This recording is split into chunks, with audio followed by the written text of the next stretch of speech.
Welcome to Mia Horror Stories. To make it easier on your eyes, this video plays against a black screen, so you can close your eyes, get comfortable, and let the story take over. But don't relax too much, the ending might just catch you off guard. Stay with me until the very last word. The first time I noticed it, I tried to talk myself out of noticing it. That sounds backwards, but you know what I mean. You hear something wrong in a familiar song, and suddenly you can't unhear it. The fan in the corner of the room hiccups. The fridge makes a new click. The floorboard complains in a different tone than usual. And your brain does that anxious accounting thing where it starts cataloging every small deviation like it's evidence. I had one earbud in and the other ear open, the way you do when you're trying to be aware, while still pretending you're not listening for trouble. The sleep app's interface glowed a soft blue on my phone, dimmed down to the lowest setting, and on the screen, a little line of audio waveform crawled from left to right like a heartbeat. The app was supposed to be recording me. That was literally the job. Except the waveform wasn't reacting when I breathed into the mic. I pulled the phone closer to my mouth and exhaled on purpose, a warm little gust meant to nudge the microphone into acknowledging my existence. The waveform barely twitched. Then, sharp as a fingernail tap on glass, it spiked. 3 tall peaks in a row, evenly spaced, like someone had knocked on my nightstand. I froze and listened. The apartment was what it always was at 1:12 a.m. in late February. Heat clicking in the baseboards, traffic sighing somewhere far below, the building settling with slow, tired pops. A neighbor's television murmured through the shared wall in a language I couldn't place. The air smelled like the candle I'd blown out half an hour ago, cedar and something sweet that always made me think of airports. Nothing else moved. I shifted in bed, and the sheets whispered. The spike on the screen happened again, synchronized with the sound. Okay, I told myself. Motion noise, mattress springs, the phone mic picking up fabric. Explainable. I moved again, more deliberately. The waveform made nothing like those 3 clean peaks. It produced a mushy rise and fall, the kind of messy audio you expect when you roll over. I held my breath. The blue line kept crawling, indifferent. 2 seconds, 3, then 3 peaks, identical to before. Not my movement, not my breath, something else. I sat up slowly and took the earbud out. The room got louder in a mundane way: heat, traffic, neighbor TV, my own pulse thudding in my throat. I leaned over the side of the bed and looked at the narrow strip of floor between the bed frame and the wall, as if the sound could be hiding there. The spike came again, and this time I heard it, a tiny, dry sound, like the soft click of a fingernail on the phone's case. I stared at the phone. My phone was on the mattress beside my hip, screen down, because I'd read somewhere that sleeping next to a bright screen wasn't great even if it was dimmed. The app, though, was running. It didn't care if I could see it. It was listening. I picked the phone up and turned it over. The 3 peaks didn't come with any sound this time, but the line on the screen jumped anyway, as if it had caught something in the air I couldn't.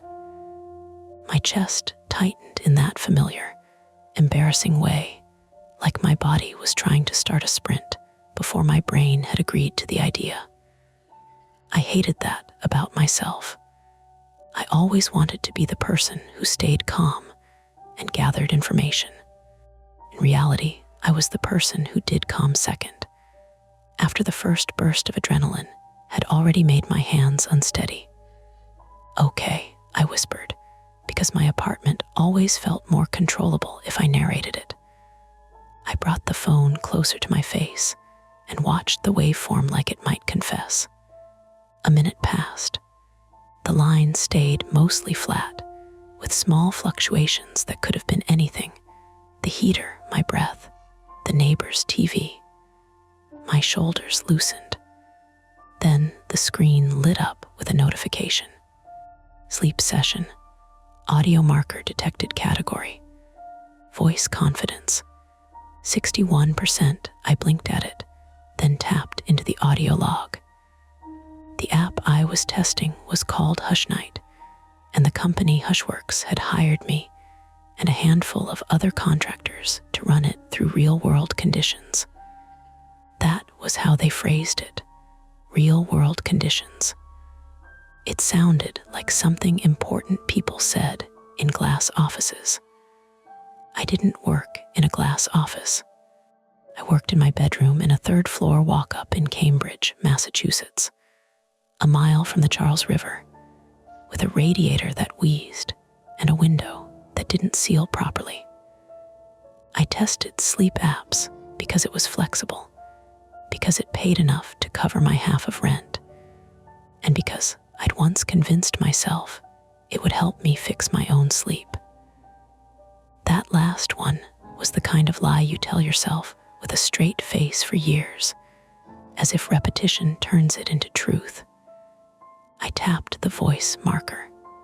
The app loaded an audio snippet from the last minute, a play button, a timestamp, 01:13:42.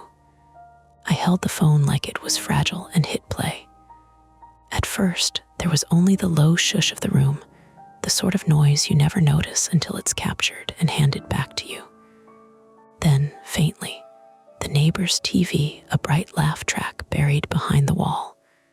Then my breath, close and wet in the microphone. And then a voice, not loud, not dramatic, just a voice close enough to the mic that it sounded like it was coming from inside my bedding.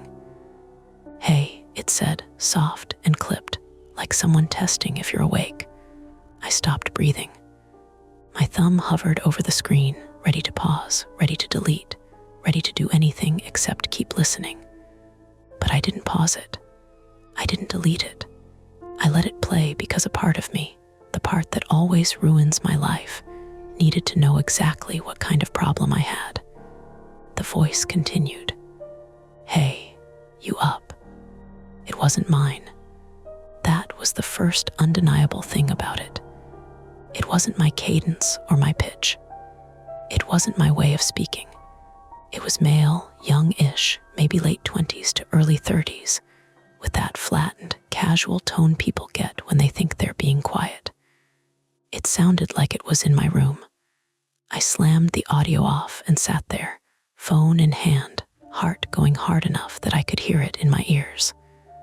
I listened to the apartment, the radiator, the traffic, the neighbor TV, nothing else.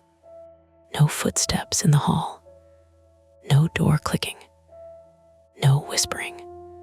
My brain, always eager to find an explanation that didn't involve me being in danger, started stacking possibilities like boxes.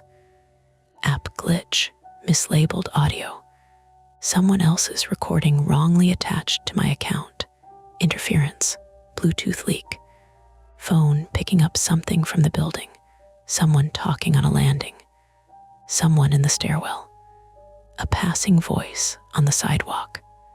The problem with those explanations was that I could feel the voice as much as I'd heard it, the intimacy of it, the proximity, like the microphone had been under a pillow with someone. I set the phone down on the bed and got out of the blankets.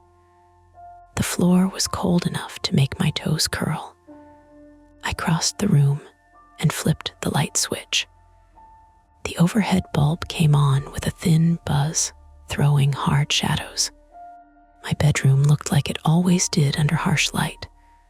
Unmade bed, a chair with clothes draped over it, the desk in the corner with my laptop, and 2 empty coffee cups I'd promised myself I'd dewash. The window was locked. I tested it anyway, pushing on it hard. It held. The bedroom door led out to the narrow hallway, and the rest of the apartment I shared with my roommate. The door was shut like I'd left it. I opened it. Hallway was dark, but the streetlight outside the living room windows spilled a watery orange glow down the hall. I could see the kitchen doorway, the edge of the couch, the line of shoes against the wall. Nothing moved. "Lena," I called softly. No answer at first, just the faint hum of the fridge. Then a voice from Lena's room, thick with sleep. "What?" I exhaled and tried to make my voice sound normal, like I wasn't standing in the hallway barefoot at 1 in the morning, holding my phone like it was evidence. "Sorry, did you say anything a minute ago? Like, did you come out?" There was a pause, a rustle. "No, I'm in bed. Why?" I swallowed. "Nothing. Just sorry. You okay?" she asked, more awake now. "Yeah," I lied, because I didn't want to be the roommate who woke you up to say I heard a mysterious male voice in my sleep app, like I was auditioning for a podcast. Lena's door opened a crack, and her face appeared in the dim hall light. Lena Morales, 29, female, wore one of those oversized college sweatshirts that swallow your shoulders and make you look like a kid again. Her hair was pulled up into a loose knot that was trying to escape. Even half asleep, she had that practical look on her face, like she was already troubleshooting whatever problem I'd brought to her. "You don't sound fine," she said. "What happened?" I hesitated, because the story sounded ridiculous as soon as it formed. It sounded like I wanted attention. It sounded like I was making it up. That was another flaw of mine. I preemptively disbelieved myself because I assumed everyone else would. But I also didn't want to go back into my room alone without saying something out loud. "I'm testing that sleep app," I said, holding up my phone. It flagged a voice recording, and it's not me. Lena stared at me for a second, then opened the door wider. "Come in." I stepped into her room. It smelled like her lavender lotion and clean laundry.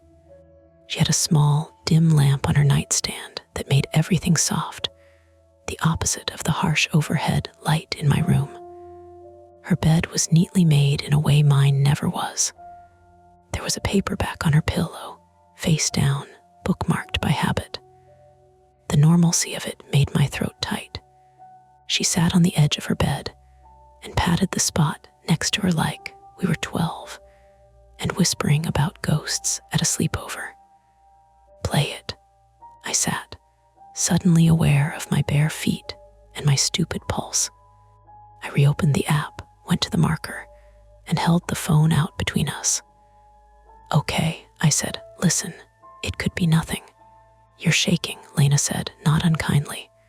"I'm not," I started, then stopped, because there was no point arguing with observable facts. I hit play. We listened to the room noise, the neighbor's TV faint through my recording. Lena leaned in, her brows pinched together. Then the voice. "Hey." Lena's eyes flicked to me. The voice again. "Hey, you up?" Lena's mouth tightened. She reached out and took the phone from my hand like she needed to hold it herself to believe it. She replayed it, thumb moving with a surgeon's precision. Same thing, same proximity. She paused it and sat very still for a moment, like she was giving her brain time to catch up. "That's not you," she said. "I know," I whispered. "I know that." "Could it be?" Lena started, then stopped and tried again. "Could it be the app mixing files? Like pulling someone else's recording into yours?" "That's what I'm hoping," I said, relief flooding me because she'd offered my favorite kind of explanation, technical and solvable. She looked at the app screen, then at me. "But why would it sound like it's right there? I didn't have an answer. I had a lot of possibilities that all felt bad. My phone buzzed again in Lena's hand. Another notification from Hush Night, this one marked as a system prompt. New feature test available. Trusted voice, profile, create a voice print to improve accuracy of sleep event detection. Lena read it aloud, then looked at me with a half laugh that didn't land. That's convenient. Yeah, I said, and it came out sharper than I meant. I took the phone back and stared at the message. A voice print. The app wanted me to record my voice, train it on me, filter out other voices. On paper, it made sense. In practice, it felt like the app was asking me to hand it a key. I'd been careful with my data since college. Not paranoid exactly, just aware. My dad had had his identity stolen when I was 16, and I'd watched the way it hollowed out his patience for months. Phone calls, letters, arguments with invisible systems. Since then, I'd collected small habits like armor. Two-factor everything, camera covers, permissions denied by default. I like to believe that if you were careful, nothing truly bad could get to you. But here I was at 1:17 a.m., listening to a strange voice in my own room, with an app gently nudging me to make it even smarter. Lena rubbed her face. Do you want me to check the hall? Like, for real? Maybe someone was on the landing talking into the stairwell. It wouldn't sound like that, I said, then regretted it, because it sounded like I was insisting on the worst version. Sorry. It sounded close. Lena stood, pulled her door open wider, and listened into the hallway with the seriousness of someone who'd grown up in a house where you checked locks twice. I don't hear anything. I got up too, because standing felt better than sitting. Maybe I should report it to Hushworks, I said, and the words tasted weird. Like telling a company, hey, your product captured a voice that may imply my safety is compromised, was something a normal person did. Lena turned back to me. Or you could call the police. I laughed, a short sound, automatically dismissive. And say what? My sleep app recorded a man saying, hey, okay, Lena said, holding her hands up. Fair, but this isn't nothing. I looked down at the phone. The message about trusted voice hovered on the screen like a suggestion from someone who didn't understand fear. In the corner of the interface, another button had appeared, upload session for review. That was the other option. Upload the recording to the company. Let them look. Let them tell me it was a glitch, a mislabeled file, a known issue. Let them fix it. Or let them store it somewhere, time-stamped and tagged with my name. I felt the tug of competing instincts, the desire to be reassured, and the desire to keep my life private, the urge to act, and the urge to pretend nothing had happened, the practical voice saying it's probably the app, and the quieter voice saying you heard what you heard. Lena watched my face. What do you want to do? I stared at the two choices on the screen, create a voice print, upload session for review, and realized there was a third choice too. Do nothing, close the app, go back to bed, and let it become a story I told myself later to explain a night of bad sleep. My thumb hovered above the screen, not touching anything yet. Okay, I said, mostly to myself. Okay, we need to pick the least stupid option. Lena nodded once, decisive. Pick one. And then we're checking your room. Lights on, together.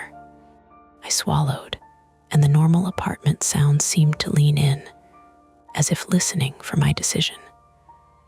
My thumb moved toward the screen, toward the choice that would decide who else heard that voice besides us. My thumb landed on upload session for review. I told myself that was the rational choice. If this was a glitch, they needed to know. If it wasn't, They needed to explain why it was. The app asked for confirmation. This will securely transmit audio to Hushworks QA servers. There was a checkbox acknowledging that anonymized data might be retained for model training. I hesitated for half a second at that phrase, model training, then hit confirm. A thin progress bar crawled across the screen.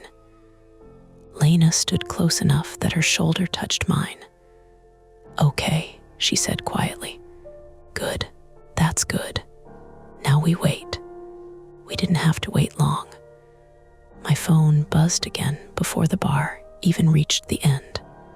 QA response request. Urgent, a member of our team would like to speak with you about this recording. Available now. Lena and I looked at each other. "That was fast," she said. "Too fast," I said automatically, which was unfair. They were running a beta test. Maybe they had people on call for flagged audio. The message expanded with a name and a call button. Ethan Rowe, 32, male, senior audio QA specialist. Hushworks, there was also a note. We detected additional anomalous voice events in previous sessions. My stomach flipped. "Additional," Lena said, reading over my shoulder. "I didn't see any others," I said. I scrolled back through the last week's sessions. Each night showed small markers, movement, snore detection, ambient noise spike. I hadn't paid much attention beyond whether the app thought I'd slept well. And then I saw them. Nights ago, voice 0102 AM, 58% 5 nights ago. Voice 1247 AM, 63%. I hadn't clicked those before. They'd been buried under the summary graphs. "Play them," Lena said. I tapped the first one from 3 nights ago. The same low room noise. The same distant TV murmur from the neighbor. My breathing slow and even. Then something that made my jaw go tight. A voice, softer than before, almost swallowed by fabric. "Don't." Just that. One word. Lena sucked in a breath through her teeth. I tapped the one from 5 nights ago. This one was longer. A faint rustle first, like someone shifting weight. Then, "You're not as quiet as you think." I turned the audio off before it finished. My hands felt stiff. "Okay," Lena said, voice thinner now. That's not interference." "No," I said, because interference didn't have tone. Interference didn't sound amused. The phone buzzed again. "Ethan Rowe is requesting a live call." Lena nodded toward it. "Answer." I hit the green button and put it on speaker. There was a soft click, then a man's voice, professional but not stiff. "Hi, is this account holder speaking?" "Yes," I said. My voice sounded like it was coming from somewhere else. "This is me. Great. My name is Ethan Rowe. I'm with Hushworks Audio QA. I appreciate you taking the call so quickly." In the background on his end, I could hear what sounded like an office HVAC system and distant keyboard clatter. Real, not canned. "We flagged your session because the voice print confidence was inconsistent with your baseline data," he continued. "And when we cross-referenced prior sessions, we saw similar anomalies." "What does that mean?" Lena asked before I could. There was a beat. "And you are roommate," she said flatly. "Got it," Ethan said, tone adjusting just slightly. "So the app is designed to classify audio events based on acoustic features. In your prior sessions, the flagged voice events do not match the voice samples we have associated with your account from onboarding." "I never gave you a voice sample," I said. "Right," he said. "But we have metadata from your device during onboarding, some passive calibration. Nothing invasive." I met Lena's eyes. Nothing invasive didn't feel comforting. "So whose voice is it?" I asked. "That's the issue," he said. We ran it through our internal matching system. It doesn't correspond to any internal staff recordings, QA databases, or known beta participants. A small, awful thought clicked into place. You have other people's recordings, I asked. We retain anonymized samples for model improvement, he said smoothly. That's standard in this space. Okay, Lena said, cutting in. So if it's not hers and it's not someone else's in your system, what are you suggesting? Ethan exhaled. I could almost picture him rubbing his forehead. I'm not suggesting anything definitive, but the proximity of the voice to the microphone suggests it's not bleed through from an adjacent apartment. It has a high near-field acoustic signature. That means close, Lena translated under her breath. Yes, Ethan said, probably hearing her. Within roughly 1 to 2 feet of the device. My skin prickled along my arms. We need to rule out device compromise, he went on. Has your phone been out of your possession recently? Repair shops, unknown Bluetooth pairings, any new apps installed? I thought about it.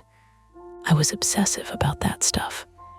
No repair shops. I check Bluetooth. I don't install random apps. What about physical access? He pressed. Anyone else in your apartment? Just me and her, I said. And she didn't. I didn't, Lena said sharply.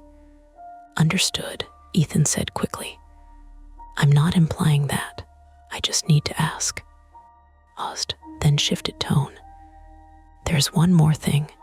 The waveform characteristics in the latest recording tonight's show a secondary transient before the voice.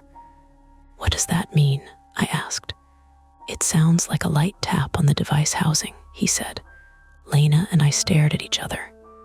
We heard that, she said. Okay, Ethan said. That suggests physical contact with the phone at the time of recording. That's impossible, I said, too fast. It was on my bed, next to me. And you were asleep? He asked. I was trying to fall asleep, so conscious. Yes, and you didn't touch it? No. Silence stretched on his end for a moment, filled only by that distant office hum. Okay, he said carefully. Given the repeat occurrences and the acoustic profile, I need to escalate this internally. But I also need to advise you to secure your physical environment. What does that mean? Lena demanded. It means, he said, voice tightening just slightly, that if someone is within 1 to 2 feet of your device while you are in bed, that's not a software problem. The words landed heavy. I swallowed. Are you telling me someone's in my apartment?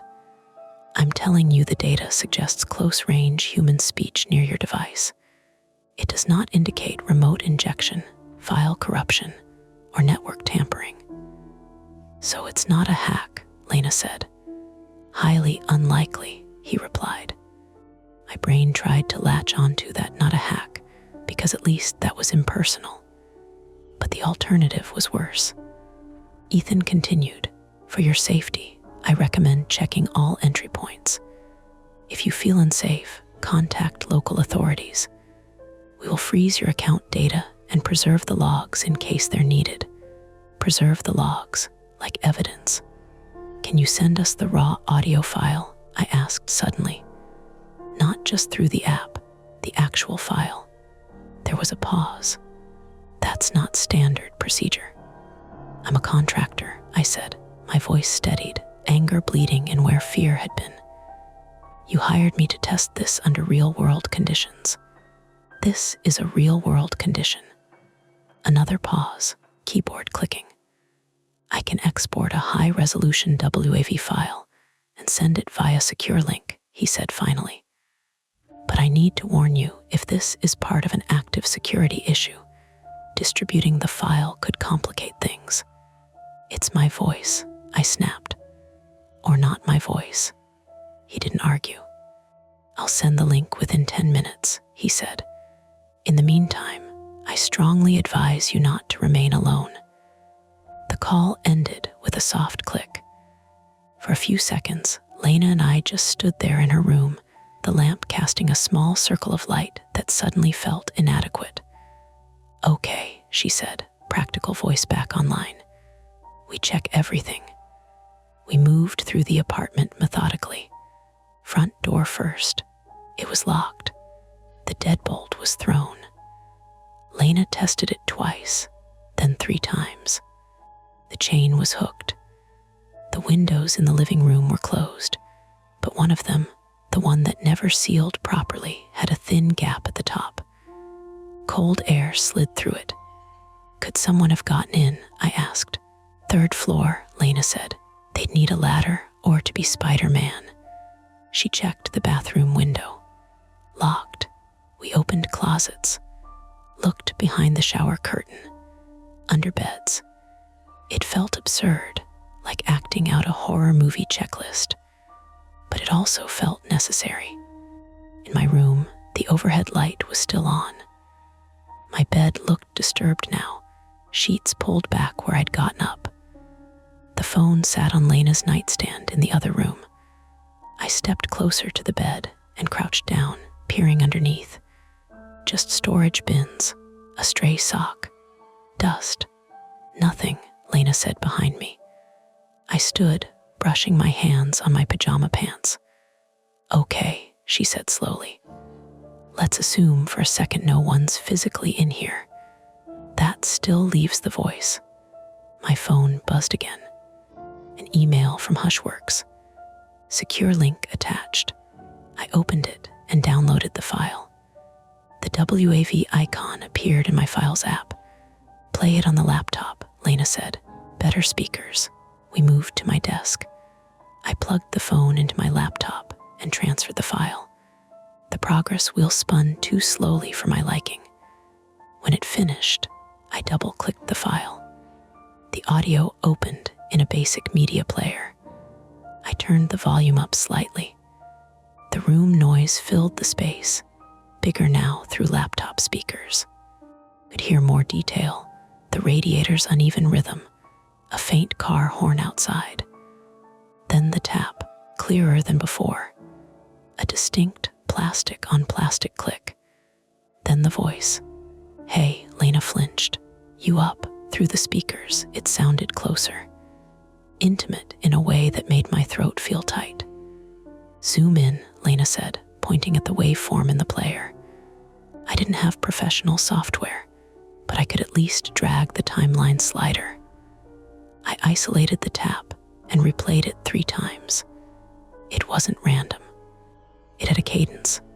Tap, slight pause, tap, tap, like someone testing whether the device was on. I felt a cold line of realization slide down my spine, not dramatic, just steady. "He knew it was recording," I said. Lena looked at me sharply. "What?" "The tap. It's like checking a mic. Like when you go, check, check." We stared at the screen. My phone vibrated again. This time it wasn't Hushworks. It was a push notification from Hush Night itself. Live session started 01:42 a.m. device. "Your iPhone," I looked at the clock on my laptop. 1:42 a.m. "I didn't start anything," I said. Lena's voice dropped. "Is the app open?" "No." I grabbed my phone. The app icon pulsed faintly on the screen. The session timer was counting up. 0000 0800 0009. "I didn't touch it," I said, backing away from the desk, as if distance mattered. "Turn it off," Lena said. My thumb hovered over the stop button. And then the waveform spiked. Both of us stared at the screen as the line jumped high and sharp. The speakers on my laptop were still active. We heard it in real time. A faint rustle. Then, barely above a whisper, from somewhere impossibly close to the microphone. "Good." Lena's hand clamped around my wrist before I realized I'd moved. The session timer kept climbing. 0000 1600, 1700, 0018. The voice had come through the laptop speakers. But the phone was in my hand, recording, and whatever or whoever was speaking was within a foot of it, in the brightly lit room, with both of us standing there. 000019. The timer on the phone kept climbing. Lena's grip on my wrist tightened. Turn it off. I hit the stop button. The screen flickered, hesitated like the app was deciding whether to listen to me. Then the timer froze at 000024. The waveform flattened. The room felt too bright, too still. We both listened for something breathing that wasn't ours. A shift in the hallway, a floorboard, nothing. Just the radiator knocking twice in the wall and a car passing outside on Mass Ave. That was in real time, Lena said quietly. Yes, and we're both standing here. Yes, her jaw clenched. Okay, we're calling the police. I didn't argue this time. Attempt 1. External threat. The dispatcher's voice was steady and patient. Cambridge Police. I gave the address. Explained badly that a sleep app had recorded a voice inside my bedroom multiple nights in a row. That the audio suggested someone was within a foot of my phone. That a live session had just captured another voice while we were both awake and standing in the room. There was a pause on the line that stretched a little too long. Ma'am, the dispatcher said, careful and measured. Is there anyone in the residence with you besides your roommate? No. Are any doors or windows currently open or forced? No. Do you see or hear anyone inside the apartment? No. Another pause. Keyboard typing. We can send an officer to take a report, she said finally. But if there is no sign of forced entry and no visible intruder, they may not be able to do much beyond documenting the incident. That's fine, Lena said loudly, leaning toward the phone. Send someone. It took 27 minutes for the cruiser to arrive. I know because I watched the microwave clock in the kitchen like it was a countdown to something important. 1:52 a.m. turned to 2:19 a.m. in small red jumps. We waited in the living room, lights on everywhere, shoes on now. The apartment felt different, no longer ours, but a layout to be inspected. Front door, small entry landing. Kitchen immediately to the left. Narrow hallway straight ahead leading to the bathroom on the right. Lena's room on the left, mine at the end. I kept replaying the geography in my head. If someone had been within 1 to 2 feet of my bed, they had to be in that room. There was nowhere else. When the knock finally came, it was solid and human. 3 sharp raps. Lena opened the door to 2 officers, one older, one younger. The older one introduced himself as Officer Daniels, mid-40s, male, tired eyes, but alert posture. The younger one stayed mostly quiet, scanning the hallway behind us. We walked them through everything. I played the recordings. I showed them the timestamps. I explained the live session starting on its own. Officer Daniels listened without smirking, which I appreciated. So you're saying, he summarized, the app recorded a male voice inside your bedroom multiple times over the past week, and just now again. Yes, and you didn't hear anyone physically present at the time. No, he nodded slowly. Okay, let's check the apartment. They were thorough. They checked the front door frame for tool marks. None. They examined the window in the living room, the one with the thin gap.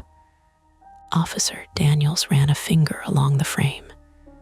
This doesn't seal well, he said. No, Lena said, but it's 3 stories up. He leaned out slightly, peering down at the alley. There's a fire escape 2 windows over. My stomach dropped, but not connected to this window, he added quickly. And there's no sign of tampering here. They checked the bathroom vent, the hallway closet, even the attic access panel in the hallway ceiling that I'd forgotten existed. It was dusty, undisturbed. In my room, Officer Daniels crouched by the bed and shone a flashlight under it. "Nothing," he said. He stood and looked at me. "Have you had any recent conflicts? Exes, delivery drivers who lingered, anyone who might have access to a key?" "No," I said, maybe too fast. "I thought about my ex from 2 years ago who'd moved to Denver. About my landlord who lived in Somerville and texted before entering. About the neighbor across the hall, a retired couple who left for Florida every winter." "No," I repeated slower. He nodded again. "Okay, here's what I'll say," he said. "There's no sign of forced entry. No physical evidence of someone being inside tonight. The audio is concerning, sure, but audio can be misleading. Acoustics in older buildings can do strange things." "Within 1 foot?" Lena asked. He hesitated. "I'm not an audio engineer, but I've seen cases where people thought someone was in their walls because of sound bleed." The younger officer shifted his weight. "Could be the neighbor upstairs," he offered. "There is no upstairs," Lena said flatly. "We're top floor," he blinked. "Right." Officer Daniels took my statement, had me email the WAV file to a department address, and gave me a card. "If anything changes," he said, "call immediately. If you hear someone physically inside, don't investigate, leave and call." After they left, the apartment felt emptier than before. The official presence had evaporated, leaving only the same 4 walls and the same questions. Attempt 1 had given us nothing solid. No intruder. No forced entry. No reassurance either. And now there was a police report attached to my name, tied to something that sounded unhinged when summarized in a sentence. Attempt 2. The device by 3:10 a.m., Lena was pacing. "We're not sleeping," she said. "I wasn't planning on it," I replied. I was exhausted already. My eyes burned from staring at screens. My head felt too full, like a room with the heat turned up too high. "We isolate the phone," she said. "Rule it out." "How?" "Airplane mode. Power it down. Stick it somewhere sealed." I nodded. It was practical, concrete. We put the phone in airplane mode, turned off Bluetooth, Wi-Fi, cellular. I powered it down completely. The screen went black. "Now what?" I asked. She grabbed a mixing bowl from the kitchen and flipped it upside down on the counter. "Faraday cage, sort of." "That's not how that works," I said automatically, but I slid the powered-down phone under it anyway. We stood there, staring at an upside-down metal bowl like it was a solution. "Okay," Lena said. "Now we wait. If the voice happens again, it's not the phone." The logic was shaky, but it was something. We left the kitchen lights on and went back to my room. I brought the laptop with me. If something happened, I wanted it recorded from a second device. We sat on my bed, backs against the wall, facing the door. Overhead light was off now, only the desk lamp glowed, casting a narrow wedge across the room. At 3:37 a.m., something thumped in the hallway. We both jolted. It was heavy. Close. Lena stood first. "Stay here," she whispered. "No," I hissed. "Don't split up." The thump came again. A dragging sound. My chest tightened so hard it hurt. We stepped into the hallway together. The sound came from the living room. Another thud, followed by a scraping noise. Lena grabbed a kitchen knife on instinct. I hated that she did, but I didn't stop her. We rounded the corner into the living room. The couch had shifted. One of the throw pillows was on the floor. The thin living room window was rattling slightly in the wind, and perched on the arm of the couch, staring at us with offended yellow eyes, was a raccoon. It had somehow climbed from the fire escape to the neighbor's window, then to ours. The improperly sealed window had given just enough gap for it to nose through. It froze, then hissed softly. For a second, pure animal panic flooded my body. Then Lena exhaled a shaky laugh. Oh my God. The raccoon scrambled, claws skittering against the hardwood, and darted back toward the window. Don't let it run deeper into the apartment, I yelped.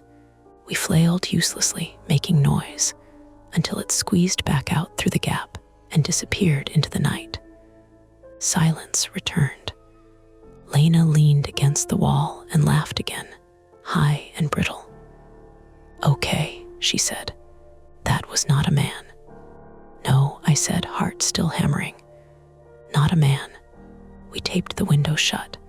Not elegantly, just layers of packing tape across the frame to seal the gap. That explains the thumping, Lena said, at least. But it didn't explain the voice. It didn't explain the tap on the phone. We went back to the kitchen. The metal bowl sat undisturbed on the counter. I lifted it. The phone lay beneath it, dark and silent. I powered it on. The screen lit up.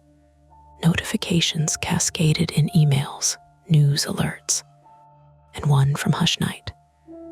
Session ended 03:41 a.m.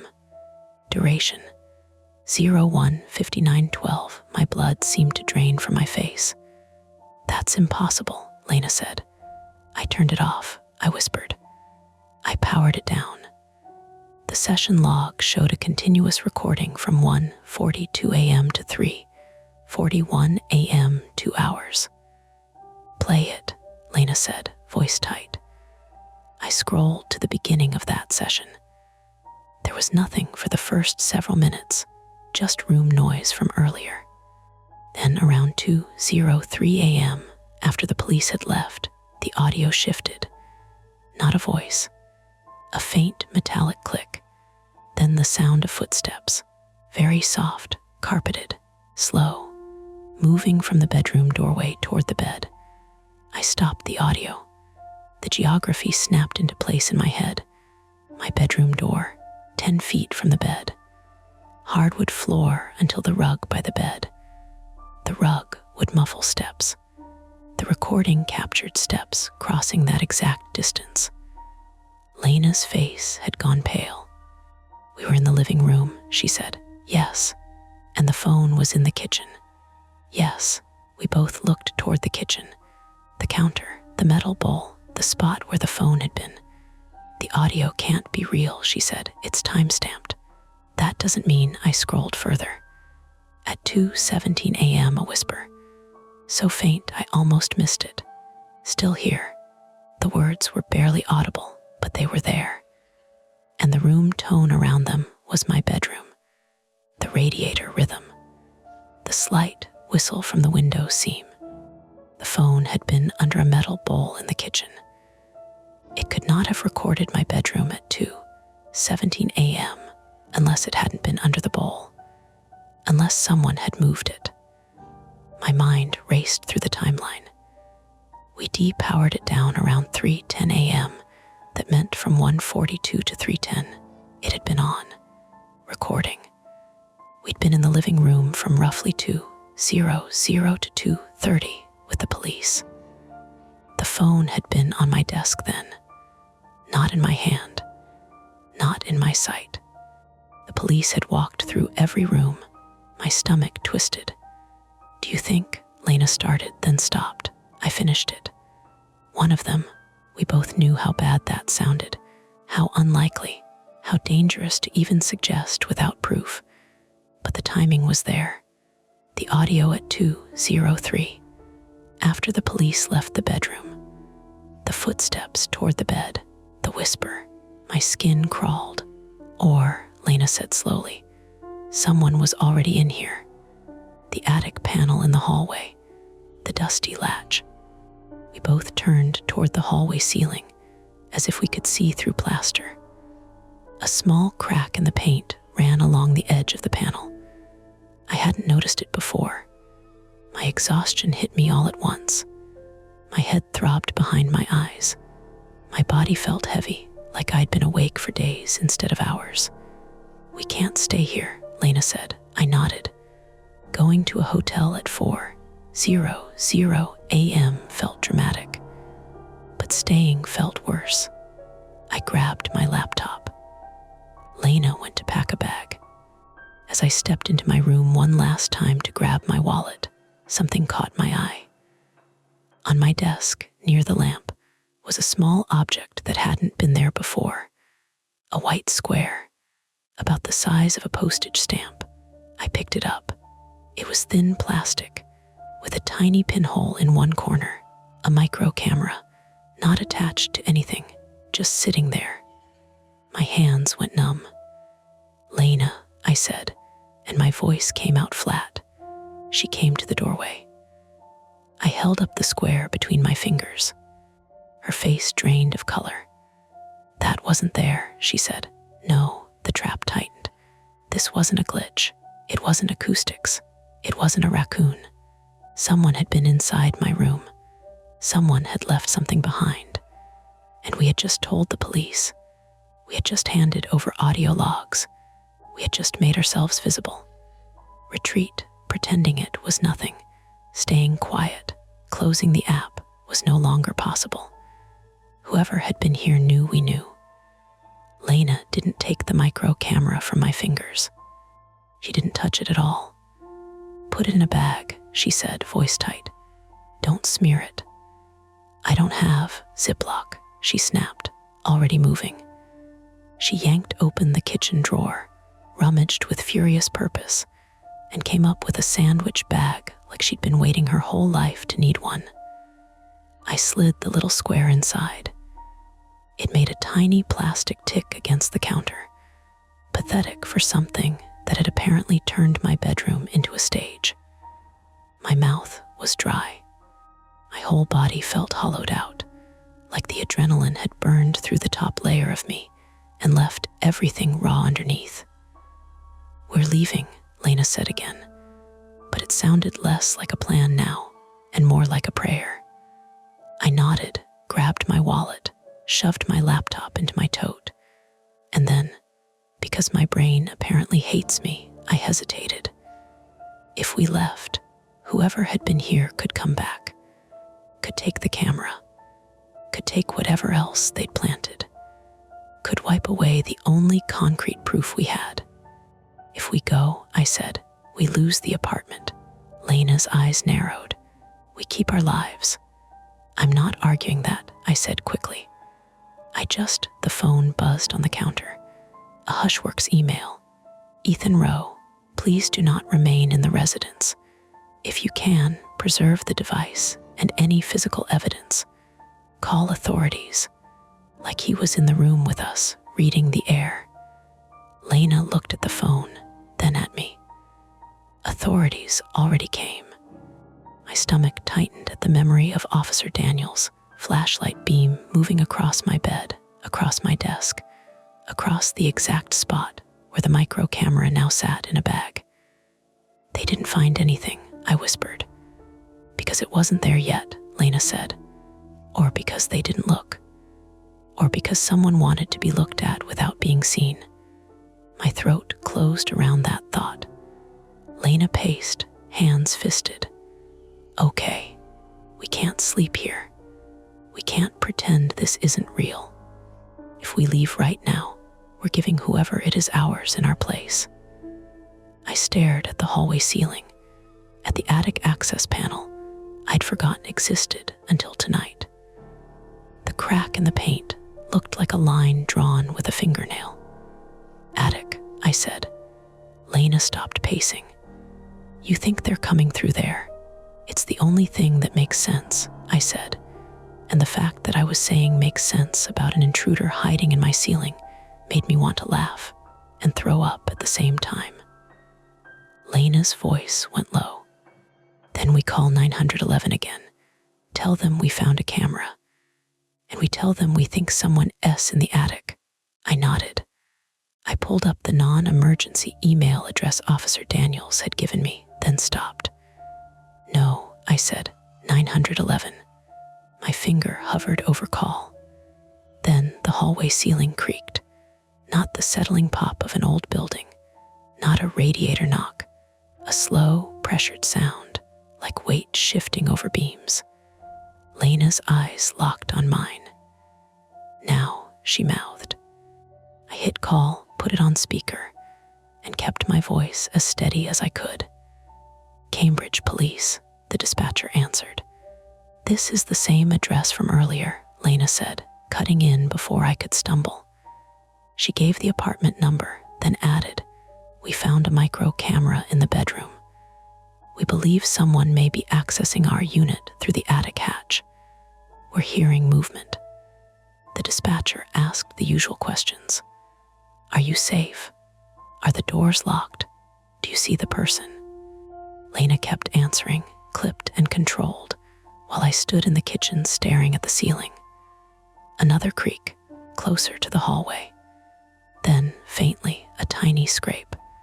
Like fingernails on painted wood. Something touched the attic panel. The dispatcher's voice continued, calm and procedural, and I hated her for it. Not because she was doing anything wrong, because she sounded like the world was still normal.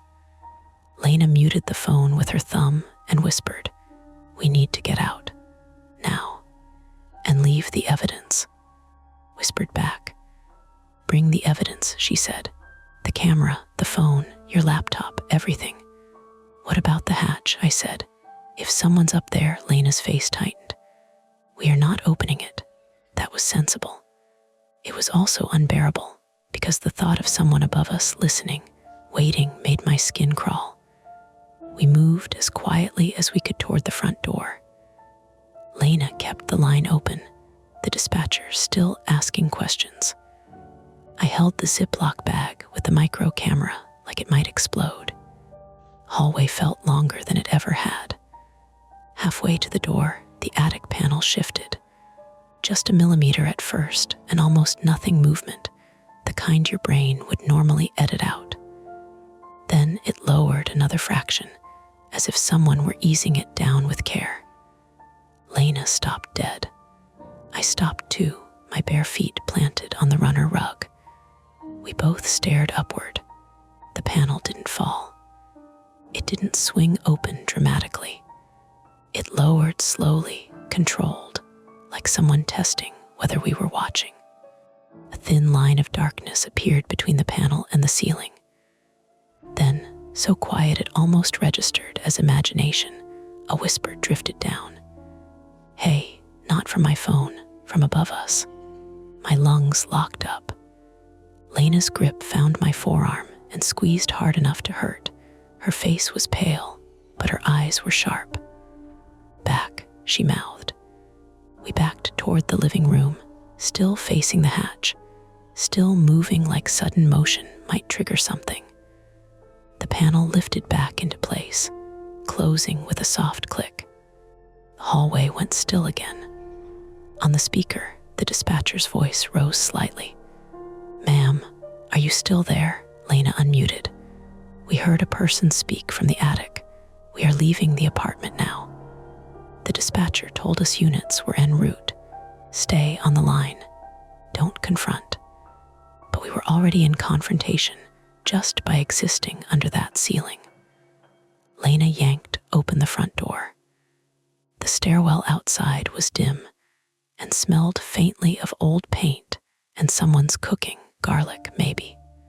The building's corridor lights buzzed with a cheap fluorescent wine. We stepped out into the hall and froze. Someone was coming up the stairs, not running, not stomping, a measured, unhurried climb. A shadow appeared on the landing below, then a man's head, then his shoulders. He stopped when he saw us. He was white, early 30s maybe, compact build, wearing a dark hoodie and a baseball cap pulled low. In one hand, he held a small tool pouch, something you'd see on a maintenance worker. In the other, a phone, His eyes flicked to Lena's hand, where she still held the kitchen knife. Then to my tote bag. Then back to our faces. For a moment, nobody moved.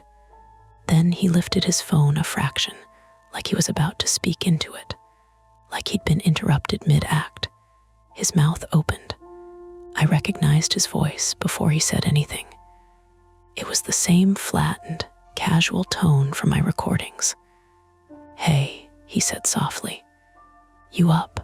My stomach dropped so hard my knees went weak. Lena stepped forward, knife held low but visible. "Don't move." The man's gaze hardened, not surprised, more like annoyed. "Put the knife down," he said, as if he were the one in control. "You're in our apartment," Lena snapped. "You've been recording her. Step back." He glanced past us, toward the open doorway behind Lena, like he was calculating distance. Like he'd done this 100 times in his head. The dispatcher on speaker, still in Lena's pocket, said, "Ma'am, who is there?" The man's eyes flicked to Lena's pocket. His jaw tightened. Then he moved, fast, sudden. He lunged not at Lena's knife, but at her pocket, at the phone. Lena jerked away, but he caught the fabric of her sweatshirt and yanked. The phone flew out and clattered down the hallway, skidding toward the stairs. The speaker went muffled, then loud again as it bounced. I reacted without thinking, diving for it. My hand closed around the phone just as it reached the top step. And then the man's boot came down on my wrist. Pain shot through me, sharp and immediate, like a bright line drawn from my hand up my arm. I yelped and tried to pull back, but his weight pinned me. Lena shouted and swung the knife not at him, but at his leg, a warning slash that grazed denim. He cursed and jerked away, just enough for me to wrench my wrist free. The phone stayed in my hand. The man's face changed then. The calm mask slipped. "You didn't have to make it like this," he hissed. Lena's voice was loud now, echoing in the stairwell. "Get away from her." The man glanced down the stairs, up the stairs, like he was deciding which direction was safer.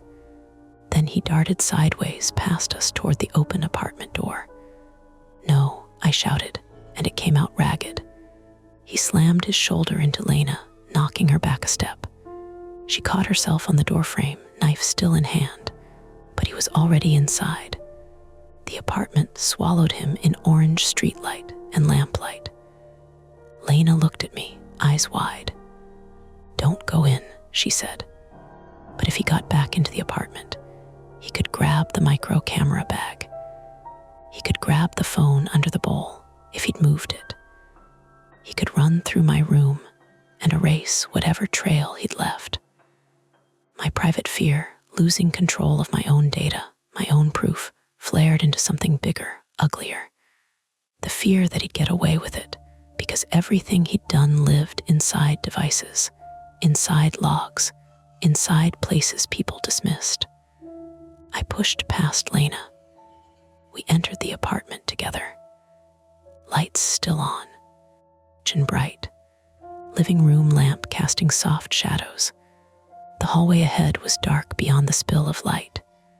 "Hey," Lena shouted, voice shaking now. "We called the police." A laugh came from deeper inside, quiet, almost amused. "Yeah," the man said from somewhere in the hallway. "I know."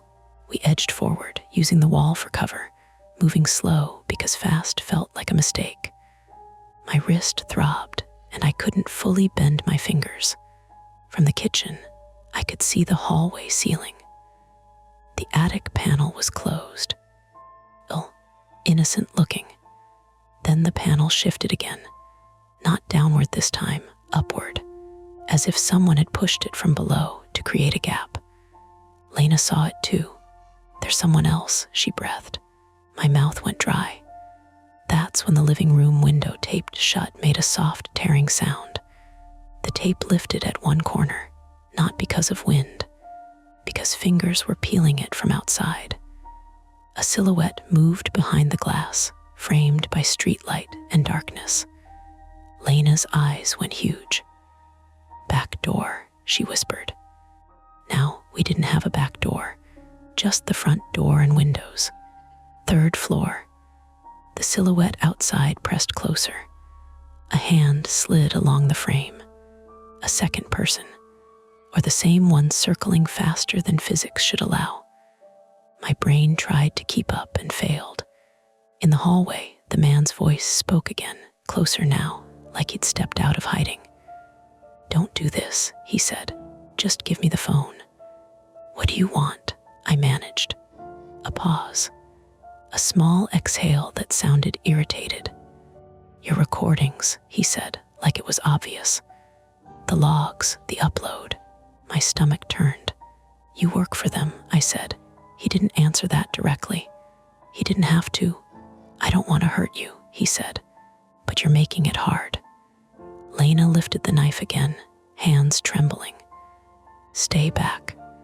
He stepped into view at the end of the hallway, near the bathroom. Close enough that I could see his face clearly now. Evan Mercer, 33, male. His name was stitched onto a small badge clipped to his pouch.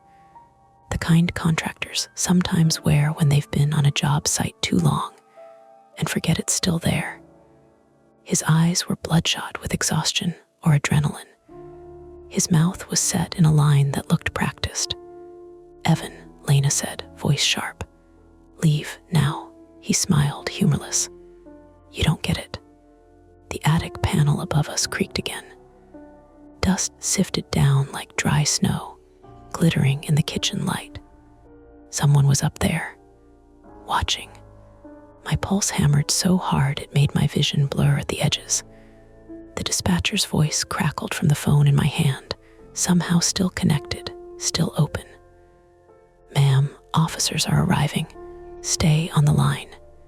Evan's gaze flicked to the phone. His expression sharpened. He lunged.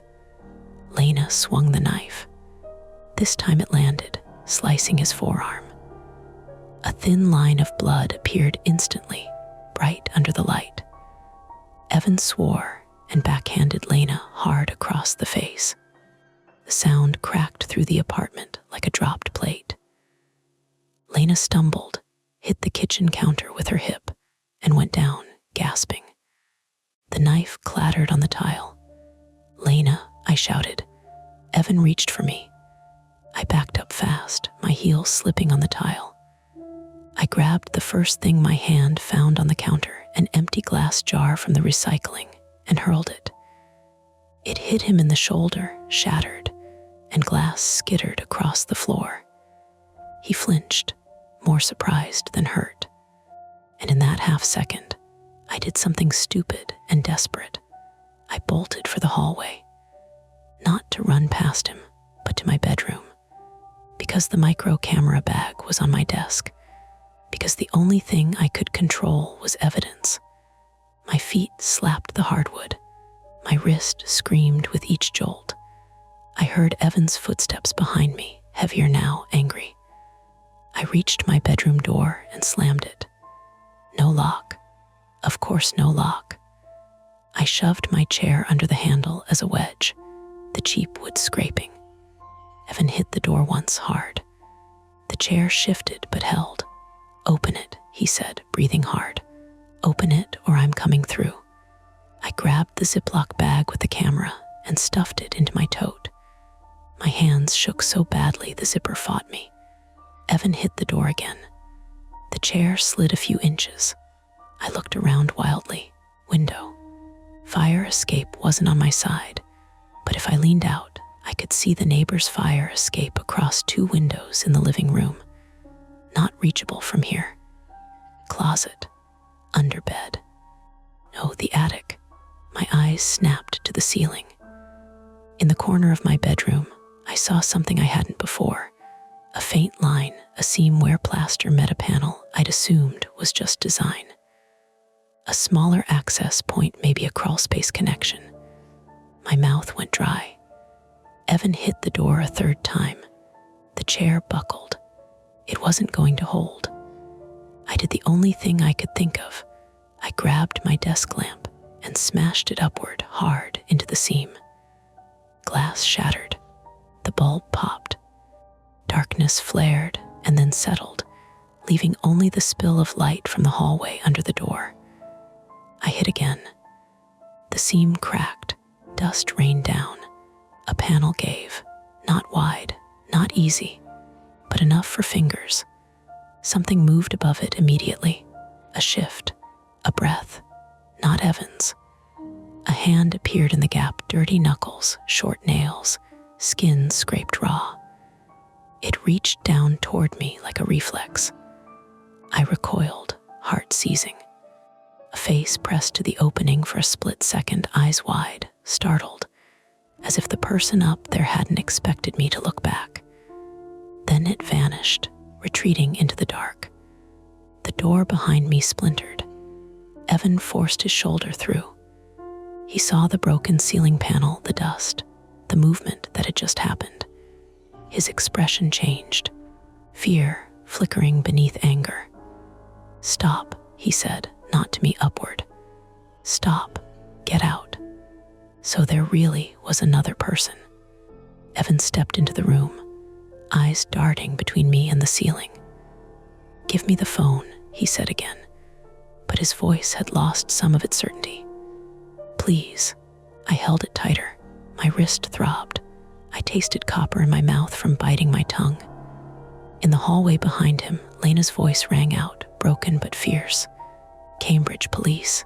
They're outside." Whether she was lying or not, it worked. Evan's head snapped toward the hall. He hesitated. That was all I needed. I rushed him not to fight, but to get past. Shoved my shoulder into his injured arm. He cried out and grabbed at me. His fingers caught my tote strap, yanking hard. The strap dug into my shoulder. I stumbled, almost went down. Evan pulled. I pulled back.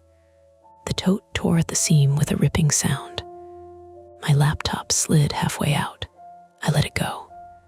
The tote fell apart, spilling my things: lip balm, charger, notebook, the Ziploc bag tumbling across the floor. The micro camera skittered under the bed. I lunged for it, but Evan was faster. He dropped to one knee, reached under the bed, and grabbed the bag. "Got it," he said, breathless, triumphant. Then the ceiling above us groaned, a heavier sound, weight shifting. A board creaked under pressure. Evan looked up. Something dropped. Not a person. Not yet. A small black pouch fell through the broken panel and hit the floor with a thud. It looked like a tool bag. It unzipped on impact, spilling out a tangle of wires, a battery pack, and my stomach clenched. 2 more micro cameras. Evan stared at it like it was a dead animal. He hadn't planned for that. He hadn't wanted that scene. I didn't think Evan was the one who'd placed the cameras. I thought he was the one trying to retrieve them, because someone above us had just lost control of their stash. Evan's eyes flicked to me, to the cameras on the floor, to the hallway. He made a decision. He ran. He bolted out of my room, down the hallway, toward the front door. Lena, standing unsteadily near the kitchen with one hand pressed to her cheek, moved to block him. He shoved her aside hard, and she hit the wall with a choked sound. I chased after him, wrist screaming, throat raw from breathing too fast. In the living room, the taped window finally tore open.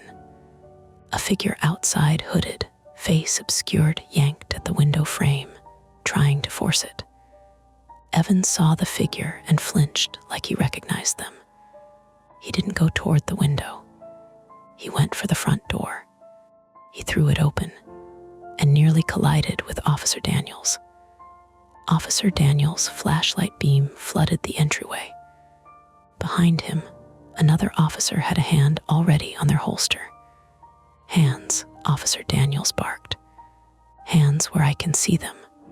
Evan froze, then lifted his hands slowly, blood on his sleeve. Officer Daniels' gaze flicked past him, into the apartment, taking in the shattered jar, the scattered glass, Lena's bruised cheek, me in the hallway with my wrist limp at my side. "What the hell happened?" Daniel snapped. "Attic," Lena choked out. "There's someone." A heavy thump sounded overhead, nearer now, like someone moving fast across joists. Officer Daniel's head snapped up. "Back up," he ordered.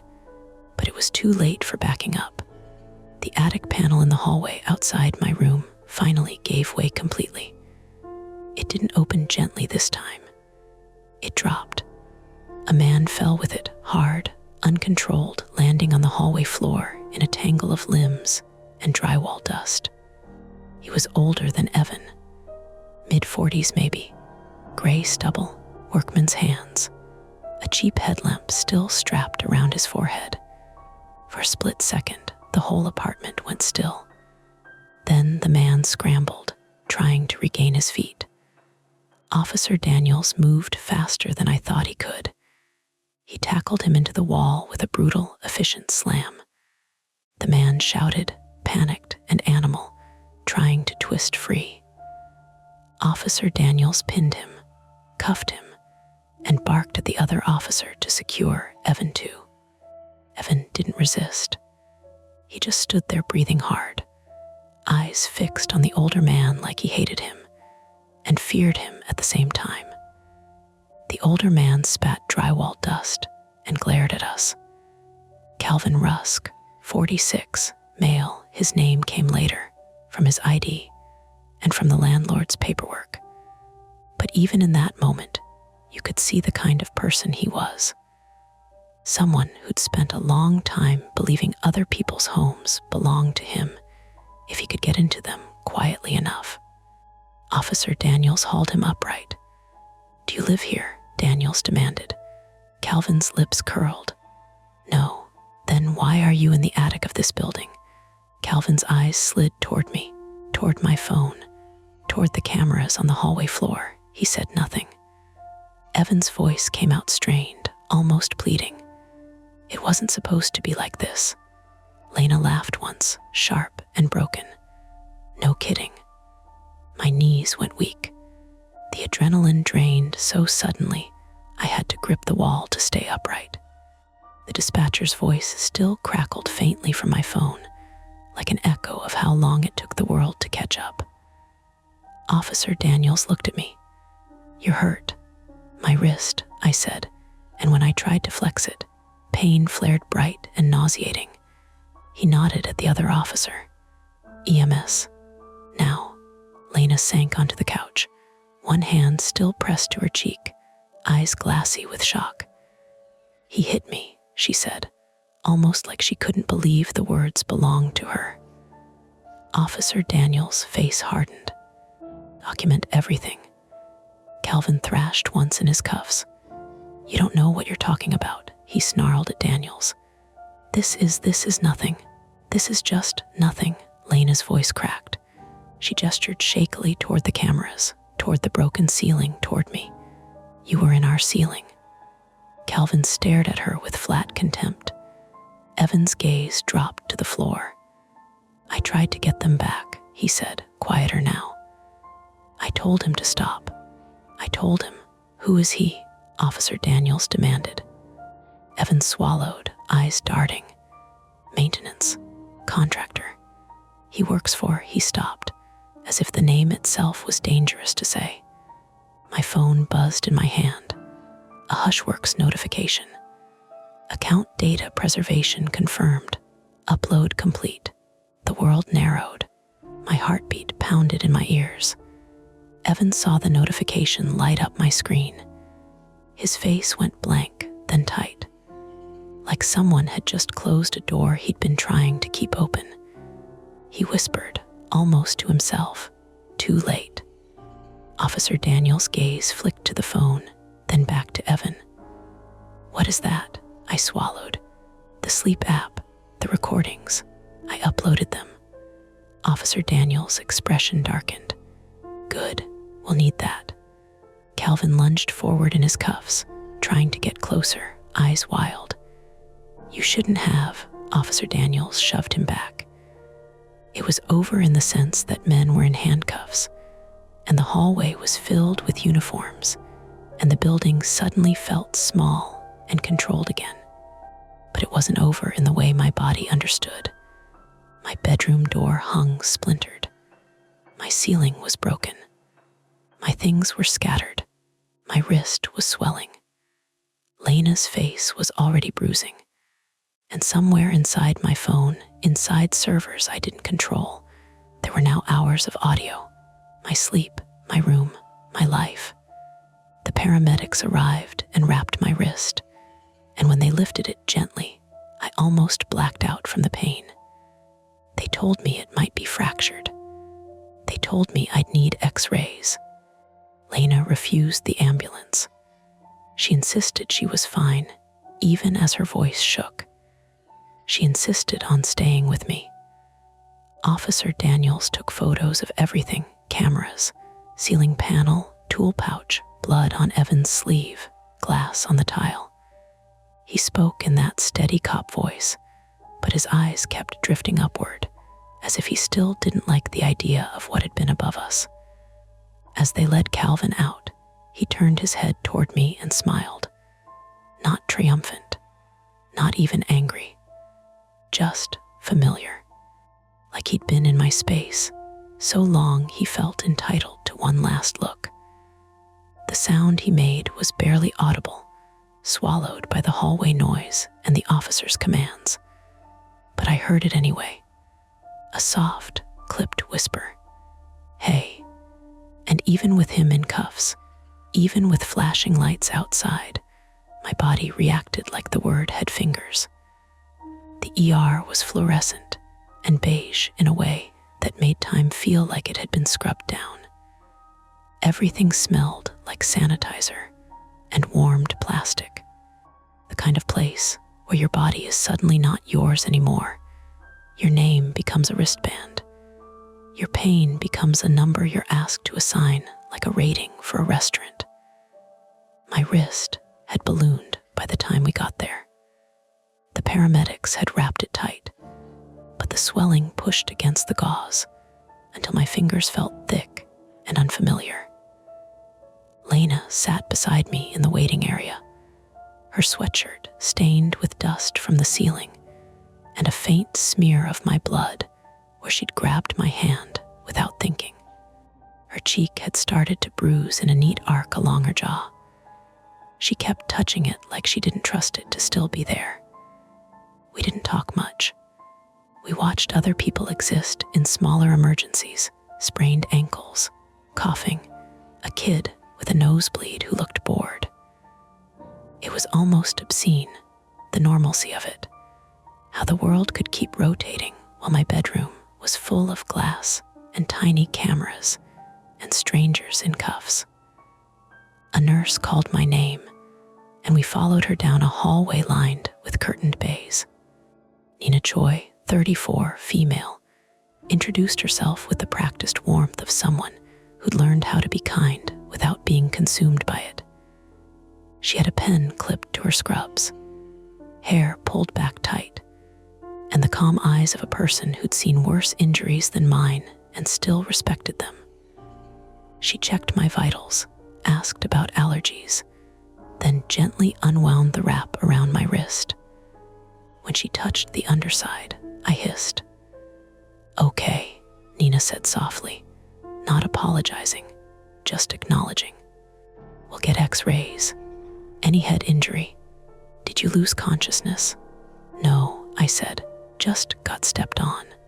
"Stepped on," she repeated, as if she were testing how normal that sounded. Lena's voice came out rough. "Someone broke into our apartment." Nina didn't widen her eyes or ask for details. She just nodded once like this fit inside the category of things that happen at night. "X-ray first," she said. "Then we'll talk." The imaging room was cold. The technician positioned my arm in ways that made my stomach clench. Each click of the machine sounded like a punctuation mark. Afterward, we were led back to bay. A doctor arrived with a tablet in his hand, scanning images. Dr. Graham Patel, 41 male, had tired eyes and a gentle mouth, the kind of face that made you feel like he'd tell you the truth without dramatizing it. He didn't waste time.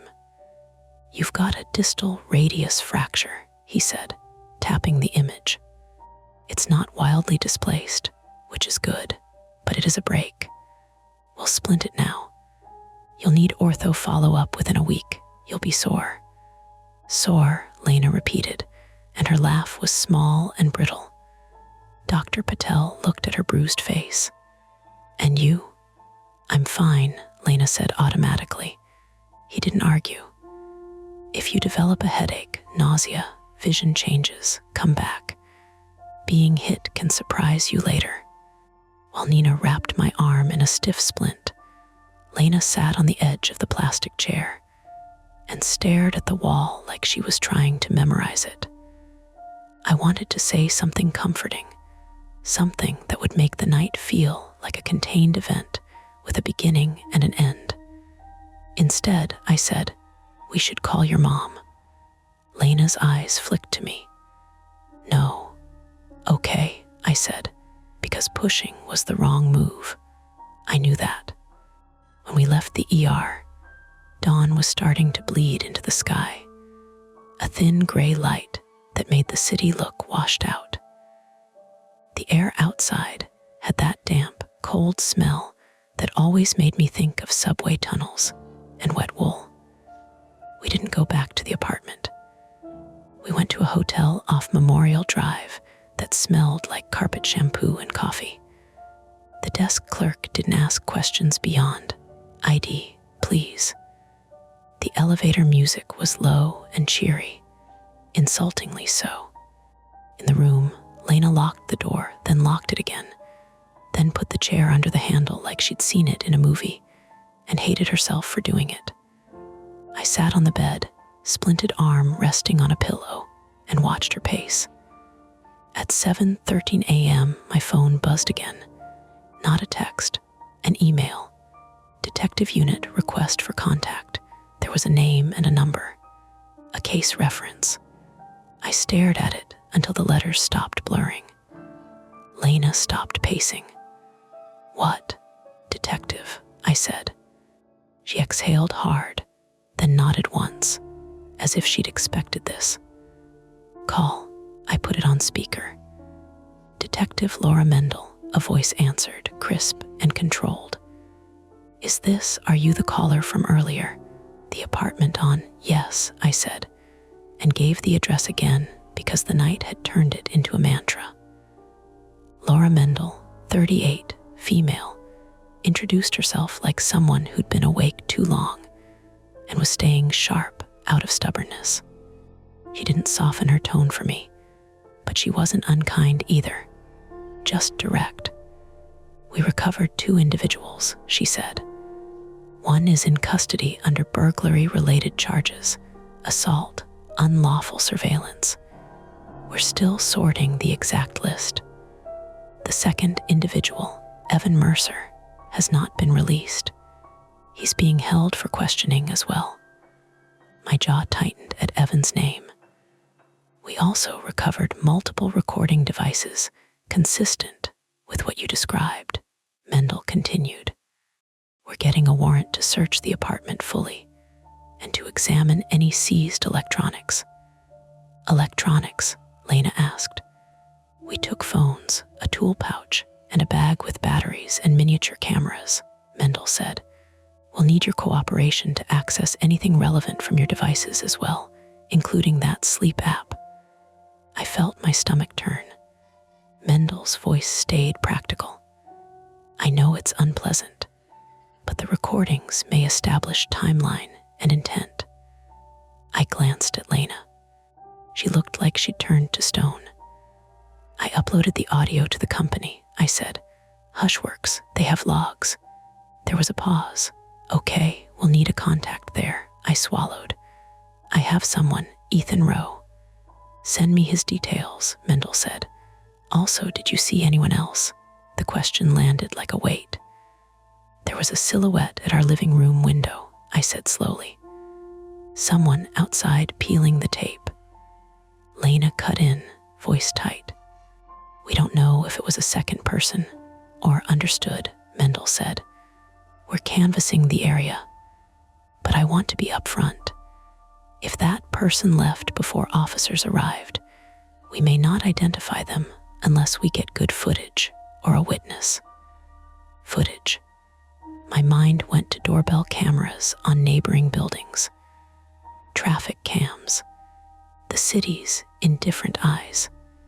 Mendel gave us instructions. Don't return to the apartment until forensics clears it. Keep the micro camera evidence chain intact. I told her it had been seized. Write down everything we remembered while it was fresh. Then she said, one more thing. Your landlord or building management, do you know if anyone has legitimate attic access? Lena and I looked at each other. No, Lena said. We didn't even know there was an attic. Okay, Mendel replied.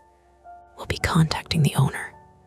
If you remember any maintenance visits, strange noises, anything, call me. When the call ended, the hotel room felt smaller. Lena finally sat down at the edge of the bed. Her hands were shaking. She tried to hide it by folding them together. I keep thinking, she said, voice low, how he said it like a joke. Hey, I said quietly. She nodded, like we were the weird ones for being awake. I stared at my splinted wrist. The skin under the wrap itched. My fingers were swollen stiff. A stupid injury for a night that felt so much bigger. Around noon, my email pinged again. Hushworks. Ethan Rowe, 32, male, wrote in clean, professional lines, as if composing a memo in a calm office made this manageable. He confirmed that the upload was preserved, time-stamped, and that they could provide an export of all session metadata and associated audio markers.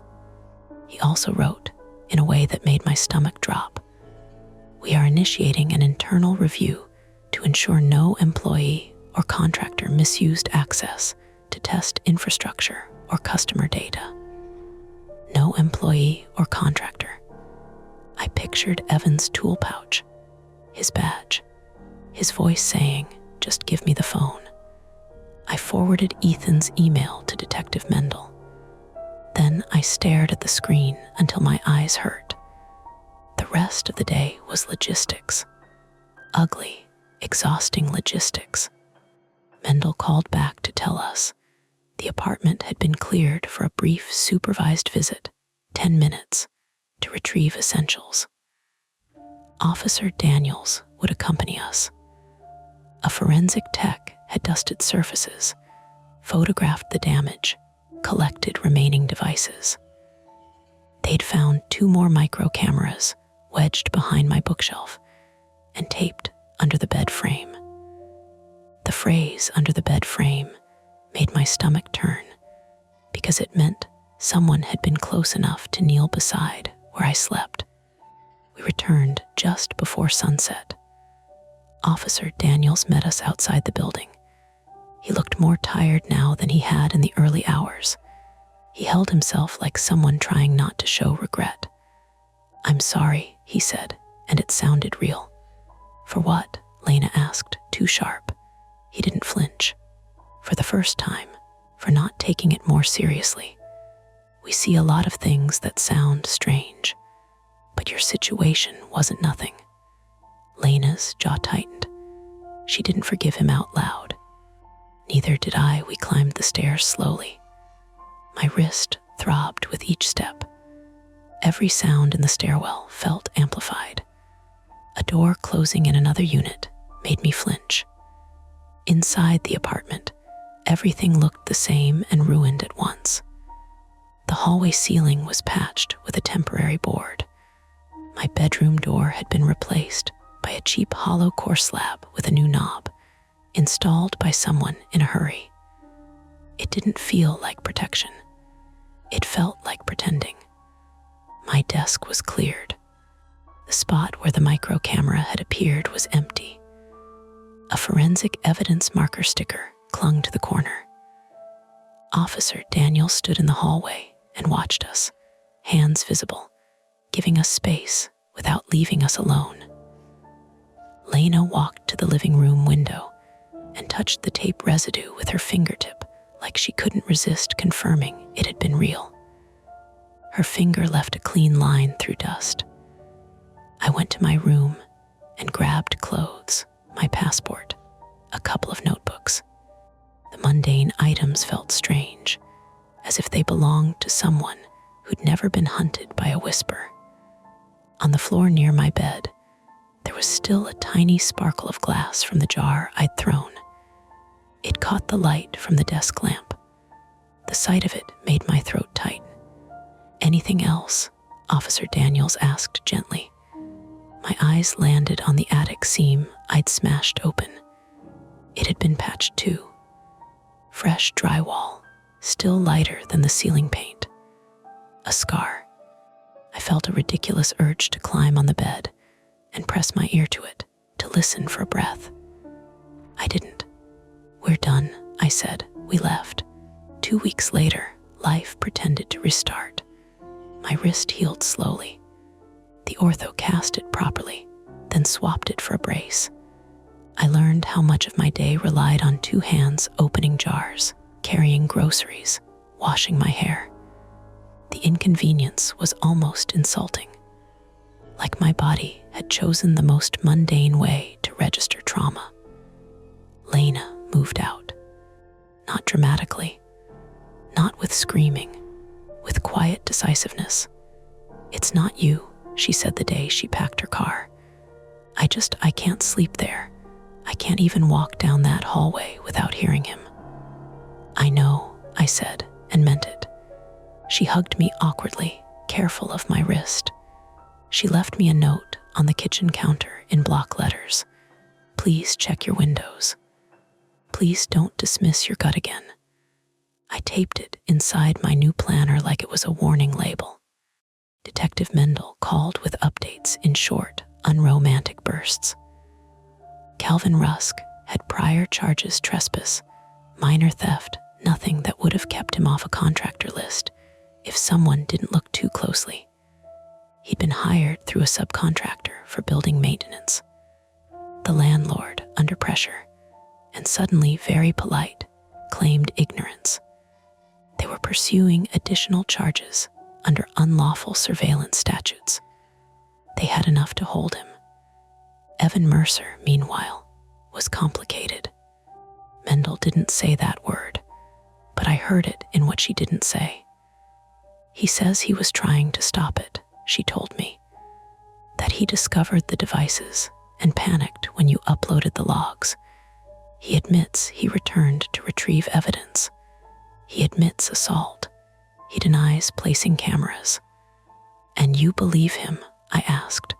A pause. "I believe he knows more than he's saying."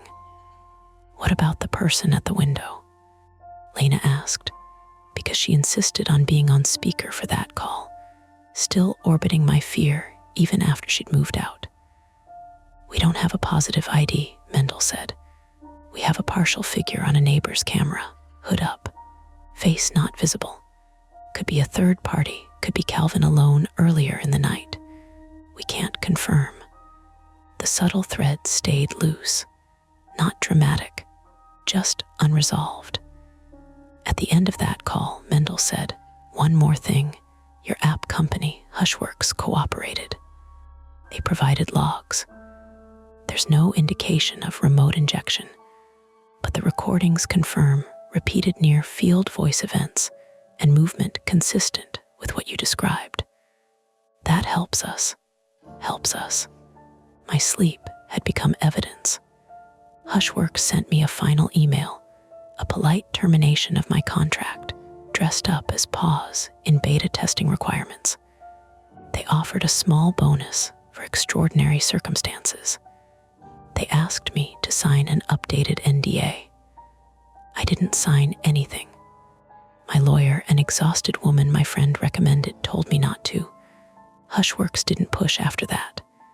They went quiet, which was almost worse, because quiet is where you start imagining what else they're hiding. I moved too, eventually.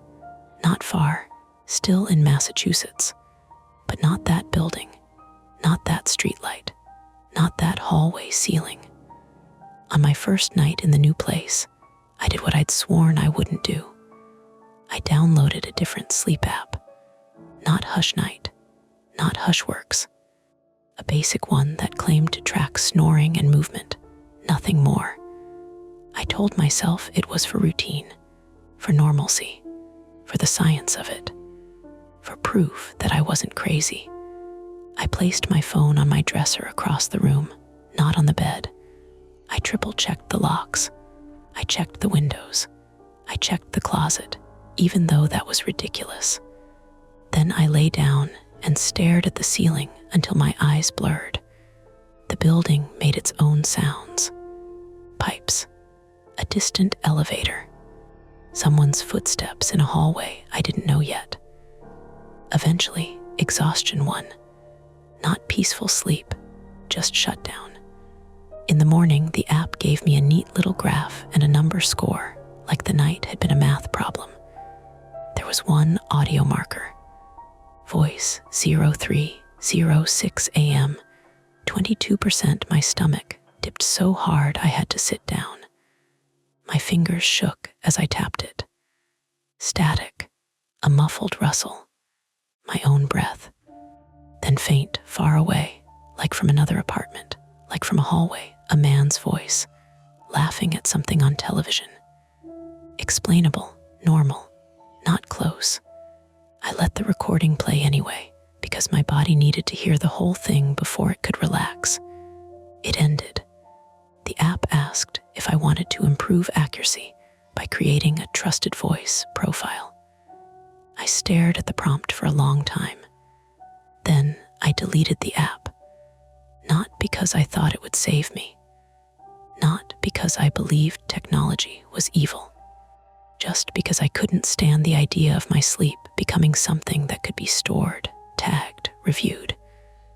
I opened the window a crack and let in cold air, the honest kind, the kind that didn't come with permissions. Outside, someone's dog barked once, then stopped. A car door shut. A person laughed.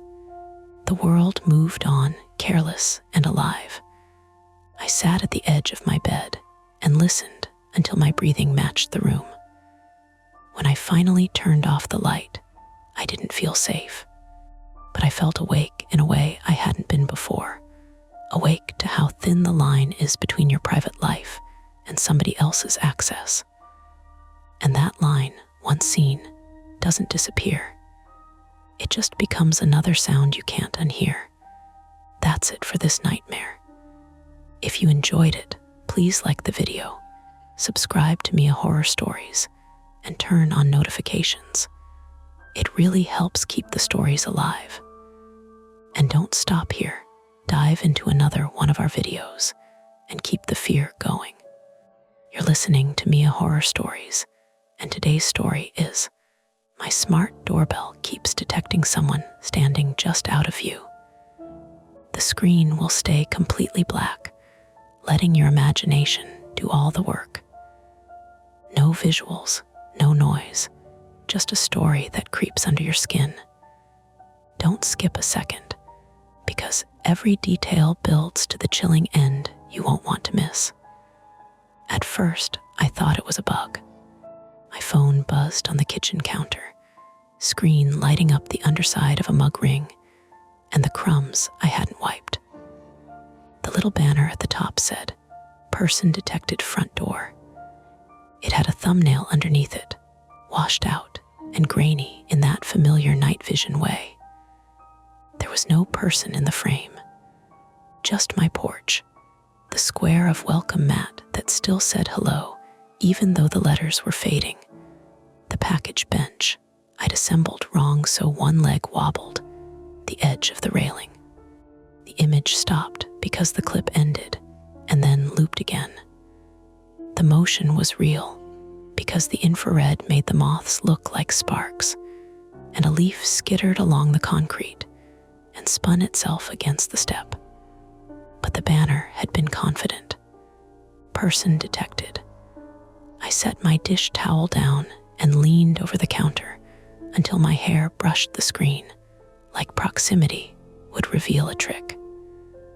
I scrubbed back and forth through the clip with my thumb. At the very top right corner, just barely, there was a sliver of something. A curved, dark shape that could have been the edge of a jacket shoulder, or the side of a trash bag caught on the post, or a shadow. The dog's nails clicked behind me. He paused at the threshold between living room and kitchen, like he was asking if this was one of those things that was about to turn into work. His head tipped, one ear up. "Buddy," I said, without taking my eyes off the screen. "Don't start." He didn't bark. He just watched me. The microwave clock read 8:14 p.m. The house smelled like lemon dish soap and the last of the cold air that had slid in when I let Buddy out an hour ago.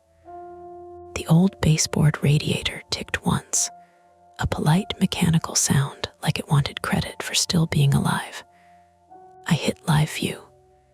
The porch appeared again, wider, with the fisheye curve at the edges. The street beyond was calm. A few houses down, someone's porch light was on. A car rolled by slowly, tires hissing on the wet pavement. My own porch light cast a soft cone that made the railing look oddly theatrical. No one stood there. No one moved. I turned the volume up. All I got was the wind in the mic, and faintly, the low hiss of traffic from the avenue. Buddy's breathing filled the kitchen behind me, wet and rhythmic. I picked up the pepper spray from the key bowl because my hand wanted something to do. It was the size of a lipstick tube and lived there because I told myself that was sensible, not anxious.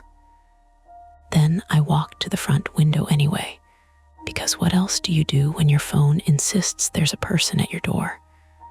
The curtains were a cheap linen I'd bought online, the color described as oatmeal. Up close, they were the color of Band-Aids. I pulled one edge back with 2 fingers and pressed my forehead against the cold glass. The porch was empty, but when I leaned a little to the right, toward the hinge side of the door, I couldn't see the whole thing. The door frame blocked a narrow strip where the camera's angle also seemed to give up. A blind spot that existed because nothing is as all-seeing as the marketing makes it sound. I stood there for a beat too long, trying to force my eyes to see around an angle that didn't exist. Buddy made a soft whining sound, and then, finally, one short bark, like he couldn't help himself. "Yeah," I muttered. "I know." The phone buzzed again before I could let the curtain fall back. Person detected, front door. This time, the thumbnail showed a little more of that upper right corner. A larger curve now. Dark, matte, stationary. My stomach didn't drop exactly. It tightened, like my body was bracing for embarrassment. I could already picture myself calling someone and having to explain I was spooked by a doorbell notification. Maybe it was the motion algorithm mistaking the porch post for a leg. Maybe the neighbor's kid was cutting across my lawn and the camera was catching his backpack at the edge. Maybe it was a raccoon that had learned to stand. The list of reasonable explanations arrived fast, like it had been practicing. My name is Nina Calder. I'm 31, and I live alone in a small rented house on the edge of a river town in upstate New York. I moved here 8 months ago for a job I told people was a step forward, and for a fresh start I didn't admit was actually running. I don't like surprises. I never have. I'm the kind of person who rereads emails before sending them, who checks the lock twice, not because I think someone is out there, but because it quiets the part of my brain that can't tolerate unfinished loops. That part of my brain was very loud right now. I grabbed my keys and slipped my feet into sneakers without tying them. Buddy shoved his head against my thigh, a hard insistence. "No," I told him. "You're staying." He whined again, more offended than scared. I clipped on his leash anyway. It wasn't bravery, it was math. If I opened the door and someone was actually there, I wanted the dog between me and them, and I hated myself a little for thinking it. The entryway light had a flicker I'd meant to fix. It buzzed faintly, a mosquito sound. I opened the closet and pulled out the short aluminum bat I kept behind the vacuum. I bought it after my last apartment, after the broken window and the insurance adjuster, and the neighbor telling me casually that things happen. My private fear isn't ghosts or monsters. It's men who decide you're convenient. I stood with my hand on the doorknob and watched the live view again. Nothing. The porch was still empty, except for the wobble bench and the welcome mat and the corner that remained stubbornly hidden. Took a breath, counted like I'd been taught in therapy, 4 in, hold, 6 out, and then unlocked the deadbolt. The bolt slid back with a metallic clack that sounded too loud in my own hallway. I opened the door a few inches. Cold air slipped in. It smelled like damp leaves and someone's wood smoke. Buddy leaned forward, nose working hard, body tense. His tail was straight out, not wagging. Nothing stood on my porch, but the space just out of view, past the door frame, past my angle, felt occupied. Not in a paranormal way. In the way you can feel a person behind you in a checkout line without turning. A pressure in the air that made my skin pay attention. "Nina." The voice cut through my spiral like a hand on my shoulder. I jumped, and the bat tapped the wall with a dumb, hollow sound. Across the street, under the yellow glow of a street lamp, a woman stood halfway down her walkway with a recycling bin in one hand. She raised the other hand in a small wave, eyebrows lifted in concern. This is Maya Herschel, 38, female, my across-the-street neighbor, who has the calm competence of someone who has kept a household running through minor disasters. She has a partner, 2 kids I see in the mornings with backpacks and sleepy faces, and a habit of calling out hello like she's checking that the neighborhood is still a neighborhood. "I saw your light," she called. "Everything okay?"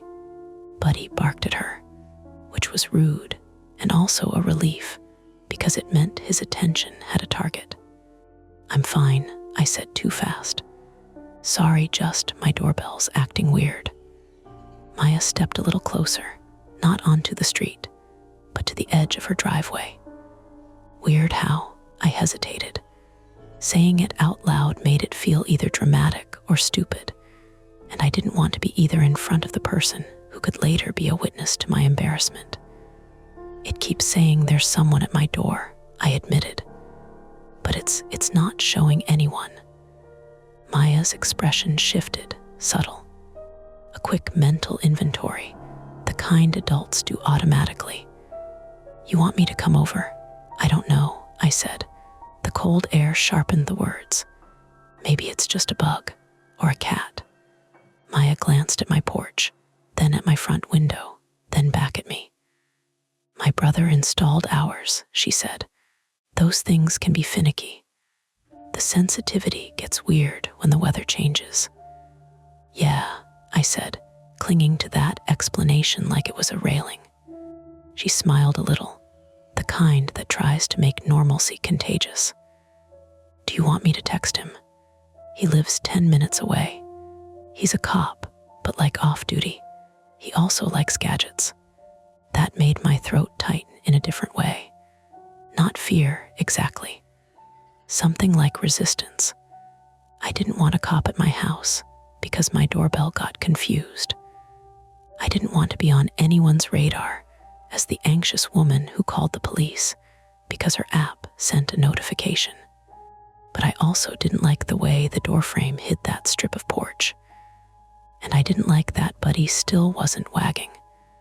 I can just reset it, I said, because that was the version of me I wanted to be. Practical, unbothered, someone who handled her own problems. Maya's gaze dropped, just briefly, to the bat in my hand. It wasn't judgmental. It was understanding. That somehow made my face feel hot. Okay, she said gently. But Nina, if you see something, or if you feel weird, you call. I'm serious. I will, I lied because I didn't call. That's one of my flaws. I wait too long because I don't want to be a burden, and then I'm shocked when waiting makes things worse. Maya rolled her recycling bin back up her driveway. I'm going to be inside, she called, as if giving me a safety net. Text me if anything. I will, I said again, this time meaning it more. I closed my door, locked it, and stood in the entryway for a moment with my ear angled toward the porch. Nothing. No footsteps. No cough. Just the distant hush of a car, Buddy's collar tag clinking once when he shifted. My phone buzzed in my pocket like it was impatient. Person detected front door. I walked back to the kitchen and set the bat down with the careful gentleness of someone placing a bad idea on a counter. I tapped into the doorbell settings, thumb moving with muscle memory. Sensitivity, motion zones, package detection, person detection, all those toggles that promised control. The motion zone was a blue shape drawn over the porch. It ended at the very edge of that blind spot. I could extend it, technically. The app would let me draw it wider, right into the slice of space where the door frame blocked my view. But that would also include the street, and it would trigger every time a car passed, every time Maya's kids ran out to the bus, every time a leaf moved. There was another option too, the privacy setting, the one that blacked out parts of the image so you didn't record your neighbor's yard. I'd set it when I moved in because it felt like the decent thing. Maybe that had created the blind spot. Maybe it was my own attempt at being considerate that had cut a hole in my awareness. I zoomed in on the last clip again. I turned the brightness up until the porch looked like a cheap security feed from a gas station. The corner shape was still there, a little larger now than it had been in the first clip. Too consistent for a moth, too solid for a leaf. I scrubbed back and paused it at the moment the notification fired. The algorithm had decided there was a person, but the camera hadn't given me one. I glanced toward the front window. The curtains hung still. The glass reflected my kitchen, my sink full of dishes, the yellow overhead light, my own face drawn tight. Buddy paced a small loop between the kitchen and the living room, stopping each time to look at the front door. He wasn't barking now. He was listening. I thought about Maya's offer, her brother. The idea of someone who knew what to do showing up and telling me it was nothing. The relief of being able to hand the fear to someone else. I also thought about the last time I involved someone official in something I couldn't explain, and how small I'd felt afterward. Quickly concerned turned into overreacting, and how that stuck to me like a label. My phone buzzed again and again. 3 notifications in 2 minutes, like the doorbell was stuck on a loop. I opened the live view. The porch was empty. The blind spot waited at the edge of the frame like a missing tooth. I set my phone down and stared at it for a long time, like if I stared hard enough, I could intimidate reality back into behaving. Then, I did the one thing that felt both safe and dangerous. I hit save video on the last 3 clips. Not because I was sure I'd need them. Not because I was sure anything was happening. Because if something did happen later, I couldn't stand the thought of having nothing, no record, no proof, no breadcrumb trail for my own sanity. Behind me, Buddy let out a soft, low sound. Not a growl. A warning that hadn't picked a shape yet. I looked at the front door. I looked at the bat on the counter. I looked at Maya's number in my recent texts. And I realized I had a choice to make that was going to decide what kind of story this was, long before I understood what I was up against.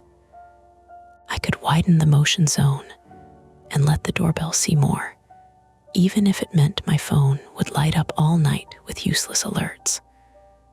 Or I could keep it as it was, my polite blind spot intact, and go to bed telling myself that person detected didn't mean anything if I couldn't see a person. My thumb hovered over the little blue shape on the screen. Buddy sat down at my feet, braced like he was ready to be told what we were doing. Outside, on the porch, the wind moved the welcome mat just enough to lift one corner and let it slap back down. I didn't touch the screen yet. I just listened to the house settling around me and tried to decide whether I wanted more information or more peace. I widened the motion zone, not all the way, just enough to swallow the blind spot. The blue shape on the app stretched toward the hinge side of the door, a little jagged where my finger wobbled. The app flashed a warning. Increased activity may cause frequent notifications. Fine, I muttered. Let it. I hit save. For a moment, nothing happened. The porch on live view looked the same wet concrete wobble bench, the thin metal railing catching the light. Buddy stayed seated at my feet, chest tight, like he was waiting for a cue. Then my phone buzzed. Person detected, front door. So fast it felt like the app had been holding its breath. I opened the clip. This time, the upper right corner wasn't ambiguous. It wasn't a curved suggestion or a shadow. It was fabric, dark, textured. The edge of a sleeve, maybe, and a slice of torso that stopped exactly where the camera's distortion began to stretch. Whoever it was stood so close to my door that the lens couldn't capture them fully. Just a sliver, just enough to confirm shape. They weren't moving.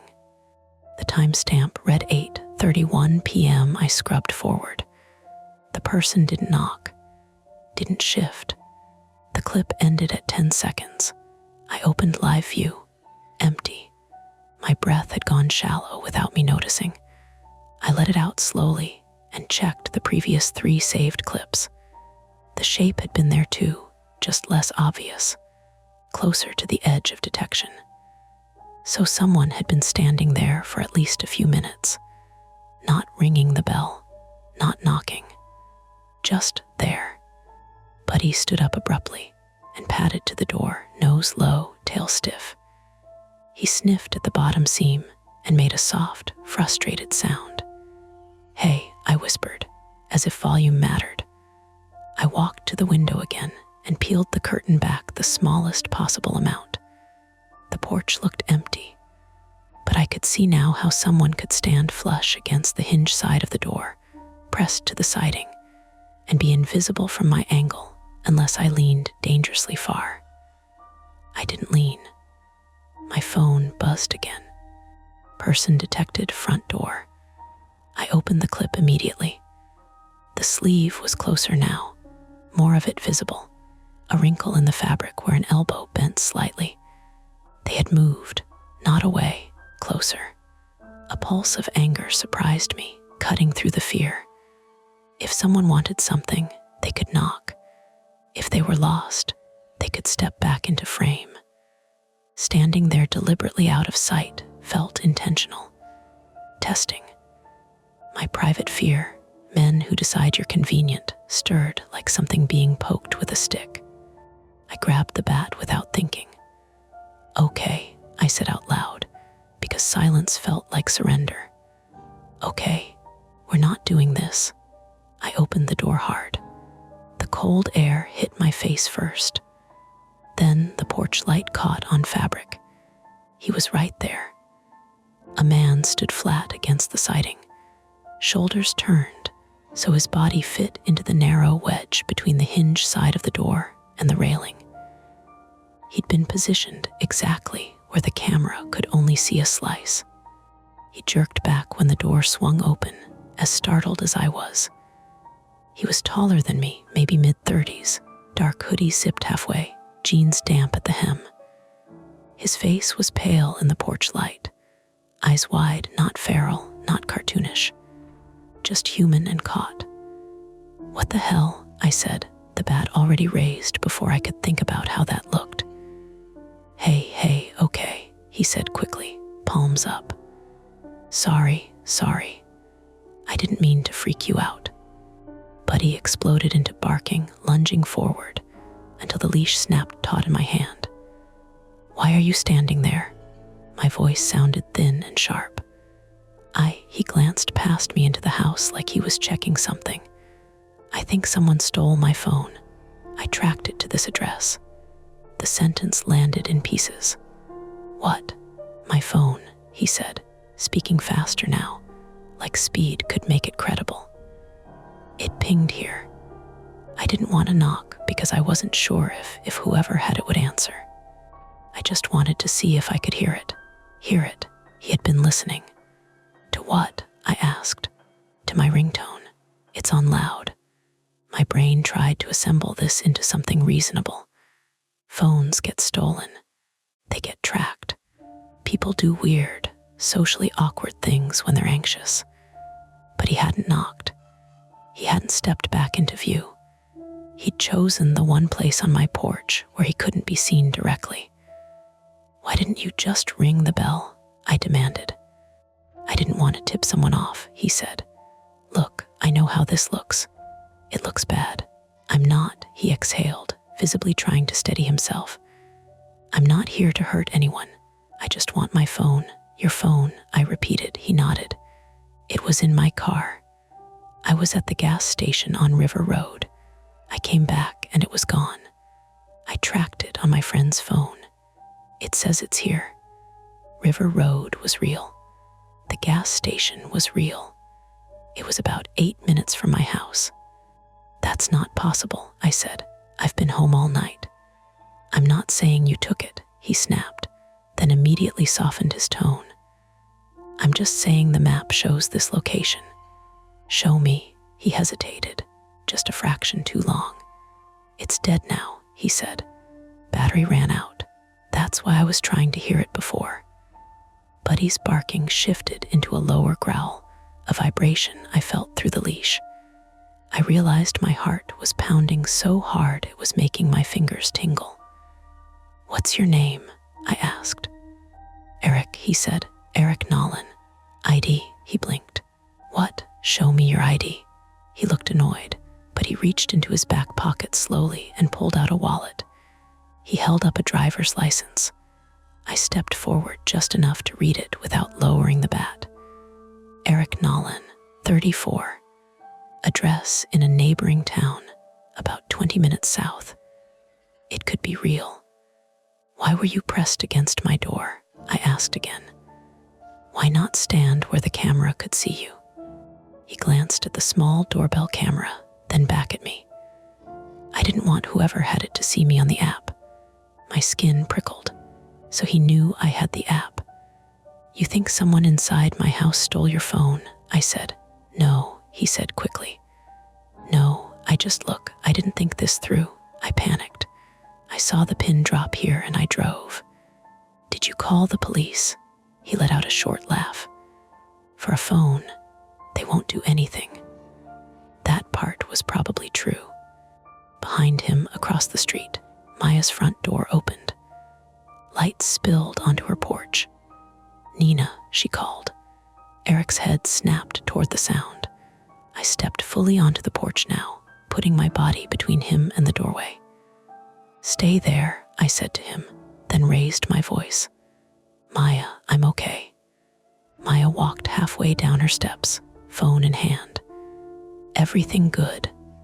"This guy says his phone pinged here," I said, keeping my eyes on Eric. Maya's gaze sharpened immediately. She took in the hoodie, the damp jeans, the way he stood too close to my threshold. "Did you call the police?" she asked him. He shifted his weight.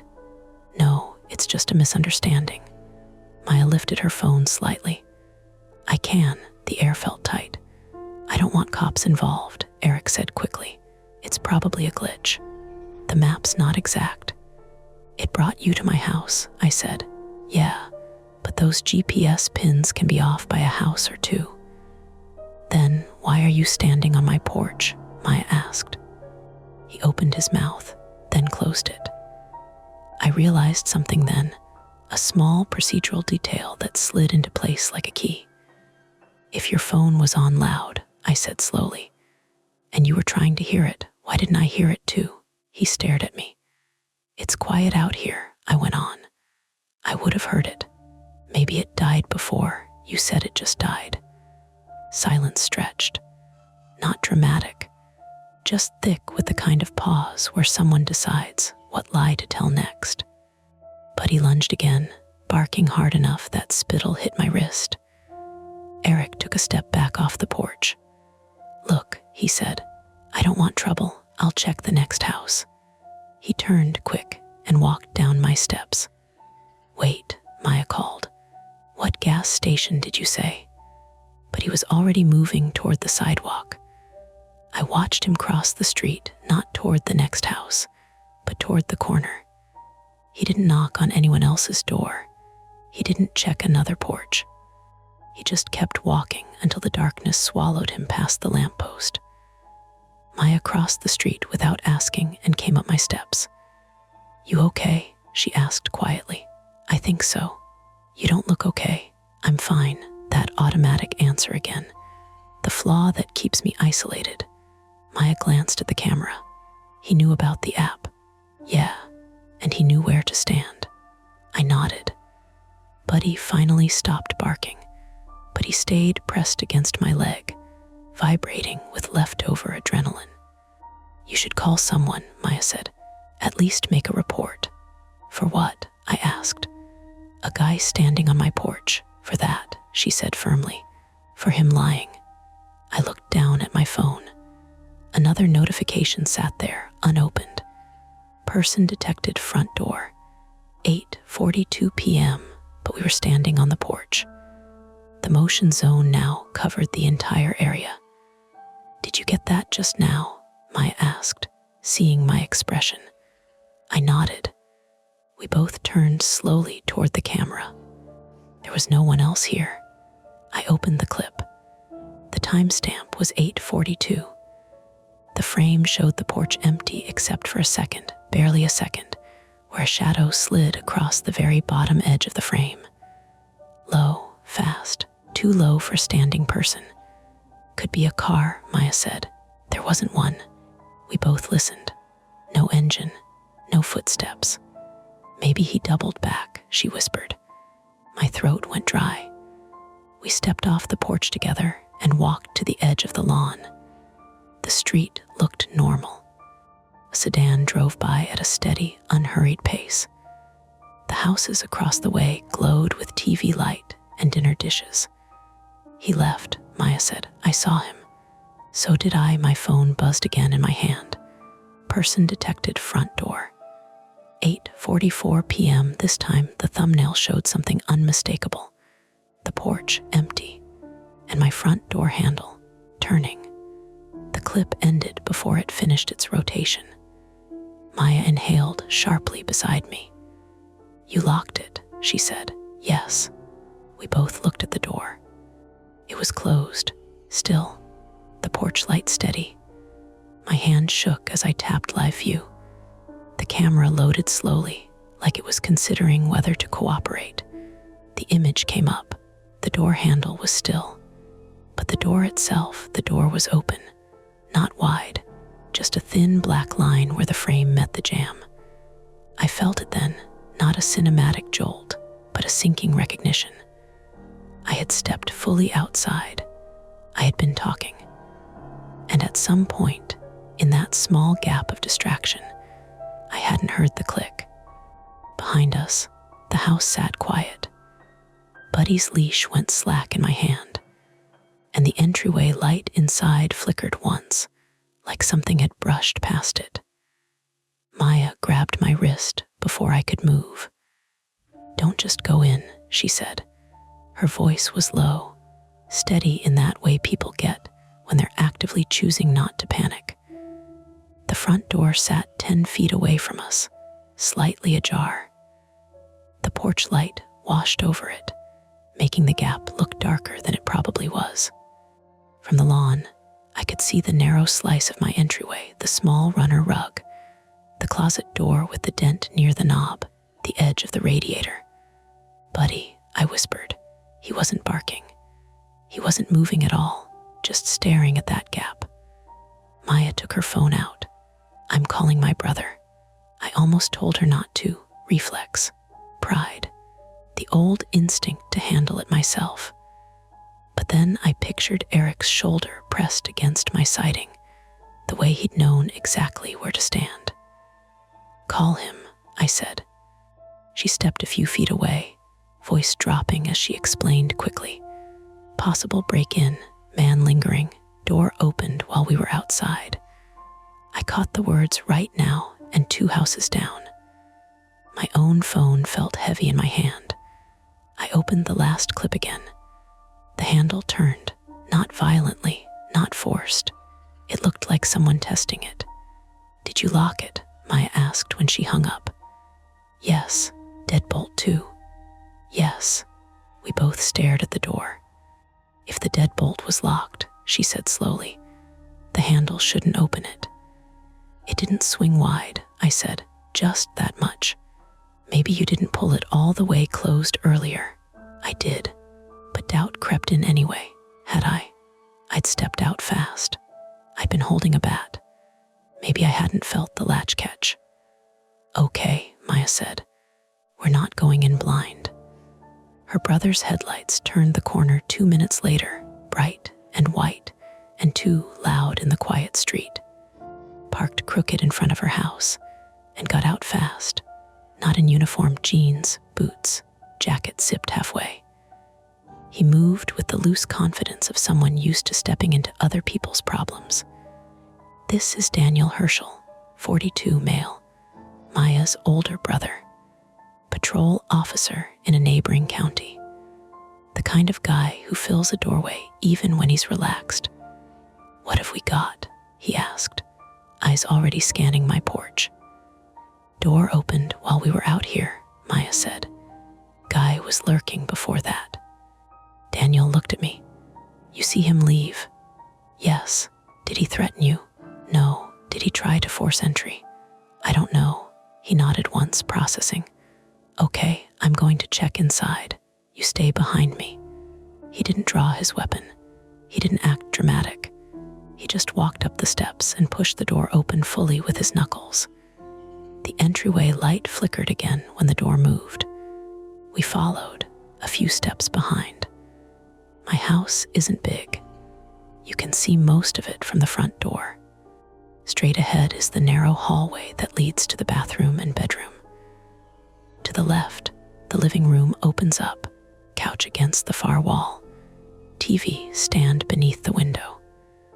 To the right, the kitchen where the sink still held dishes and the bat lay on the counter. Daniel moved methodically. He cleared the living room first, stepping in and sweeping his gaze low to high. He checked behind the couch, opened the coat closet, even crouched to glance under the small table by the window. Nothing. He moved down the hallway. The bathroom door was open. He pushed it wider with 2 fingers, peered inside. Shower curtain still, mirror reflecting his own tense face back at him. Bedroom next. He stepped in, then paused. whispered from the hallway. "Windows open," he said. My stomach dropped into my shoes. I hadn't opened the bedroom window. It was February. The air outside was damp and sharp. He walked to it carefully. The window faced the side yard, a narrow strip between my house and the neighbor's fence, maybe 3 feet wide. Not a place anyone would casually pass through. The lower sash was lifted about 4 inches. "Did you open this?" he asked. "No." He touched the frame, then the latch. "There's no sign of forced entry." Maya stepped up behind me. "Could he have come in through here?" Daniel shook his head. 4 inches. Not unless he's a cat. We all exhaled, just a little. I stepped into the bedroom and felt it then, the cold air drifting in, thin but steady. The curtain lifted slightly with each faint gust. I walked to the nightstand. My phone charger was unplugged. I stared at it. "I had this plugged in," I said. Daniel glanced over. "You sure?" "Yes, could have fallen out." It was tight. He bent down and examined the outlet. Nothing looked damaged. The cord lay coiled loosely on the floor. "Anything missing?" he asked. I scanned the room. Jewelry dish. Laptop on the desk. Closet door closed.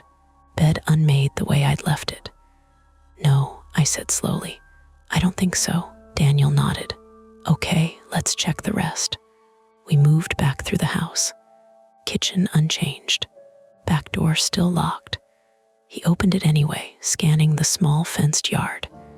The gate at the back corner was closed, padlock hanging loose but intact. He came back inside and shut the door. "Nothing obvious," he said, "which is good." "But the door opened," Maya insisted. Daniel looked at the front door. He tested the handle. It turned, but the latch caught. He twisted the deadbolt. It clicked smoothly. "You might not have pulled it fully closed," he said gently. I did. He didn't argue. "We can dust for prints, but realistically, if he just touched the handle, that's not going to give us much. And if he didn't enter, there's no burglary." "So what do I do?" I asked. "Lock everything. Maybe stay with Maya tonight." The suggestion hit harder than I expected. Leave my house. Let someone else win the psychological battle. "I don't want to," I said. Daniel shrugged. "Up to you. I can drive around the block for a bit, see if I spot him." "Please," Maya said. He nodded and headed out. The house felt smaller once he left. Not because it was unsafe, exactly, but because it had been inspected and still held uncertainty. Maya stayed with me in the kitchen.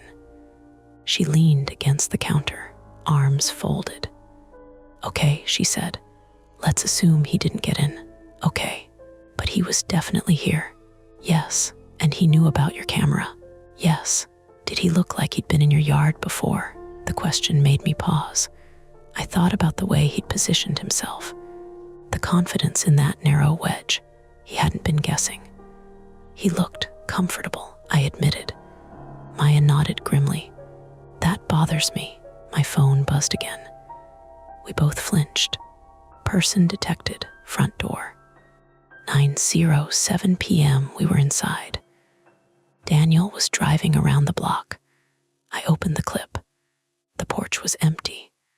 Then, at the very bottom of the frame near the step, something moved. Long, thin, quick. My brain supplied the worst possible image immediately. "Snake," I whispered. Maya leaned closer. In February, the shape darted across the bottom edge again, then disappeared. We watched it 3 more times before the obvious explanation settled in. The welcome mat. The wind had lifted it enough that the corner dragged across the concrete, creating a shadow the algorithm interpreted as movement. Maya let out a breath that turned into a short, shaky laugh. "Okay, that one's not a person." I nodded, embarrassed at how fast my imagination had sprinted. But the relief didn't last, because the next notification came less than a minute later. Person detected front door. 9:08 p.m. this time, the clip showed something new. The porch, empty. Then, just for a second, the faintest reflection in the glass of the storm door. A shape behind the camera. Not on the porch, behind it. Inside the narrow space between the main door and the outer storm door. My skin went cold in a practical, physical way. Is that? Maya began. I zoomed in. The resolution degraded, pixels stretching, but the outline remained. Someone had wedged themselves between the storm door and the main door. There's barely 8 inches of space there. Enough for a package. Not enough for a person. Except the storm door wasn't flush. It bowed outward slightly. If someone pressed into that space and pulled the storm door gently closed, they could hide in that sliver and be invisible from the porch. Daniel said he closed the door fully, Maya whispered. He did. My mind ran backward. When Daniel opened the front door, he'd pushed it wide. The storm door had swung out and then back in. We'd been focused on the interior, on the bedroom window. If someone had been standing flat against the outside wall while Daniel entered, they could have slipped into that narrow pocket as he moved inside. We never looked at the space between the doors. Call him, I said. Maya was already dialing. But before she could speak, there was a soft, deliberate sound from the front of the house. Not the wind, not the mat. A slow, careful push. The storm door handle rattled once, twice, testing. We both froze. The sound came again, louder now, the metal scraping lightly against the frame. He's still here, Maya breathed into the phone. I grabbed the bat. My hands were slick. My arms felt heavy, like I'd been lifting weights for hours. The handle rattled harder, then stopped. Silence stretched, thick and suffocating. Daniel's voice crackled faintly from Maya's phone. I'm pulling up. Headlights washed across the living room window. The rattling stopped immediately. We ran to the front door together. Daniel sprinted up the steps, boots heavy on wood. He yanked the storm door open, empty. The porch stood bare under the light. Daniel stepped out and swung around the side of the house, boots crunching on gravel. He disappeared into the narrow side yard where the bedroom window faced. Maya and I stood in the entryway, breathing too fast. Seconds ticked. Then Daniel's voice came from the side of the house. He's back here. The word hit like a physical shove. I moved without thinking, stepping out onto the porch again. Stay inside, Daniel shouted. But I was already at the top of the steps. I saw it then, a shadow moving fast along the fence line, heading toward the back gate. Daniel gave chase. The gate clanged as it swung open. I ran down the steps, ignoring Maya calling my name. The backyard isn't large, maybe 20 feet deep, enclosed by a 6-foot wooden fence. Gate at the far corner opens into a narrow alley that runs behind 3 houses before emptying onto the next street. By the time I reached the back door, Daniel was halfway through the alley. I could hear footsteps pounding on wet pavement, and then a sharp crack. Daniel stumbled. I didn't think, I just ran. I hit the gate hard, shoulder slamming into wood. Pain shot down my arm, but I forced it open. Daniel was on one knee in the alley, cursing under his breath. A brick lay near his foot. He threw it, Daniel said, jaw tight. Hit the wall, shards. Blood seeped through his jeans just below the knee. The alley stretched left and right, dimly lit by one flickering security light mounted above a garage. No sign of the man. He was gone. But the alley didn't feel empty. It felt watched. And for the first time since the notifications started, I understood something clearly. This wasn't about a phone. This wasn't random. He had stayed. He had adapted. He had hidden inches from my door while we searched my house. And now Daniel was bleeding. Sirens wailed faintly in the distance. Daniel must have radioed for backup. I looked back at my house from the alley. The back door stood open. The gate swung wide. The front porch light glowed steady. And in the living room window, I saw movement. Not outside, inside. The movement in the living room window was small. A shift of shadow behind the curtain. A shape passing through the slice of light from the hallway. It could have been Maya. It could have been Buddy. But Maya was behind me in the alley now, breathless, her phone pressed to her ear.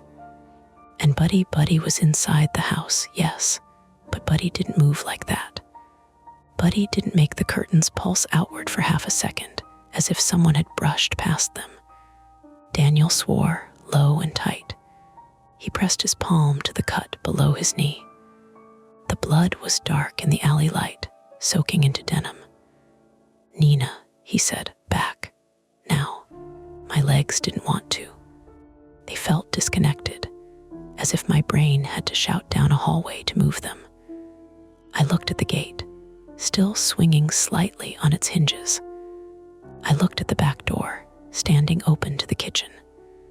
I could smell my own house from here, dish soap, the faint metallic scent of the radiator, Buddy's dog smell. The sirens were closer now, a wavering sound that rose and fell with turns. Maya's voice came sharp through the phone. "He's inside. I saw movement. Daniel's hurt. We need someone now." Daniel grabbed my forearm with a bloody hand. His grip was firm, grounding.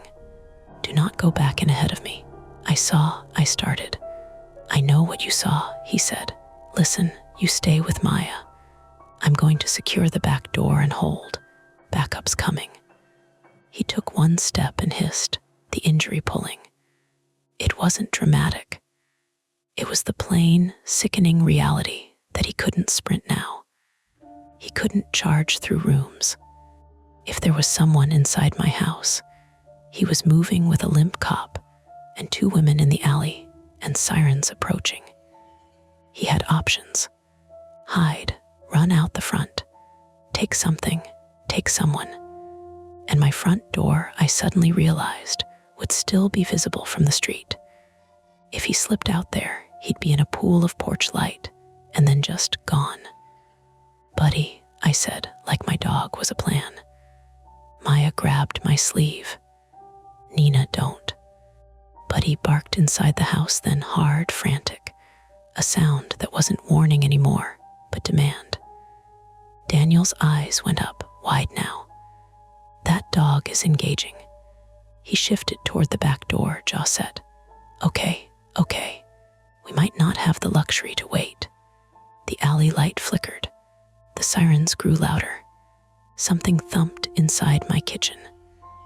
A single, heavy sound, like a cabinet door being closed with too much force.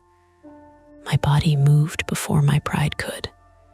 I ran through the gate and across the small yard, gravel biting through my shoe soles.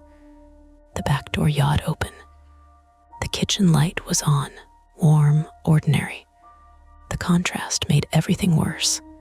I stopped at the threshold. Daniel came up behind me, slower, bracing a hand on the frame. "Stay behind me," he repeated, voice clipped with strain. Maya hovered in the yard, phone in hand, torn between helping and listening to dispatch.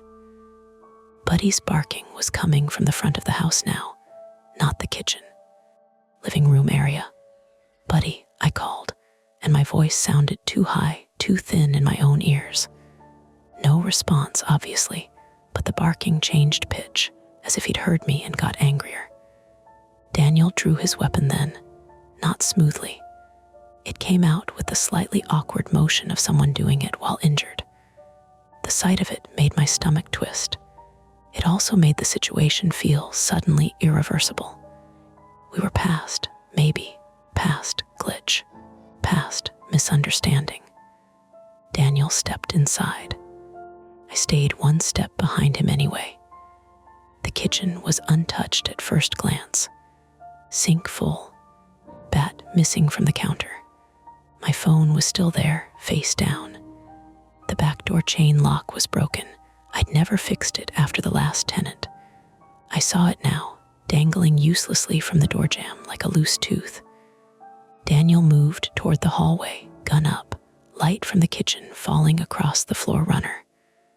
A soft sound came from the living room. Not a step, not a breath. A click, my front doorbell. Somebody pressed it. The chime echoed through the house, cheerful, absurd. Maya gasped from the backyard. He's at the front. Daniel froze. His head snapped toward the sound. Buddy's barking surged like a wave. I felt my brain split into two tracks. One, pure panic. Two, cold observation. If he rang the bell, he wanted us to move. He wanted Daniel's attention pulled away from wherever he really was. "Don't go," I whispered. Daniel didn't answer. His eyes flicked to me, then to the hallway.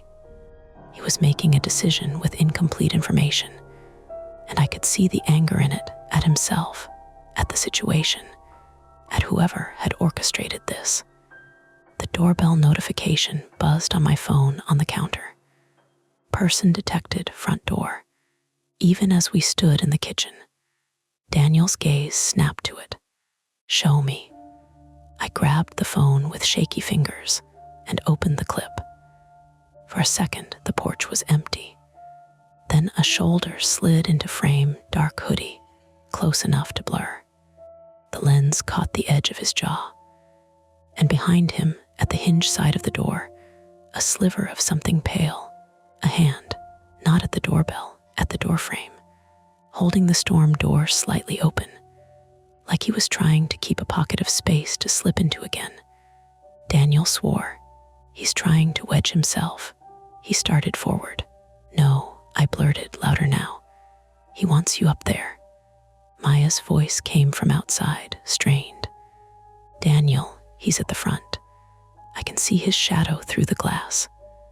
Daniel paused at the hallway entrance, caught between. "Nina, get out, now. I'm not leaving Buddy." Buddy barked again, then yelped short, sharp, the sound of a dog being startled or grabbed.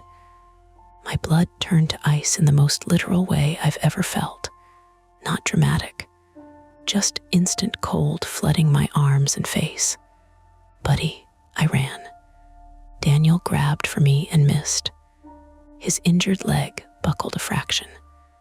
That half second was all it took. I tore down the hallway toward the living room, feet slipping on the runner rug. My mind was screaming at me about knives, guns, blunt objects, about being stupid. I didn't care. The living room was half lit by the porch light spilling through the front window. The curtains moved slightly, as if someone had just brushed past them. The air smelled different here, dust from the baseboard heater, the faint sweet of the candle I'd burned earlier and forgotten to blow out. Buddy was in the middle of the room, hackles up, barking at the front door. And the front door, my front door, was open now. Not wide, just enough for a body to fit through sideways. A man stood in the gap, 1 foot inside the house. He was Eric now, or maybe he was, but the performance was gone. His hood was up. His face was half hidden, but I saw eyes. Focused, flat. He held Buddy's leash in one hand. My leash. The one I'd dropped somewhere between panic and instinct. Buddy lunged, trying to reach him, and the man jerked the leash hard, pulling Buddy's collar tight. Buddy's bark choked into a gagging sound. "Don't," I said, voice cracking. "Don't hurt him." The man's gaze flicked to me. He didn't speak.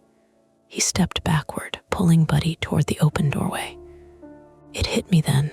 This wasn't about stealing my TV. This wasn't about a phone. This was about leverage, about forcing me to come close. My private fear, the one I carried like a stone in my pocket, was suddenly not private at all. It was standing in my doorway with my dog's life in his hand. Daniel's voice boomed from the hallway. "Police, let the dog go." The man's head turned slightly, calculating. His grip tightened on the leash. Buddy wheezed. I moved without planning. A desperate, stupid idea that arrived full-formed because my brain had nothing else to offer. I grabbed the end table by the couch and shoved it hard. It scraped across the hardwood with a loud, ugly screech. It wasn't aimed at him. It was aimed at the space between us, noise, disruption, something unpredictable. The man flinched. Not much, but enough. Buddy surged forward in that moment, twisting his body, gaining an inch of slack. His teeth snapped and caught fabric, hoodie sleeve. He didn't get skin, but he got purchase. The man cursed. The first word I'd heard from him. Human, ugly. He yanked the leash again. Buddy yelped and stumbled, claws scrabbling. I lunged too, grabbing for the leash near Buddy's collar. My fingers closed around nylon. Rough, familiar. For half a second, we were all connected, me, Buddy, the man. Then Daniel fired, not at the man, into the ceiling. The sound was deafening. Plaster dust rained down in a soft white sprinkle. The candle on the shelf flickered violently and went out. The man jerked back, startled for real now. Buddy took advantage, twisting again. His collar slipped halfway off his neck because it was too loose, because I'd always left it loose so he'd be comfortable. A tiny detail, paid for now with panic. Buddy slipped free. He bolted toward me. The man's hand shot out, grabbing for Buddy's scruff and missing. His fingers caught my sleeve instead, yanking me toward the doorway. Pain flared in my shoulder. I stumbled, caught myself, and in that stumble, my hand brushed something on the floor near the entry rug. A phone, not mine. Black screen, cracked corner, Eric's phone. It was real. It had been here. I saw the intruder's eyes drop to it too, for the briefest instant. Possession. Panic. Calculation. Daniel advanced, gun steady now despite his limp, jaw clenched so tight it made his cheek muscles jump. "Let her go," he said, calm voice, deadly serious. The man released my sleeve immediately and stepped backward out the door. But he didn't run. He lifted something from his pocket, small, metallic. A box cutter. He flicked it open with one thumb, blade catching porch light. Maya screamed from somewhere outside. "Daniel," I froze.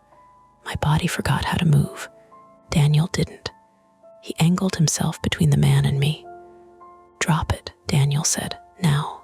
The man's eyes flicked over Daniel's stance, over the gun, over the injured leg.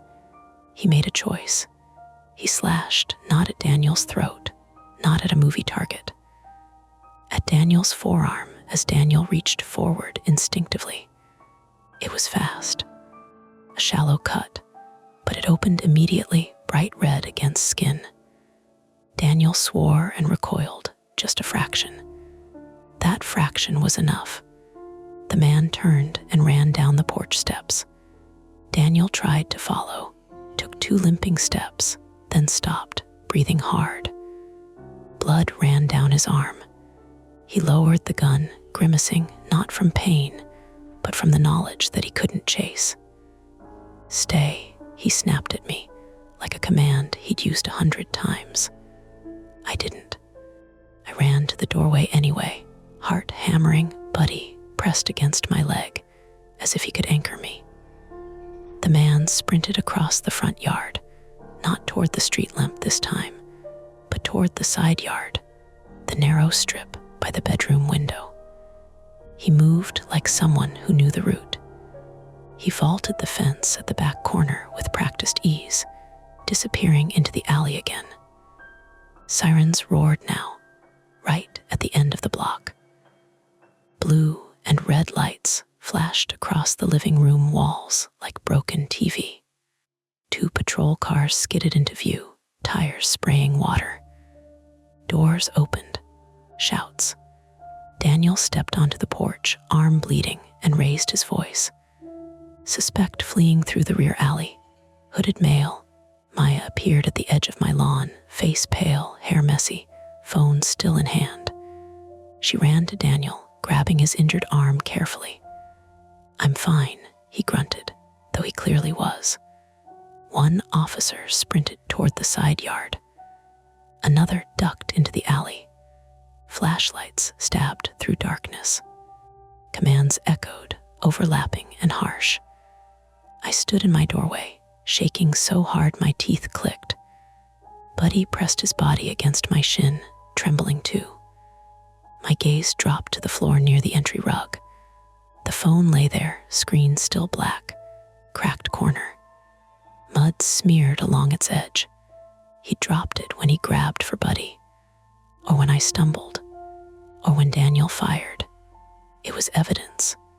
It was also proof that the entire my phone pinged here story had been a hook with a barb. Inside the house, the ceiling had a fresh hole the size of a fist. Dust coated my coffee table. The end table sat crooked where I'd shoved it. The air smelled like gunpowder and burnt wick, and cold outside air streaming through my open door. Daniel looked back at me, eyes sharp, and for a second, the professional mask slipped enough for me to see the human cost behind it.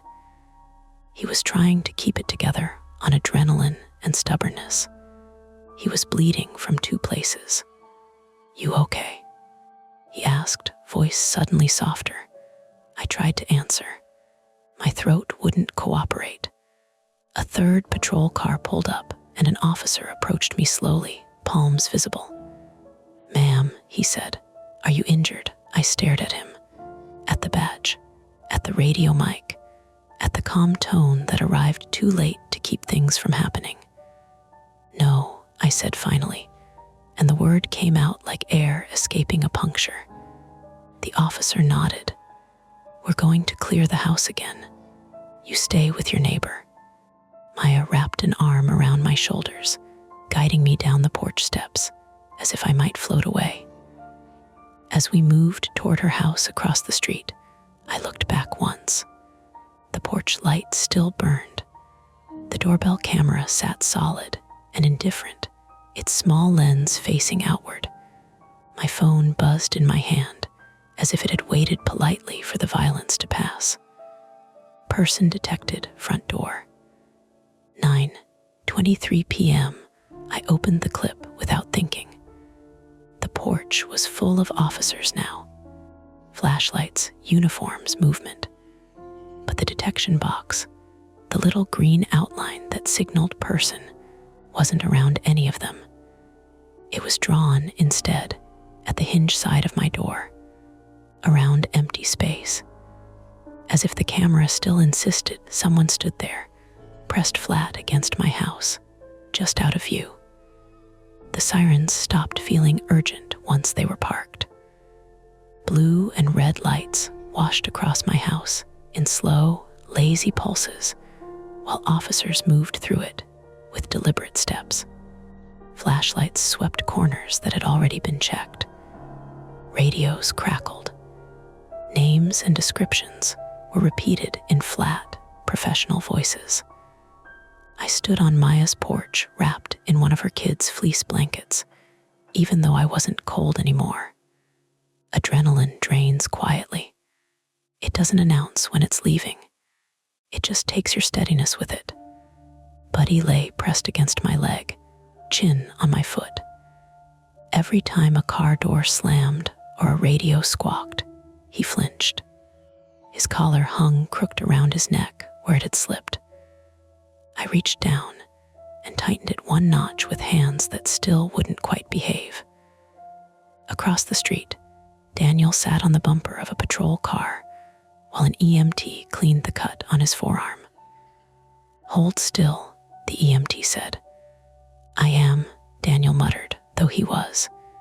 His jaw was tight, eyes flicking toward my house every few seconds like he expected it to sprout legs and run. The brick had torn through his jeans just below the knee. It wasn't deep enough for stitches, but it would bruise hard. The cut on his arm was longer, shallow, but messy. The EMT irrigated it while Daniel stared straight ahead. "You're lucky," the EMT said casually.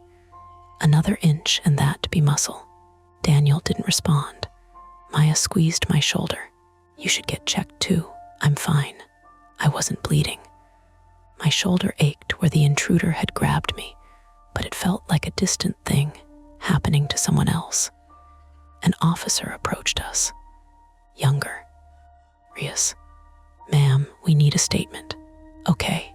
He led me back across the street. The porch light was still on.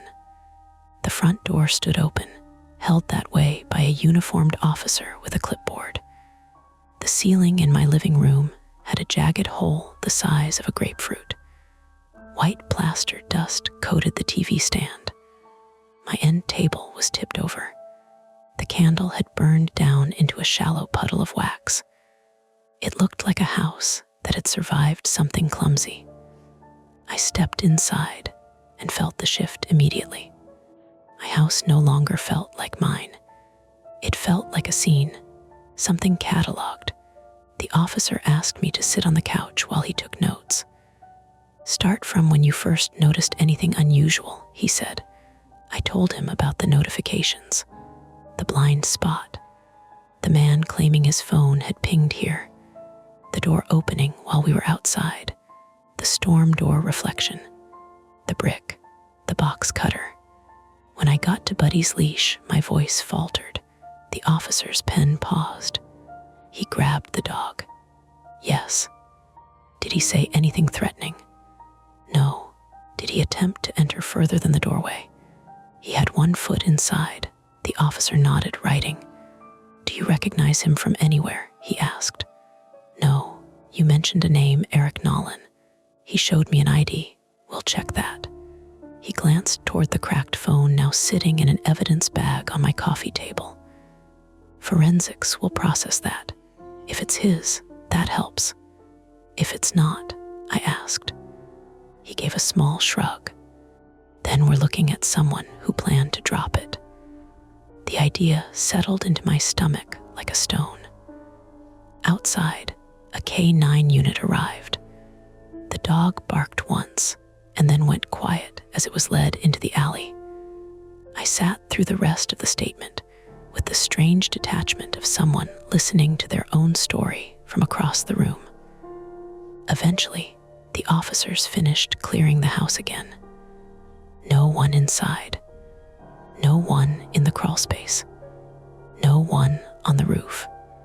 They left 2 patrol cars idling at the end of the block for a while longer. Daniel refused transport to the hospital. "I'll go to urgent care in the morning," he said. "It's superficial." The EMT didn't argue. He wrapped the forearm cut tightly and gave Daniel instructions about infection. When the last cruiser pulled away, the street returned to its usual quiet. Porch lights clicked off one by one. Maya stood in my living room, arms folded, looking at the ceiling. "You're not staying here tonight." It wasn't a question.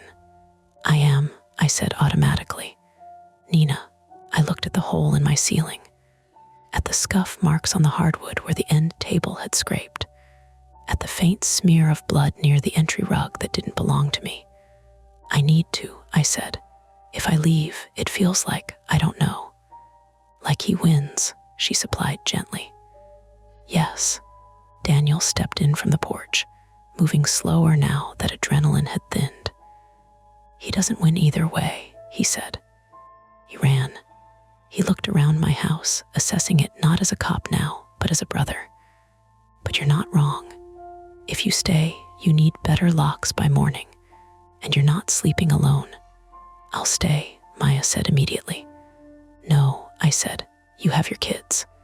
They'll survive one night without me hovering." We argued quietly for a few minutes, voices low and tired. In the end, we compromised. I would stay. Daniel would sit in his car across the street for a few hours. Maya would leave her phone on loud and her porch light on. It felt like building a flimsy fence after a storm. When the house finally emptied and it was just me and Buddy again, the silence felt different than before. Not ominous, not charged, used. I walked through each room slowly. The bedroom window was closed now, locked.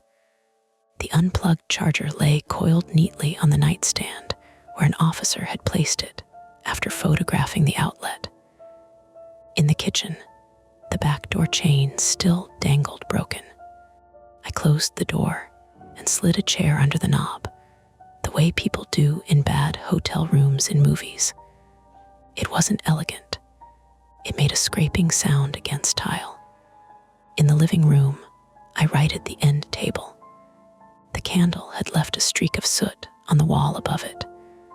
I stood in the entryway for a long time, staring at the front door. The storm door's hinge had a small bend in it now from being yanked open too hard. A thin line of fresh scratch marked the frame where the box cutter had brushed it. I locked the deadbolt, then I tested it. Twice. Buddy followed me everywhere. He didn't bark anymore. He just watched. Around midnight, Daniel tapped on the front window. I let him in briefly so he could use the bathroom and grab a bottle of water. His face looked older in my kitchen light. "They didn't find him," he said quietly. I nodded. I hadn't expected them to. "They'll canvass tomorrow," he went on. "Pull traffic cams. Check that gas station, if that's even real." "Do you think it was?" I asked. He hesitated. The phone was real. That doesn't answer the question. He leaned against the counter, wincing slightly as he shifted his weight. Sometimes guys like that test houses. See who opens the door, see who reacts. The phone story is plausible enough to get you talking. And if I hadn't opened the door, he might have tried something else. The honesty was almost kind. Daniel left around 2 a.m. after promising to swing by at dawn. Maya texted twice to make sure I was awake. I wasn't sleeping anyway. At 2:17 a.m., my phone buzzed. The sound shot through me like electricity. I grabbed it before it could vibrate again. Person detected, front door. My breath stopped. I opened the clip. The porch was empty. The green detection box outlined the hinge side of the door. Nothing moved. I watched it 3 times, waiting for fabric, for a shoulder, for a shadow. Nothing. I checked live view. Empty porch. Street quiet. One car parked across from my house, Daniel S., still there, engine off. I sat on the couch with the phone in my hand and the bat on the floor beside me. It buzzed again at 2:22. Person detected, front door. Same thing. Empty porch. Detection box around that narrow strip of siding. I swallowed. Technology doesn't understand context. It doesn't understand fear. It understands patterns of pixels. Maybe the porch light flicker triggered it. Maybe the bent hinge cast a different shadow now. Maybe the camera's algorithm was overcompensating because I'd widened the motion zone. I stood and walked to the front window. I didn't open the door this time. I pulled the curtain back and looked carefully at the hinge side of the door, the place that had become a character in its own right tonight. It was empty, just wood siding and shadow. I let the curtain fall. Back on the couch, I opened the doorbell settings. I removed the widened motion zone. I drew it tighter, deliberately excluding that sliver of space. The app warned me again about missed activity. I ignored it. Then I turned off person detection entirely. Just motion, just packages, just the minimum. The house settled around me in small, ordinary sounds. The radiator ticked, the fridge hummed, Buddy's breathing slowed. Around 3 a.m., exhaustion finally did what fear couldn't. It dragged me under. When I woke, it was pale gray outside. Kind of morning that pretends nothing happened overnight. Daniel texted that they'd pulled surveillance from the gas station. There had been no report of a stolen phone. The ID Eric Nolan had shown me belonged to a real person, a teacher in Albany. His wallet had been reported stolen 2 weeks ago. The cracked phone found in my living room was registered to a prepaid number, purchased in cash.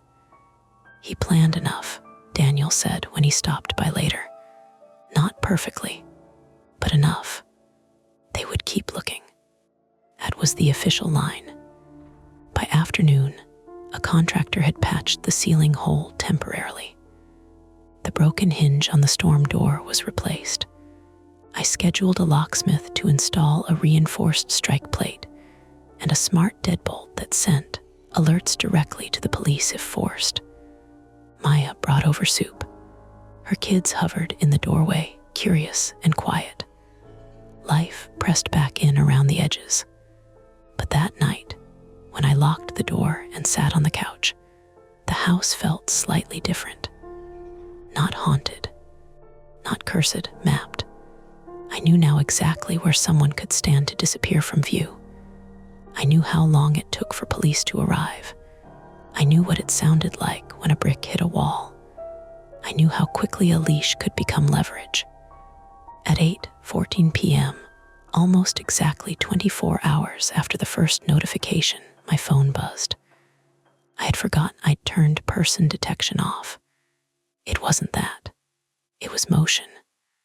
Motion detected front door. I stared at the notification. Then I opened it. The porch appeared on my screen, empty. The welcome mat shifted slightly in the breeze. The green detection box hovered for just a second at the hinge side of the door. Then it vanished. I watched the clip again. Nothing, just porch, just light, just space. I set my phone down carefully on the coffee table. Buddy lifted his head and looked at me. "It's fine," I said, and this time the words were almost true. Almost. The shadows fade for now, but the stories never end. Don't forget to hit like, subscribe to Mia Horror Stories, and join our community of horror lovers. If you're hungry for more, check out the next video. Just remember, the scariest part is often the one you don't see coming. Hey friends, it's your girl Mia. This is Mia Horror Stories, and tonight's story, I found a door in my apartment that wasn't there yesterday is told in darkness. The screen will stay black, so you can simply listen, imagine, and feel every moment without distraction. Trust me, the build-up matters, and the ending is where the real chill hides. So don't look away and don't leave early. The first thing I noticed was the smell. Not a bad smell, not even strong, just wrong for my place.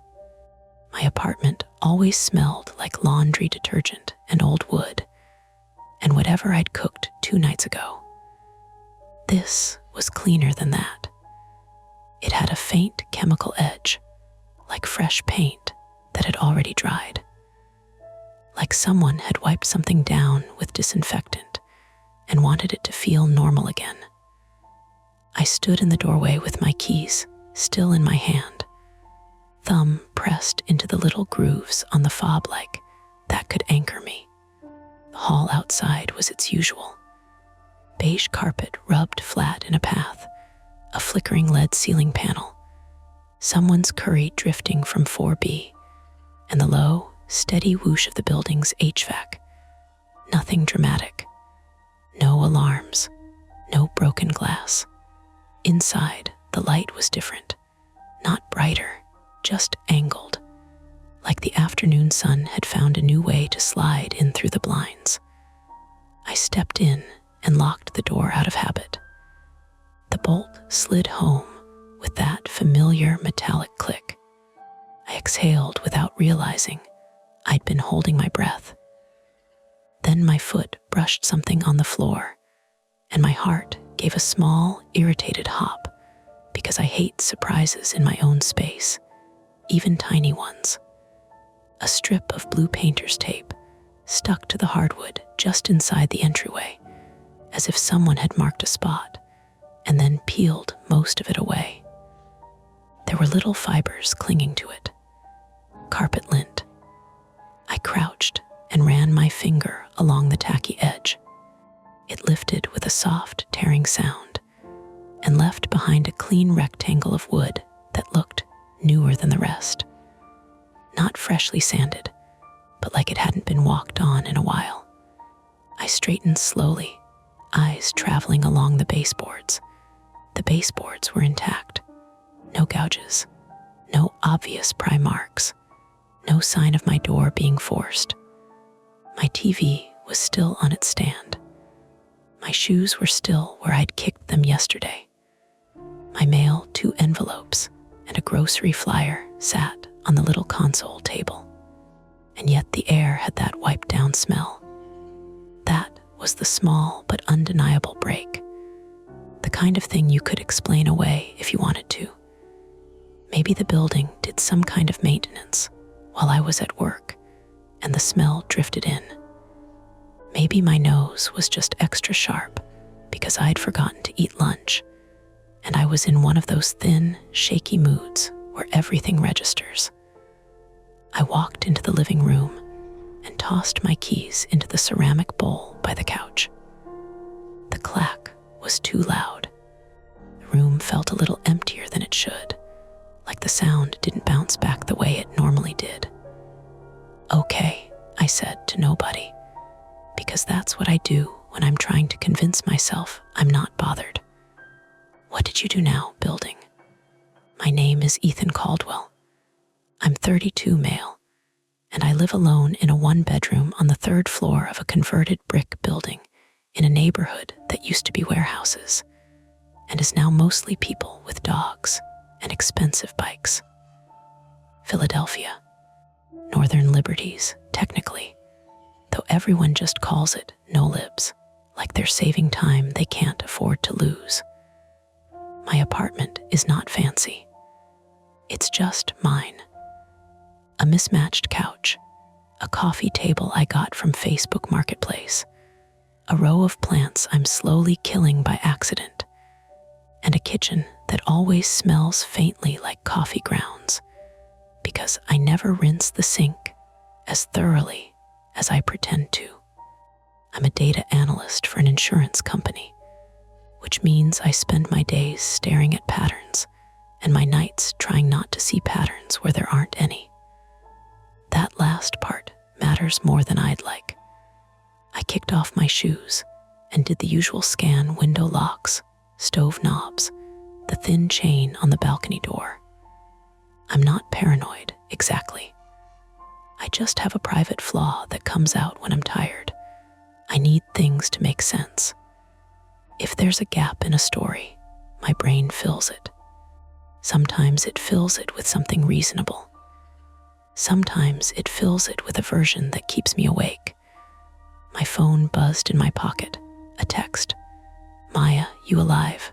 I smiled despite myself.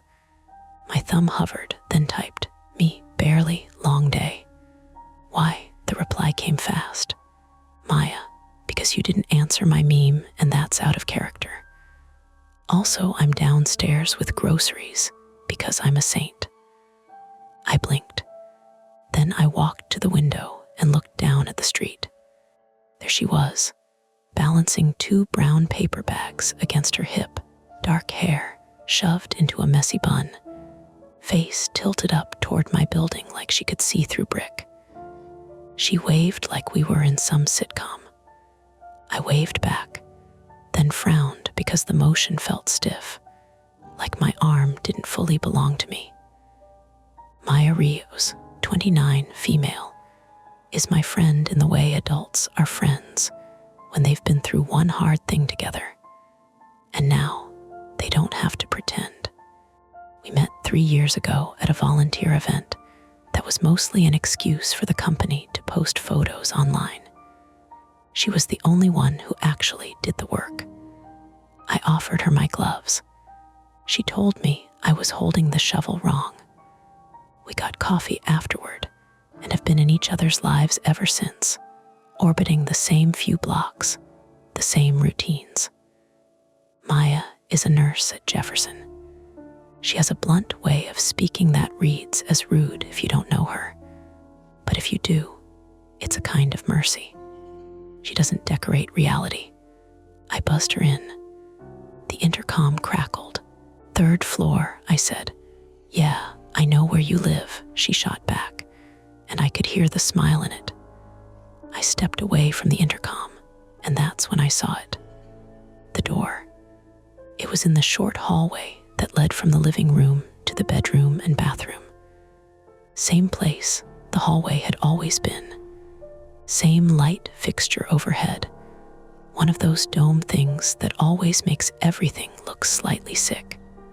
The door was on the left, between the closet and the bathroom, where yesterday there had been blank wall and a framed print I'd never bothered to level. Now there was a door. It wasn't a dramatic door. It wasn't old and gothic or smeared with handprints. It was the most boring door imaginable, off-white, 6-panel, with a brushed nickel knob. The kind you'd buy at Home Depot because you needed a door and you didn't want to think about it. The framed print was gone. The wall around the door looked right, like it had always been there. The paint matched, the trim matched, the baseboard ran neatly into it. My brain did something strange where it tried to pull up a memory and found only static. I walked toward it slowly, not because I thought it would jump at me, but because my body had decided on caution without consulting me. The smell was stronger here, that clean chemical edge. I reached out and touched the door with my fingertips. It was cool, smooth, not sticky. No tackiness like fresh paint. Just a door. I pressed my ear to it. I felt ridiculous immediately, which didn't stop me. On the other side, there was nothing. Not silence, because you can always hear something in a building like this, but no distinct sound. No TV, no footsteps, no plumbing. Just a faint low hum like the air moving through ducts. My phone buzzed again. Another text from Maya. "Maya, if you locked me out, I'm eating your cereal." "Okay," I muttered. "Okay." I stepped back and looked at the hallway, looked at the closet, looked at the bathroom door, looked back at the new door like if I stared hard enough, the universe would admit it was joking. A rational explanation tried to surface. Renovation, maintenance. A neighbor's unit layout mirrored mine and someone got confused. But how? They'd have to come in. They'd have to move furniture, cut into drywall, frame it, install the door, patch and paint. And my place didn't look disturbed at all. My rug was still angled the same way. My plants hadn't been moved. The dust on the top of my bookshelf looked undisturbed. Yes, I know that's gross. And yes, I noticed. My pulse was louder than it needed to be. I went back to the front door and unlocked it just as Maya came up the stairs, her shoes scuffing the steps with the impatience of someone who has spent 12 hours being polite to strangers. She pushed the door open with her shoulder. "I swear to God, if you started meal prepping without me." She stopped mid-sentence when she saw my face. "What?" she said, eyes narrowing. "What happened?" "Nothing," I said automatically, which was a lie, and we both knew it. Maya set the grocery bags down on the console table with more care than usual. "Ethan," I ran a hand over my hair. "There's something weird." "Define weird," she said, and already her tone was shifting into that calm, clinical place she uses when a patient says their chest feels tight. Not panicked, not dismissive, just focused. I led her down the hallway, and she saw the door, her eyebrows lifted. She stared at it for a full beat, then looked at me like I'd installed it as a prank. That, she said slowly, was not there before. My throat felt dry. No, you didn't renovate. I barely hang curtains. She reached out and touched the knob, then pulled her hand back like she'd touched something hot. Why does it smell like a hospital wipe? I know, I said too fast.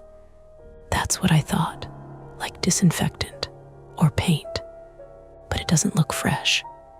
Maya leaned in, inspecting the trim, the seam where the frame met the drywall. She ran a finger along the edge and then looked at her fingertip like she expected dust or paint residue. Nothing. Okay, she said, standing back. First question, are you sure you didn't just not notice it? I opened my mouth, then closed it, because that was the question my brain had already asked, cruelly. I've lived here 2 years, I said. I walk past this wall 10 times a day. Maya nodded, slow.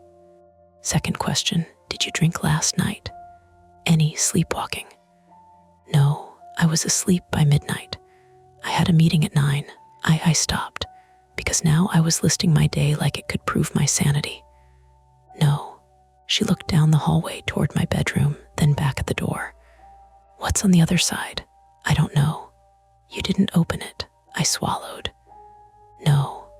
Maya's gaze flicked to my face again. Why not? The honest answer was embarrassing. Because I'd touched the door and my brain had started inventing possibilities faster than I could shut them down.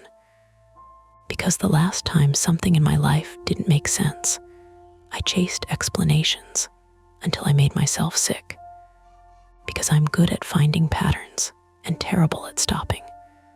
Because a door implies a room, and a room implies space, and space doesn't just appear. I said, I wanted someone else to see it first. Maya's expression softened, just a fraction. Fair. Took out her phone and opened the camera, filming the door, the hallway, the ceiling. Okay, evidence. If this turns into a gas leak situation and you start seeing clowns in the corner, we have a record. Thanks, I said, even though my stomach tightened at gas leak. She pointed her phone toward me. Say today's date. February 21st, I said, Saturday. And your address. I gave it. The act of saying it out loud made me feel strangely calmer, like naming a thing could keep it from moving. Maya stopped recording and slipped her phone back into her pocket. We should call your landlord. I already thought of that, I said, then realized I hadn't. I'd thought of it, and then immediately decided it would be humiliating to call and say, Hi, my apartment grew a door overnight. Maya sighed. Ethan, call.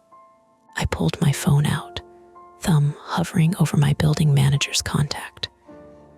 My stomach clenched with that familiar dread of being the weird tenant, the one with the problem, the one who makes someone's day harder. Before I could hit call, there was a soft sound from behind the door. Not a voice, not a knock, something more subtle, like the faintest scrape of rubber on wood, a shift, a small weight settling. Maya froze, I froze. We stared at the door like it had blinked. Did you hear that? I whispered. Maya's voice was low. Yeah, the sound didn't repeat. The hallway air felt thicker, warmer, like the HVAC had paused and the building was holding its breath with us. I realized my hand was gripping my phone so hard my knuckles looked pale. Maya stepped closer, not touching the knob yet. Could be pipes, she said, but she didn't sound convinced. Could be the building settling. From behind the door, I said. She glanced at me. Don't narrate it like that. I let out a short, humorless laugh. It came out wrong. Maya looked down at the gap under the door. Is there light? I crouched, my knees cracking, and peered at the thin line where the door met the floor. There was no bright strip of light, no shadow that made sense. Just darkness. Not pitch black, but the kind of dark that suggests a space without windows. Maya crouched beside me, our shoulders brushed. She smelled like winter air, and whatever hand sanitizer she uses at work, sharp and clean. Okay, she said, here are our options. Her tone was steady, but I could see the tension in her jaw. The way she kept swallowing like her mouth was suddenly dry too. Option 1, she continued, we call the landlord and wait in the living room like normal people. Option 2, we call the police, and they come and look at your mysterious bonus door and decide we're wasting their time. Option 3, she trailed off, eyes on the knob. Option 3, I said, because my brain hated unfinished lists. Maya's gaze flicked up to meet mine. We open it, just enough to see what's there. Then we decide. My heart thudded once, heavy. Not fear exactly. Something close to it. A recognition that whatever was behind that door was going to change my day in a way I couldn't undo. You don't have to, I said, and I meant it. I didn't want to drag her into my whatever this was. Maya stood up, brushing her hands on her jeans. I'm already here, and you look like you're about to spiral. I do not spiral, I said automatically. Maya gave me a flat look. I exhaled. Okay, but we do it smart. Smart how? She asked. I looked around the hallway like answers were taped to the walls. My eyes landed on the small metal, which I used to keep my balcony door from slamming. Then on the flashlight in the junk drawer, I always told myself I'd replace the batteries in.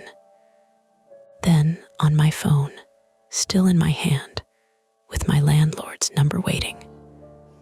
Smart like, I said, forcing my voice to stay even. We don't go in. We don't step across the threshold. We open it a crack. We shine a light. We film. And if anything is off, we close it and call someone. Maya nodded once. Agreed. I swallowed, then reached for the knob. My fingers hovered a half-inch away. The choice sat there between us, small and ordinary as a doorknob. Open it and learn something, or leave it shut and spend the night imagining it. Maya's voice was quiet. Ethan, your call. I looked at the door like it might give me a hint. It didn't. It just waited, patient and plain, as if it had every right to be there. I curled my hand around the cold metal and felt the weight of the moment settle into my palm. And I had to decide whether to turn it. I turned the knob. It didn't resist. No stuck latch. No splintering wood. It rotated with the quiet, mechanical click of something properly installed. Maya shifted beside me, phone up, camera rolling again. Just a crack, she said. I pulled the door inward 2 inches. Air moved first. A slow exhale from the dark space beyond, carrying that same disinfectant smell, but sharper now, mixed with something metallic and damp. Not rot, not sewage, just the kind of smell you get in an unfinished basement where concrete holds moisture. I widened the gap. The beam from Maya's phone flashlight cut a pale cone into the space. Not a room. A stairwell, narrow, wooden steps descending at a steep angle. Raw plywood, not carpeted.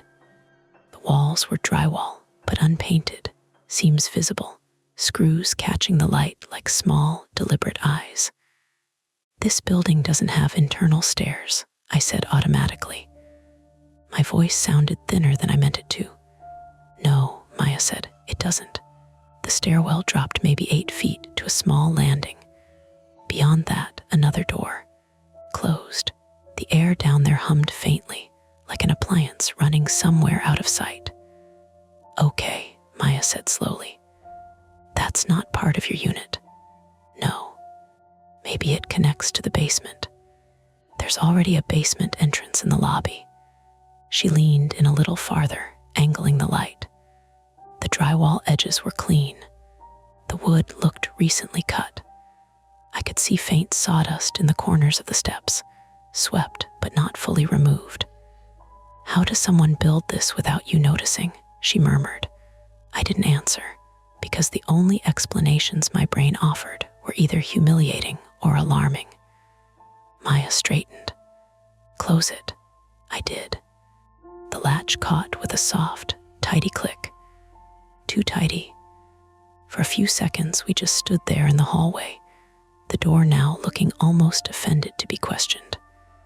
Call the landlord, Maya said. I nodded and finally hit the contact. It rang 5 times before going to voicemail. I hung up without leaving a message. Try again, she said. I did. This time it picked up on the 4th ring. Yeah. It was Greg Wallace, mid-40s, male, building manager. Voice always slightly winded, like he'd just come up a flight of stairs. He lived 2 neighborhoods over and liked to remind tenants he had a lot of properties. Hey, Greg, it's Ethan. 3C, yeah, what's up? I glanced at Maya. She raised her eyebrows as if to say, just say it. There's construction in my unit. A pause. Construction. A door, a new door, and stairs. Silence stretched on the line, then a short exhale that could have been a laugh if it wasn't so tight. You're telling me someone built stairs in your apartment? Yes. Ethan, we haven't done any work in 3C, not scheduled, not emergency. Then someone did it without telling me. That's not possible. I felt heat creep up my neck. I'm looking at it. Maya stepped closer and spoke loud enough for the phone to catch. We have video. Greg's tone shifted, irritation bleeding in. Video of what exactly? Of the stairwell, I said. There's a door in my hallway that wasn't there yesterday. It opens to staircase. Another pause. I could almost hear him recalibrating. Stay there, he said finally. Don't touch anything else. I'm 15 minutes away. 15, I repeated. Traffic's light. He hung up. Maya lowered her phone. Okay, I echoed, but my chest felt tight in a way that wasn't quite panic yet. We moved back to the living room. The groceries sat untouched on the table, one of the paper bags slowly folding in on itself. Outside, a siren wailed somewhere distant, then faded. The world kept moving. Cars rolled past. Someone laughed on the sidewalk. Inside, the door waited. Could be some kind of illegal unit thing, Maya said. Maybe someone tried to connect your place to the basement to rent it out. While I was living here, stranger things have happened. She hesitated. Do you have carbon monoxide detectors? I pointed toward the ceiling near the kitchen. The little white unit blinked its normal, reassuring green. Any headaches today? Dizziness? No, I paused. Well, I feel off. That's not the same. I sat down on the couch and pressed my palms into my eyes until I saw white sparks. This is insane. Maya didn't argue. 5 minutes passed, then 7. Then my phone buzzed. Unknown number, I answered. Is this Ethan Caldwell? The voice was male, young, tight. Yes. My name is Daniel. I live below you. 2C, I'd seen him once or twice in the hallway. Early 20s, male, thin, always with headphones on. We'd nodded but never spoken. Okay, I said. There's water coming through my ceiling, he said, words tumbling over each other. Like, actively, it just started. It smells weird. I knocked on your door, but I guess you didn't hear. I stood up so fast the room tilted for a second. Water. Yeah. It's dripping near the corner by my bathroom. It's not a pipe leak, I don't think. It's not from the building line. It's like it's coming from above. Maya was already on her feet, reading my face. "Stay there," I told Daniel. "We're coming down." I hung up. "That was 2C," I said. "Water's leaking into his place." Maya's eyes flicked toward the hallway. "From where?" I swallowed. "The stairwell is on that side." We both looked at the door. "Okay," she said carefully. "Let's not jump." But my brain was already racing ahead, mapping the layout. The new door was roughly above Daniel's bathroom. If someone had built a stairwell, if there was plumbing disturbed, if something down there was leaking. "Greg's 15 minutes out," I said. "Water doesn't wait 15 minutes, Maya replied. She was right. Water spreads. Water damages. Water turns small problems into structural ones. I grabbed the metal wedge from the balcony door and shoved it into my pocket without thinking. Maya grabbed the flashlight from the junk drawer and tested it. It flickered once, then steadied. "Okay," she said. "We open it again. We check for obvious water sources. We do not go all the way down unless we have to. Unless we have to," the phrase lodged in my chest. We walked back to the hallway. This time, the smell was stronger. Not just disinfectant, dampness. Warmer now, heavier. I opened the door. The air that drifted out felt humid against my face. Maya stepped forward and aimed the flashlight down the stairs. There it was. A thin, steady trickle running down the right side of the stairwell, following the seam where drywall met wood. It wasn't a burst pipe, not a spray. Just a persistent line of water that had already darkened the wood of the steps, leaving irregular stains. "Shit," she whispered. The sound was subtle but constant, a soft tapping as droplets hit the landing below. "Could be condensation," she said, though she didn't sound convinced. "In February," I said. She crouched at the top step and touched the damp drywall with her fingertips, then brought them up to her nose. Her expression changed. "That's not clean water," she said quietly. "What is it?" "It smells like old plumbing. Maybe gray water." My stomach flipped. Gray water meant sink, shower, waste. "Daniel said it smelled weird," I murmured. Maya stood. "If this is connected to his bathroom line somehow, and someone cut into something, someone who," I snapped, sharper than I meant to. "Shot me a look." "Don't." I dragged a hand down my face. "Sorry." The water was already picking up speed, the trickle thickening into something more confident. A bead formed at the edge of the third step and fell, hitting the landing with a soft, repetitive plink. "This isn't just a weird door anymore," Maya said. "This is active damage." I nodded. My brain latched onto that word, active. Something happening in real time.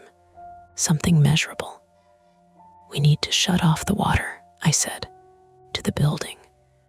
"Yes, do you know where the main is?" I hesitated. I didn't. Maya swore under her breath. "Okay, basement, utility room, which we can't access without Greg's key." She stared down the stairwell. "Unless this connects." The implication hung between us.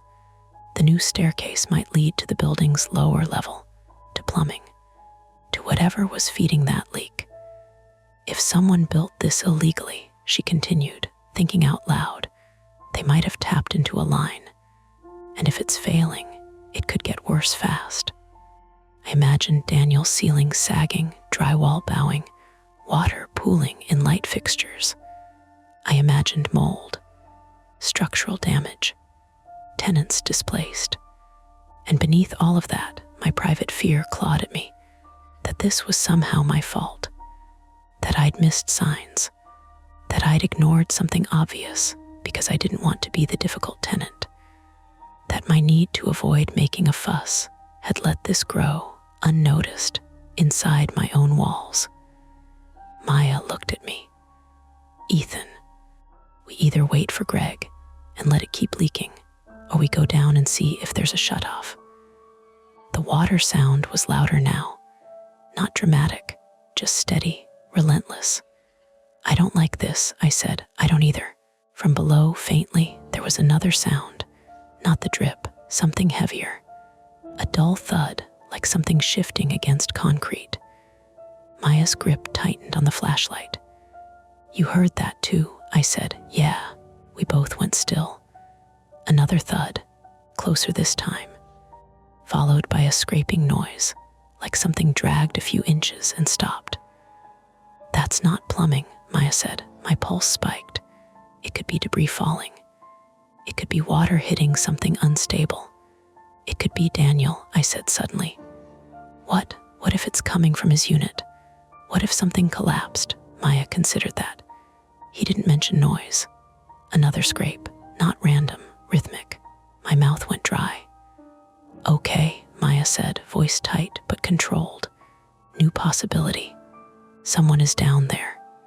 The words felt too solid. Maintenance, I offered weakly. Greg said no work was scheduled. Maybe he doesn't know. She didn't answer.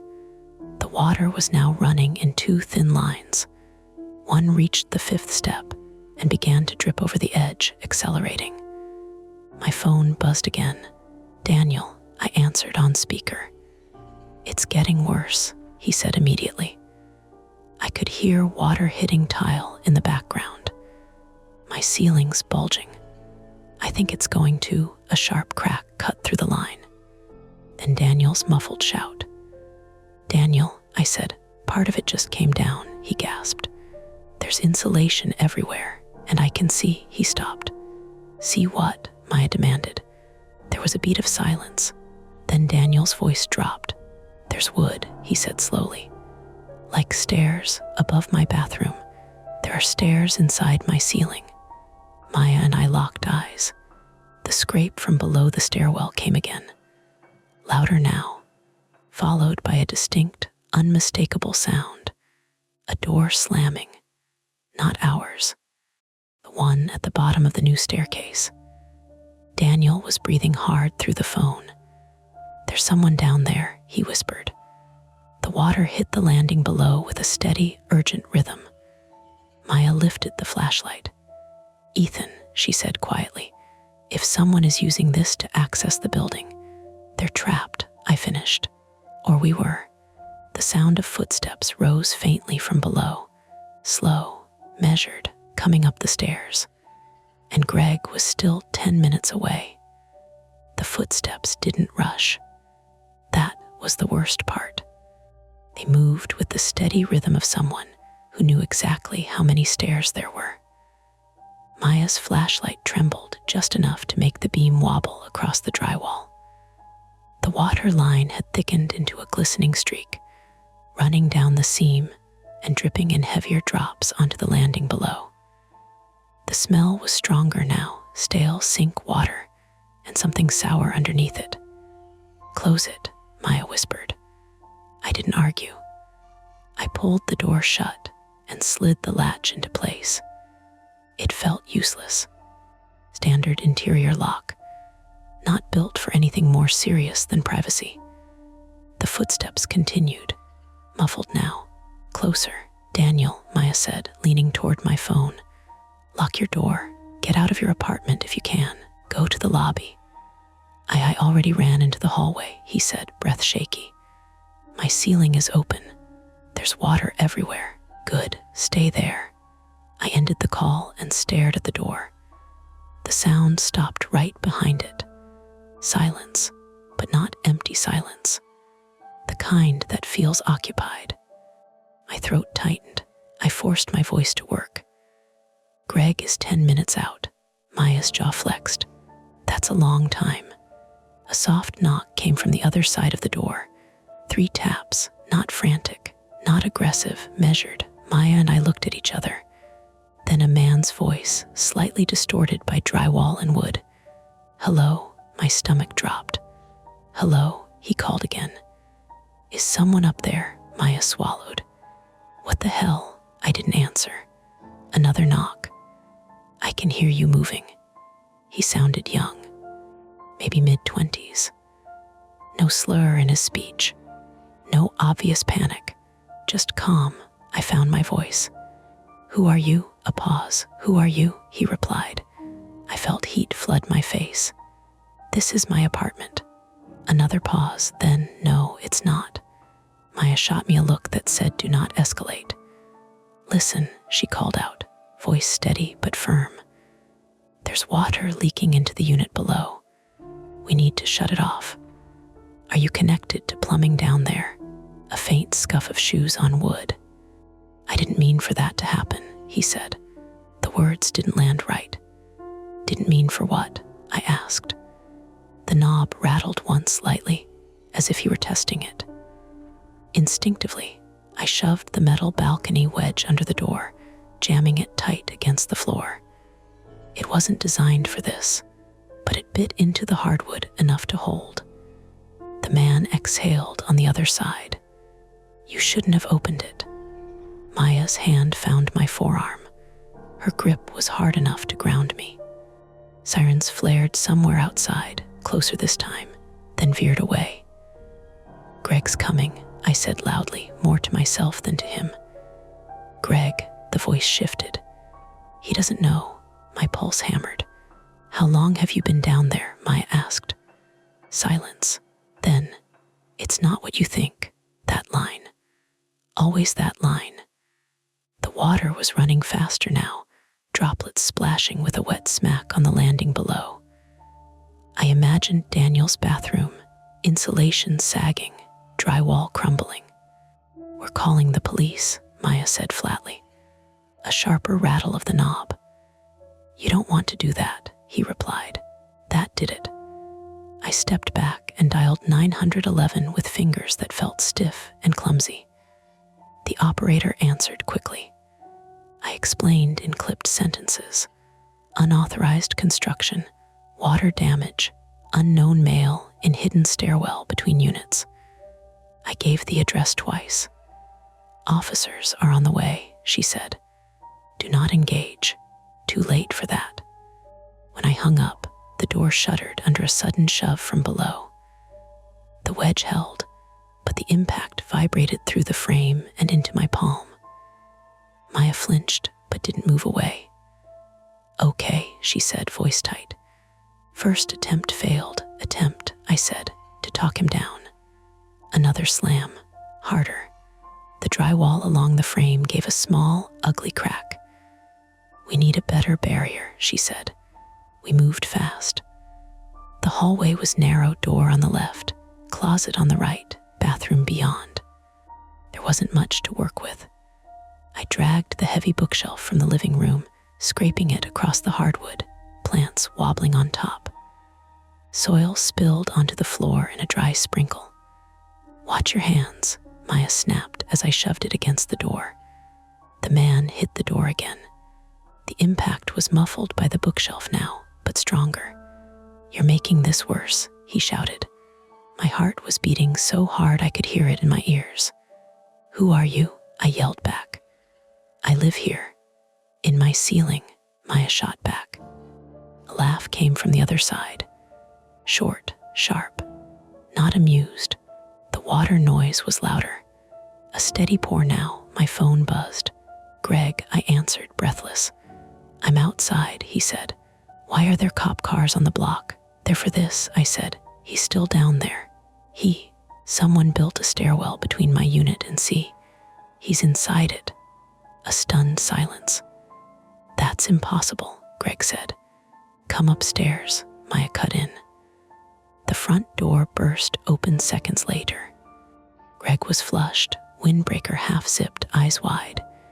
He saw the bookshelf braced against the hallway and stopped. What the hell is that? It's what's keeping him from coming up, I said. Greg's face drained of color. Another slam hit the door. The bookshelf jumped an inch. Greg swore. Get back, he said, stepping toward the hallway.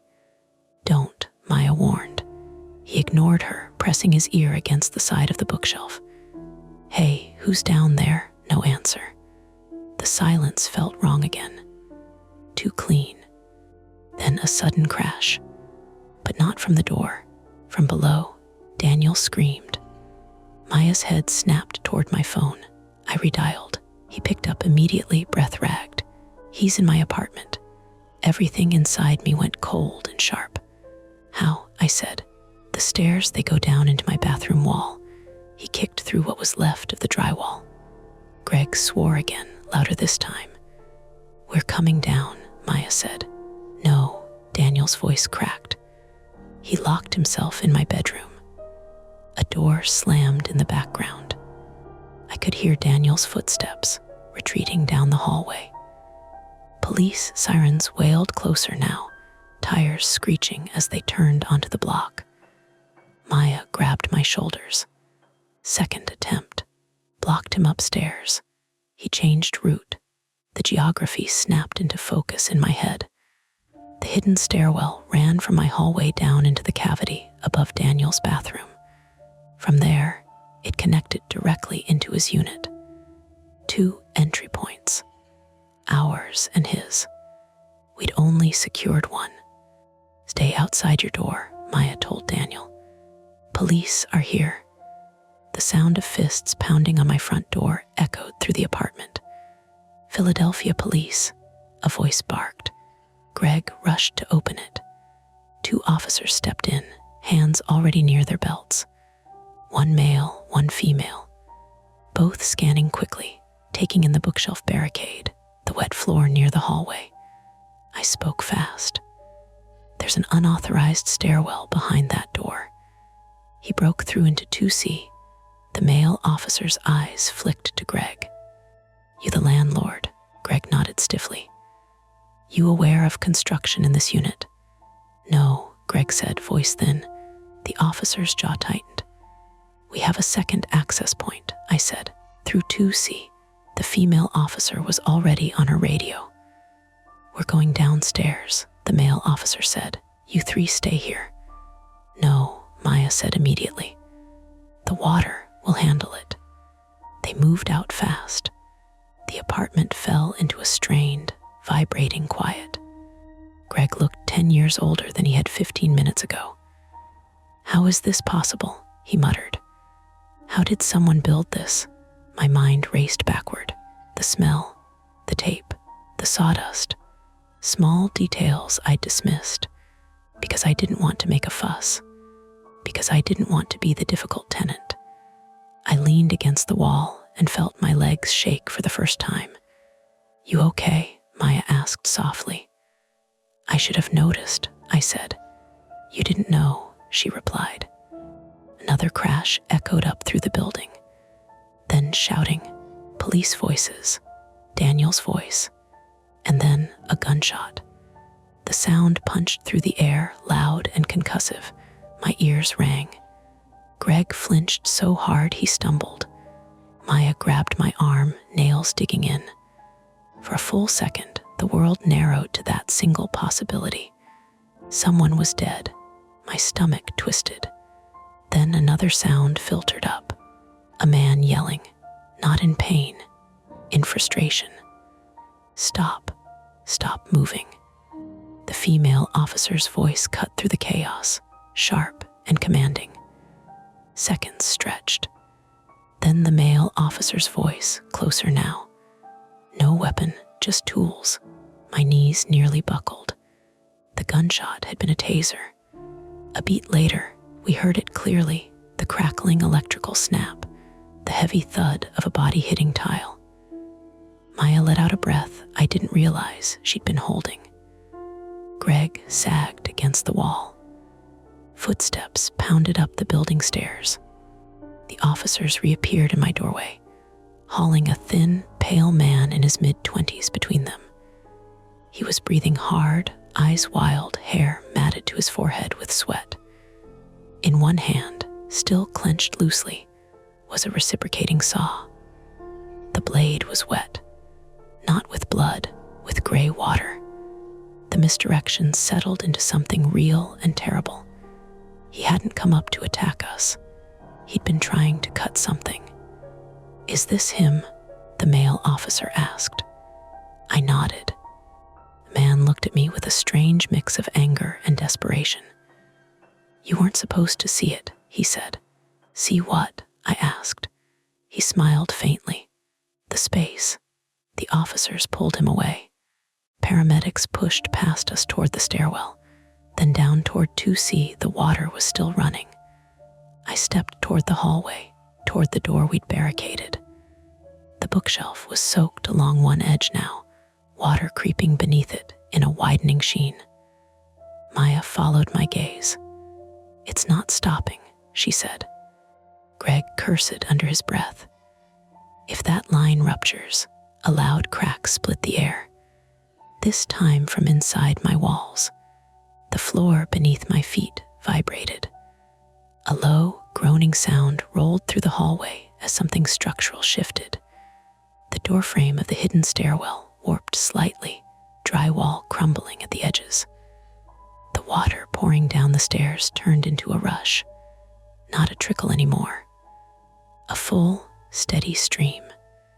Somewhere below, Daniel screamed again. And then the floor at the top of the hidden stairwell gave way. The hardwood split with a sharp, violent snap, opening into a jagged gap right at the threshold. The bookshelf tilted forward. Maya lunged and grabbed my arm as the wood beneath my right foot splintered and dropped 6 inches. The door we'd braced was no longer just a barrier. It was part of a collapsing structure. We stared at the widening crack. Retreat, simple retreat back into the living room, was no longer clean. Hallway itself was failing. And beneath us, water roared through a space that hadn't existed yesterday. The hallway floor kept making that low, complaining groan, wood flexing, nails shifting, something giving up a little more each second. Maya pulled me backward by the sleeve hard. "Don't move," she said. "Don't put weight on it." My right foot was half on solid hardwood, half on a splintered edge that had dropped into the gap. The gap wasn't a hole straight down. It was jagged, like someone had taken a bite out of the floor at the threshold of the hidden stairwell. I could see the top step below, slick with water. The sound coming up was no longer dripping. It was rushing, a thick, continuous flow hitting the landing and spilling down again. Greg stood behind us with his hands hovering uselessly in the air, like he could catch the floor if it fell. The officers had moved the intruder out into the hall, but their voices and radio chatter carried through my open front door. The building felt suddenly small, like the whole thing was one brittle structure holding its breath. "Everyone out of the hallway," the male officer snapped from outside. "We can't just leave it," Greg argued. His voice cracked on the word. "If the line blows," a sharp crack interrupted him. The bookshelf we'd shoved against the hidden door shifted forward another inch, its bottom edge now soaking in water that had pooled and spread like a dark stain. One of my plants toppled over with a soft thud, soil spilling into the wet. The smell rose earth and gray water and disinfectant, a mix that made my stomach turn. Maya's eyes were wide, but her voice stayed steady. "Ethan, back up, slow." I eased my weight off the fractured edge and stepped backward toward the living room, heart stuttering. The floor didn't collapse under me, but it felt less like relief and more like borrowed time. The female officer appeared in the doorway, scanning the hallway. "We need you out of the unit," she said. "Now." "We have a leak feeding into the structure," Maya shot back. "It's already opened the floor." The officer's jaw tightened. "Fire department is on the way. We're not having civilians get hurt in here." Greg took a half step forward. "Where's the shutoff?" "If we don't kill the water, we're working on it," she said, but the look in her eyes said she didn't know where it was either. My mind flashed to the blinking green carbon monoxide detector, absurdly calm while everything else broke apart. Technology was always like that. Either it screamed or it did nothing. No in between. I swallowed and forced myself to speak. The stairwell door at the bottom, what's behind it? The officer hesitated. We didn't open it. We contained the suspect in 2C, contained. Like this was just a person problem. Like the water wasn't carving the building open. Greg's face went pale. If he tied into a drain line, it's not going to stop until the system equalizes. It could flood through the cavity. Electrical. A faint pop came from somewhere below, and then a buzzing hiss like a live wire kissing water. Maya's head snapped toward the hallway again. That's electricity. The officer didn't argue anymore. She lifted her radio. We need fire and utilities now. Possible live wire with flooding. Her radio crackled. In the momentary lull, I realized I could still hear the intruder's voice from outside, muffled, arguing with the other officer. It's not yours, he kept saying. It's not yours. It's not yours. Over and over, like a prayer or a warning. Maya looked at me. He wasn't trying to stab us, she said under her breath. He was trying to cut something.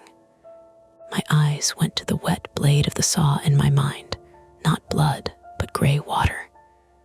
He was trying to redirect it, I said, or open more space for it. Greg dragged a hand down his face. What space? No one answered, because answering meant giving the intruder's words weight. But the proof was right there. Drywall, seams and screws, sawdust in corners, blue painter's tape on my entry floor like someone had measured and marked. Someone had been doing work in my apartment, and I hadn't noticed. A new sound started up beneath the roar of water, a deep, rhythmic knocking. Not a polite knock, not from the hidden door, from somewhere inside the walls. Thump, thump, thump. Greg's eyes widened. That's a sump pump, he said automatically, then frowned. But we don't have one on that stack. Maya's face tightened. Could be the water hammering pipes. No, Greg said, voice suddenly sure in a way that scared me more. That's something mechanical. The sound changed, becoming uneven, like something trying and failing to cycle. Thump, thump, thump, clunk. Then a long pause. Then a sudden rush louder than before, as if whatever had been holding the water back had let go. The pooling water in my hallway surged forward and lapped at the carpet edge in the living room. It moved fast, carrying bits of soil and dust, and something fibrous insulation, maybe like a dirty snow. Maya stepped back with me, shoes squeaking. Okay, she said, and I could hear the strain now. Okay, this is moving. The officer lifted her hand.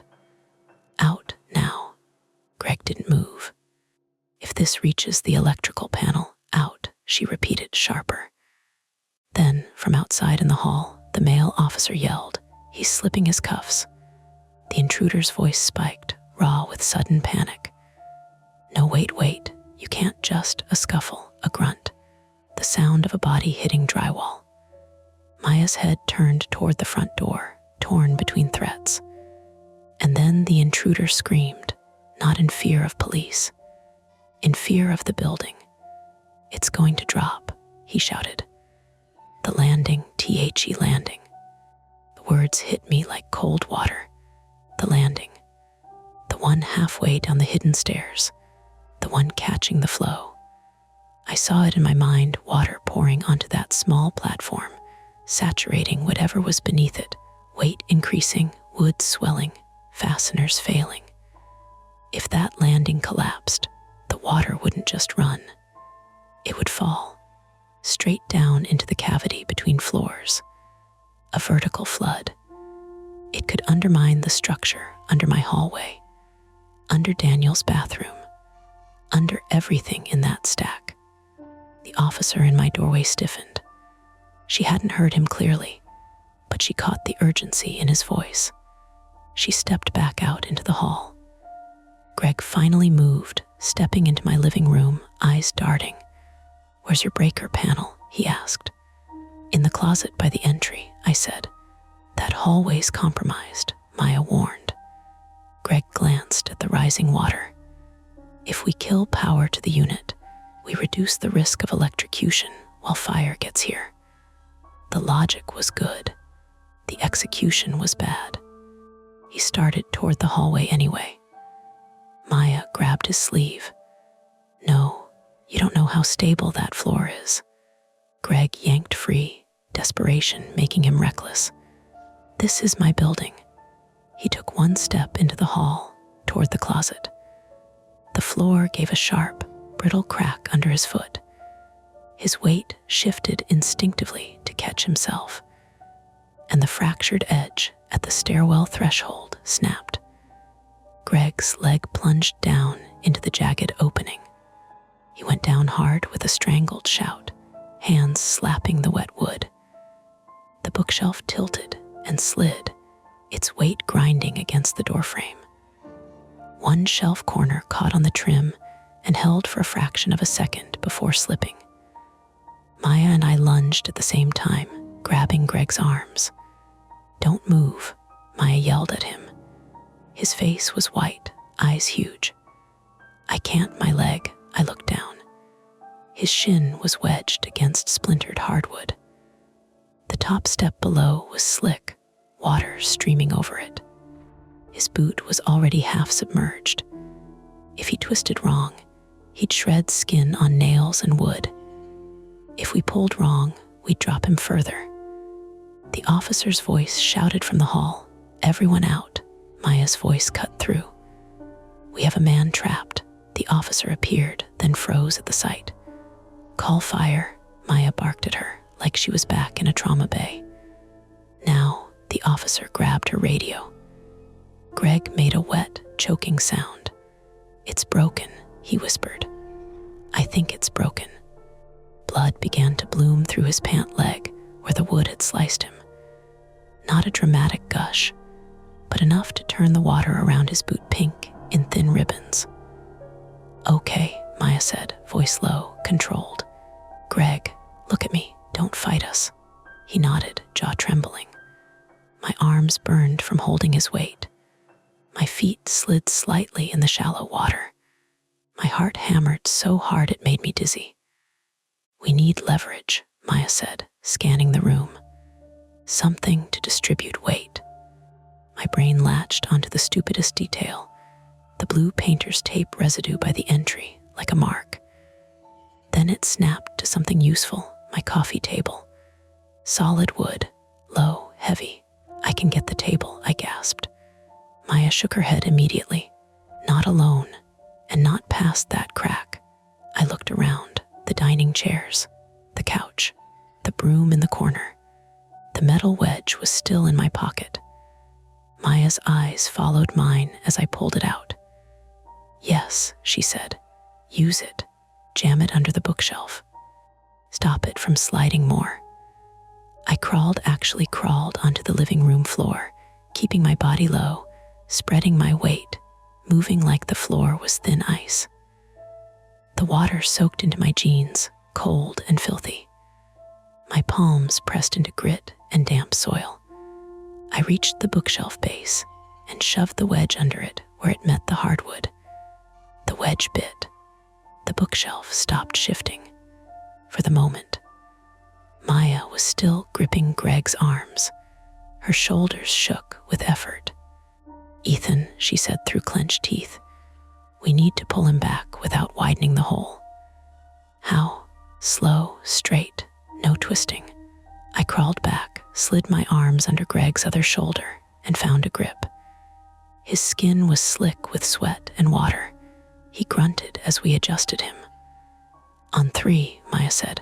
1, 2, before she could say 3, the mechanical thumping started again beneath us. Thump, thump, clunk. The landing. The sound was coming from the stairwell, vibrating up through the broken threshold and into the bones of the building. Greg's eyes went wild. "It's going," he rasped. Maya's voice stayed flat. "Pull now," we pulled. Greg screamed, not theatrical, not movie screaming, the kind that comes from a body being forced past its limit. His legs scraped against wood. I felt something catch fabric, skin, something then give. Blood seeped faster now, clouding the water. We got him 2 inches, then another.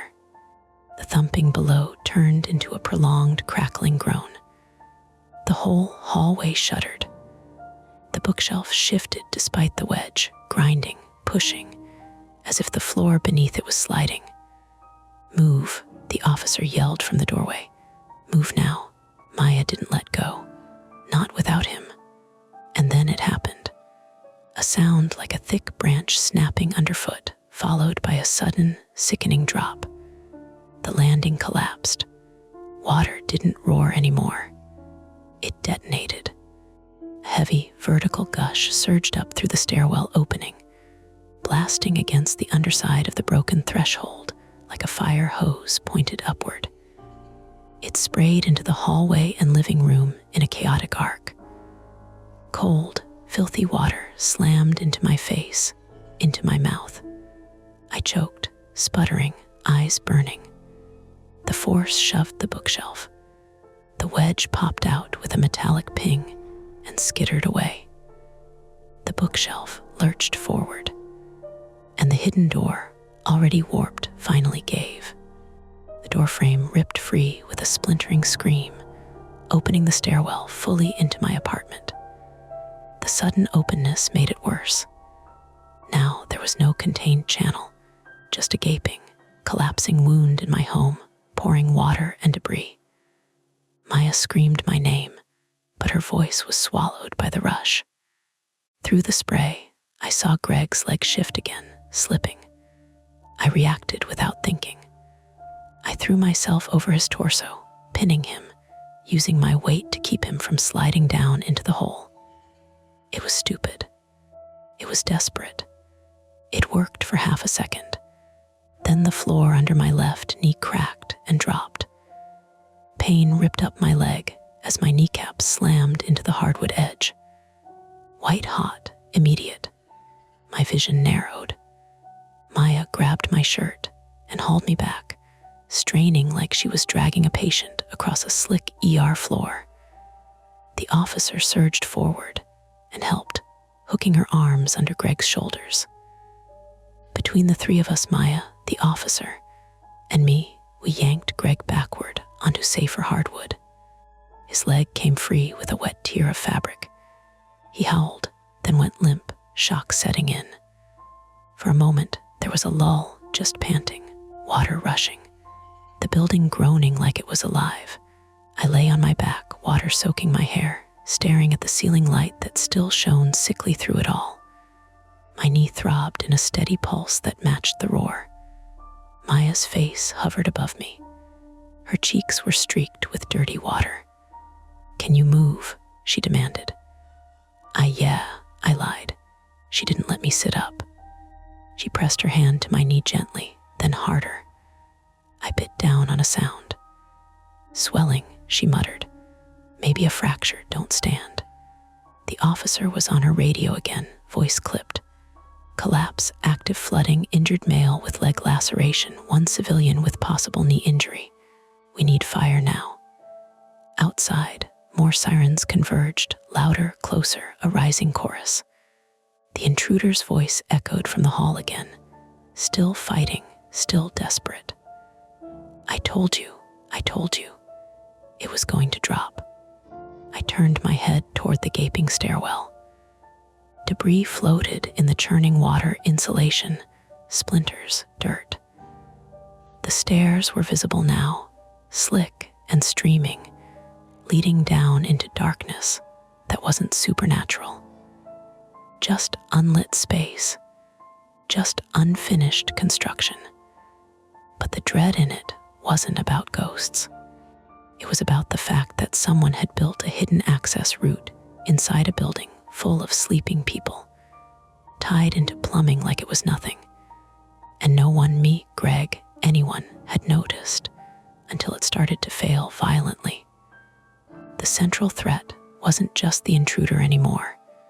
It was the building itself, compromised. Maya followed my gaze. Her voice softened for the first time in minutes. "You did what you could," she said. I swallowed dirty water and whispered, "Did I?" Loud knock came at my front door. Firefighters this time, voices shouting, boots thudding. The officer waved them in.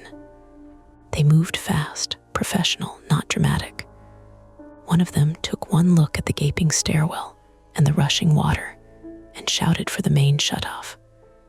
Another knelt beside Greg, already tearing open a medical kit, wrapping his leg with gauze and pressure. A firefighter looked at Maya and me. "Anyone else inside?" he asked. "No," Maya said. "But there's a hole into 2C, he nodded sharply. "We're evacuating the stack." Orders started flying: utilities, evacuation, water shutoff, structural engineer. Real-world procedures snapping into place, late, but finally here. The water sound changed after a minute, still loud, but less violent.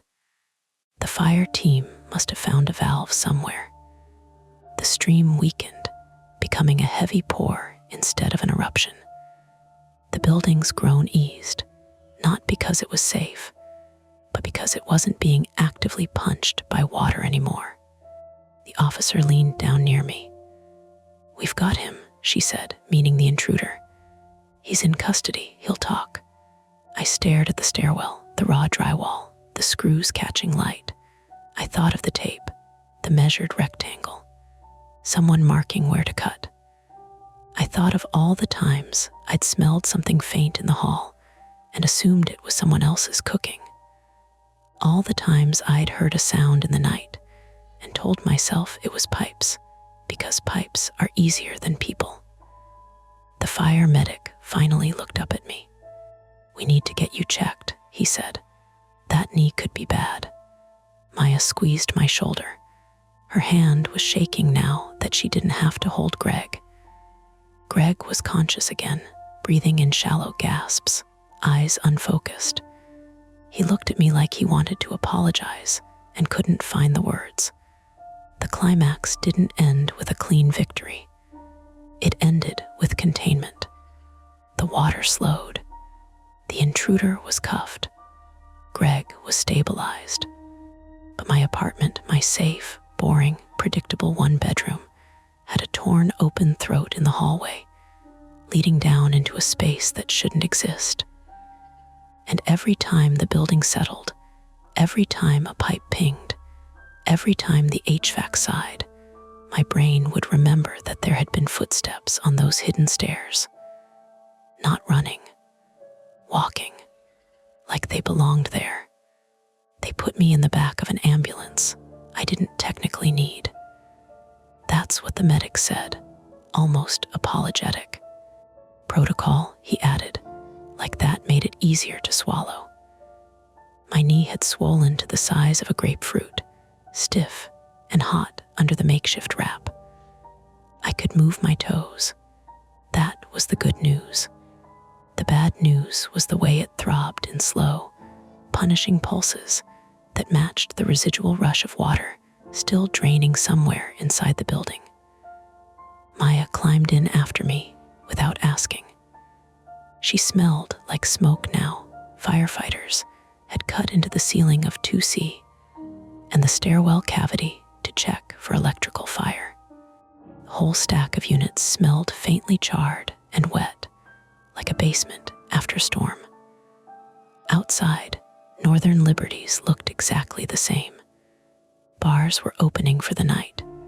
A couple argued over parking. Someone walked a golden retriever past the flashing lights like this was just another inconvenience. The ambulance doors closed with a hollow clang. "You're lucky," the medic said as he probed around my kneecap with practiced hands. "No obvious fracture. Probably ligament strain. Maybe a small tear. You'll need imaging to be sure." "Lucky," I repeated. Maya snorted quietly. Greg was already in a second ambulance.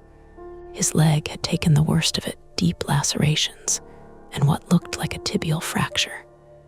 I'd heard one of the firefighters say clean break, like it was something to be grateful for. The intruder was on the curb in cuffs, a blanket thrown around his shoulders.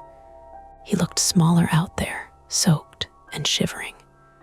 His name, I learned later, was Caleb Ward, 24. No prior violent charges. A history of trespassing. He didn't look at me when they loaded him into the cruiser. At Jefferson, everything was fluorescent and controlled. They wheeled me through doors that sighed open into a bay separated by curtains that didn't quite block out the sounds of other people's emergencies. Maya shifted automatically into nurse mode, even though she wasn't on shift. She asked the right questions. She watched the monitors. She corrected my answers when I downplayed things. When they took me for an X-ray, I stared at the ceiling tiles and counted the tiny perforations in each square. I kept thinking about the sound the landing made when it gave. Not the big crack, the small, tired groan before it, the part that had been trying to hold. The doctor confirmed what the medics suspected. No fracture, severe sprain, possible partial ligament tear, crutches, ice, follow up with ortho. They discharged me just before midnight. Greg was staying overnight for surgery in the morning. Maya had spoken to him briefly. He was groggy but lucid, already asking about insurance coverage, about whether the building was structurally sound. He kept saying, I should have known, like if he repeated it enough it would become useful. Outside the hospital, the air felt too clean. Maya stood with her hands shoved into the pockets of her jacket, looking at me like she was trying to decide if I was going to say something reckless. I'll stay at your place tonight, she said finally. My place doesn't exist tonight, I replied. The fire department had condemned the stack temporarily. Units 2C and 3C were uninhabitable until structural engineers signed off. Water damage had reached electrical lines. The hidden stairwell cavity was being treated as a crime scene. Then you're staying at mine, she said, no debate in her voice. I didn't argue. The next morning, the police called. Detective Ramirez, mid-40s, female, voice steady, and unimpressed by drama. She asked me to come in later in the week for a formal statement. For now, she wanted to clarify a few details. Yes, I said, sitting at Maya's small kitchen table, leg propped on a chair. The smell was new, like disinfectant. Yes, there was blue painter's tape on my entry floor. Yes, I'd heard occasional thuds over the past few weeks. I thought they were pipes. There was a pause on the line. We found access through the basement, Ramirez said. The suspect had been entering through a locked utility door. He had a copied key. My stomach tightened. He framed out the cavity over time, she continued. Late hours, weekends, when the building was quiet. How long, I asked.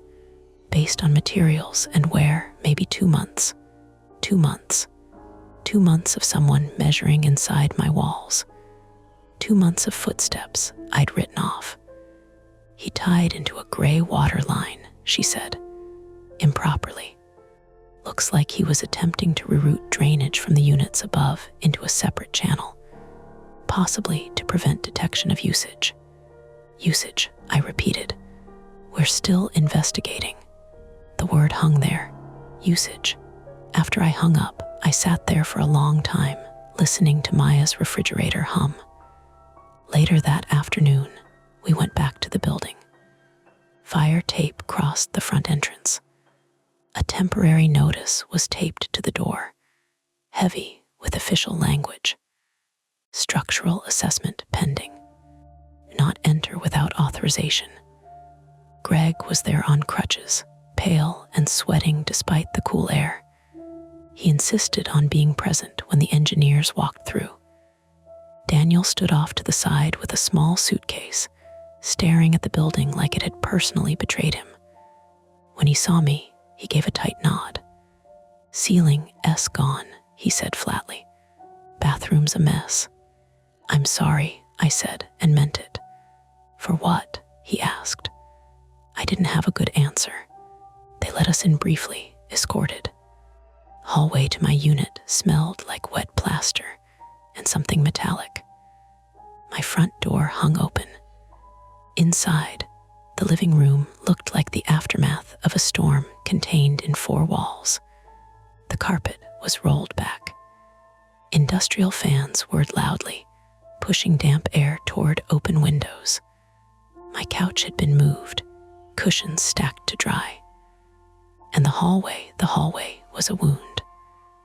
The floor had been cut back cleanly now, engineers removing unstable sections. Hidden stairwell was fully exposed, raw and undeniable. Without the door and frame, it looked less like a secret and more like a mistake, an unfinished thought carved into the building's body. I stood there on crutches, staring down into it. It didn't feel mystical. It felt invasive. Maya stood close enough that our shoulders touched. Greg hobbled over, face tight with shame and calculation. "Insurance will cover relocation," he said quickly. "For both of you. We'll make this right." Daniel let out a humorless laugh. One of the engineers spoke up. "The good news is the primary support beams are intact. The damage is localized to the cavity and immediate floor joists. The bad news is it's going to take time." "How much time?" I asked. "Weeks, maybe more weeks." I thought about my plants, my coffee maker, the ceramic bowl for my keys. The engineer continued, "It's fortunate the collapse happened when it did. If that landing had gone overnight." He didn't finish the sentence. "Need to." Later, Detective Ramirez met us outside. She was shorter than I expected, hair pulled tight back, eyes sharp. "He claims he wasn't planning to harm anyone," she said. "Says he just needed space. Privacy. In someone else's walls," Daniel snapped. Ramirez didn't flinch. He'd been sleeping in the cavity between units, using diverted water lines for sanitation. The word sanitation made my skin crawl. "He panicked when he realized the leak was visible," she continued. "Tried to cut and redirect the flow before we arrived." "With a reciprocating saw," Maya said dryly. Ramirez gave a small nod. "He miscalculated structural load. That was the official version. Misjudgment, improper tie-in, structural failure. Clean words for messy fear." That night, at Maya's apartment, I lay awake on her couch, listening to the ordinary sounds of a normal building. A neighbor's TV through the wall, pipes ticking as hot water cooled, someone dropping something upstairs. Each sound landed differently now, not as background, as data. My brain wanted to catalog them, assign cause, eliminate threat. Maya came out of her bedroom at around 2 a.m., barefoot, hair loose. "You're doing it again," she said softly. "Doing what?" "Listening for patterns." I didn't deny it. She sat on the edge of the couch and handed me a glass of water. "You can't control everything by noticing it first," she said. I stared at the ceiling.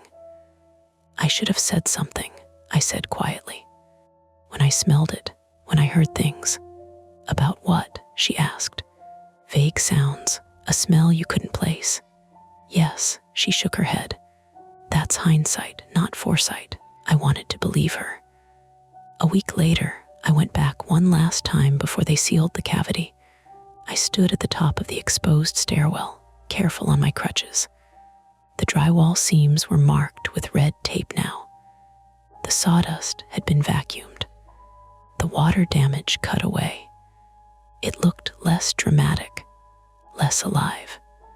Stared down at the bottom landing, the place where it had collapsed.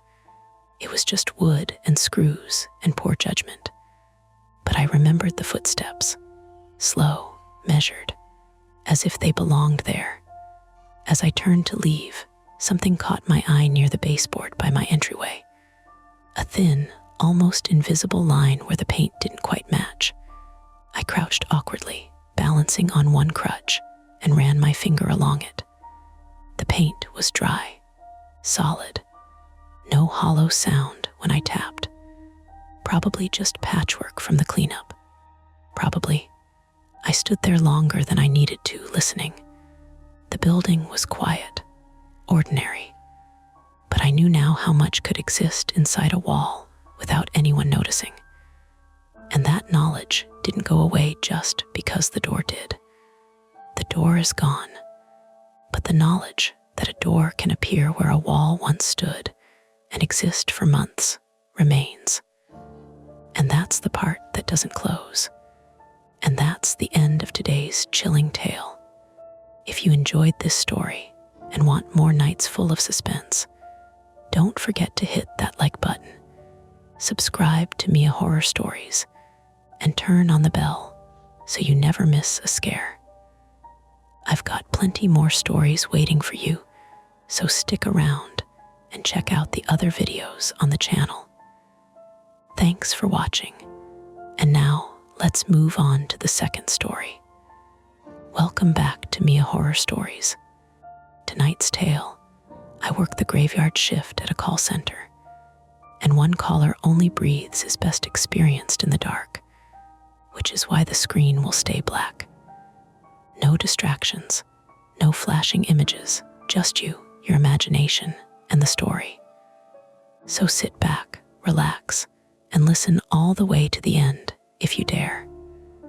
The first thing that felt wrong was the hold music. Not the song itself, some tinny, royalty-free piano loop that always sounded like a polite apology, but the way it stuttered. Half a second of silence, then the note again, like someone tapping a key and lifting their finger too early. Our system did that sometimes when the internet hiccuped, but this wasn't the whole floor. It was only one line, only one caller. My headset pressed a warm groove into the top of my ear, the foam already shiny from too many nights. I tapped the little black box on my desk like it might behave if I scolded it physically. The call timer on my monitor kept running, obedient and stupid. 0003 12 0003 13 0003 14. On the waveform meter, the line showed activity that wasn't speech, not music, not silence. A steady, faint rise and fall, breathing, not loud, not dramatic, just present. A human body doing its automatic thing, close to a microphone. Close enough that I could hear the little wet clicks you don't notice unless you're listening for them. I took the call off hold. "Thanks for waiting," I said, reflex more than intention. My voice came out smoother than I felt. "You've reached Horizon Customer Care. This is Noah. How can I help tonight?" No answer. The breathing continued, steady as a metronome. In the background, something else soft, irregular, a tap, fabric brushing a mic. I leaned closer to my screen as if proximity helped. "Hello." I tried again. "Sir or ma'am, I can hear you. If you're having trouble speaking, you can press a key on your phone. Like 1 for yes, 2 for no. Nothing, just breath in, out, in, out. A slight catch every 4th inhale, like a nose half blocked. I glanced at the caller ID field. It was restricted. It was unknown. It was a number with an area code I recognized from too many late-night billing disputes. 206. Seattle. The address field in our CRM populated automatically sometimes when the number matched a customer record. It didn't. The name line stayed blank, the account number blank, the usual little blue hyperlink that said open profile, grayed out like it was asleep. I muted myself and exhaled, then unmuted. "Okay," I said softly, as if I might startle them into hanging up. "If you can't talk, that's okay. I just need to know what you're calling about. Billing, service, cancellation." No response. The breath didn't change. Whoever they weren't panicking. They weren't crying. They weren't struggling. It sounded almost bored, like someone listening to me while watching something else. I clicked the notes box and typed one line: caller breathing only, no verbal response, Seattle area code, no account match. Fluorescent lights above my station had a high buzz that my brain usually filtered out, but tonight it sat on top of everything. A thin whining line that made the breathing feel louder by comparison. The air smelled like burnt coffee and carpet cleaner. The cleaning crew had come through at midnight with their machines, leaving the floor damp enough that your shoes whispered when you walked. Across the aisle, a man in a gray hoodie was leaning back in his chair with his feet on a spare CPU tower like it was a footstool. He was on his own call, mouth half open, eyebrows raised in the universal expression of "can you believe this?" He didn't look over. Everyone was in their own little bubble of light and plastic. The shift always felt like that rows of people lit by monitors, talking into headsets as if praying to machines. Overnight, the call center turned into a kind of aquarium. You could see everyone moving, but sound didn't travel between tanks. My station was near the end of the row, closest to the emergency exit and the vending machines. The vending machines were always half empty by 2 a.m., the neon labels glowing over sad spirals of chips. There was a small sign taped to one: "Please do not shake machine," in bold red letters, like someone had done exactly that and then tried to argue about it. I looked at the clock in the corner of my screen. 2:17 a.m. Hi, I said again, forcing the cheer back into it. "I'm here. Take your time." The breath continued. There was a faint, rhythmic sound now, like a finger drumming on plastic. 3 quick taps, then a pause. 3 taps again. It wasn't Morse code. It was impatience. My stomach did the small flip it always did when a call broke the script. 95% of my job was pattern recognition. Late fee complaint, service outage, password reset, angry person who thinks being loud will change policy. You learned the moves. You stayed calm. You didn't take it personally. You didn't improvise unless you had to. This was the had to. I clicked the internal chat window and typed, "Line 14 breather." No speech. 3+ min, then I hesitated and added, "Not emergency sounding." Just there. The chat didn't immediately light up with a response. I stared at the breathing meter and tried to be rational. People but dial. People fall asleep on hold. People call drunk and forget why. People call from the bathroom. I'd had a man once who whispered because he was hiding in a closet from his girlfriend while trying to cancel a joint plan.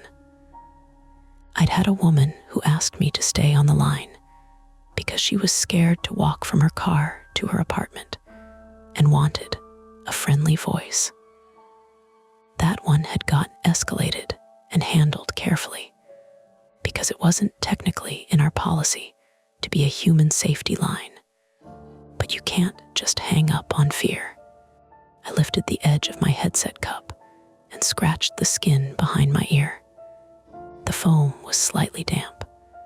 I'd been on shift since 10, and my body was in that tired, not tired state where your thoughts got too detailed.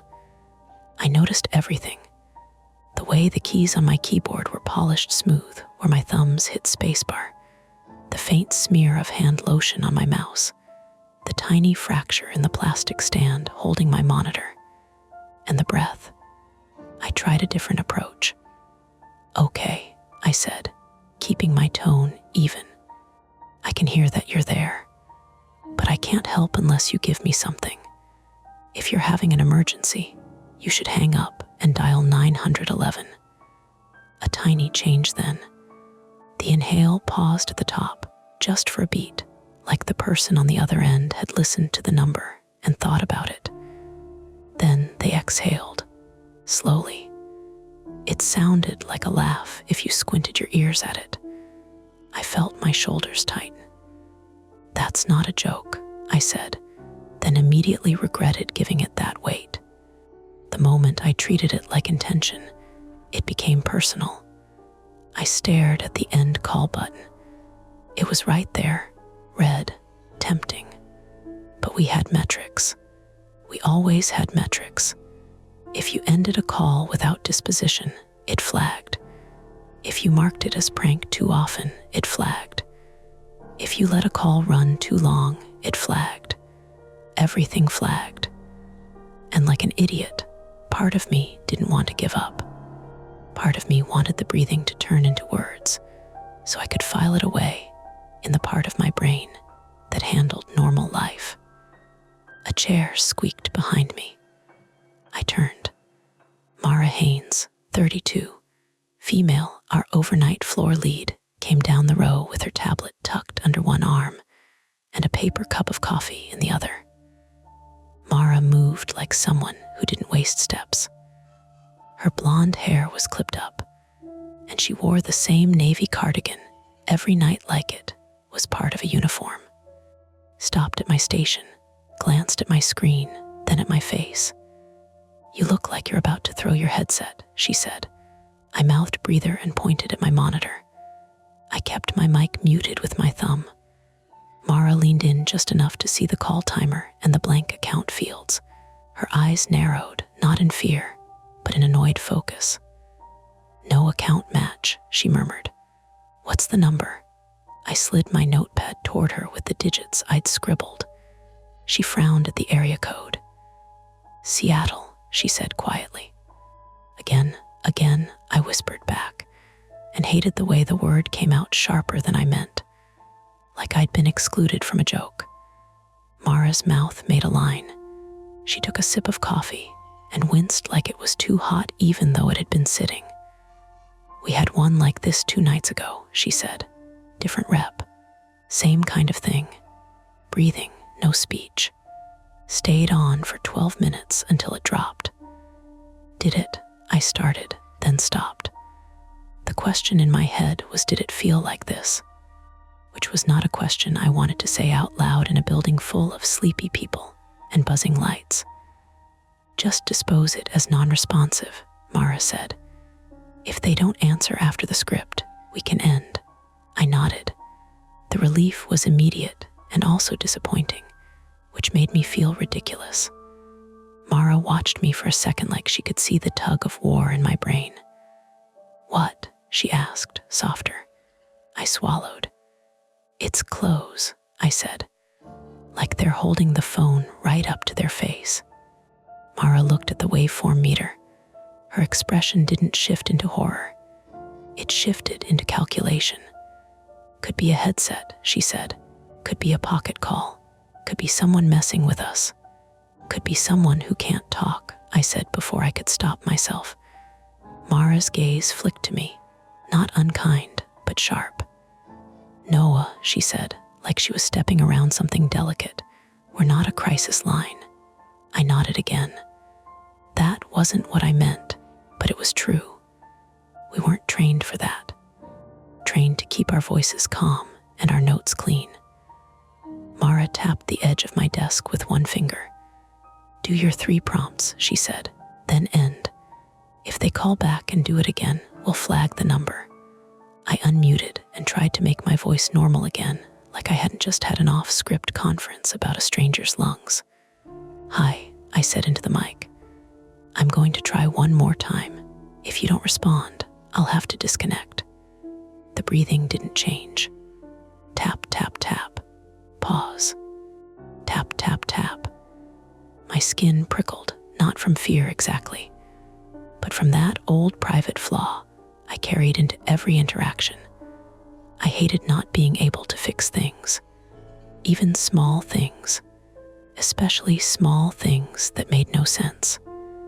I'd learned to bury it under policy language and scripts, but it was still there, a stubborn little engine that revved whenever something didn't resolve cleanly. It had cost me before, more than once. The worst time was a year ago, when I stayed late to help a caller with a simple service outage and ended up overriding a security step I shouldn't have because he sounded tired and grateful. It turned into a fraud report 2 days later. I didn't get fired, but I got the final warning talk. My name went into a file somewhere. After that, every time I wanted to be helpful, a second voice inside me said, "Don't be stupid. Don't be the hero." Now, with this breathing in my ear, the two voices argued. Mara started to walk away, already done with it. Then she paused and looked back. "One more thing," she said. "If you get any weird calls, tell me. Don't sit on them." "Okay," I said. She left, her shoes making soft, damp squeaks on the freshly cleaned carpet. I stared at the red end call button. My thumb hovered over the mute switch. The breathing was so steady, it felt practiced. That was the part I couldn't shake. If it was an accidental call, there would be movement. A sudden muffled shout. A car door, wind, a pocket shifting. This was composed, close to the mic. Quiet room. No TV noise, no traffic hum. Just breath and the occasional tapping, like a reminder that someone was choosing to stay. I clicked into the system's diagnostic panel, something we almost never used unless a customer insisted our line was static Y. It showed basic data: call quality, latency, packet loss. Nothing alarming. All was clean, too clean, like the world had been turned down to one sound. I leaned forward, lowering my voice without meaning to. "If you can hear me," I said, "and you need help, press any key." A pause. Then, very softly, a single tone, not a voice, not a word, a DTMF beep, the sound of a keypad press. My heart didn't jump. It sank heavy because now it wasn't a pocket call. Now it was interaction. I looked at the screen. The system logged it, key press detected. One. Yes. I swallowed, my mouth suddenly dry. There were protocols we could follow for accessibility, for nonverbal callers. There were also protocols for prank calls, and for suspicious behavior, and for things that weren't our problem. The choice was right there, laid out in 2 buttons and 1 chat message. End the call, disposition non-responsive, move on, let it be someone else's weird story. Or stay on the line and find out what yes meant.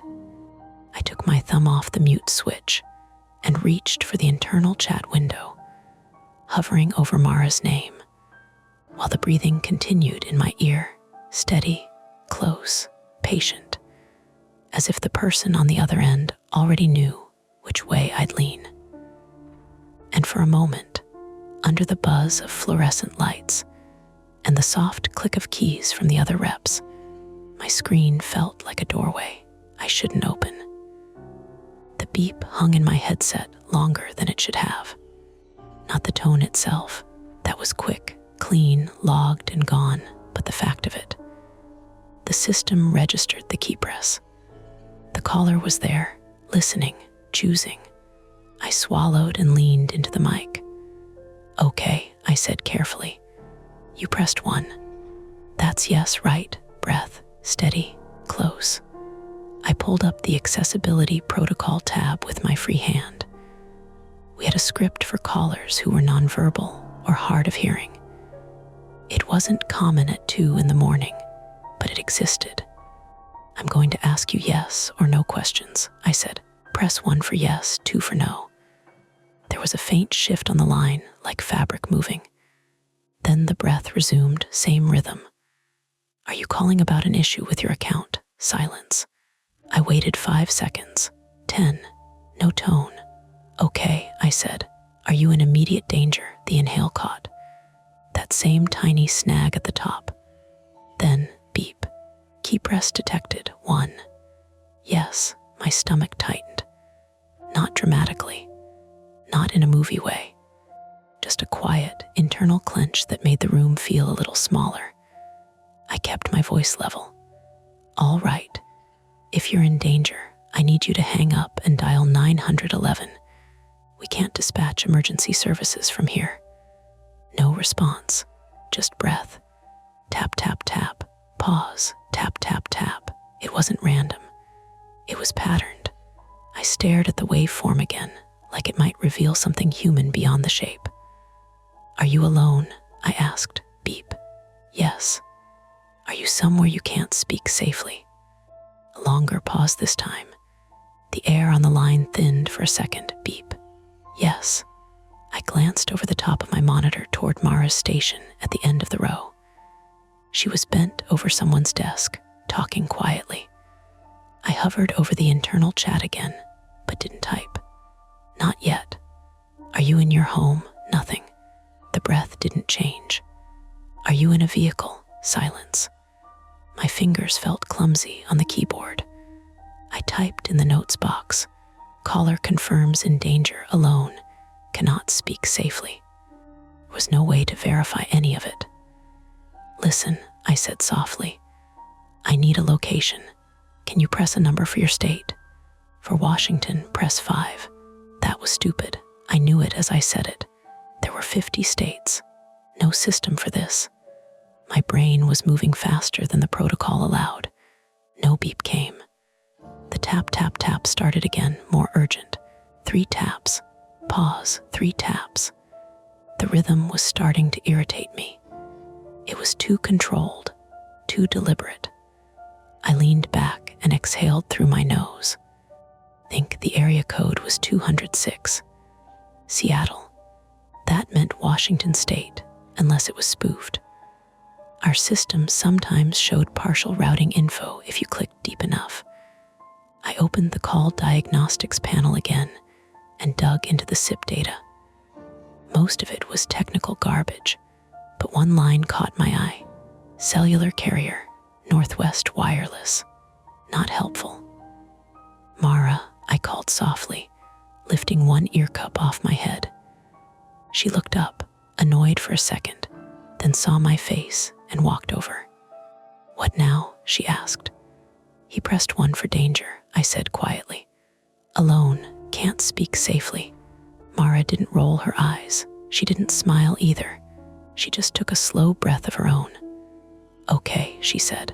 What's the number? I pointed to the notepad again. She crossed her arms. Did you tell him to call 911? Yes. And he didn't hang up. Mara leaned closer to the monitor and watched the waveform for a second, like she could see intent in it. Could be someone messing with you, she said, pressing buttons for fun. At 2 a.m, that's prime bored time. She wasn't wrong. But the rhythm in my ear didn't feel bored. It felt measured. Are you restrained? I asked into the mic before I could stop myself. Mara's head snapped toward me. There was a sharp inhale on the line, then beep. Yes, Mara mouthed. What are you doing? I covered the mic with my hand. It's real, if it's real, she said under her breath. We're not equipped for this. We don't trace calls. We don't send cops. I know that. Then what's your plan? I didn't have one. That was the problem. My flaw reared up, hot and stubborn. If someone was tied up somewhere in Seattle with a phone close enough to breathe into, and I hung up because it wasn't policy, that would sit in me for a long time. Let me try something, I said. Mara hesitated. 5 minutes, she said finally. We escalate to management, not you freelancing. I nodded. She stepped back but didn't leave. I leaned into the mic again. If you're restrained, I need you to give me something specific. Press the number of the floor you're on. 1 for ground, 2 for second, 3 for third. A pause, then beep. Key press detected, 2nd floor. Are you in a residential building? I asked. Beep. Yes. Is the person who put you there in the building? The breathing hitched. Not the little catch, something sharper. Beep.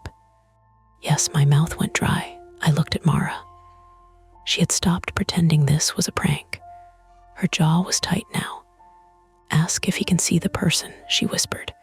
Can you see them right now? I asked. No beep. The breath came faster for 2 cycles, then steadied again.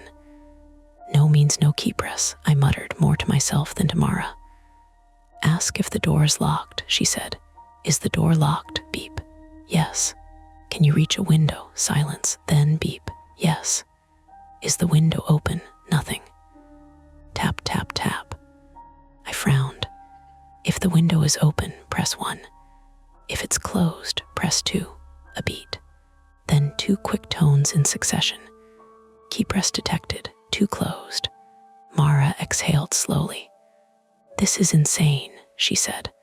The fluorescent lights buzzed louder. Or maybe I was just noticing them more. Across the room, someone laughed at something a caller said. The normalcy of it grated. I pulled up a new tab and started typing the 206 number into an online reverse lookup site. Our company policy technically forbade using personal devices or outside tools for call investigations. I did it anyway, my fingers moving on autopilot. Nothing came up. Unlisted. Ask for an address, Mara said. How? I shot back. There are thousands of second floors in Seattle. Ask him to press the first digit of his zip code. I nodded, turned back to the mic. Press the first digit of your zip code. A long pause. For a second, I thought he wouldn't. Then, beep. Key press detected, 9. Seattle's zip code started with 981. That fit. Second digit, I said, beep 8. Third digit, beep 1. Fourth, beep 5th, beep 4. Mara grabbed her tablet and typed fast. That's Pioneer Square, she said. Downtown. My pulse thudded once in my throat. Pioneer Square at 2:30 a.m. was bars closing, empty streets, old brick buildings with loft apartments above ground floor shops. Ask if he's in an apartment, Mara said. Are you in an apartment building? Beep. Yes. Old building, I asked, thinking of the brick facades and narrow stairwells. Silence. Then beep. Yes. Mara was already pulling up a map. There are dozens, she said. Can you see a street sign from the window? I asked. Nothing. Tap, tap, tap. Faster now. Can you break the window? I asked. Mara's eyes widened.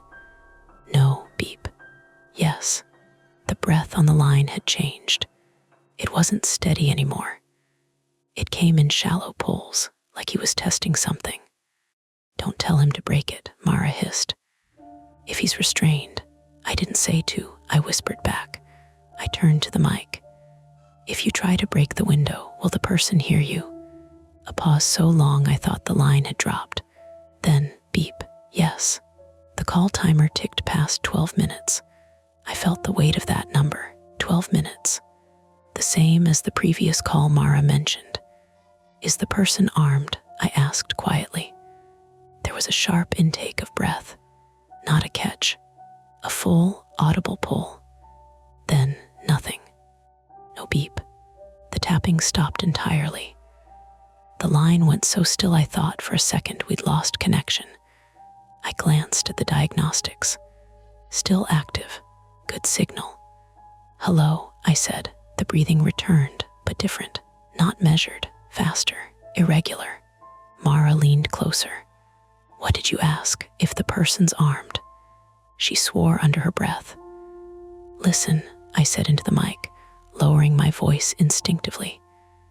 If they're in the room with you, don't press anything. Just breathe. The breath on the line stuttered. In the background, so faint I almost dismissed it, I heard something else. A dull thud. through our office, through the phone. Another thud, closer, like a door shutting hard. The breathing spiked. Then a voice. Not clear, not words, just a muffled, distant sound, male. Angry, too far from the mic to make out. Mara and I locked eyes. Holy, she started. The tapping came back, frantic now. Not 3 taps, just random strikes against plastic. Stay with me, I said, my voice thin. If he's coming toward you, press 1. Beep. Yes. My heart was pounding so hard I could feel it in my fingertips. I wasn't supposed to be doing this. We were supposed to escalate. We were supposed to hand it off. But escalation meant hold music, supervisor cue, maybe 5 minutes of dead air while someone found the right protocol. 5 minutes felt like a lifetime. Mara, I said, not looking at her, call 911. She didn't argue. She grabbed her phone and stepped away, already dialing. Pioneer Square, she said into her own receiver. Zip 98,104. Possible hostage situation. Caller nonverbal. I turned my focus back to the breathing in my ear. Can you hide the phone? I whispered. Press 1 if yes. Beep. Yes. There was rustling now. Fabric scraping. A hollow sound like a phone being slid across wood. The breath grew fainter, then louder, then fainter again, like it was moving. Background, the other voice came closer. Louder. I caught one word, maybe, where, but it could have been anything. Don't hang up, I said, a crash. Not a gunshot, not sharp. Something heavy hitting something else. A chair, maybe, or a body. The line crackled for a split second, then stabilized. Sir, I said, press 1 if you're still there. No beep, just breath. But it wasn't steady anymore. It was ragged, wet. My mind jumped ahead of itself, painting pictures I didn't want. Mara. I called. She was pacing now, relaying details. Yes, still on the line, she said into her phone. We don't have an exact address. A new sound came through my headset. Footsteps. Not in our office. Through the call, slow, measured. Then the breathing stopped, completely. The line didn't disconnect. The timer kept running. But there was no breath. I stared at the waveform. Flat. Then a different breath. Closer to the mic. Slower, heavier.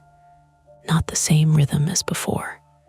I felt the small, awful understanding settle in my chest. Someone else was holding the phone. The mic picked up a faint exhale. Not panicked, not strained, just present. I didn't speak. Neither did the person on the other end. We sat there like that, separated by 2,000 miles of cable and air, connected by a thin thread of signal and one shared awareness. Then, very softly, deliberately, tap, tap, tap. 3 knocks against the phone casing. The same pattern as before. And this time, it wasn't frantic. It was controlled. The call timer ticked past 15 minutes. Mara's voice rose in the background as she argued with the dispatcher about needing an address. In my ear, the new breathing continued, calm and close. And then beep. Key press detected. 1. Yes. Mara's face had that tight, focused look people get when they're trying not to let adrenaline turn into panic. She had the dispatcher on speaker now, her phone flat on my desk between my keyboard and the stale cup of pens. The dispatcher's voice came through tinny and clipped, professional in the way that meant she'd heard worse tonight and didn't have room for our uncertainty. Ma'am, we need a specific address or a cross street, the dispatcher said. Zip code isn't enough. Mara pressed 2 fingers to her forehead. He can't speak, she said. He was pressing keys. We got 98,104, 2nd floor, old apartment building. We heard another man. Something crashed. Do you have the number he's calling from? Mara looked at me. I gave her the digits from my screen. She repeated them. The dispatcher paused. I imagined her typing, running it through whatever tools they had, the way we did with accounts, except with real consequences. We're getting VoIP routing, the dispatcher said. Not a confirmed subscriber address. Is there any way to get him to give you a street name? Even a letter? Mara's eyes flicked to my headset, to the line still open. In my ear, the breathing stayed close, slow, like whoever held the phone was content to let us scramble. Every so often, the 3-tap pattern sounded, faint but deliberate, like someone tapping on a table to a song only they could hear. I had that moment of stupid, visceral anger. How dare you, followed immediately by the cold realization that anger didn't help. Only information helped. Mara, I said quietly, let me try to pull location through our system. She gave me a look that said, if you can, do it. She turned back to the phone. Stay with me, she told the dispatcher. My agent is trying to extract more data. I clicked through our call center software, deeper than I ever went on normal calls. There were admin panels I wasn't supposed to touch. There were tabs labeled for engineering, the kind of stuff that existed because managers liked dashboards. I found call metadata. It showed the carrier again, the latency, a rough route through servers. Nothing like GPS, nothing like an address, but there was a line called ingress trunk. Next to it was a code and a city, C3. Seattle, yes, but that just confirmed what we already knew. A different line caught my eye, emergency callback address, blank. Of course it was blank. The system wasn't designed to be a lifeline. It was designed to be a funnel. First attempt, partial, failure. My fingers were cold on the keys. I realized I'd been holding my breath without noticing. I forced myself to inhale. In my headset, the breathing continued. I couldn't tell if it was the original caller injured, alive, or the other man. The rhythm was all I had to compare, and I didn't trust myself anymore. In a quiet room, you start hearing meaning in everything. I leaned in. Listen, I said into the mic, voice low. If you can still hear me, and you are not the person who restrained him, press 2. No beep, tap, tap, tap, the 3 knocks again. Mara watched my face, then spoke over my shoulder toward the phone. Dispatcher, we might be dealing with the suspect on the line now. Understood, the dispatcher said, the tone shifting subtly. Do not engage. Keep the line open if you can. Mara muted her phone and looked at me. Do not poke him, she said. You hear me. Don't antagonize. I'm not trying to antagonize, I snapped, then immediately felt the heat rise in my cheeks. I hadn't meant it like that. I was just tired, wired, overwhelmed by how normal the office still looked while my ear held someone's breathing like a secret. Mara's expression softened for half a second. I know, she said, but your voice is the only thing connecting us to whatever is happening. If you push, and he hangs up, we lose him, I finished. Exactly. I nodded, swallowing the urge to do something just to feel less helpless. Mara unmuted. Ma'am, what can officers do with a cross street? We can try to get that. The dispatcher replied immediately, ready for that kind of question. If we have cross streets, we can narrow which buildings in that zip are residential, multi-unit, likely second-floor access. Pioneer Square has a lot of mixed use. If you can get any landmark like a nearby bar, a park, a storefront name, that helps. Landmarks. My brain grabbed onto it. Pioneer Square wasn't huge. It had the square itself, the pergola, the brick alleyways, the stadiums farther south, The viaduct area, except the viaduct was gone now, replaced with the tunnel. There were streets like First Ave, Yesler Way, Jackson, Occidental. There were bars with neon signs, galleries, late-night pizza. If the caller could see anything from a window. But earlier he'd answered yes to, "Can you reach a window?" and no to, "Is it open?" He hadn't answered about seeing a sign. Now, with someone else maybe holding the phone, everything was uncertain. Still, we had to try. I spoke softly into the mic, choosing words like they were fragile glass. "If you can understand me," I said, "press 1. Beep." "Yes." Mara's eyes widened. She mouthed, "He's responding," or the captor was. Either way, the line stayed open. "Okay," I said. "Press 2 if you are the person who restrained him." Silence, then beep. 2, my stomach lurched. Mara's hand flew to my shoulder, gripping hard enough that her nails pressed through my shirt. "Don't," she whispered. But it was too late. The answer was there, logged, undeniable. On the line, the breathing didn't change at all. No spike, no hitch. Just slow air moving in and out, like the person had all the time in the world. Mara grabbed her phone. "Dispatcher," she said, voice tighter. The person on the line just indicated he's the one who restrained the original caller. The dispatcher didn't react with shock, only a calm shift into command mode. "Okay, keep him talking if it's safe, but do not give him any personal information.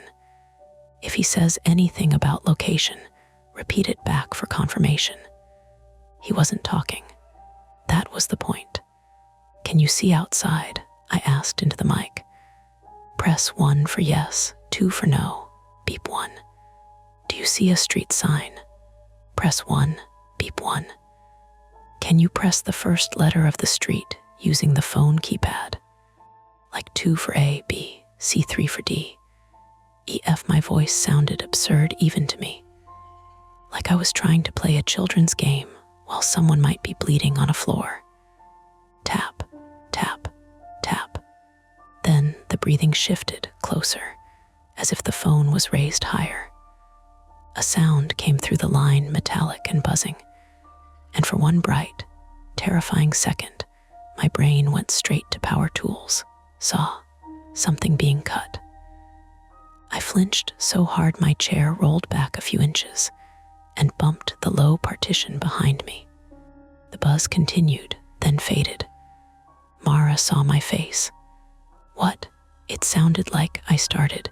Then the same buzz came again, longer, followed by a high chirp. My brain clicked into place. Not a saw, a building door buzzer, an intercom, a visitor buzz system in an old apartment building. It was terrifying for a second because it meant access, entry, movement. But it was explainable, real. "It's a buzzer," I whispered, and Mara's eyes snapped wider. Pioneer Square had those old brick buildings with intercoms at the front door, a metal panel with a speaker that always sounded like a drive-through. The kind of system that buzzed like a wasp when you pressed it. "Dispatcher," Mara said quickly. "We just heard what sounds like a building entry buzzer or intercom." "Copy," the dispatcher said. "Any other background noise?" Footsteps earlier. A crash. Now the buzzer. Each piece like a breadcrumb in a city full of dark windows. I tried again, voice steadying as my mind latched onto the practical. "If you're near the front entry panel," I said, "press 1. If you're not, press 2, beep 1. So the phone was near the entry, not the window. That was new. I looked at Mara.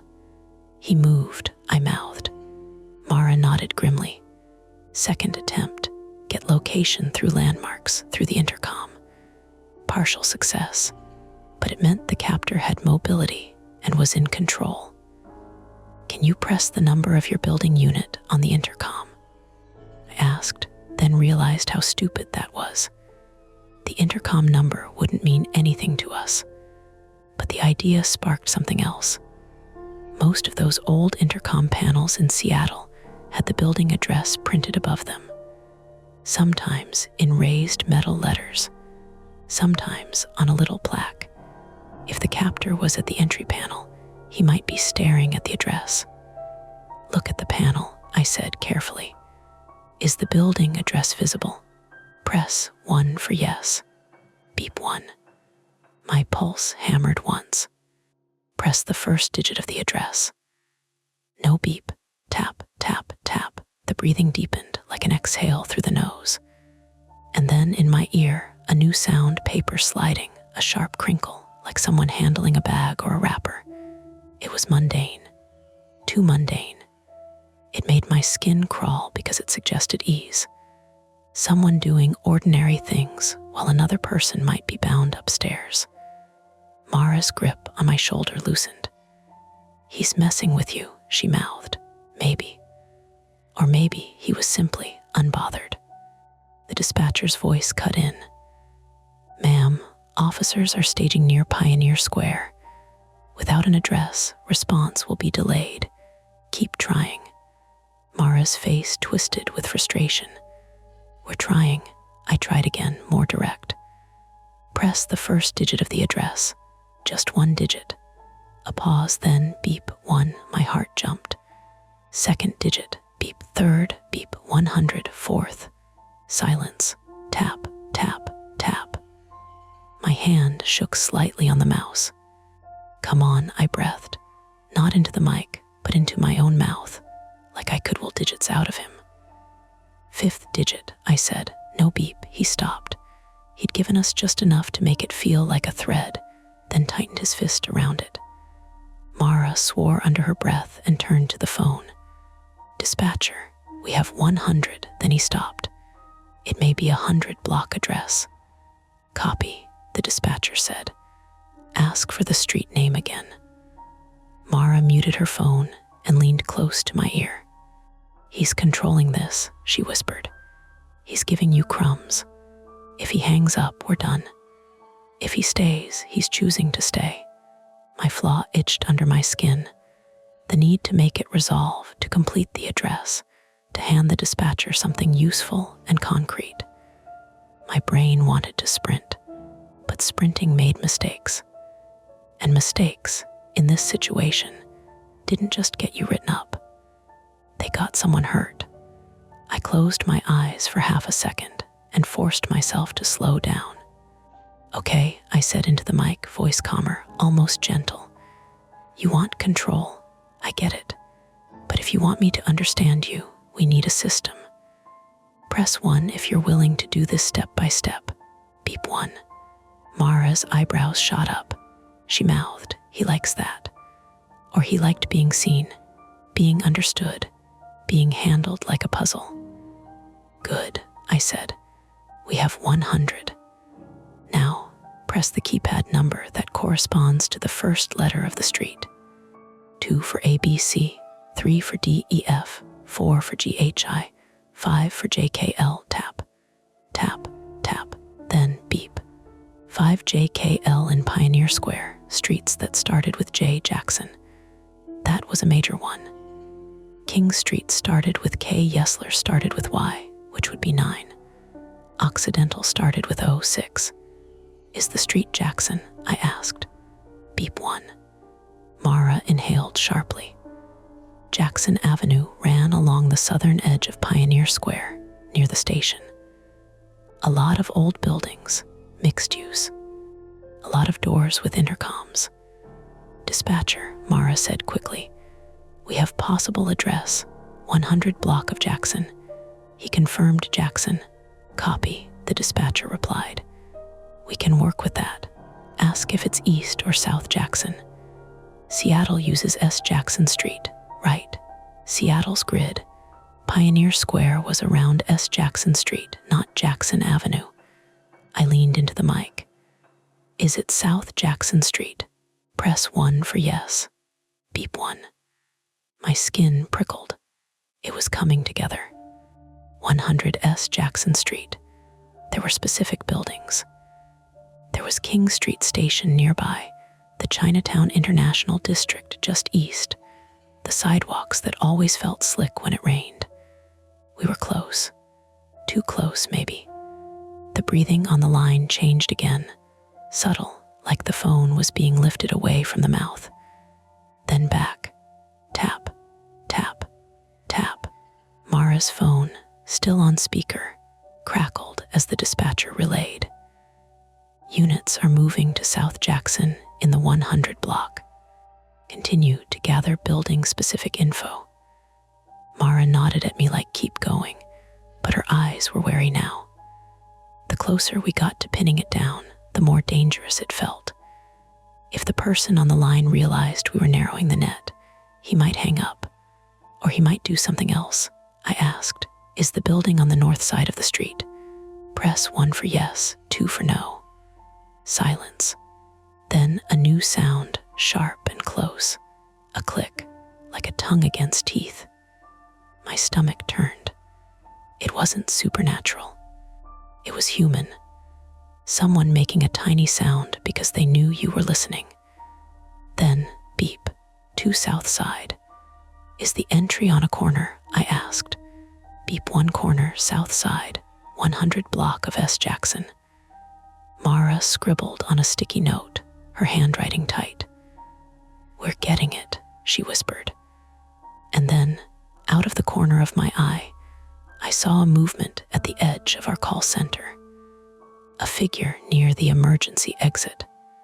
For a split second, my exhausted brain tried to map it to what I was hearing. "He's here. He's in the building. He's found you." And the fear surged so fast, it made my vision narrow. But then the figure stepped into the light, and I recognized the navy polo. Darren Pike, 41, male security guard for the building, making his slow nightly rounds with a ring of keys and a flashlight he never actually used because the place was already lit like a dentist's office. He lifted a hand in a lazy wave, then pointed at Mara's phone like everything okay. Mara shook her head sharply and motioned him over. Misdirection. Explainable. Still unsettling because it reminded me we weren't in a sealed bubble. We were in a real building with real doors. Darren approached, chewing something. Gum. It clicked faintly. "What's going on?" he asked low. Mara put a finger to her lips, then gestured at my headset and her phone. Darren's eyes widened, and his posture changed from bored to alert. Mara whispered, "Get ready to pull camera footage. We may need to give police our building entrance logs."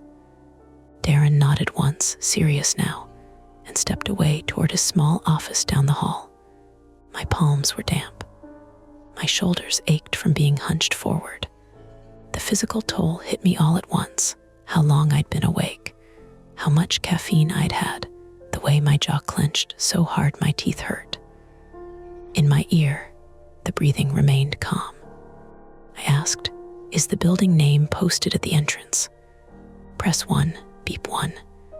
Press the first letter group for the building name. Tap, tap, tap. Then a sound I hadn't heard before, a faint, low chuckle. Not a laugh out loud, a breath shaped like amusement. And then the line went quiet, not disconnected, just quiet. I stared at the waveform. Flat again. My throat tightened. "Hello." No breath. Mara's voice went sharp. "Noah," the line crackled, and the breathing returned. Close. Slow. Then the keypad tone sounded again. Beep. Key press detected. 9. I froze. 9 corresponded to WXYZ on the keypad. My mind jumped to Yesler because it was in the area, but we were on S. Jackson. The building name, something starting with W. Western, Wells Fargo. No, that didn't fit. Mara leaned closer. "What does 9 mean?" I swallowed. Could be letters. WXYZ. Mara looked at the sticky note in her hand. Corner south side, 100 block S. Jackson. There were only so many corners. Her phone crackled as the dispatcher spoke. Ma'am, units are approaching the area. If you have confirmation of the exact corner, we can direct them more precisely. I stared at the screen. My notes, the logged digits, the beep that meant WXYZ in my ear. The breathing stayed calm, intimate, too close. And then, very softly, not through the keypad this time, but through the mic itself, a sound that wasn't breath, a whisper of fabric, and a single word barely audible, like it had been pushed out between teeth without moving the lips much. Wait. My whole body went cold in a practical way, not blood, not melodrama, just an immediate, full body readiness. My spine straightened. My hands went still. Mara heard it too. Her eyes locked onto mine, wide. The dispatcher on speaker asked, "Ma'am, what was that?" Before Mara could answer, the line produced a new sound, a sharp, metallic clatter, followed by the unmistakable buzz of the entry system again, longer this time, sustained. Someone was being buzzed in, or someone was buzzing someone out. The breathing on the line deepened, like the person holding the phone was smiling. Mara grabbed her phone and spoke fast. "Dispatcher, we just heard the entry buzzer again, sustained. And we may have heard the suspect speak." "Copy," the dispatcher said. "Units are on foot. Do not engage further." Mara muted, then turned to me, her voice barely above a breath. "Point of no return," she said. "If he's letting cops in or letting himself out, we can't just sit here and listen. We have to give them something now." My floss surged again. "Finish it. Give them the corner. Give them the building. Make it real." I looked at my screen, at the half-built address in my notes, 100S Jackson Cent Corner, South Side. There was one corner that fit that pattern too well, my brain finally aligning geography with memory. The corner near the station, where S. Jackson met 2nd Ave S. Old Brick. Intercom panel. 2nd, floors above shops. "Mara," I said, voice hoarse. "I think it's near 2nd and Jackson. That corner." She didn't hesitate. She unmuted and spoke over the dispatcher's voice, if she had to. "Possible corner at 2nd Avenue South and South Jackson Street," she said. "Old brick mixed use, 2nd floors. Suspect on line is at entry panel." The dispatcher responded instantly. "Copy. Units redirecting. Stay on the line." In my ear, the breathing continued. 3 taps. Then a final beep, clean, deliberate. 1. "Yes." And the call dropped. Not a hang-up. A sudden disconnect. The kind that left your headset hissing with empty line for a fraction of a second before the system played the default tone. On my monitor, the call disposition box popped up, demanding I choose a category like it was any other customer who'd gotten tired of waiting. Mara stared at the screen, then at me, and then my workstation phone lit up with an internal call, Darren from security. Mara snatched it and put it on speaker. "Police just arrived downstairs," Darren said, voice tight. "They're asking for you. They want to talk to the agent who was on the line. They want the call recording." And he paused, swallowing. "They're asking if one of you can come identify the audio in real time if it rings again. They're moving to the corner now, and they want someone on a direct line with dispatch." Mara looked at me, and for the first time all night, there was no managerial distance in her face, just a human decision. I could feel the weight of it, the trap tightening. We'd escalated. We'd de-involved police. We'd given a corner. We'd heard a voice. We decrossed every boundary that made our jobs safe and predictable. If we walked away now, it wouldn't erase what we'd started. And if that phone rang again, it wouldn't come to anyone else. It would come to me. The elevator smelled like old metal and somebody's cheap cologne.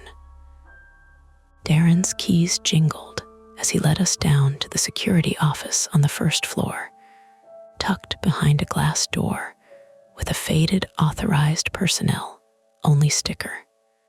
Mara walked fast, phone in hand, her thumb hovering over mute like she could stop the world from getting worse by controlling what came out of that little speaker. I followed with my headset still on, the cord stretched awkwardly under my jacket because I hadn't thought to take it off.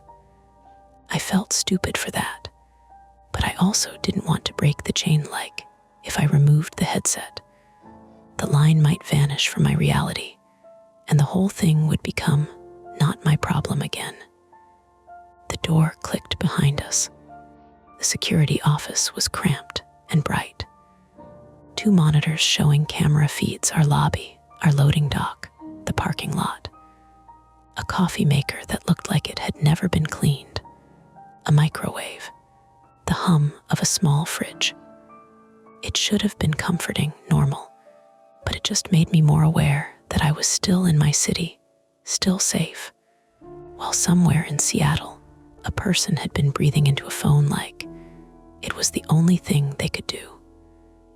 2 uniformed officers were already inside. Officer Lena Patel, 29, female, stood by the desk with Darren, her posture straight and calm. She had the kind of face that didn't give away much, but her eyes moved fast. Monitor, Mara's phone, my headset, back to Mara. Officer James O'Connor, 46, male, was closer to the door, hand resting near his belt, his gaze pinned on me like I might bolt. Mara started talking before anyone asked. We called 911. It's Seattle. Hostage, maybe, nonverbal caller. Suspect may have taken the line. Seattle units are moving to Pioneer Square. Officer Patel held up a hand. One at a time, she said. Her voice was even, practiced. Who was on the line? I raised my hand like a kid. Me, Noah. And you're still connected, I nodded. The call dropped, but I still have the recording in the system, and he might call back. Officer O'Connor glanced at Darren. Do you have recording capability here? We'll need chain of custody. Darren pointed at a printer like it was a weapon. We can pull call logs. Camera 2. Mara's phone crackled. She kept the dispatcher on, waiting. Ma'am, are you still there? Mara unmuted. Yes, we're in a security office with local police. We can provide recordings and logged key presses. The suspect confirmed he was at the entry panel near 100 South Jackson, corner, south side, likely near 2nd, Ave S and S Jackson. The dispatcher didn't hesitate. Copy. Seattle units are at 2nd and Jackson now. They need confirmation. Can your agent identify the entry buzzer sound if they trigger it? My throat tightened. Yes, I said, but it came out more like a cough. Officer Patel looked at me. You are not going to engage him, she said, gentle but firm. You are going to listen, and you're going to relay. Understood, I nodded, even though my brain immediately whispered, that's not how this works. Listening hadn't gotten the address. Improvising had. Mara watched me, reading my face the way she always did when a rep was about to go off script. Noah, she said quietly, don't do the hero thing. That was the point, though. The hero thing wasn't saving someone. It was pretending I could solve it if I just tried hard enough. My workstation login was still open on my laptop. Darren cleared a space on the desk and shoved aside a stack of incident reports. I sat, headset on, fingers hovering over the keyboard like this was just another call. Only my hands were shaking. Okay, I said. If he calls back, what do you want me to do? Officer Patel answered without looking away from me. Keep him on the line. Do not threaten. Do not bargain. Do not say police. Do not tell him what you know. If he gives you information, Repeat it back to confirm. Mara leaned in. We're going to do this clean, she said. The dispatcher on the phone cut in. Seattle officers are at the corner. They're attempting to identify the correct building. Stand by for buzzer test. In my ear, there was nothing now, just the faint hiss of a dead channel and the pressure of the foam against my skin. A lull. 5 seconds. 10. The building security monitors showed our lobby. A cleaning woman pushed a cart past the glass doors, completely unaware. In Seattle, someone was likely pressing their shoulder into a brick wall behind a planter, waiting for a signal to move. My jaw hurt from clenching. Then my laptop chimed. Incoming call, line 14. My heart did something ugly, like it tried to climb out of my chest and hide behind my ribs. Officer O'Connor stepped closer. Mara's hand landed on my shoulder again, this time not gripping, just anchoring. I clicked accept. No greeting, no script, breathing, close, slow, heavy, 3 taps against plastic. Tap, tap, tap, the same pattern like a signature. Officer Patel leaned toward Mara's phone. Mara unmuted. Dispatcher, he's back. Breathing only. 3-tap pattern confirmed. Copy, the dispatcher said, and her voice changed. Not panicked, but sharper. Seattle units are holding. Attempting buzzer test now.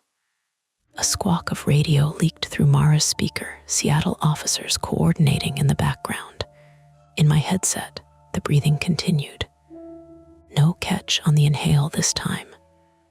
Earlier, with the first caller, they're deep in that tiny snag every few breaths, like a partially blocked nose. Now it was smooth. I didn't want to believe my own ears, but my brain latched onto it like a lifeline. That's not him, I whispered. Mara's eyes narrowed. What? The catch is gone, I said. The original caller, his breathing had a hitch. This is different. Officer Patel's gaze sharpened. So suspect is on the line, she said, more statement than question. I forced my hands still on the desk. Yes, Officer Patel nodded once, then spoke toward Mara's phone.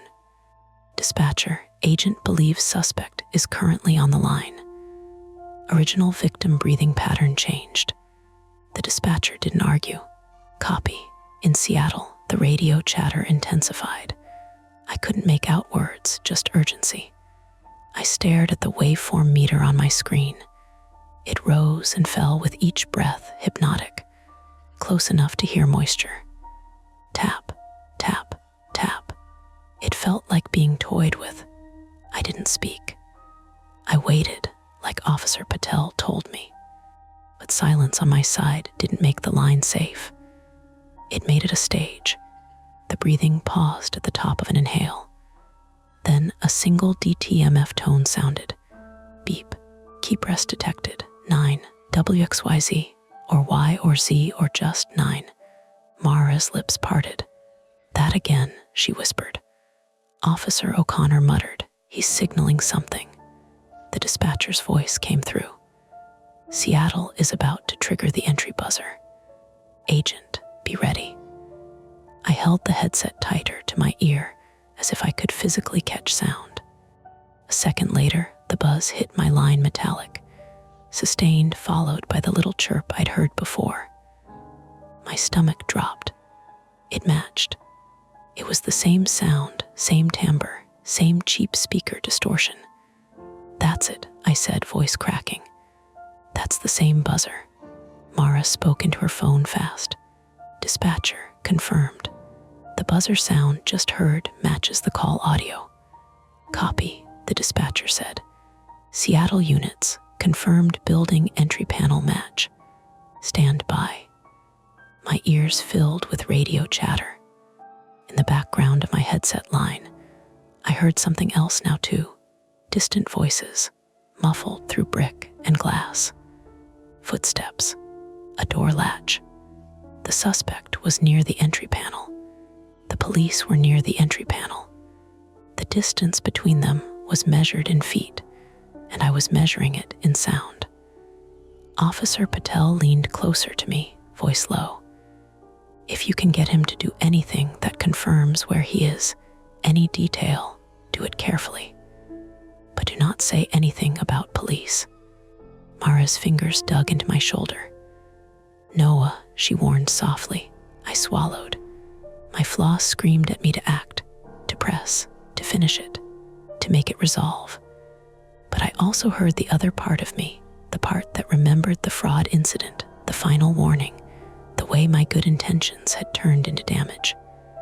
I kept my voice small, neutral, like I was talking to a customer who couldn't hear well. If you can understand me, I said, press 1.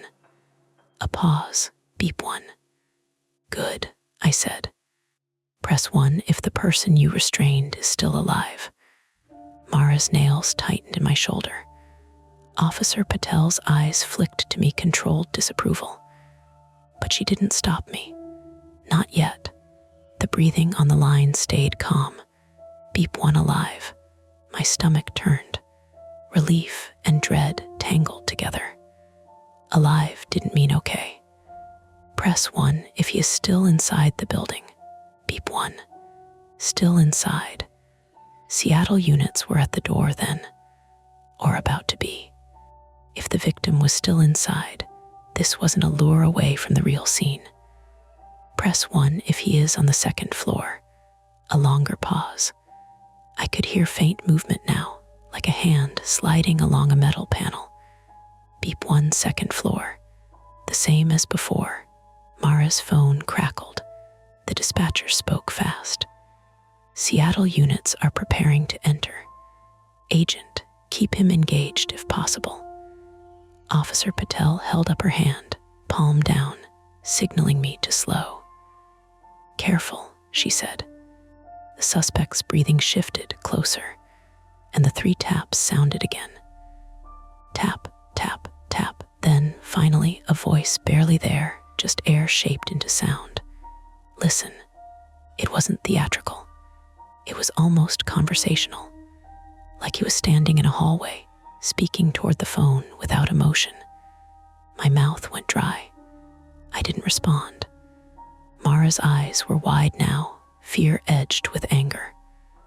Officer O'Connor's stance changed, weight forward, ready for anything even though the threat was 2,000 miles away. The voice came again, clearer this time. No cops. I felt my throat tighten around a sound. Officer Patel leaned in sharply, whispering, "Do not respond to that." But my silence was already a response. It told him he'd hit something real. In the background, through Mara's phone, a Seattle officer's voice came over radio tight, controlled. "We have a locked entry. Intercom panel. Attempting entry, stand by." In my headset, the suspect inhaled slowly, then exhaled right into the mic, close enough to hear spit. And I heard it faint underneath, the muffled sound of something like a thump from above, as if a body shifted on a floor. The victim, a live presence. Officer Patel's jaw tightened. "If you can get the victim to signal without speaking, do it," she murmured. "But don't tip him off." I stared at the waveform again, thought fast. Breath was the only channel. It was the entire premise, the entire trap. "Okay," I said, forcing my voice steady, almost bored. "I'm not here to argue. I just need to understand what you want. Press 1 if you want me to stay on the line. Beep 1. Press 2 if you want me to hang up. Silence. Then 3 taps. Tap, tap, tap. He wanted me there. He wanted the line open. That was a problem and an opportunity. I lowered my voice, made it softer, like I was talking to a customer in a hospital room at night. "If the person upstairs can hear me," I said, "and you're not able to speak, take 2 fast breaths right now." Mara's grip on my shoulder loosened for a second, surprised. Officer Patel nodded once. "Good," In my headset, the suspect's breathing continued slow, controlled. 1 second. 2. Then, faint and different, too quick. Shallow inhales layered under the steady breath, like someone trying to comply while gagged or struggling for air. My skin prickled. "He heard me," I whispered. Mara's eyes filled, not with tears, but with that fierce, helpless human heat. Officer Patel spoke into Mara's phone. "Dispatcher, victim may be responding through breathing." 2 quick breaths heard under suspect's breathing. The dispatcher responded immediately. "Copy. Seattle units are entering now." The radio on Mara's phone exploded with clipped voices. "Entry forced. Stairs on the right. Second floor landing hold." Everything in my body went rigid. I wasn't there, but I could see it. Narrow stairwell, old brick walls, the smell of damp wood, flashlights washing over peeling paint. Pioneer Square buildings had that old city rot, the kind you couldn't scrub out. In my headset, the suspect breathed steadily, as if listening to the same radio traffic through our reactions, as if enjoying the timing. Tap, tap, tap, then beep. One he pressed it without me asking. Yes to what? Yes that he knew. Yes that he was ready. Mara leaned close, voice shaking slightly now. "He's anticipating," she whispered. Officer O'Connor murmured, "He wants to be heard." The suspect spoke again, just 2 words, almost gentle. "Too late." My heart slammed once hard. The background on the line filled with sudden motion, footsteps, faster, closer. A door rattling. A muffled shout from far away. Then a loud metallic bang that made me flinch like a door kicked or something struck a railing. Seattle officers, radio voices overlapped, urgent. "Contact, show me your hands." "Gun," my breath stopped. Every nerve in my body lit up. In my headset, the suspect's breathing changed for the first time, faster, harsher. Not fear exactly. Exertion. There was a scuffle sound, fabric tearing, a grunt, then a heavy impact like someone hitting a wall. Mara's phone crackled with the dispatcher's voice, suddenly louder. Shots fired, shots fired. Units, status." Mara's face went white. Officer Patel's hand went to her radio, even though it was useless here. In my headset, the mic picked up a sharp, wet cough close, then farther, then close again. Not the suspect's calm breath anymore. Chaotic breathing, multiple bodies. I heard a scream, not horror movie, not prolonged, just a single human sound cut off fast. Then the line went silent. Not disconnected. Silent. I stared at the waveform, flat. My fingers hovered over the keyboard like a prayer. Mara whispered, "Noah." The silence broke with a gasp. A breath with that familiar hitch catching at the top, uneven. The original caller's breathing.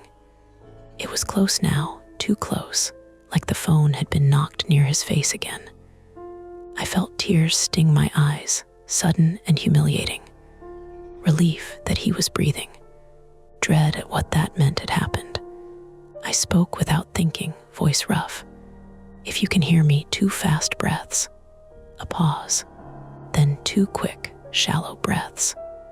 Alive. But then behind it, another sound. A low moan, pain stuffed down into the chest. The kind of sound a person makes when they can't move properly and doesn't want to make noise, but can't help it. On Mara's phone, the dispatcher was talking over multiple channels. 1 officer down, non-life threatening. Suspect in custody. EMS en route. Victim located, restrained, injuries unknown. Mara sagged against the desk, 1 hand covering her mouth.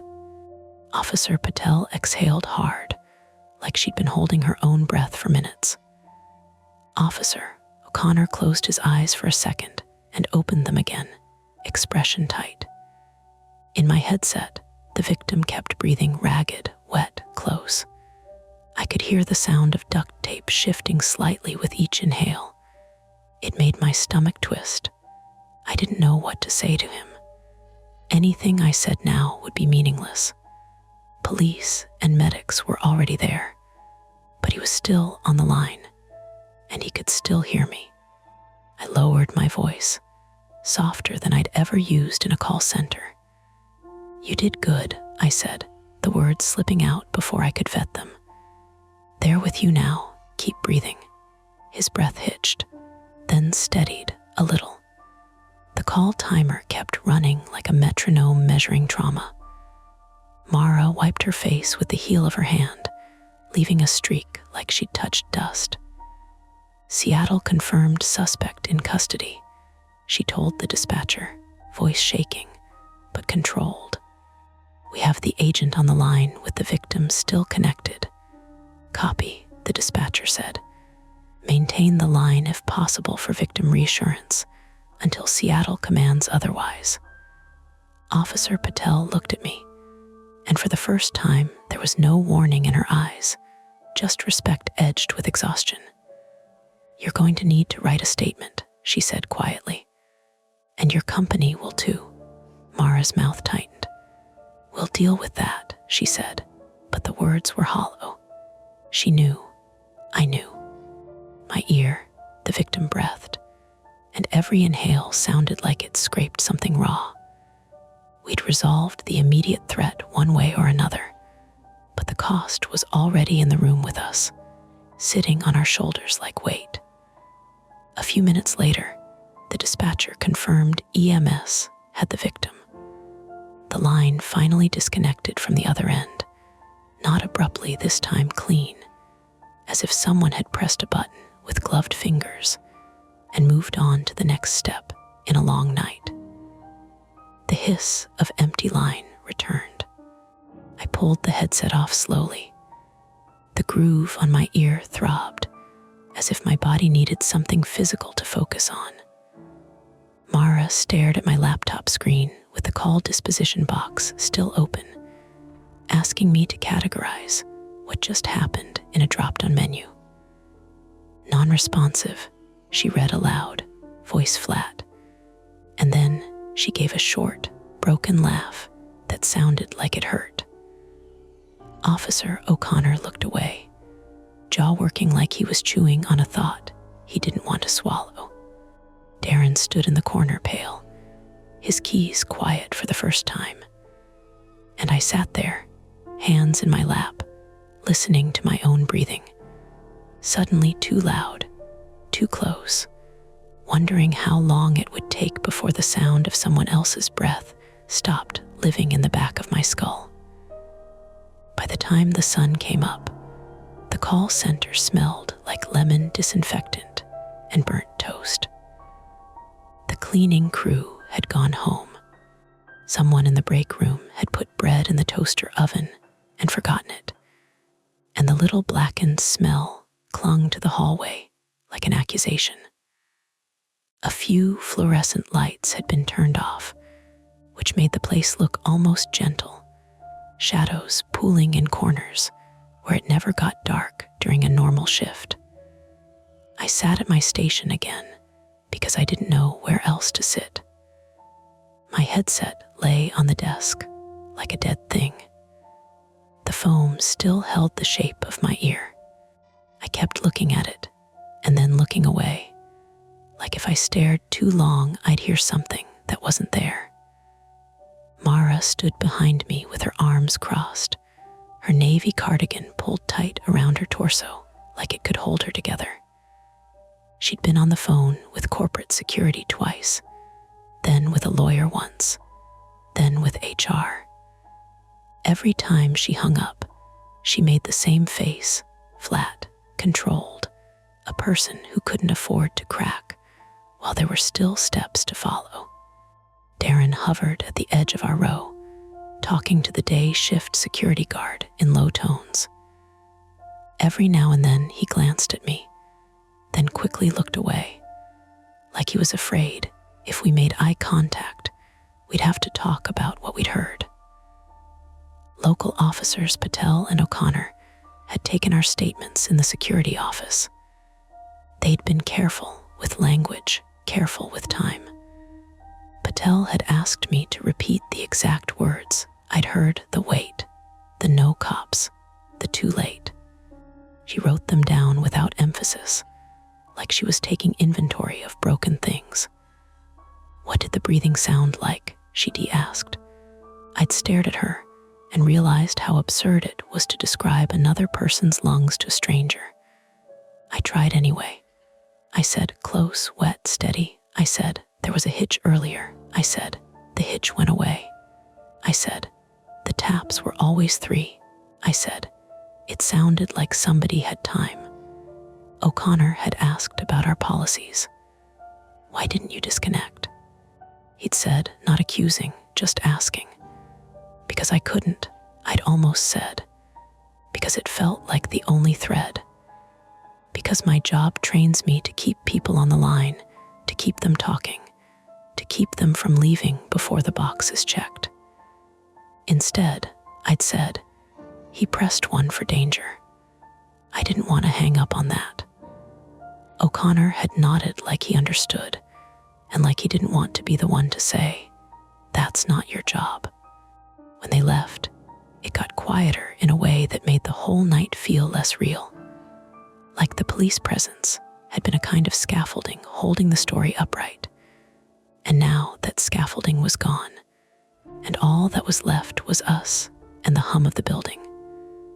Mara pulled a rolling chair up next to mine and sat, finally, as if her knees had just remembered they existed. She rubbed her palms together slowly, like she was warming them. "You did a good thing," she said. I stared at my screen. The call disposition window had finally been closed, replaced by an incident report form with too many empty boxes. I hadn't filled it out yet. My hands felt like they belonged to someone else. "I don't know," I said. Mara let out a breath that sounded tired more than anything. "Noah," she said, "you know how many people would have hung up? You know how many would have said prank and moved on?" "That might have been the right call," I said before I could stop myself. Mara's head turned sharply. Her eyes were bloodshot around the edges. She hadn't cried, not exactly, but her face had that scraped look people get when they've been close to crying for hours and swallowed it. "You think policy is the right call?" she asked. I flinched. "I think." I tried to find the words without sounding ungrateful or defensive. "I think I don't know what I did to my brain tonight. I don't know what I did to you, to the job." Mara stared at her hands. "I'm floor lead," she said. "I'm the one who gave you 5 minutes. I'm the one who told you to keep going. If corporate wants someone, they'll take me first." "That's not." "It is," she said, cutting me off. Not angry, just factual. "And you know what? Fine. Because if I'd told you to hang up and then found out later the guy died," she trailed off and swallowed, "I wouldn't have been able to sleep again." There it was, her private fear. Not the fear of getting fired, though that was there, of course, but the fear of being the kind of person who made the safe decision and lived with the consequences. A fear I recognized too well, because it sat right next to my own flaw like they were siblings. A notification popped up on my screen. Mandatory meeting 0900 HR plus compliance. Mara saw it and made a small, humorless sound. "There we go," she said. My stomach turned over. The adrenaline had drained away, leaving only a slow, sour ache. My eyes felt gritty. I realized I hadn't eaten since midnight, unless you counted the half a granola bar I'd shoved into my mouth while I was still hearing breathing in my ear. I stood up and my knees wobbled. The room tilted slightly, like a boat. I grabbed the desk edge. "Sit," Mara said immediately. Don't pass out. We don't need that too. I sat again, embarrassed. Around us, the day shift started to arrive. They came in wearing clean jackets and carrying travel mugs, talking about the weather and traffic, their voices normal and bright. A few glanced at Mara and then at me, sensing something off. The vibe of a call center is like that. You feel it when the room's energy is wrong, even if you do know why. One of the new reps, young guy, maybe 20, walked by and gave me a polite nod. He didn't know what I'd been doing all night. He didn't know what I'd heard. He just knew I was another tired person at the end of a shift. That was the strangest part. How quickly the world offered to return to routine. At 8:15, Mara got a call from the Seattle detective. She took it at my station, put it on speaker without asking, like she wanted me to hear whether it had been worth it. "Ms. Haynes," a male voice said. "Detective Russo, Seattle PD. I'm calling to update you. Victim is stable. He's at Harborview." Mara closed her eyes briefly. "Stable," she repeated, like she needed to taste the word. "Rib fractures," the detective continued, "likely from restraint and impact. Wrist abrasions, some bruising, no gunshot wounds. He's conscious and cooperative. We've got your call recordings flagged for evidence." I swallowed. Harborview was a real place, a trauma center, not a story detail. The fact that a man was lying there with bruises because I'd listened to his breathing made my chest feel too tight. "Suspect?" Mara asked. "We've got him," Russo said. "Name is Malcolm Voss, 42. He was shot in the shoulder during the struggle. Non-life threatening. Officer down with a graze, also non-life threatening. We're building the case. He's not saying much." "Why did he call us?" Mara asked, the question sharp. There was a pause on the line, the kind of pause that meant the detective was choosing words. "He had a history of harassment calls," Russo said.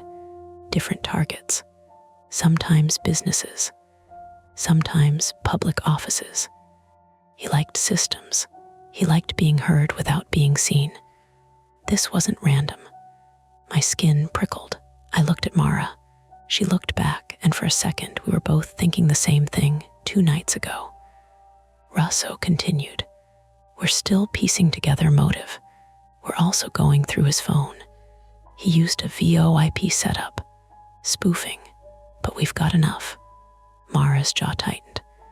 "The earlier breather call," she said, "might have been him." "It's possible," Russo said. "If you have records, keep them. Don't delete anything. Your compliance team will know the drill." When the call ended, Mara didn't move for a long moment. She stared at the blank screen like it might say something else if she waited. "He's stable," she said finally. "Yeah," I whispered. That should have been relief. It was, a little. But it also landed like weight. Stable meant alive, and alive meant there would be a person behind the breathing. A person who might remember our voices, might want answers, might be haunted in ways I couldn't help with. "Did he say why?" I asked. Mara shook her head. "He said he liked systems." I pictured the suspect in some dim hallway in Seattle, phone close to his mouth, breathing into our line because it was a channel. A way to control. A way to force strangers to participate. A way to turn routine into leverage. At 9:00, HR and compliance arrived like a weather front. 2 people in business casual, ID badges clipped neatly, carrying folders. They introduced themselves politely, like this was a quarterly review. They sat us in a small conference room with frosted glass walls and a table that still had dried coffee rings from yesterday's meeting. Mara did most of the talking at first. She outlined the timeline. She explained the keep rest protocol. She admitted to instructing me to continue beyond standard non-responsive procedure. The compliance officer, Elliot Marks, 38, male, nodded, taking notes, his face carefully neutral. The HR rep, Sonia Delgado, 45, female, watched us the way HR people do when they're measuring both pain and liability. Then Elliot asked me, "Why did you deviate from script?" I took a breath and realized how ridiculous it sounded. Because he was breathing. Because something in that breath felt like intent, like need. Because the caller confirmed he was in danger, I said. And because I didn't want to be the person who hung up. Elliot's pen paused. Were you aware that engaging beyond our emergency disclaimer can expose the company to liability? Yes, I said, and it was true. I'd been aware in the abstract. I just decided it didn't matter as much as the breathing in my ear. Sonia asked, softer, "Have you experienced anything like this before?" My mouth went dry. I thought about the fraud incident, about my final warning, about the way my desire to help had been used before.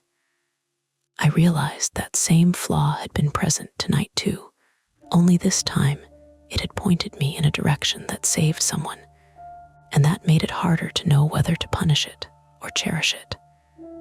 "I've made mistakes trying to help," I said carefully.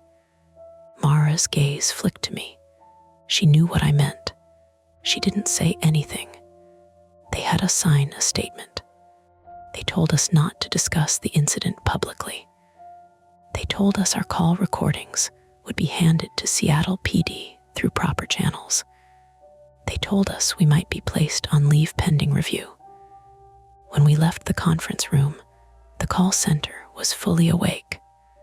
Phones ringing, voices rising and falling, someone laughing at a coworker's joke.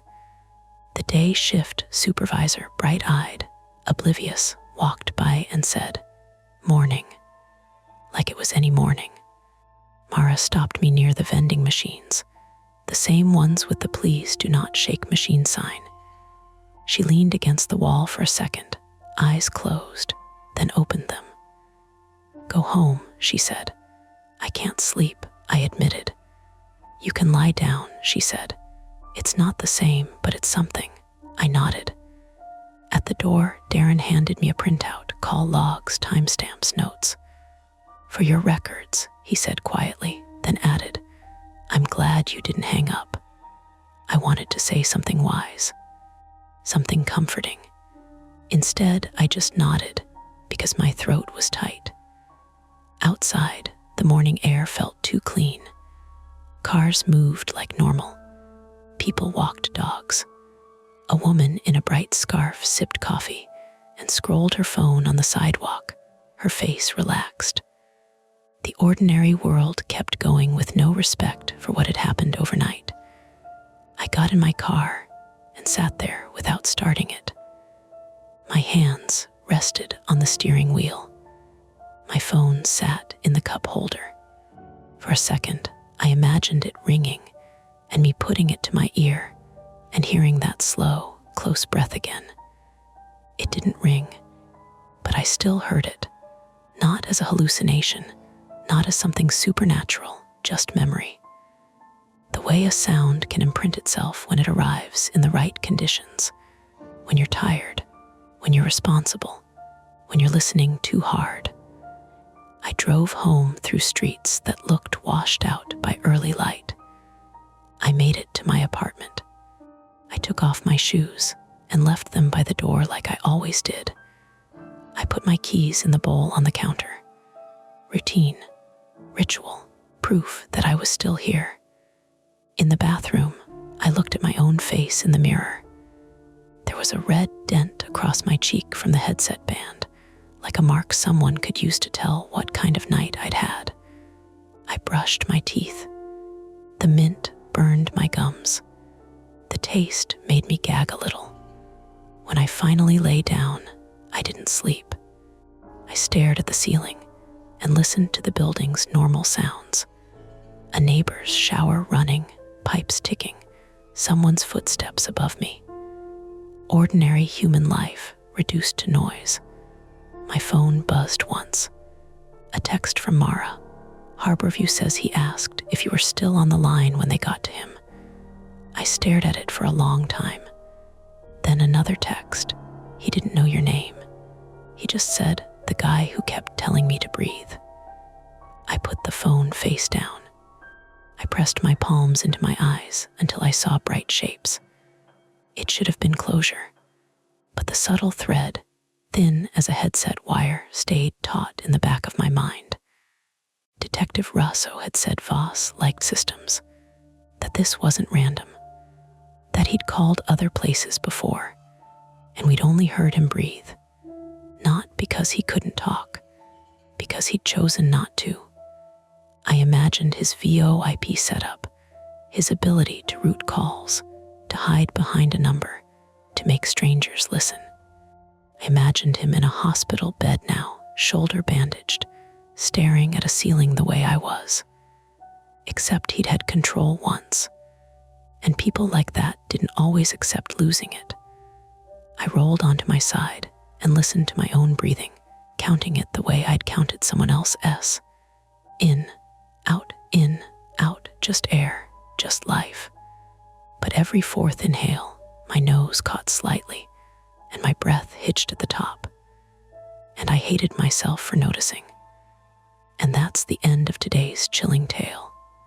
If you enjoyed this story and want more nights full of suspense, don't forget to hit that like button, subscribe to Mia Horror Stories, and turn on the bell so you never miss a scare.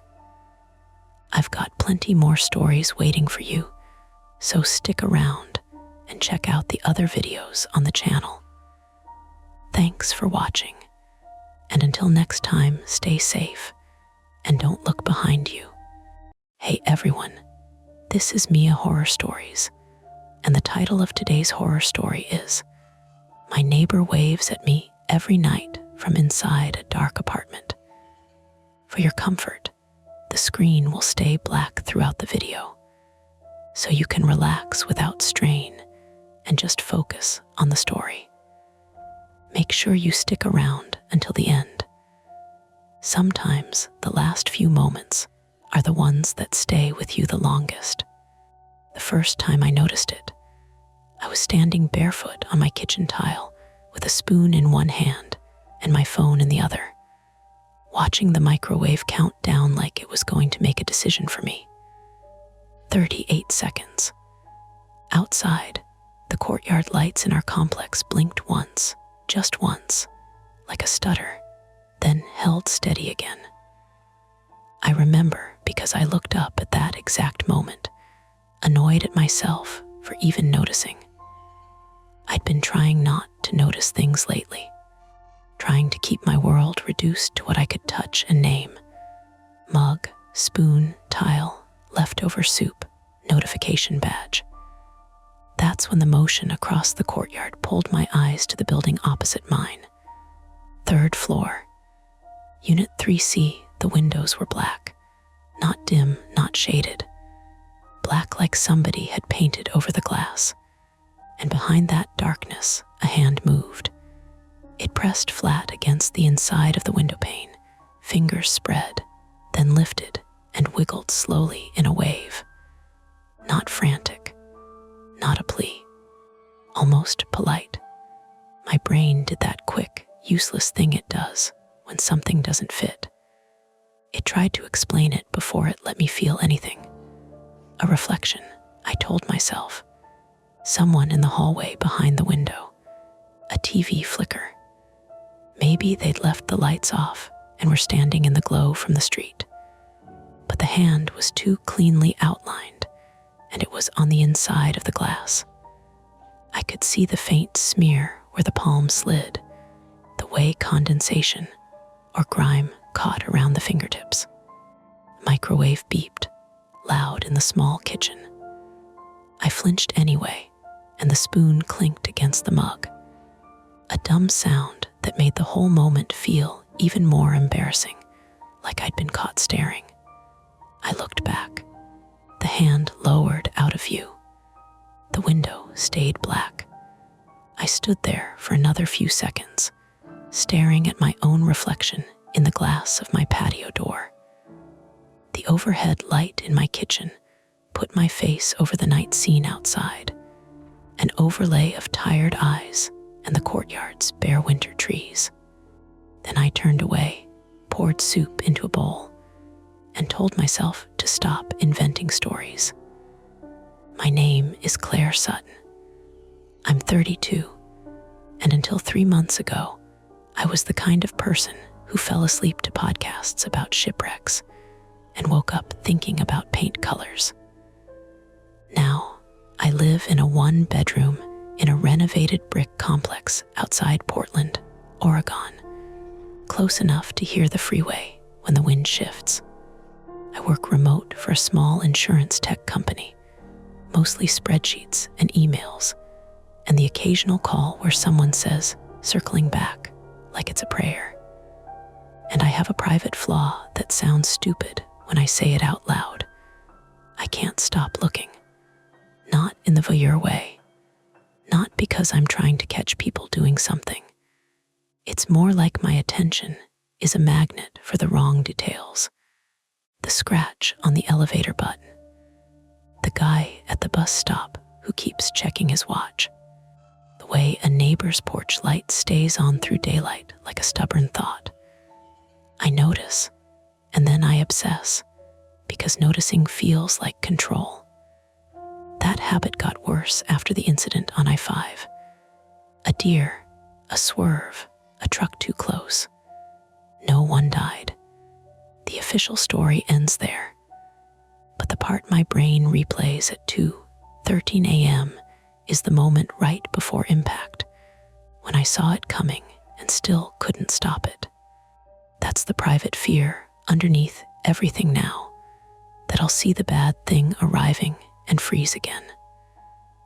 So when I saw a hand waving behind a dark window, my mind immediately tried to turn it into a problem I could solve with logic and distance. The next day, I forgot about it on purpose.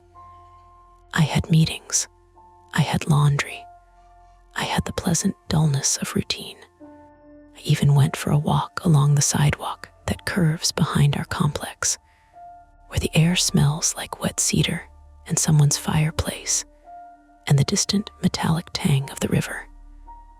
By evening, I had almost convinced myself it hadn't happened. And then, at 9:47 p.m., it happened again. I was on my tiny balcony with a glass of water and my laptop balanced on a chair, pretending I wasn't about to answer more emails. The courtyard was quieter than usual. Someone's dog barked once and got shushed. A car door thumped. The far-off freeway hummed like a tired appliance. Across the way, 3C was black again, and the hand appeared, same spot. Center right pane, palm flat, then the slow wiggle of fingers, like it was greeting me, like it had been waiting for me to look up. This time, I didn't flinch. I didn't even blink for a second. I hated that about myself too, the part that gets calm when it should get unsettled. I lifted my own hand without thinking, a reflex like when you wave back at a stranger who waved first. I waved. The hand across the courtyard waved back in the same slow, deliberate rhythm. Then it withdrew. A minute later, my phone buzzed with a text. Jonah, you outside? Jonah Patel lives next door to me. We share a thin wall that carries sound in weird ways, his bassy music sometimes, my kettle's whistle, the occasional laugh through drywall that makes you picture the other person's life for half a second. He's 34, male, with kind eyes, and a tendency to narrate his own frustration like he's on a cooking show. He moved in last spring, and we became friendly in that specific way apartment neighbors become friendly. Exchanging packages, loaning a screwdriver, making small jokes about the mailroom smelling like someone's gym socks. We also became friendly because he was the first person to knock on my door after the accident when I came home with bruises on my collarbone and a bandage on my forehead, and a look that said I didn't want help but might crumble if no one offered it. I texted back, "Me, yeah, why?" His door opened a minute later, and he leaned into the hallway in sweatpants and a hoodie like he'd been debating whether to bother me. "You see it too?" he asked quietly. I set my laptop aside and stepped out, pulling my cardigan tighter. The hallway carpet smelled faintly of cleaning solution and old air. Someone had burned popcorn again earlier. There was still a ghost of it. "What?" I said, even though I knew. He nodded toward the courtyard windows you could see from the end of the hall. The waving third floor opposite building. I stared at him. A weird relief loosened something in my chest. It wasn't just me. I wasn't inventing it. "You've seen it?" I asked. "3 nights now," Jonah said. "I thought it was like a joke, some kid. But it's always dark in there, like pitch, and it's always the same. Wave, gone." We walked down the hall toward the stairwell door because the end of the hallway had a better angle on the courtyard. Our footsteps sounded too loud. My building's heating kicked on with a low groan, then settled.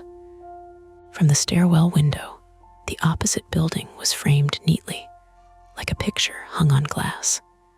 There were warm rectangles of light in other units, TVs glowing, a string of fairy lights in someone's living room, blue and slightly too bright.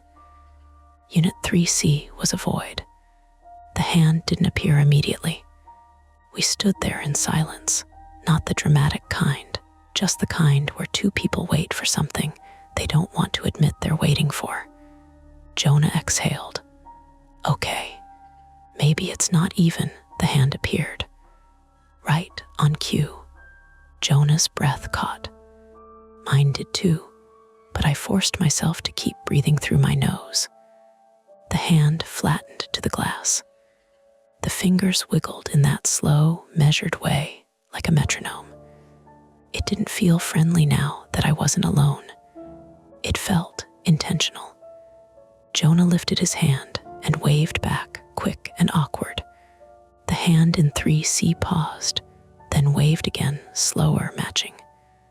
Then it dropped away. Jonah let his hand fall. He looked at me like he wanted me to tell him what it meant, like I had a manual for this kind of thing. "You know who lives there?" he asked. "I don't," I said. And it was true, which was embarrassing. I knew the woman 2 doors down had a cat named Pickles because she told everyone, but I didn't know who lived directly across from us in a unit that faced my balcony. Jonah frowned. "Should we call someone? Like the office? Security?" "We don't have security," I said, and the words sounded flimsy. We had a leasing office that closed at 6 and a number that went to voicemail after hours. We had a maintenance guy named Rick who always smelled like cigarettes and lemon cleaner. We had the Portland Police non-emergency line, which I'd used once when someone tried to break into my car in a different complex years ago, and ended up on hold long enough to make tea. Jonah leaned his shoulder against the stairwell wall. What if it's someone who needs help? The thought snapped into my head with the clarity of a picture. Someone trapped in a dark apartment, waving because that's all they can do. Someone with their phone dead. Someone hurt. And right behind that came the other picture. The hand isn't asking for help. The hand is counting on you to look. I hated that my mind did this, built entire stories from a single image. But the hand had been real. Jonah had seen it. That meant the rest of my thoughts weren't automatically paranoia. They were possibilities. "We can't just," Jonah started, then trailed off, glancing at the dark window again. "It's weird, right? Like, it's not normal." "No," I said, voice softer than I intended. "It's not." A door opened somewhere below us, someone coming into the stairwell, and we both stepped aside automatically, our bodies obeying the normal rules even as our brains hovered on the edge of something not normal. A woman climbed up, headphones in, carrying a canvas tote. She gave us a polite nod and kept going, not even glancing out the window. When she was gone, Jonah said, "I'm gonna knock on 3C tomorrow. Just see. Maybe it's nothing. Maybe they're messing with people." "You can't just knock on someone's door because they waved," I said. It came out sharper than I meant. My heart was still doing that fast little flutter in my ribs. He held up a hand. "I'm not gonna be weird about it. Bring it up like, 'Hey, your light's okay.' Or, 'Hey, I think your window is reflecting weird at night.' Something." I pictured Jonah standing outside a stranger's door with his friendly, slightly anxious smile, and I didn't like it. Not because I thought he'd do something wrong, because I suddenly couldn't stand the idea of not knowing what was on the other side, because the wave had already lodged itself in the part of my brain that doesn't let go. "I'll go with you," I heard myself say. Jonah looked surprised. "You don't have to, I know," I said, "but if it's someone who needs help, 2 people is better. And if it's nothing, it's less weird." He nodded slowly, like he was relieved I'd offered, like he hadn't wanted to admit he was nervous. "Okay," he said. "Tomorrow after work." I should have said no. I should have told him to call the leasing office. I should have done any of the safe, normal, distant things. Instead, I stared out at the courtyard again. The other windows glowed warmly. Someone laughed somewhere, muffled through glass. A TV flashed blue, then white. Ordinary life, layered over the dark square of 3C like it was trying to cover it up. "Tomorrow," I agreed. We stood there for another moment, neither of us moving, like leaving the window would make the hand appear again when we weren't watching. Then Jonah pushed off the wall. "I'll text you. Night, Claire." "Night," I said. I walked back down the hall to my door and let myself in, locking it with the deadbolt out of habit. My apartment smelled faintly like soup and detergent. The refrigerator hummed. My laptop waited on the balcony chair like an accusation.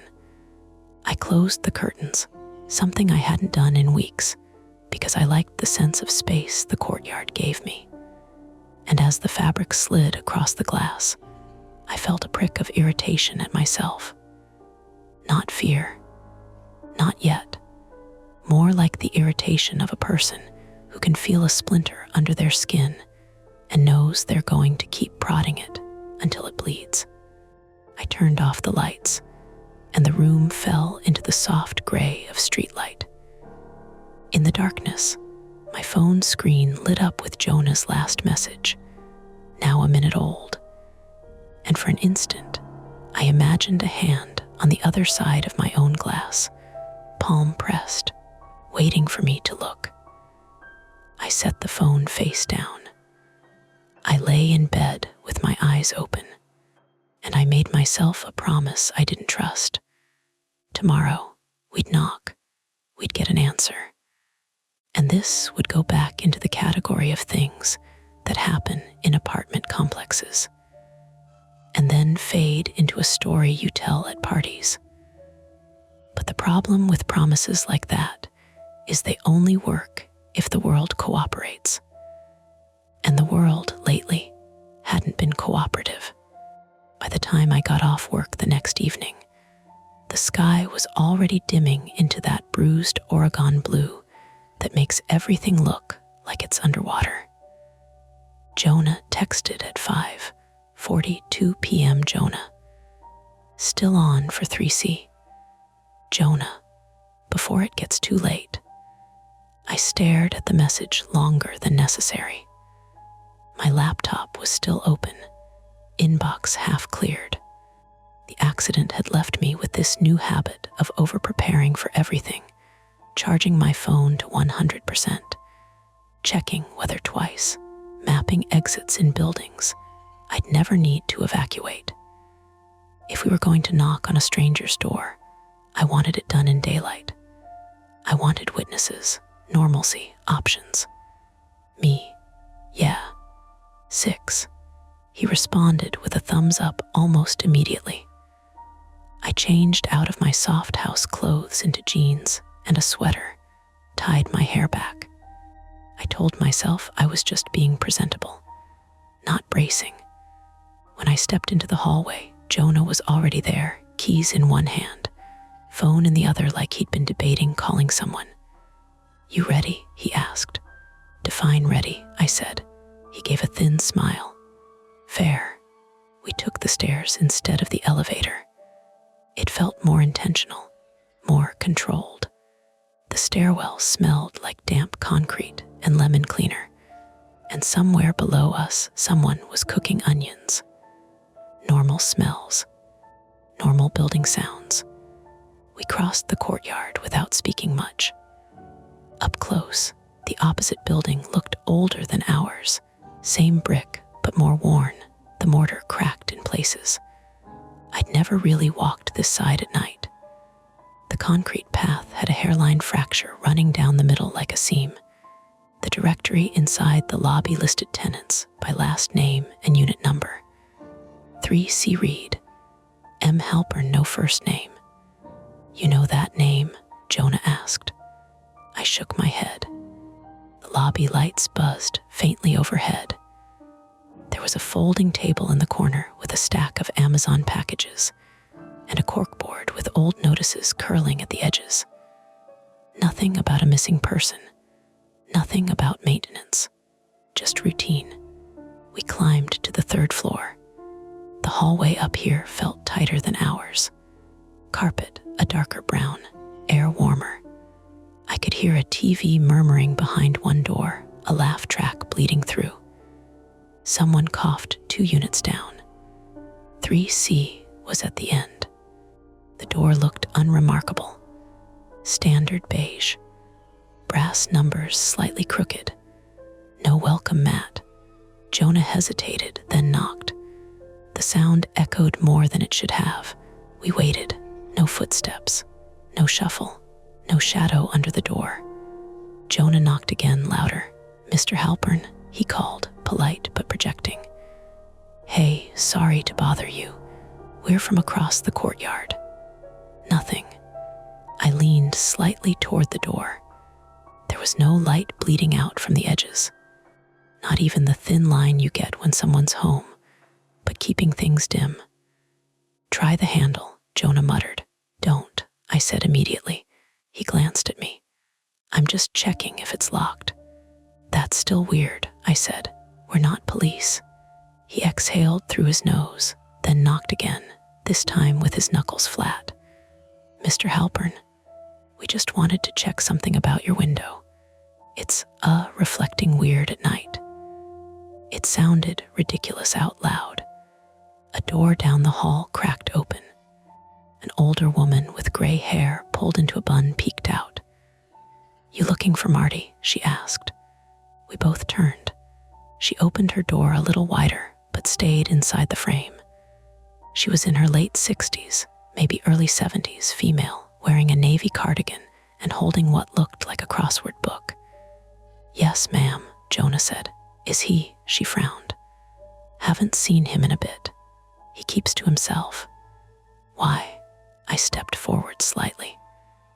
"We've been noticing some movement in his window at night. Just wanted to make sure everything's okay." Her eyebrows knit together. "Movement," she said. "His lights are always off. Man hates overhead lighting, says it hurts his eyes." "Have you seen him recently?" I asked. She paused, thinking. "Last week, maybe. I heard something fall over in there 2 nights ago, like a chair. But I figured, She made a vague gesture. "He's clumsy. A chair, 2 nights ago, would line up with when Jonah first saw the wave. Jonah shifted his weight. Does he have family? She shook her head. Not that I know of. Divorced, I think. Keeps his door closed, quiet. The hallway seemed warmer suddenly. Have you smelled anything weird? I asked before I could stop myself. Jonah shot me a look. The woman blinked. No, she said slowly.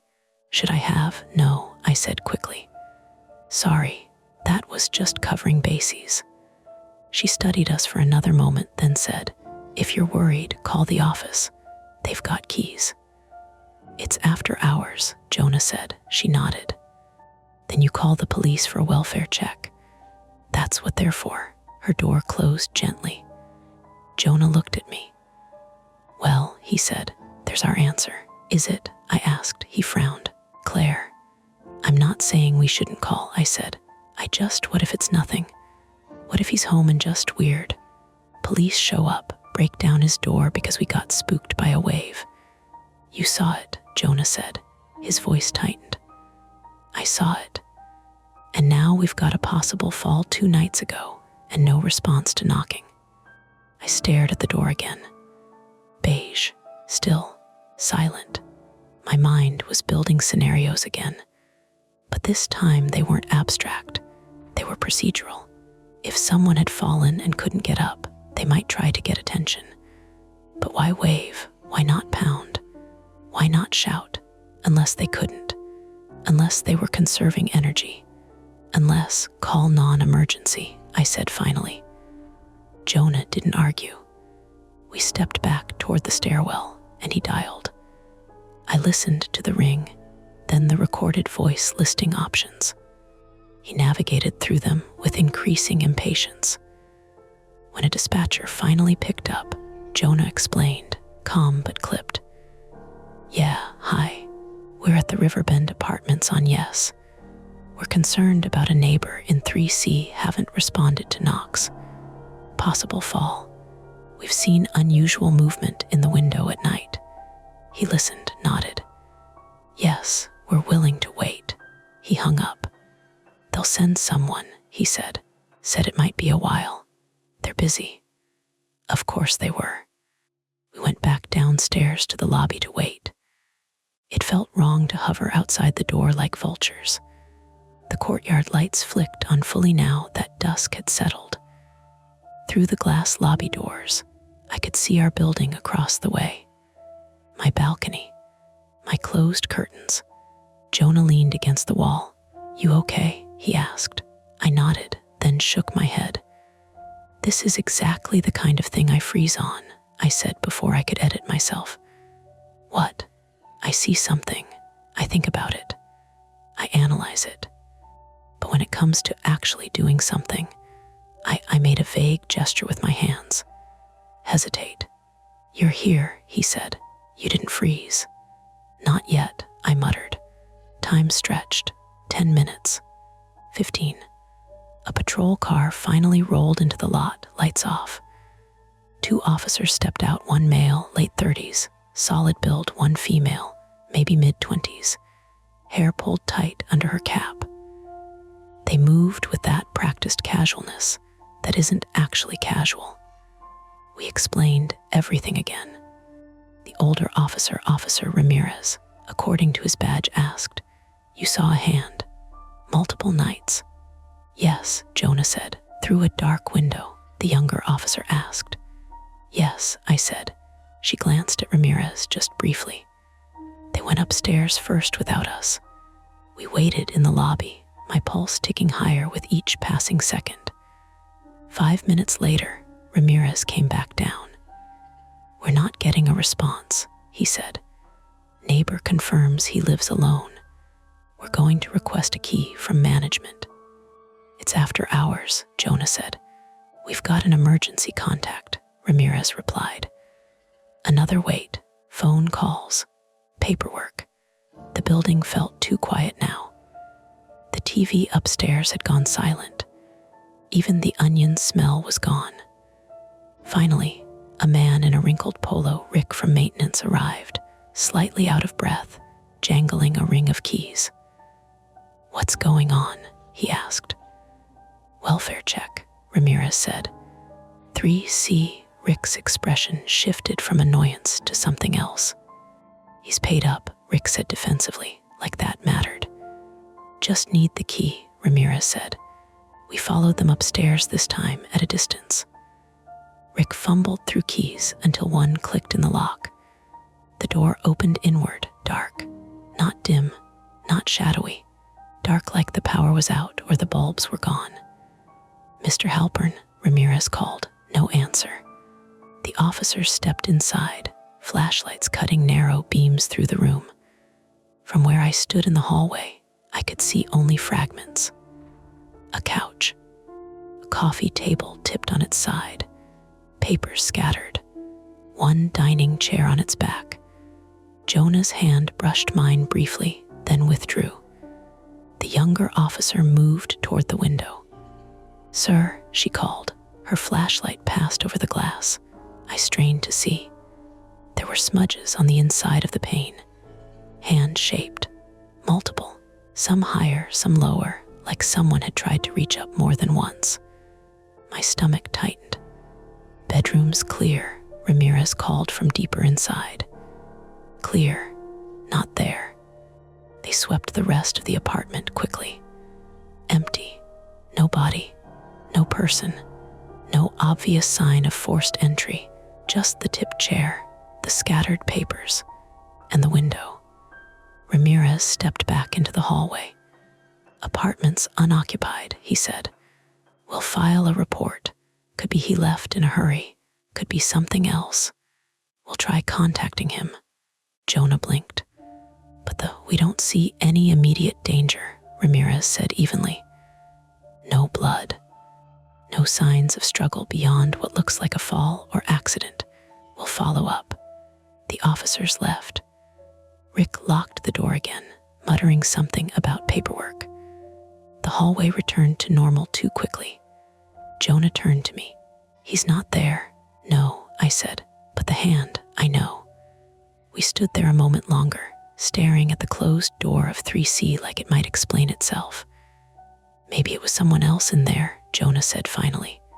"A guest." "In the dark," I said, "every night." He didn't answer. We went back to our building in silence. By the time we reached the courtyard, it was fully night. And that's when we both stopped. 3C's window dark, third floor, center right pane had a shape in it, not a hand, a shadow. It stood just behind the glass still. Jonah's breath hitched. "They locked it," he whispered. "We saw them lock it." I stared up at the window. The shadow lifted an arm and began to wave, slow, deliberate, exactly the same as before. My phone buzzed in my hand, making me jump. A notification from an unknown number. I looked down. A text message. "Unknown. Stop looking at my window." I felt the ground tilt, not physically, but in that internal way where your sense of safety slides a few inches out of place. Jonah stared at my face. "What?" he asked. I turned the screen toward him. The shadow in 3C kept waving, and my phone buzzed again. "Unknown, or I'll come over there." The shadow in 3C kept waving long after my phone stopped buzzing. Jonah grabbed my elbow, not hard, but firm enough to ground me. "Let's go inside," he said. We backed toward our building without taking our eyes off the window. The courtyard was maybe 50 feet across, a rectangle of concrete and patchy grass boxed in by brick. 3 stories up, the dark square of 3C felt closer than it had any right to.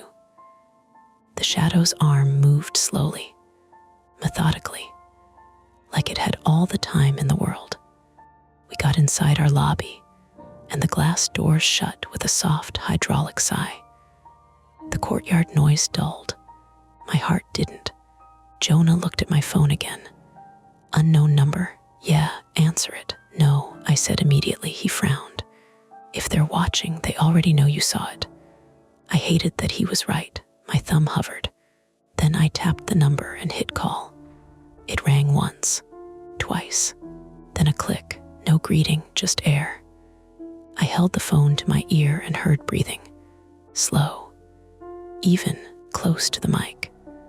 Not exaggerated, not theatrical, just someone existing. "Who is this?" I said, and my voice sounded steadier than I felt. The breathing continued. Jonah leaned closer, listening. "You're in 3C?" I asked. A faint scrape like fabric brushing something, then a whisper, barely audible. "Stop." The line went dead. Jonah swore under his breath. "Okay," he said, "okay, that's not nothing." My hands were shaking now, fine tremors in my fingers. I flexed them once, twice. "We call the police again," he said. "They were just here," I said. "They'll think we're escalating." They already escalated. He wasn't wrong. But I had this other thought clawing at me. If someone was in 3C and the door had just been locked by police and maintenance, how were they getting in? Either the lock wasn't secure or there was another way. Fire escape. I looked up toward the side of the building. On the far end, partially hidden by a leafless maple, there was a metal fire escape zigzagging down from the 3rd floor. It faced the alley, not the courtyard. "Come on," I said, already moving. "Where?" Jonah asked, jogging to catch up. "Other side of the building." We cut around the right side of our complex, past the dumpsters, and the faint smell of stale beer and cardboard. The alley between buildings was narrow, maybe 12 feet across, asphalt cracked and patched. The fire escape loomed above us. 3 stories up, a metal platform outside 3C's window. The window was dark from this angle too, but I could see the outline of the frame. Jonah looked up. "You don't seriously think, if they didn't use the door, they used this?"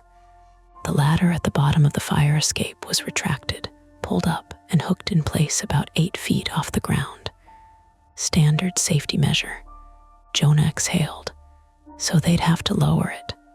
Or jump," I said. "From 3 stories. He shook his head. "No." We stood there in the cold alley light, breath fogging faintly. My phone buzzed again. "Unknown, I can see you." I turned slowly. The alley was empty. A single security light above the back door of 3C flickered slightly, moths orbiting it. Jonah swore again. "Okay, this is harassment at minimum." He pulled out his own phone. "I'm calling 911 this time."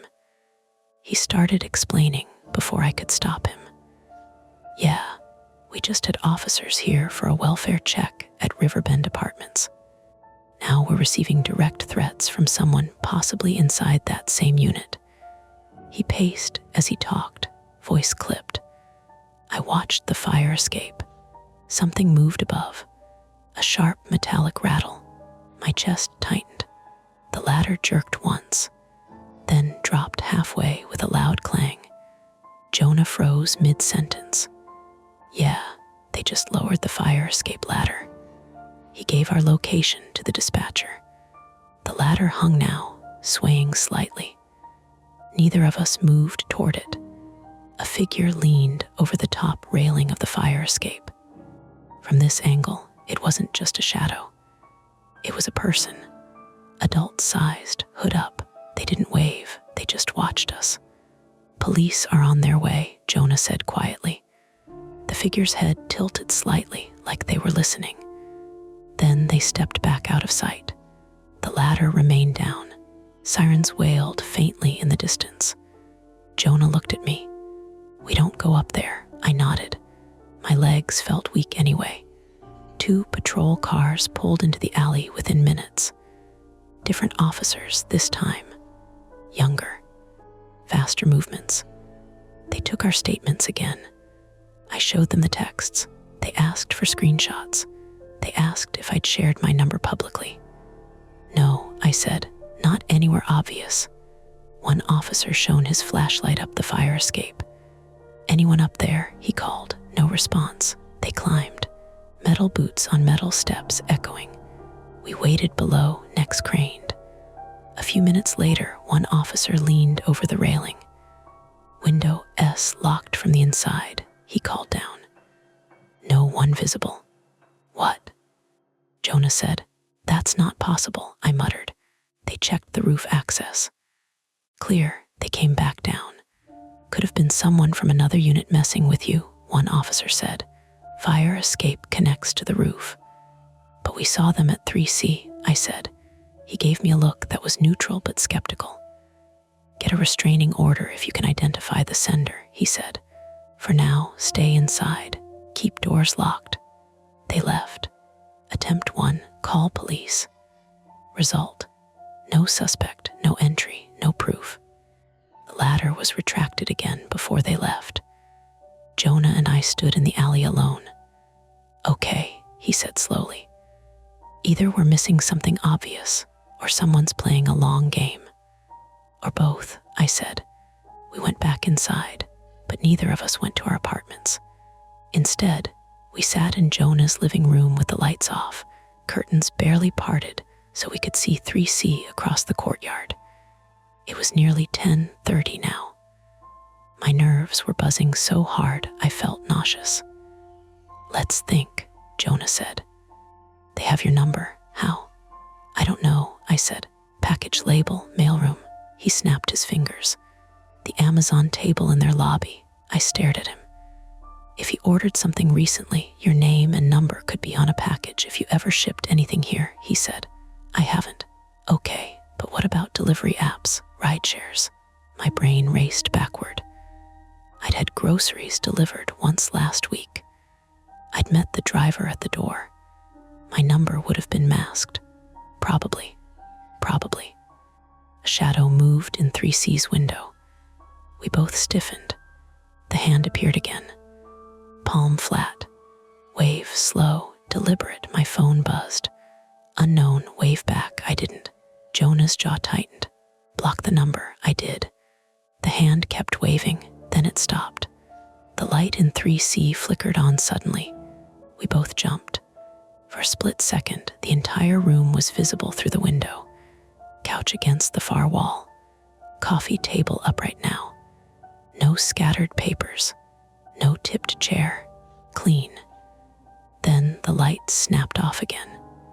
Jonah stood up so fast he knocked his knee into the coffee table. "They were in there," he said. "They cleaned up." My pulse pounded in my ears. "They're staging it," I said. "So when police come back, there's nothing. Attempt 2, observe, document, catch them in the act." Jonah grabbed his phone and started recording through the gap in the curtains. "Keep it steady," I whispered. We watched.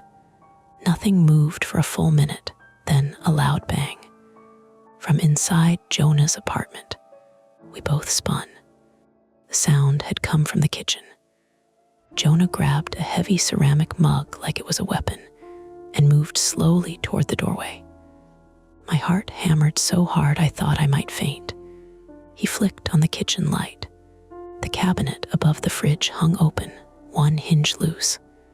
A stack of plastic containers had fallen out, scattering across the tile. We stared at it. "That's been loose for weeks," Jonah said after a beat. "I forgot to fix it." I let out a shaky breath that almost turned into a laugh. Misdirection. Just gravity and neglect. We went back to the living room. 3C was dark. No hand, no light. My phone buzzed again. Even though I'd blocked the number.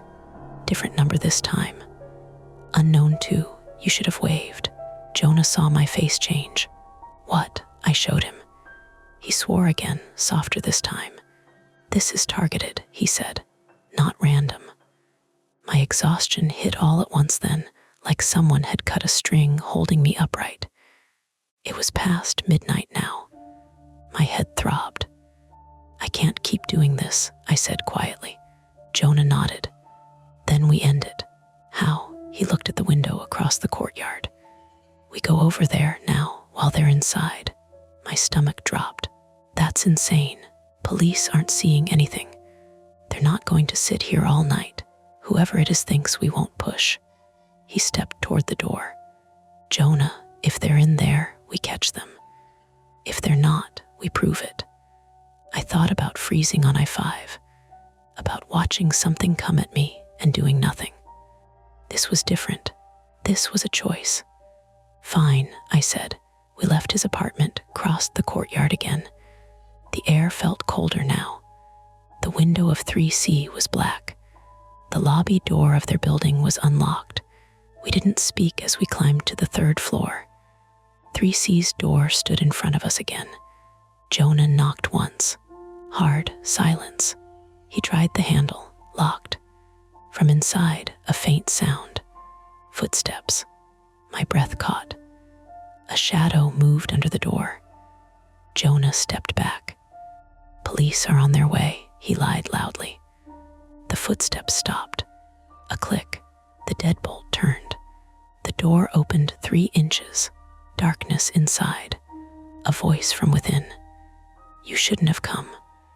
And before either of us could step back, the hallway lights went out. Total darkness. Behind us, the stairwell door slammed shut. And we heard the unmistakable scrape of metal sliding into place from the inside of 3C, a chain lock. We were in the hallway. The only light now coming from the faint green glow of the exit sign at the far end. And 3C's door was slowly opening wider. Point of no return. 3C's door opened another inch. The chain caught with a small metallic clink, and the gap became a black slice of space that smelled faintly like old coffee and something sharper, ozone, maybe, like overheated electronics. Jonah shifted beside me. I couldn't see his face in the dark, but I heard the wet sound of him swallowing. Air, he whispered, close to my ear. Phone light. My hands were clumsy. I fumbled, got the flashlight on.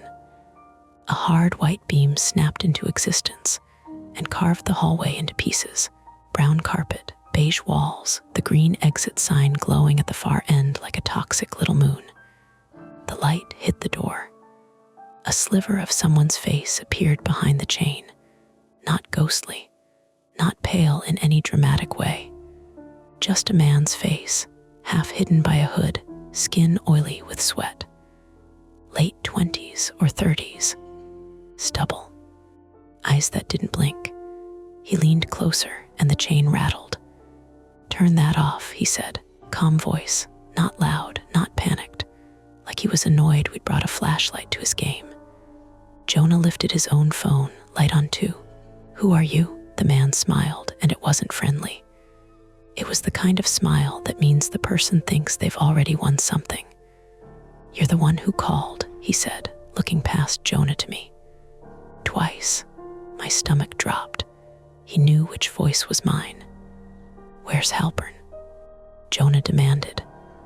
The man's eyes flicked to Jonah like he was a fly. Not here, he said. He doesn't wave.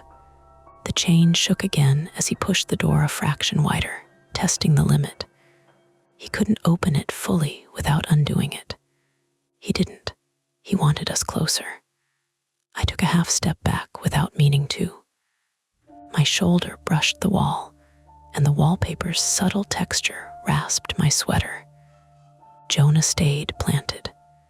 Listen, Jonah said, too steady, like he was trying to keep his fear from leaking into his voice. We're leaving. Don't contact us again. Don't come near our apartment. The man's gaze slid back to me. He whispered, almost conversational. You shouldn't look through curtains if you don't want to be seen. A thin click sounded from inside 3C, low and mechanical, like a latch being disengaged. My body went cold in a practical way. Not cinematic, not poetic, just the sudden certainty that something physical was about to happen. Jonah, I said, and I hated how small my voice sounded. He finally edged back just a little. The man's hand appeared on the inside of the gap, gloved, black nitrile. fingers curled around the edge of the door, testing. I saw the other hand in his shadow, also gloved, holding something long and dark. Not a gun, too thin, a screwdriver, or a utility knife. "Stairwell," Jonah whispered. We pivoted together toward the stairwell door behind us. It wouldn't budge. Jonah slammed his shoulder into it once. The door thudded, but stayed shut, like it had been deadbolted from the other side, which didn't make sense because stairwell doors don't have deadbolts, unless someone had wedged it. "Okay," Jonah breathed. "Okay." His voice cracked on the second okay. The man inside 3C chuckled, quiet. "You found my lock," he said. There was another sound behind us, the elevator at the other end of the hall chiming softly, then the doors sliding open with a whisper. Light spilled out, weak, fluorescent, but it was enough to show the shape of the hallway's far end. A strip of illumination cut across the carpet. My brain scrambled for options and came up with useless ones. Run, scream, call someone. I tried to dial 911 with trembling fingers.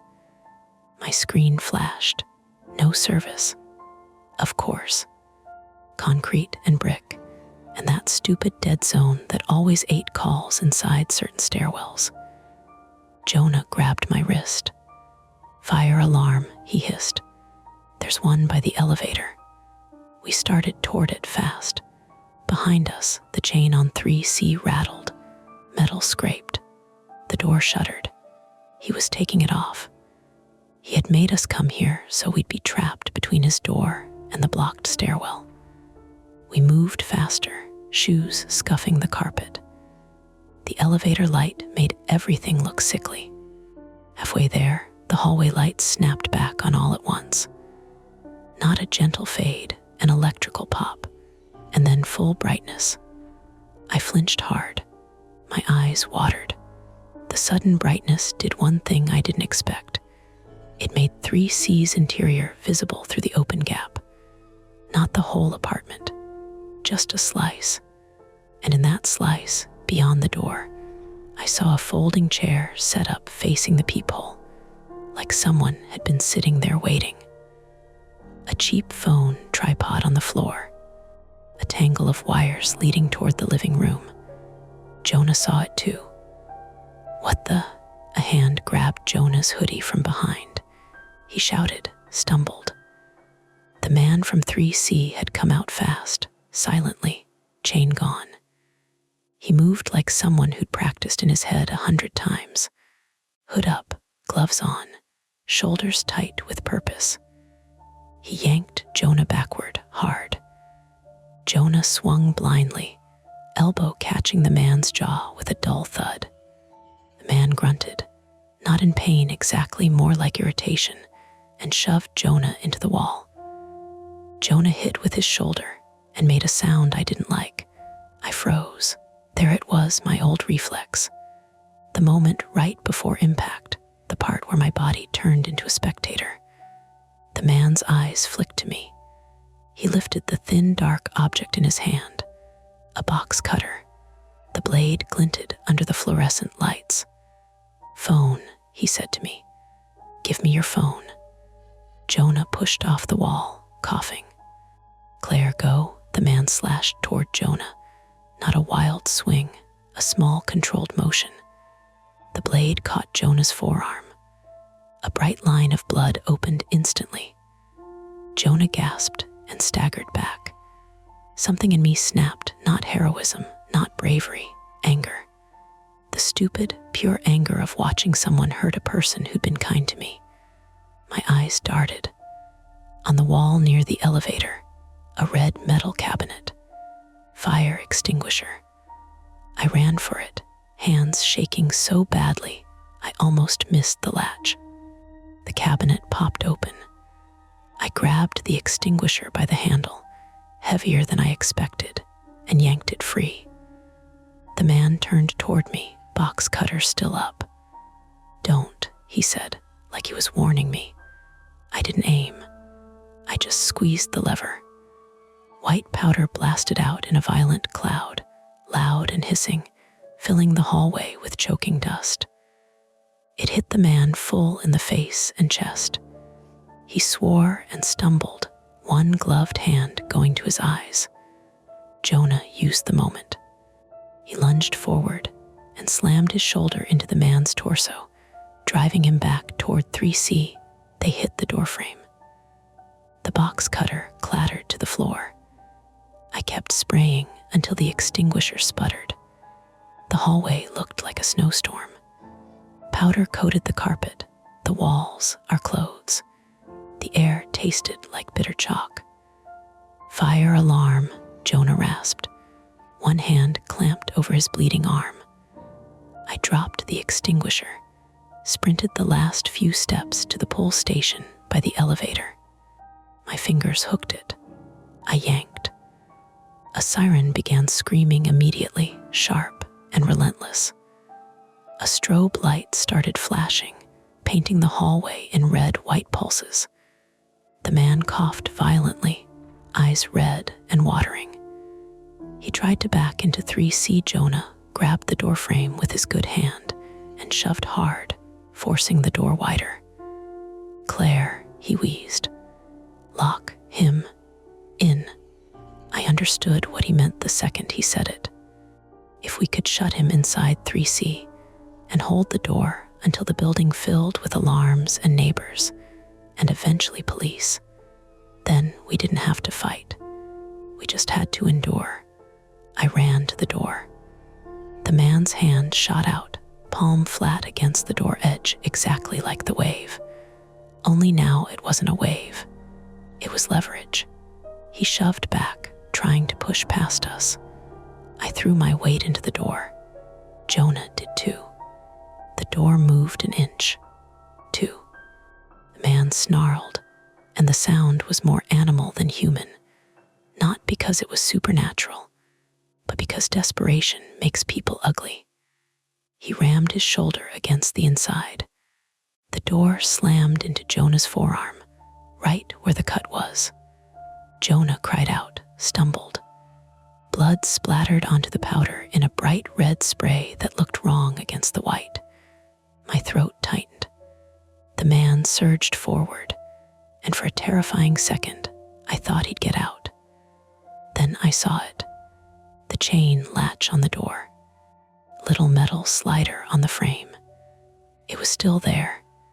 He'd removed the chain from inside to open the door, but the frame side was right in front of me. I jammed my fingers onto the slider, hands slick with sweat and powder, and shoved it forward. It clicked into place. The chain dangled loose, but the latch itself was locked over the door edge, now crude, imperfect, but enough to stop it from opening more than a few inches.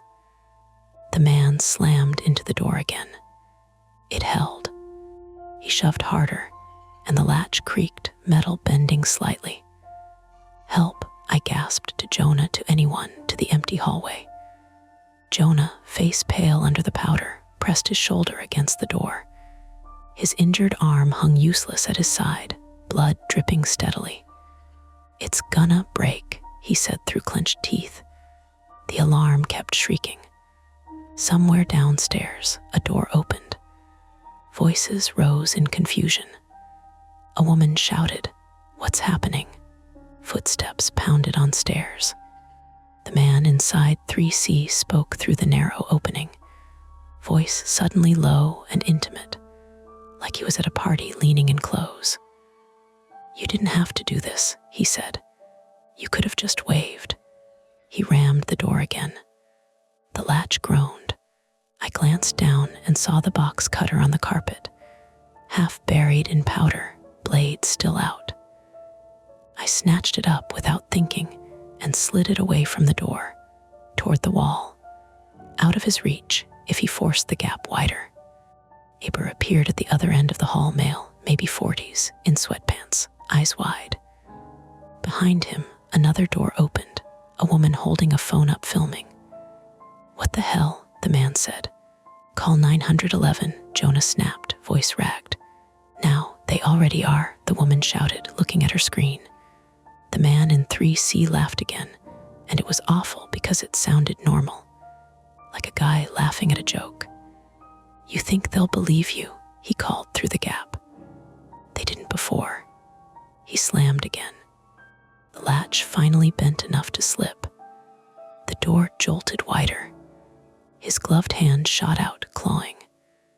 I screamed, not a horror movie scream, a raw, involuntary sound, and shoved the door with everything I had, slamming it back. Jonah threw his body into it, despite the pain, and the door shut harder than it should have, rattling in the frame. The latch caught again, barely. "Back up," I heard myself say to the neighbors. "Get back." They did, startled. I looked down at my hands. Powder. Blood smears from Jonah's arm. My fingers trembled so hard I couldn't feel my nails. "Claire," Jonah whispered, and when I looked at him, his eyes were glassy.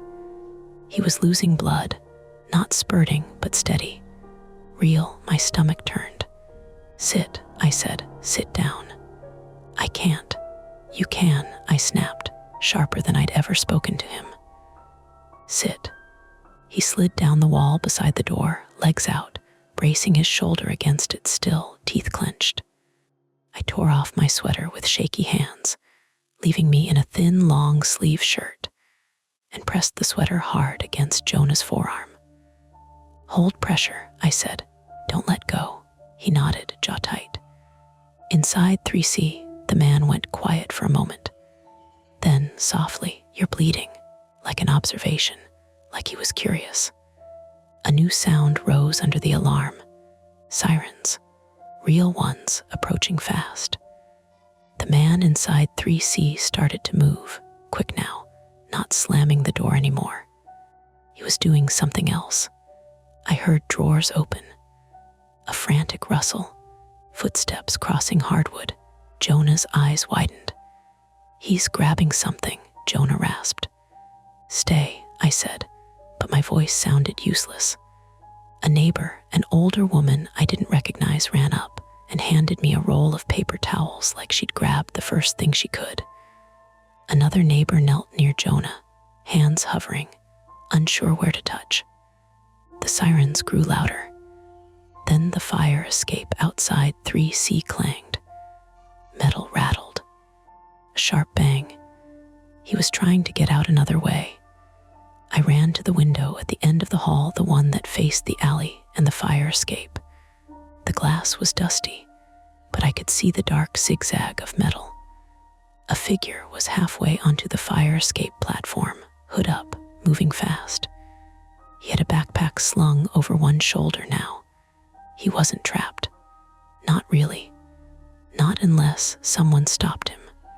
My body wanted to freeze again. Let the sirens handle it. Let the system do its job. But I saw, clear as day, the ladder. I saw the alley below. I saw how he'd lowered it last night. And I saw something else. The ladder wasn't down. He would have to jump from the third-floor platform to the second-floor stairs, or climb down the side supports, or lower the ladder and climb quickly before police arrived. He glanced down, calculating. Then he did what I should have expected. He pulled out a phone, held it up. A quick flash. He was filming us, documenting, gathering leverage, or just feeding whatever was wrong in him. The sirens hit the building now, tires on gravel, doors slamming. I ran back to 3C's door. The man inside was gone from the doorway. The chain latch still held the door shut enough. "Police," someone shouted from downstairs. "Police are here." A pounding started on the stairwell door behind us.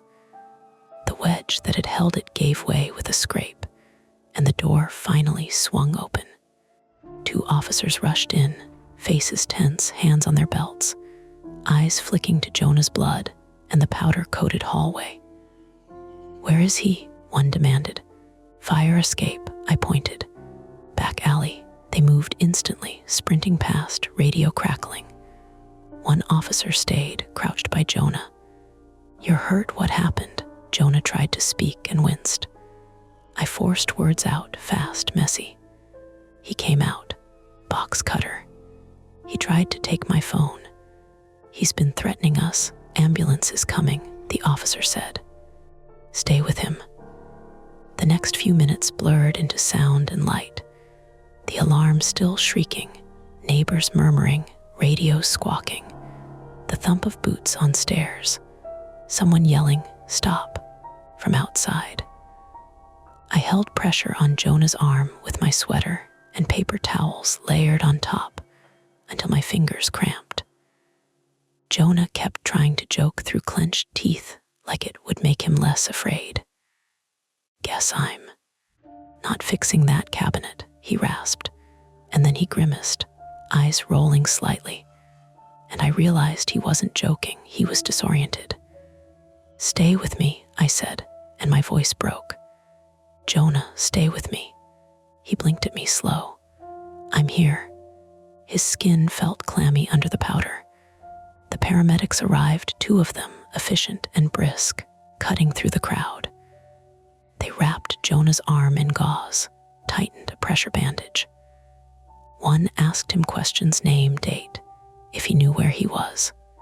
He answered, sluggish but coherent. I sat back against the wall, suddenly aware of every bruise on my own body from slamming into that door. My shoulder ached. My throat burned from extinguisher dust and panic. An officer returned, breathing hard. "We've got him," he said to his partner. He tried to drop to the second landing. Slipped. "He's in custody." My stomach lurched with a complicated relief that didn't feel clean. The image of him slipping on cold metal flashed through me, and I hated that part of me felt satisfaction.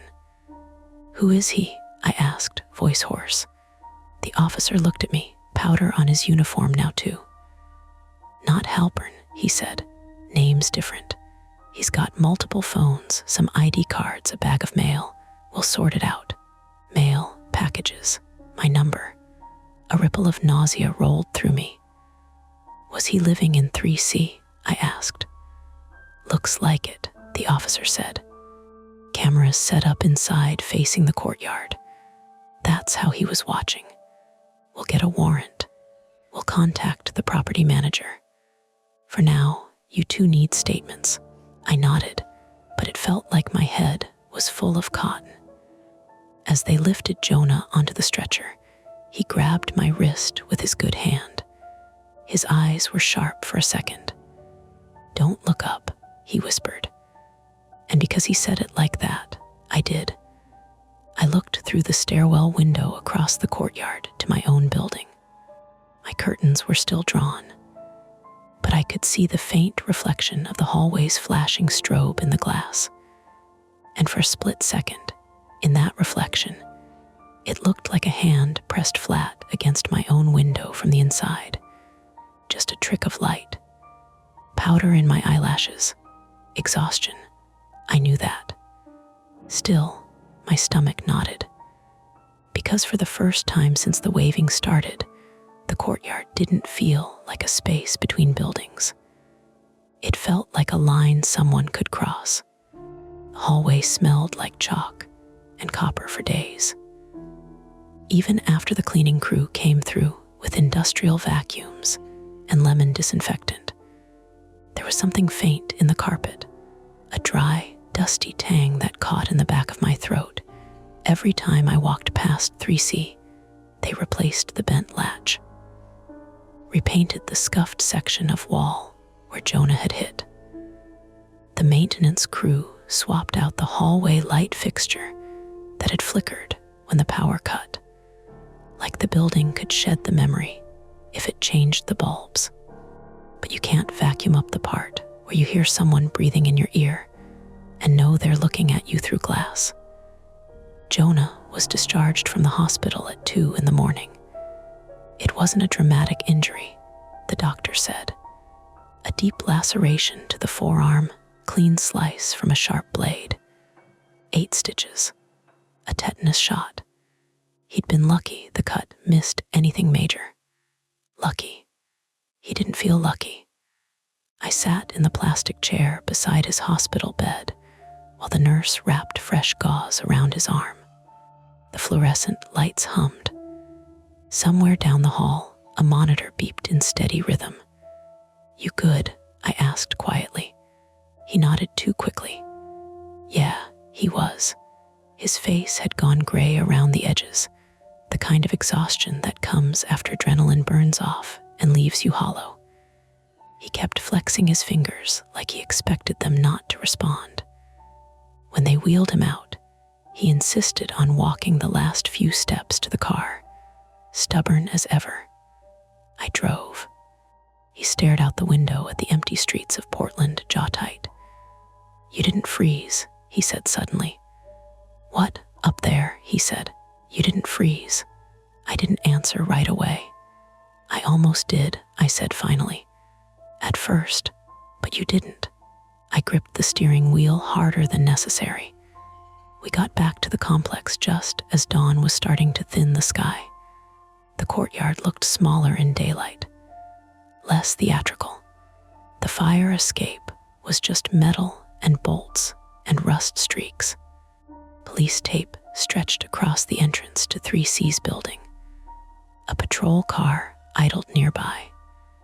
An officer nodded at us when we passed. We didn't look up at the window. Not that morning. By noon, the story had become something else.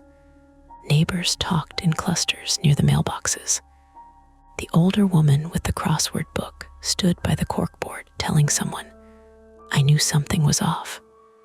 A man I'd never seen before explained loudly that he'd always said the security here was a joke. It was strange how quickly fear turned into narrative. The leasing office sent out an email. Residents, there was an incident involving unauthorized occupancy in Unit 3C. The individual has been apprehended. There is no ongoing threat. We are reviewing security protocols. Please contact management with any concerns. Unauthorized occupancy. Like someone had overstayed a dinner invitation. Later that afternoon, an officer came to take a more detailed statement. His name was Collins. Early 40s. Calm eyes that didn't rush you. He sat at my small kitchen table while I described the waving again. Every night, he asked. Almost, I said. It started small, just a hand. He nodded, jotting notes. He had cameras set up inside 3C, he said, facing the courtyard. One aimed directly at your balcony. My stomach tightened, but I kept my face steady. How long? I asked. We're still reviewing footage, he said. Preliminary guess. At least 2 weeks. 2 weeks. I tried to remember what I'd done on my balcony in the past 2 weeks. Coffee in pajamas. Stretching in the morning. A phone call with my sister where I'd cried a little and thought no one could see. I folded my hands in my lap so he wouldn't see them shake. And Halpern? I asked. Officer Collins leaned back slightly. Marty Halpern moved out 3 months ago, he said. Lease was terminated. We're looking into how this guy got access. Could be a copied key. Could be something internal. Internal. My eyes flicked involuntarily toward the ceiling, like I could see through the building into its pipes and wires and secrets. He had mail in his bag, Collins continued. Yours included. My mail? I asked. Junk mail, mostly. One grocery delivery receipt with a partial number. He could have pieced together the rest. We found prepaid phones, gloves, basic tools.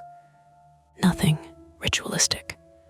He said the last word almost apologetically, like he knew that was what people wanted to hear, either something grand and terrifying or something so banal it didn't sting. He was squatting, I asked. Looks like it, Collins said. He's got a record for burglary, stalking. Nothing violent until now. Until now. The phrase landed heavy. Jonah sat on the couch, arm propped up on pillows, listening without speaking. "Is he saying anything?" Jonah asked finally. Collins hesitated. "He's not very cooperative." "What does that mean?" I said. "It means he likes control," Collins said evenly. "He's not giving it up easily." When the officer left, the apartment felt too quiet. Jonah stared at the opposite building through the gap in my curtains. "They're taking his stuff out," he said. I stood beside him. 2 officers were carrying out black trash bags and a plastic storage bin. A third held a cardboard box filled with electronics, wires spilling out like veins. Second, I imagined those cameras powered on, red recording lights blinking as they documented my life without my consent. My skin prickled. "You want to stay at my place tonight?" Jonah asked. "Your place is across the hall from mine," I said. "Yeah," he said, "but it's not your balcony." I knew what he meant. That night, I slept on Jonah's couch, or tried to. Every small sound made me sit up. The refrigerator cycling, a car door slamming outside, the elevator chiming on the wrong floor. At one point, around 3 a.m, I walked quietly to his living room window and parted the curtain an inch. The courtyard was empty. 3C's window was boarded up from the inside with a sheet of plywood. No hand, no shadow, just a flat square of wood. It should have felt like closure. It felt like someone had taped over a hole in the wall without fixing what was behind it. In the days that followed, things returned to a version of normal. The fire escape ladder stayed locked in place with a new metal bracket. Management installed brighter courtyard lights. They sent another email about enhanced surveillance measures. I met with a therapist recommended by my primary care doctor. She had a soft voice and a habit of nodding slowly while you talked. "You were confronted with a threat and acted," she said in our second session. "That rewrites the narrative your body has been holding since the accident." I didn't tell her about the moment in the hallway when I froze for half a second and felt the old paralysis creeping in.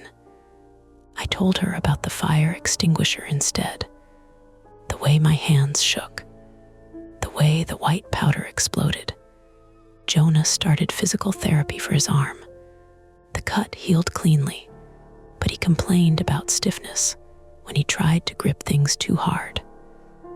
One evening, a week after the arrest, he knocked on my door.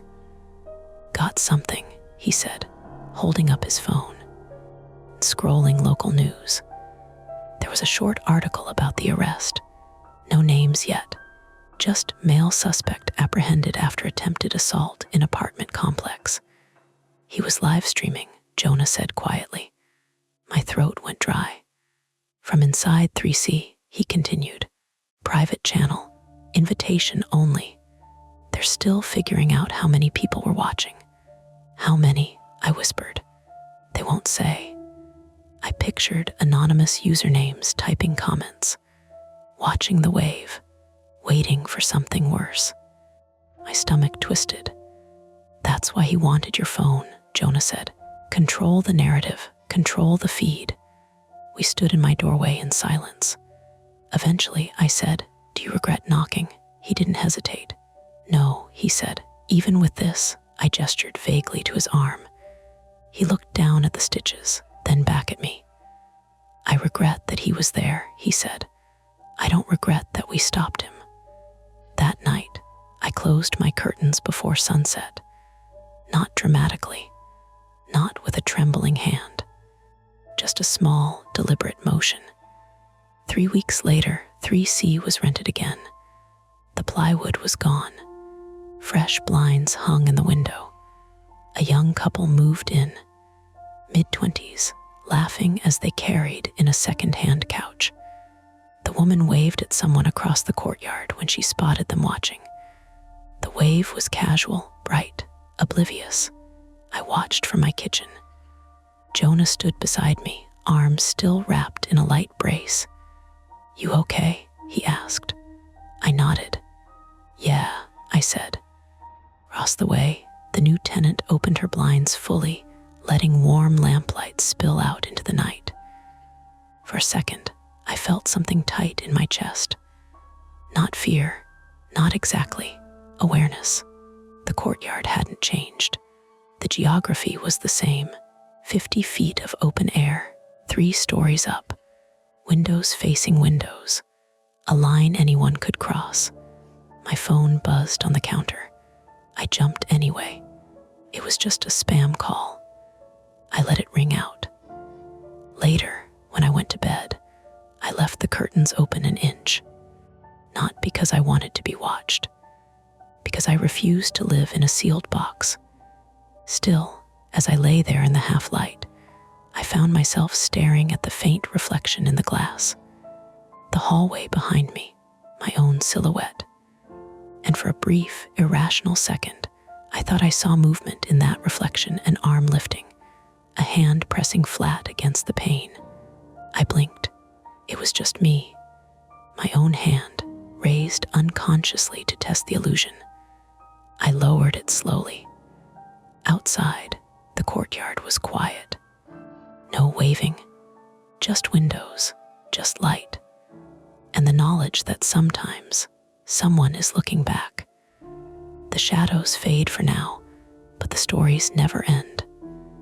Don't forget to hit like, subscribe to Mia Horror Stories, and join our community of horror lovers. If you're hungry for more, check out the next video. Just remember, the scariest part is often the one you don't see coming. Hey everyone, this is Mia Horror Stories, and the title of today's horror story is, I bought a baby monitor for my dog. It started crying. For your comfort, the screen will stay black throughout the video, so you can relax without strain and just focus on the story. Make sure you stick around until the end. Sometimes the last few moments are the ones that stay with you the longest. It started as feedback, not the screechy kind that makes you yank earbuds out. Just a thin, breathy warble coming through the little white speaker on my nightstand, like a radio trying to tune itself in the next room. The baby monitor's screen glowed faint blue, showing a fisheye view of my living room. Couch, coffee table, the crooked framed print I still hadn't leveled, the dog bed in the corner under the window, everything in its place. And then, underneath the soft hiss of the monitor, came a sound that didn't belong in my apartment at all. A baby crying. Not loud, not theatrical. It was the kind of cry that sounds like it started a few seconds ago and won't stop until someone does something about it. I sat up so fast my knee cracked. The sheet slipped off my shoulder. For a second, I just stared at the screen, waiting for my brain to label it neighbor's TV, a weird alert tone, some app on my phone. The cry hiccuped again, a wet catch of breath. Then it rose into a thin wail that made the hairs on my forearm lift. "Buddy," I said, because that's what you say when you don't want to say. "What the hell is that?" From the hallway, I heard claws click once on laminate. A sleepy little woof. Buddy's tag clinked. He padded into my bedroom like he owned it, which he did in the way dogs do. He was a rescue mutt, part beagle, part maybe something with longer legs, tan with a white blaze down his face, and ears that always seemed too big for his head. He blinked at me, then at the monitor, then sat down with a patient sigh like I was the one making the noise. The screen showed him nowhere near the dog bed, which made sense.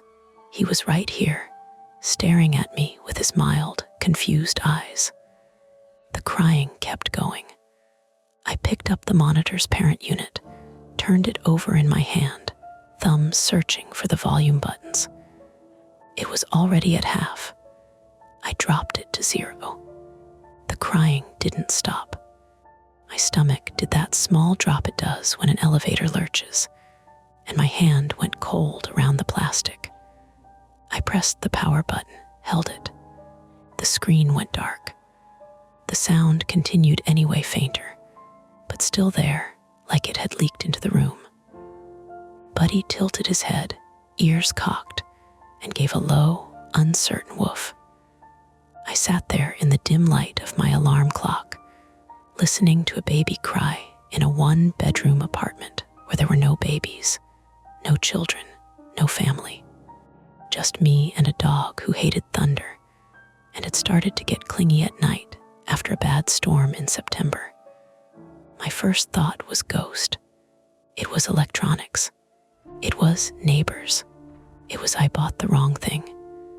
My second thought, faster and uglier, was, did I turn on something I shouldn't have?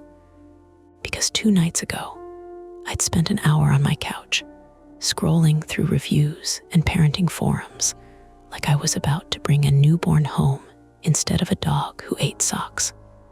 I'd bought a baby monitor for Buddy because I'd been coming home to the same scene for a week. Scratched paint near the door, the throw blanket dragged off the couch, and Buddy panting hard like he'd run a mile. My landlord had suggested, in that light, smiling way people suggest things when they're actually warning you, that I keep noise down. The woman across the hall, the one with the long acrylic nails, had knocked once and said, "Your dog has separation anxiety or something," like it was a personal failing of mine. So yes, I bought a monitor, a basic model, no fancy app, no cloud subscription, the kind with a camera and a parent unit and a button that plays lullabies, because apparently the world assumes babies are always one purchase away. I'd set it up on my bookshelf facing Buddy's bed, mostly so I could check on him during my shifts at the restaurant without opening my phone and falling into the black hole of messages from my ex. The crying was doing a thing to my chest. Not fear exactly, more like obligation.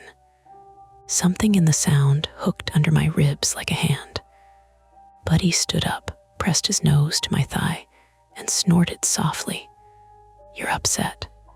That was all he knew.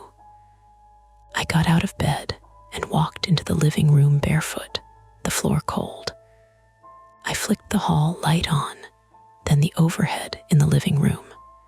The brightness made everything look plain and a little sad. My mismatched thrift store chairs, the stack of mail, the dog toys I stepped around like landmines. Nothing moved. The cry didn't move either. It seemed to be coming from everywhere and nowhere. I went to the bookshelf where the camera was perched. The lens looked like a shiny black eye. I put my ear close to it. The crying wasn't coming from the camera. The camera had no speaker. The parent unit had the speaker, but the parent unit was off. Dark, silent in my hand. The crying continued, thin and relentless. I backed up, heart thumping. Buddy followed, nails tapping. I turned my head, trying to locate it like it was a smoke alarm chirp. It felt like it came from the corner by the window. I crossed to the window and put my hand on the glass. Outside, the streetlights painted the parked cars a dull orange. I lived on the second floor of a building in Portland, Oregon, older brick, thin walls, the kind of place where you could hear your neighbor's blender and pretend it was ambient city life.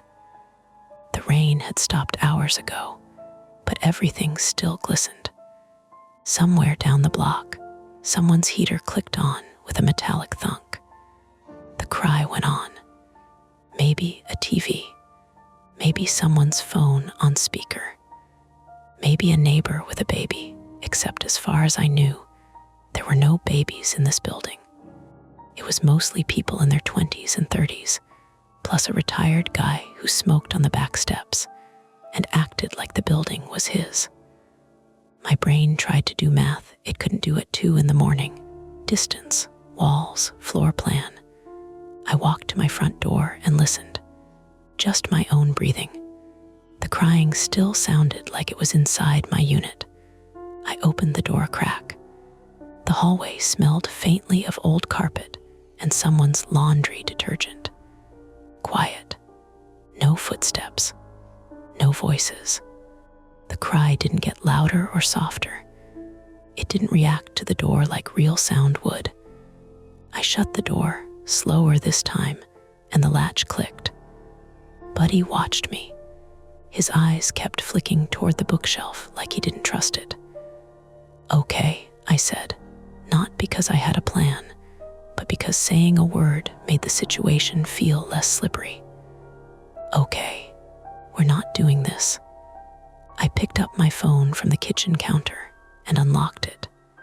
Lock screen was a photo of Buddy in the car, ears flapping out the window, looking like he'd just discovered wind.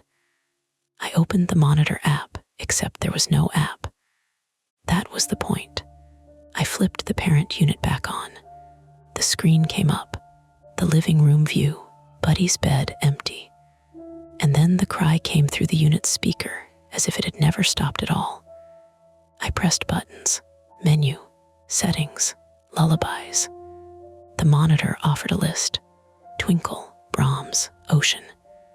Like we were at a spa for infants. I hit Ocean by accident and immediately stopped because the last thing I needed was waves layered over a screaming baby. The cry stuttered for half a second, then continued. Buddy gave another low woof, not angry, nervous. I took the unit into the bathroom and shut the door. The cry came with me. I put it in the sink. It cried. I put it in the cabinet under the sink and closed the door. It cried through wood like the wood wasn't there. That's when the thought I'd been refusing slid into place. It's not in the monitor. It's in the signal, in the air, in the frequency. My skin prickled in a way that had nothing to do with cold. I kept the unit pressed to my ear and walked back into the living room.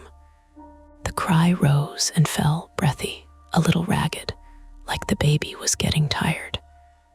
There was a faint rhythm underneath it, something like a bouncing squeak.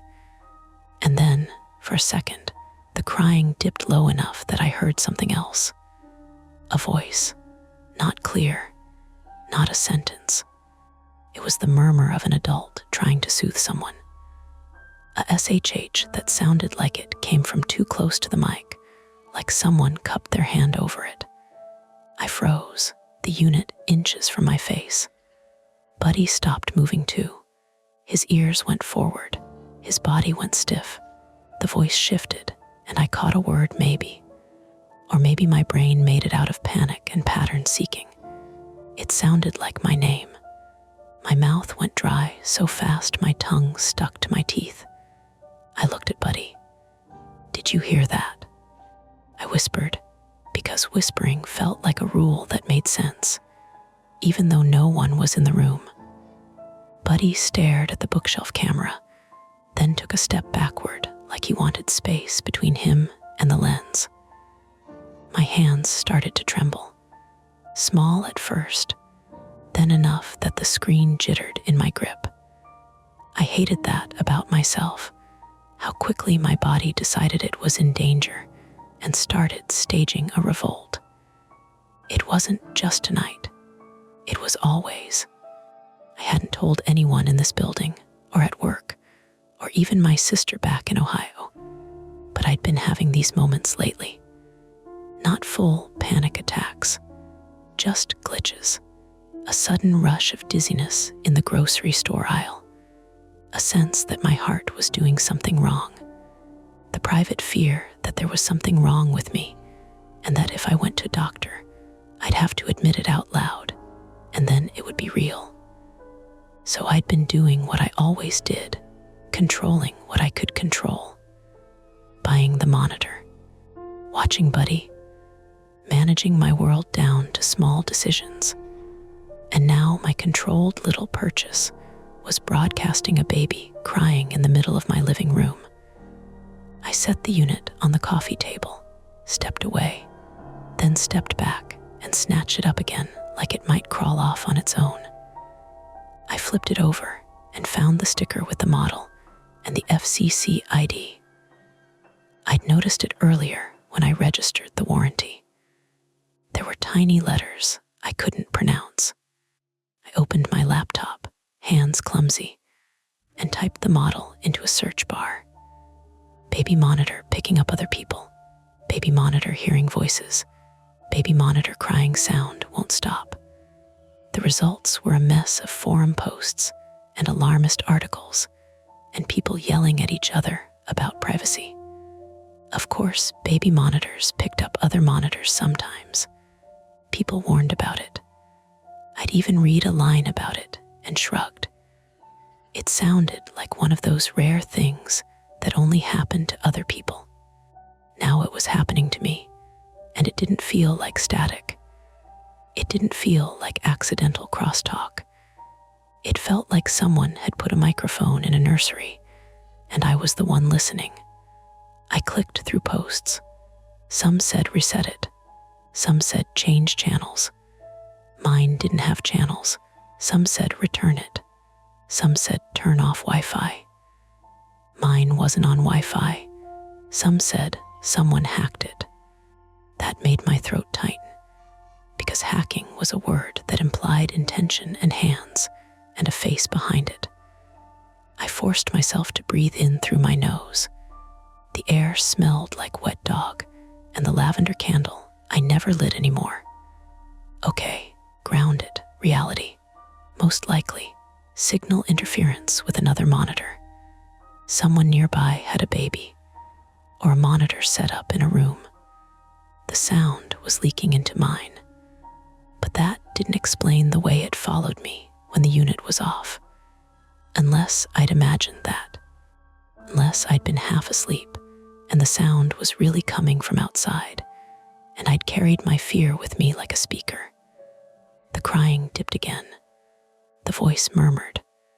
Buddy made a small sound deep in his throat that I felt more than heard. I grabbed my phone and opened my contacts. I scrolled past my sister, past my manager, past my ex, past the number I hadn't deleted because I was weak in a stupid way. I hovered over a name I trusted for practical things, Mara. She lived 3 blocks away.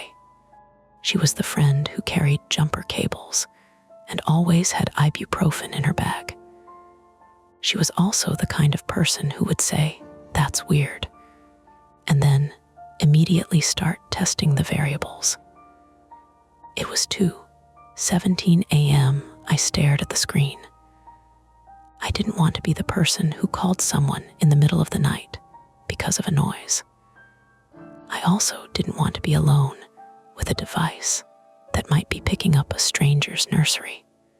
The crying rose, sharp for a moment, and then it cut just for a second into something that sounded like the baby choking on its own breath. The sound snapped my decision loose. I hit call. It rang twice before going to voicemail. I didn't leave a message. I texted instead, "Are you awake?" Something weird with the baby monitor. Then I texted again because my fingers couldn't sit still. I'm not joking. It's making sounds like a baby. I stared at the monitor. The cry softened into tired whimpers. The adult voice did that SHH again, closer this time, as if the microphone had been moved. I could almost hear fabric rustle. I swallowed and tried something I should have tried first. I pressed the talk button. The little microphone icon appeared on the screen. My voice came out of the camera in the living room, tinny and far away. "Hello," I said, then immediately felt ridiculous, like I was talking to a radio. The crying faltered, not stopped, just hitched, like a pause, then resumed. No answer. Buddy moved behind me and leaned against my calves. He was shaking a little. It made me angry, sudden, and hot that a stupid consumer gadget could scare my dog.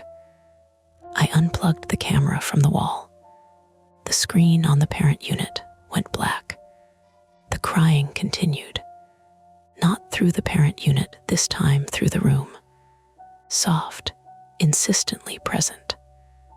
Like my apartment had learned a new sound and didn't know how to forget it. I stood there with the plug in my hand, staring at the dead camera, my mind scrambling for the next rational step. Call the non-emergency line. What would I say? Hi, my baby monitor is crying even when it's unplugged. Knock on doors. At 2 a.m. in pajamas with my dog. My phone buzzed. Mara, what the hell? I'm awake. Do you want me to come over? I looked at Buddy. I looked at the dark monitor screen. Listened to the crying. Faint now, but still there. Threaded through the hum of my refrigerator and the distant sigh of traffic. There were 2 choices, and neither felt good. I could stay inside, lock the door, pretend this was interference, and I'd deal with it in the morning like a normal adult. Or I could make it real, bring someone else into it, step into the hallway, knock on a neighbor's door, admit out loud that something in this building sounded wrong. I typed back with shaking thumbs. Me, yes, please. And, don't laugh. Bring your flashlight. Then, because the words were already sitting in my chest like stones, I added me, and maybe your pepper spray. I hit send. Buddy's nails clicked as he shifted. In the quiet between one whimper and the next, I realized something else, small but undeniable. The crying wasn't random anymore. It was moving subtly, slowly, as if it was getting closer to the front door. And I had to decide, before Mara got here, whether I was going to open that door and meet whatever ordinary explanation waited on the other side, or stay inside with the sound and let it keep inching toward me. By the time Mara knocked, the crying had stopped. Not faded, not tapered off, just cut. The sudden absence made the apartment feel hollow, like someone had pulled a plug on the air itself. I stood in the middle of the living room with the unplugged camera cord still in my hand and stared at the door. Buddy barked once sharp, defensive. His whole body was wound tight. Evan, Mara's voice came through the wood. Low, cautious. It's me. I let out a breath I didn't realize I'd been holding and unlocked the deadbolt. When I opened the door, Mara stood there in a hoodie and joggers, hair shoved into a messy bun, her face pale from fluorescent hallway light. She held a small maglite in one hand, and her keys threaded between her fingers like claws. She stepped inside without waiting to be invited. Mara Klein, 33, female, civil engineer. The kind of person who trusts load-bearing walls more than people. We met at a trivia night 3 years ago, and she'd been the only one who knew the capital of Latvia and how to change a tire in the rain. She took in the room fast. The unplugged monitor, the laptop open on the coffee table, Buddy vibrating beside my leg. Okay, she said quietly. Start at the beginning. I told her, not dramatically, just facts, the feedback, the crying, the voice, how it didn't stop when I powered down the parent unit, how unplugging the camera hadn't done anything. She didn't laugh. She moved to the bookshelf and examined the camera mount like it might confess. You sure it's not Wi-Fi? Positive. I avoided that on purpose. Why? Didn't want something hackable, I said, and heard how that sounded. She gave me a look that wasn't judgmental, but wasn't neutral either. Everything's hackable. Buddy nudged her knee. She scratched his head automatically, eyes still scanning the room. Is it happening now? She asked. No, My voice felt thin. It stopped when you knocked. She turned slowly, listening. We stood there in the dim overhead light. The refrigerator hummed. Pipes clicked in the walls. Somewhere below us, a toilet flushed. Nothing else. Okay, she said finally. So either it's interference from another monitor in range, or it's coming from inside the building. It followed me, I said, even when I turned it off. Are you sure? Her tone was gentle but pointed. That was the thing about Mara. She didn't coddle, she tested. I'm sure, I snapped, then immediately hated myself for it. Sorry, I'm sure, she nodded. Okay, then let's find it. Find what? The source. She walked to the front door and cracked it open. The hallway was quiet, lit by those dull yellow sconces that made everyone look sick. If someone has a baby and something's wrong, she said, we don't ignore it. Right, there it was. The thing my brain had been circling without landing on. If the crying was real, if it wasn't just signal bleed, if there was an actual baby somewhere in this building, then someone might be in trouble. My stomach tightened. We stepped into the hallway together. Buddy tried to follow, and I had to close the door gently in his face, promising through the wood, I'll be right back. He scratched once, then went quiet. The hallway carpet was old and thin.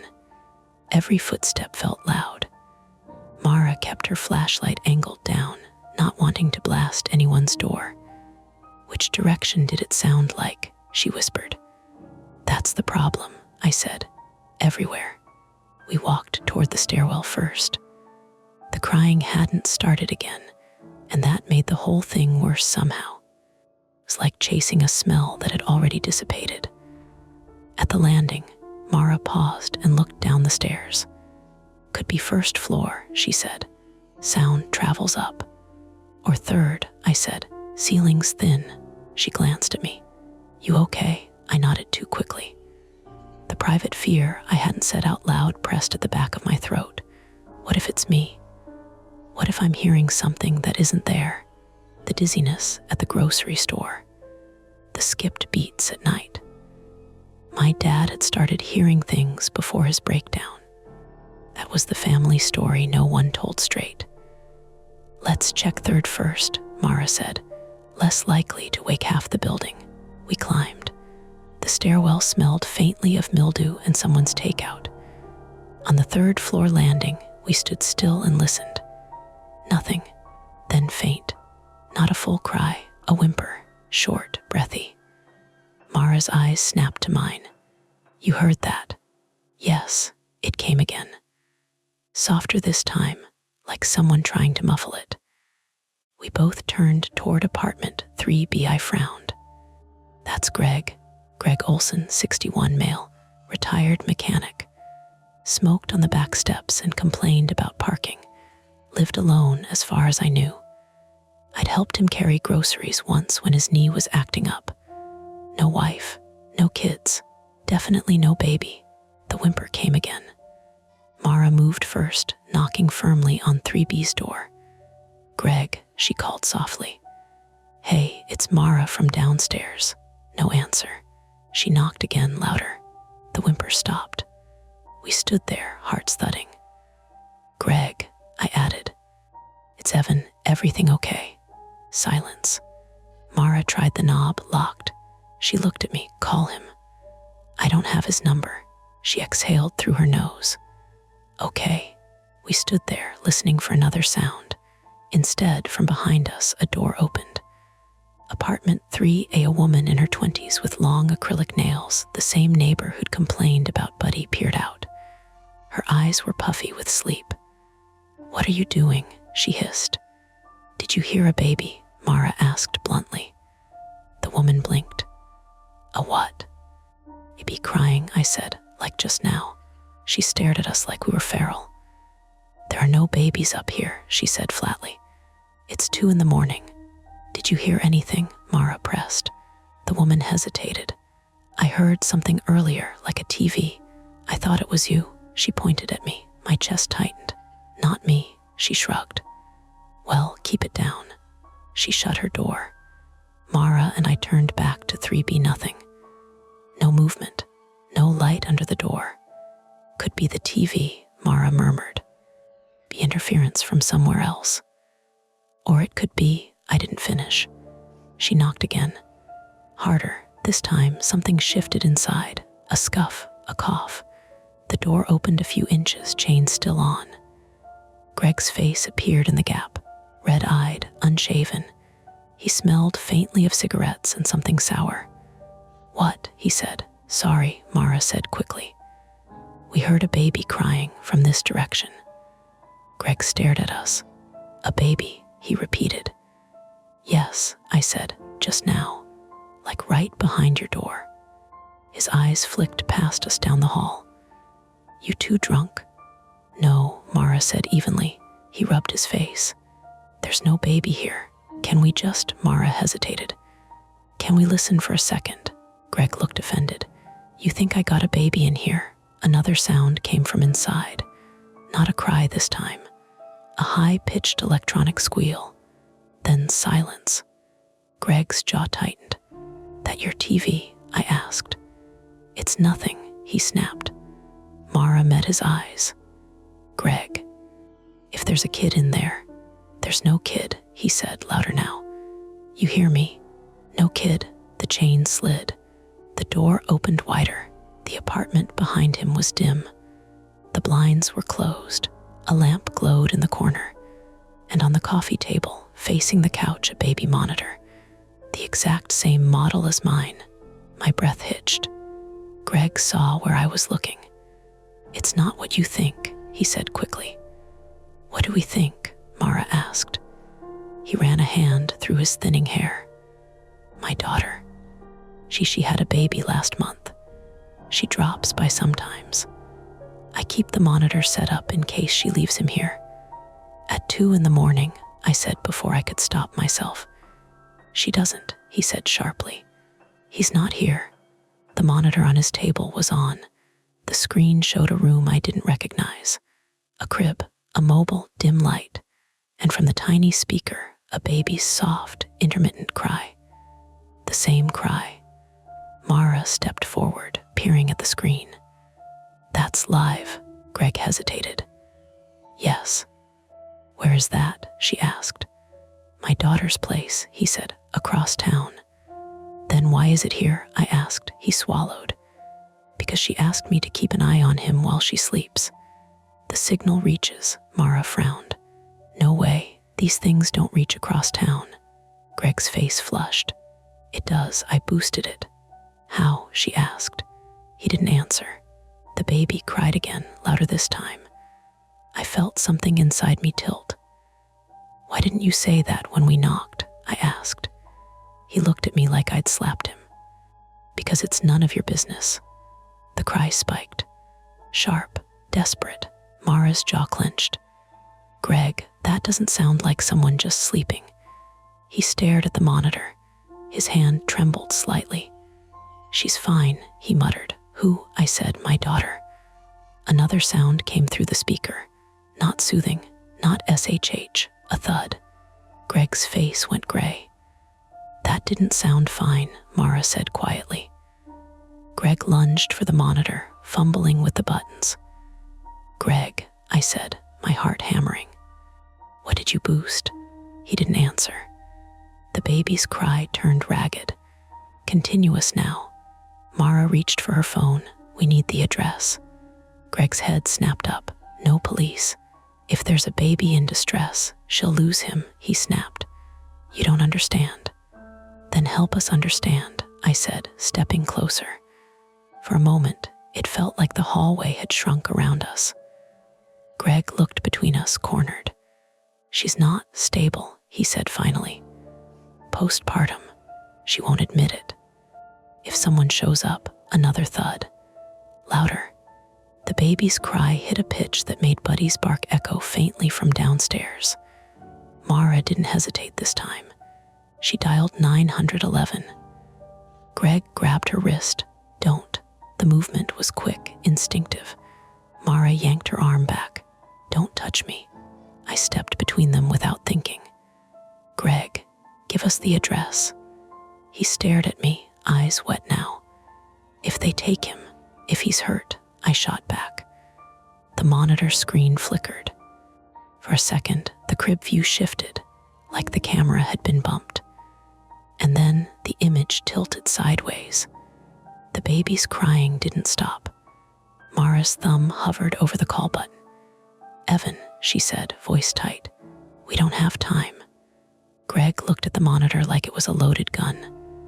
"Okay," he whispered. "Okay." He rattled off an address in southeast Portland, an apartment complex I vaguely knew, near Division. Mara relayed it to the dispatcher in clipped, controlled sentences.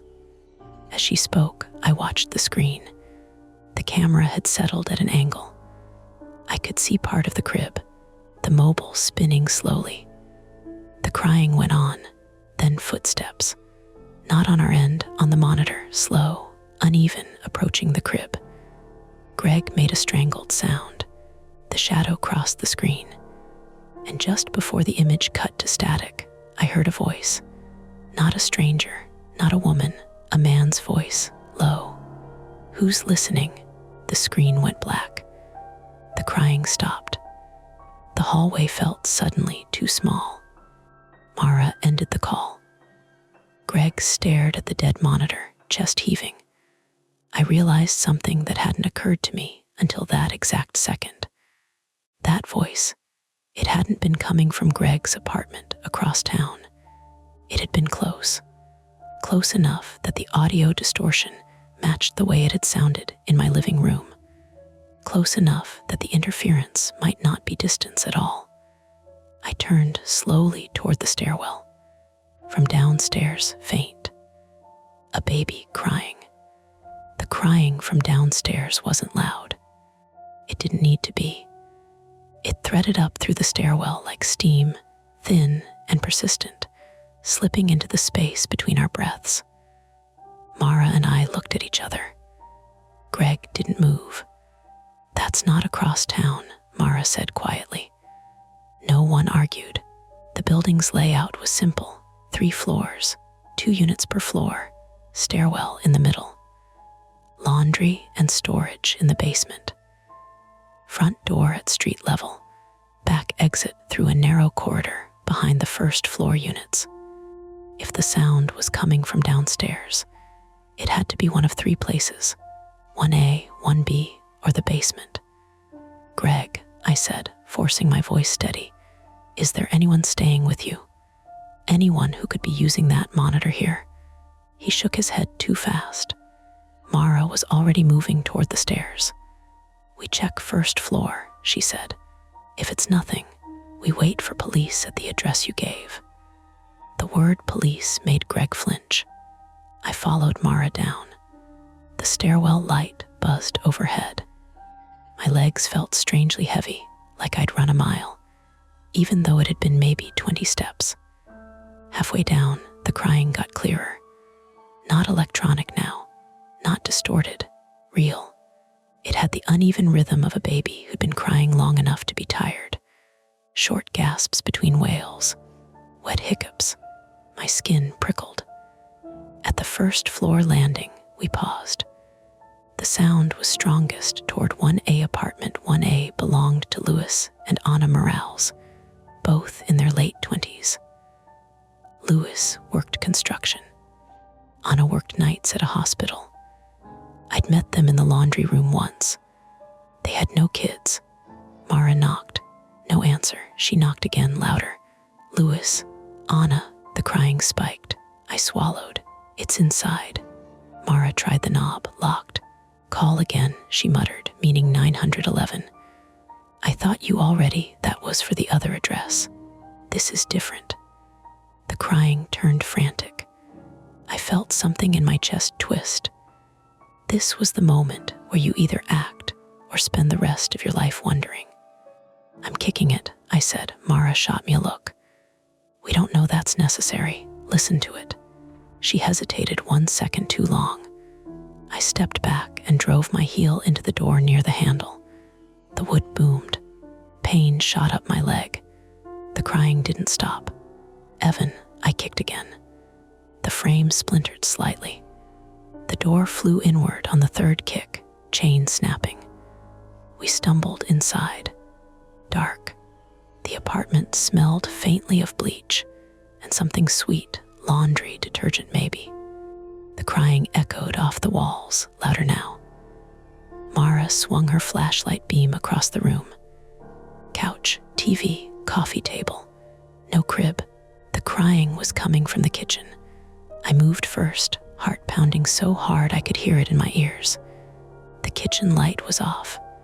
The sound was coming from the counter. Mara's beam found it. A phone, face up, screen cracked, playing a video. A baby crying. Looping. The screen showed a grainy clip of a baby in a crib. Same angle as the monitor earlier. Same mobile. Video timer reset to 0, 0, 0. It started again. I stood there, breath ragged. Mara exhaled sharply. Jesus. I picked up the phone. The lock screen was disabled. No passcode required. The video app was YouTube. It wasn't a social media platform I recognized. Just a plain video file playing on repeat. The file name, vid202601142213. Today's date. Whose phone? I asked. Mara scanned the counter. No purse. No keys. No signs of a break-in.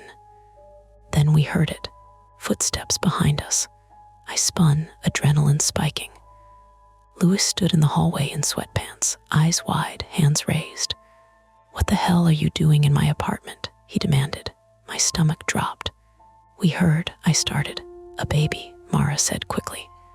"It sounded like it was in here." Louis stared at the phone in my hand. "That's mine." "Why is it playing a baby crying video at 2:30 in the morning?" Mara asked. He looked embarrassed, then angry. "It's for my sister," he said. "She's trying to get her newborn to sleep." I recorded a clip of him crying so she can, learn the difference between hunger cries and tired cries. She asked me to send it. I was editing it. "At 2:30, I repeated. "I work early," he snapped. "I'm up." The explanation was thin but plausible. Mara stepped back. "We're sorry. It sounded real." "It is real," he said defensively. "It's my nephew." My face burned. I handed him the phone. I muttered. Louis looked from me to the broken doorframe. "You kicked my door in." The weight of that hit hard. "I'll pay for it," I said immediately. You thought what? That there was a baby dying in your kitchen." But I couldn't say that without sounding unhinged. Mara put a hand on my arm. "We'll handle it, I promise." Louis shook his head, muttering under his breath, and walked back toward his bedroom. The crying on his phone looped again before he stopped it. Silence filled the apartment. Except from above us, faintly the baby cried. Mara and I froze. Louis turned slowly. "That's not me," he said. The crying wasn't coming from his phone now. It was drifting down through the ceiling. From 2A, my apartment. Buddy barked once, sharp. My heart lurched. "That's my place," I said. Mara didn't wait this time. She was already moving toward the door. We sprinted up the stairs. The crying grew louder with each step. Buddy was barking continuously now, frantic. When we reached my floor, my apartment door was closed. But the crying, it was unmistakably inside. I fumbled with my keys, hands shaking so hard I dropped them. Mara snatched them up and unlocked the door. Buddy barreled into the hallway, hackles raised, teeth bared in a way I'd never seen before. The crying was coming from the living room. Mara pushed past me. The bookshelf camera sat where I'd left it, unplugged. The parent unit was on the coffee table. On. The screen lit up, showing my living room, from a different angle. The image wasn't from my camera on the bookshelf. It was from somewhere lower, near the floor, pointed at Buddy's bed, and from the speaker, the baby cried. My stomach dropped through the floor. "That's not possible," Mara whispered. I hadn't plugged it back in. I hadn't turned it on. Yet it was broadcasting. Buddy lunged toward the coffee table, barking at the parent unit like it was alive. Mara grabbed it. The feed flickered. The angle shifted slightly, as if someone had nudged the unseen camera. The crying cut abruptly. Then a rustling sound from under the couch. We both turned. The couch skirt trembled. For half a second, my brain supplied something impossible. Then the fabric lifted. A small black rectangle slid out. A camera, not mine, smaller, aftermarket, with a wired battery pack taped to it. Mara swore under her breath. I stared at it, nausea rising. Someone had placed it under my couch. Buddy growled low. The camera's lens reflected the ceiling light like a dark pupil. Mara crouched slowly, keeping distance, and shone her flashlight under the couch. "There's more," she said. My throat tightened. 2 more devices, all angled toward the center of the room. My living room, my dog's bed, my door. "They're piggybacking the frequency," Mara murmured, half to herself. "That's how it's crossing." My mind raced. Greg had said he boosted his monitor. Someone else had boosted theirs. The crying wasn't just interference. It was intentional. As if on cue, the parent unit in Mara's hand crackled. A man's voice came through. Clear, close. "Finally," he said softly. Every muscle in my body went rigid. The voice wasn't echoing from Greg's apartment. It wasn't distorted by distance. It sounded like it was in the room. Mara's grip tightened on the unit. "Who is this?" A pause, then a quiet chuckle. "You shouldn't have opened the door." The front door behind us creaked. Slowly. I turned. It wasn't wide open, just unlatched. I was certain I'd locked it. Buddy barked, feral and loud. Mara moved without thinking. She grabbed her pepper spray from her hoodie pocket and positioned herself between me and the door. "Call 911, she said through clenched teeth. I couldn't move. The parent unit crackled again. "You left it unlocked earlier," the voice said conversationally. "When you went upstairs." My mind flashed back. In the rush, in the sprint, had I? The hallway light flickered through the crack in the door. A shadow shifted on the other side. Heavy, adult. The crying began again. Not from the monitor, from the hallway, right outside my apartment. My chest constricted. Mara whispered, "Back up." We took one step, then another. Buddy's growl deepened. The doorknob turned, slowly. The latch clicked, and I realized something cold and absolute. Whoever had planted those cameras, whoever had been listening, wasn't just in the building. They were on this floor, and they knew we were home. The door began to open. The door opened like it was trying not to make a sound. Just a slow inward swing, a slice of hallway light widening across my entryway rug. Mara had her pepper spray up, elbow tucked, body angled the way you angle when you've decided you might have to hurt someone, but you're still praying you won't. Buddy stood in front of us, legs spread, growl coming from deep in his chest like a motor. The crying in the hallway stopped. That was the part that made my mouth go dry. Like whoever was out there had gotten what they wanted and no longer needed the noise. A shape filled the gap, not a masked monster, not some movie silhouette, just a man in a dark hoodie with the hood half up, head lowered, one hand on the doorknob like he belonged to it. He was average height, maybe a little stocky, with a shaved head that caught the hallway light. A messenger bag strap crossed his chest. He didn't rush. He stepped in like this was his apartment, and he'd forgotten something. My heart hammered so hard my vision pulsed. Mara said very clearly, "Stop, back out." Now, the man's head tilted slightly, listening to the cadence of her voice like he was deciding which version of her he was dealing with. Then he smiled. It wasn't wide. It wasn't gleeful. It was more like recognition. "Hey," he said softly. "Easy." Buddy lunged, barking, and the man flinched back a half step. His hand dipped toward his bag. Mara didn't wait for whatever came next. She sprayed. The stream hit him across the face and mouth. His smile vanished instantly, replaced by a shocked animal sound. He staggered backward into the hallway, hands clawing at his eyes. "Ah, Jesus," he gagged, stumbling. For one clean second, everything aligned. We had distance. He was blinded. The door was open behind him. Mara barked. "Evan, close the door, lock it, call 911. I moved like my brain was underwater. My hand hit the edge of the door, shoved it. The man slammed a shoulder into it from the hall. The door bounced back toward me. He'd recovered faster than I expected. Or maybe pepper spray was different when you were prepared for it. Maybe he'd practiced. That thought made my stomach flip. He pushed again, stronger. The door smacked my forearm. Pain shot up to my elbow. Buddy snapped at the man's ankle through the gap, teeth clacking, missing by inches.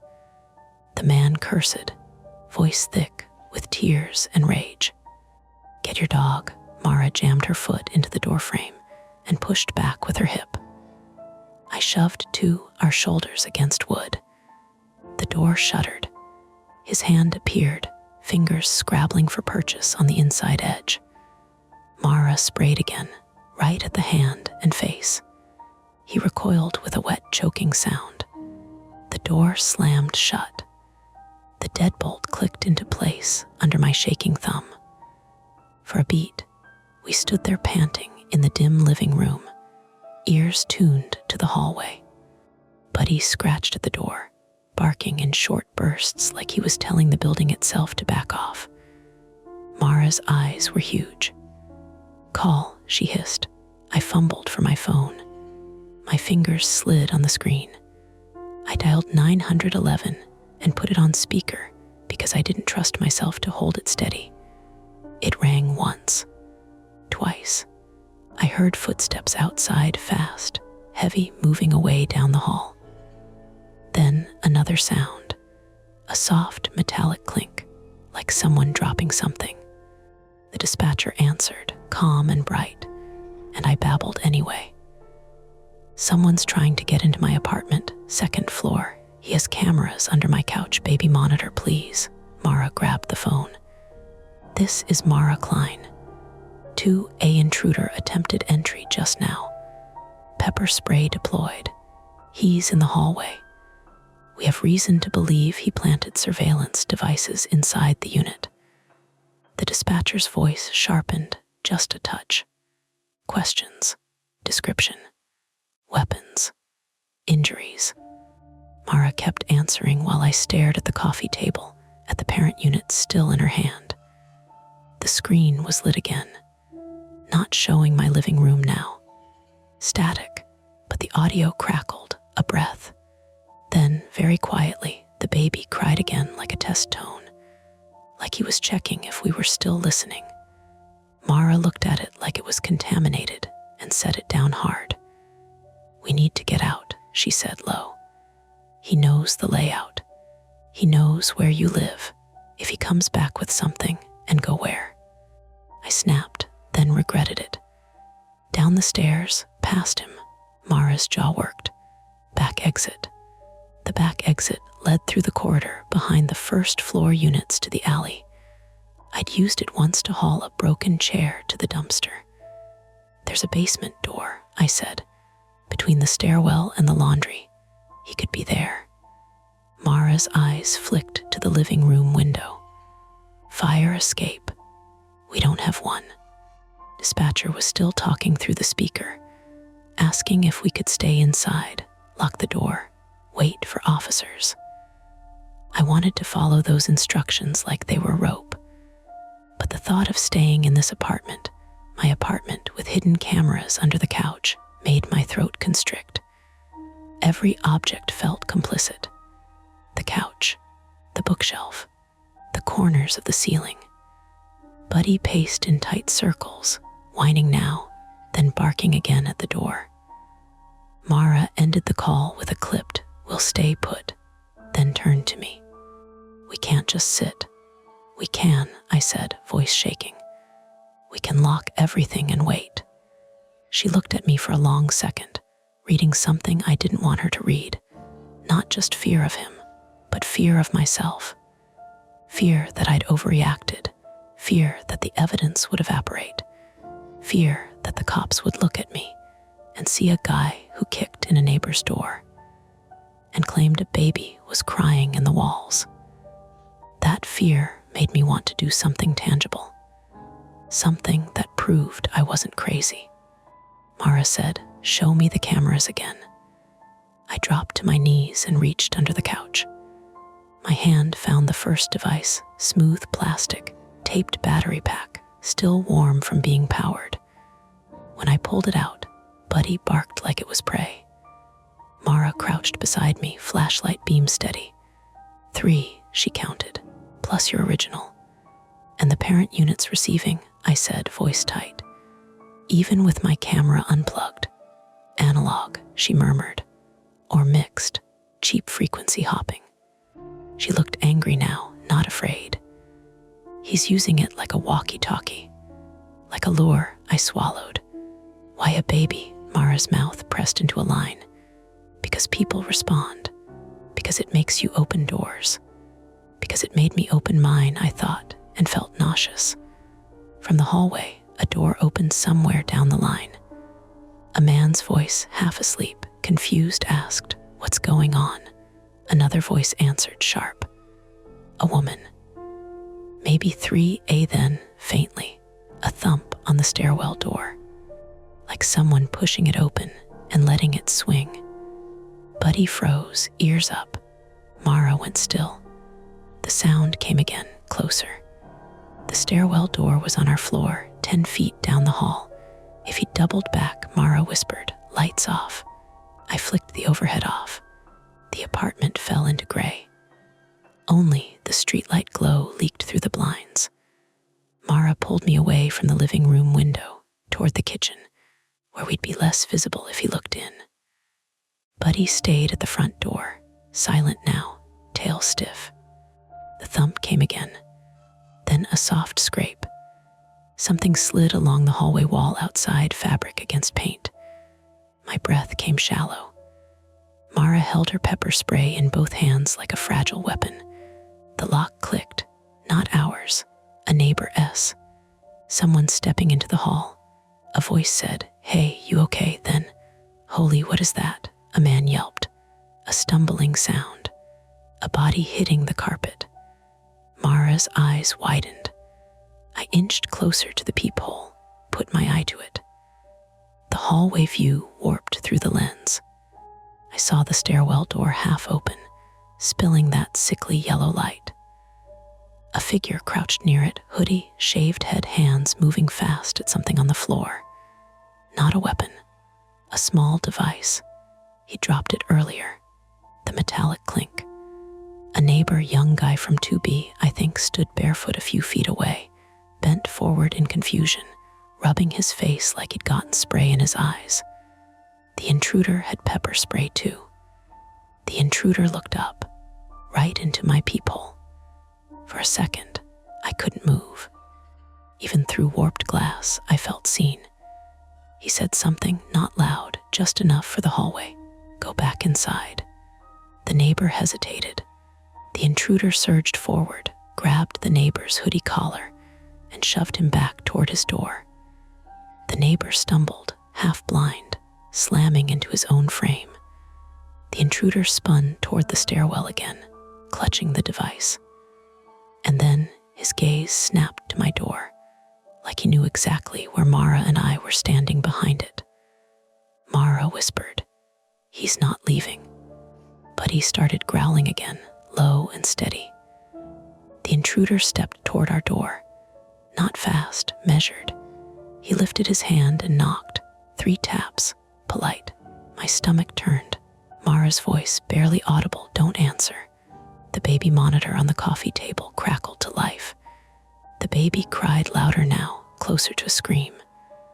Then the man's voice came through the speaker, calm as a coworker. "I can do this all night," it said, "but your dog can't." Buddy whined at the sound of his name, or maybe just the tone. He backed up a step, then lunged again toward the door, confused and furious. Mara mouthed, "Ignore him." Another knock. Then, "Evan," my name hit like a slap. Mara's face hardened. She grabbed my wrist and pulled me away from the entry, toward the kitchen again. "He wants you at the door," she whispered. "He wants you impulsive." I wanted to ask how he knew my name, but we both knew. The cameras, the listening, the files on Lewis's phone, the timestamps, the address Greg gave. Everything kept funneling back to my unit. The crying surged again, and for a second I hated the sound so much I wanted to smash the parent unit against the wall until it was powder. I imagined it shattering, imagined silence. Instead, the doorknob turned, slow, testing, locked, but the knob kept turning anyway, like he was evaluating the lock. Then a new sound, metal on metal. A thin scrape. Mara's eyes widened. "Is he?" The deadbolt rattled. My stomach dropped. "He has something." A credit card, a pick, a tool. The deadbolt wasn't supposed to be easy. But neither were cameras under couches, and here we were. Buddy barked wildly. Mara grabbed a kitchen chair with her free hand and shoved it under the doorknob, wedging it at an angle. "If it gives," she said through clenched teeth, "it slows him." Another scrape. The bolt shifted a fraction. My chest tightened until breathing felt like work. I pictured him getting in, pictured the hallway lights spilling over my living room, pictured him stepping around Buddy like Buddy was an obstacle. Mara whispered, "Bathroom." "What?" "Small space. Only one way in. We can brace it. If he gets through, we don't fight him in the open." My mind rebelled. The bathroom felt like a trap. But the door shook again. The deadbolt clicked, just slightly, like it was being coaxed. Mara grabbed the flashlight and thrust it at me. "Go, now." I scooped Buddy's collar with one hand. He resisted, growling, but I hauled him with me toward the hallway bathroom.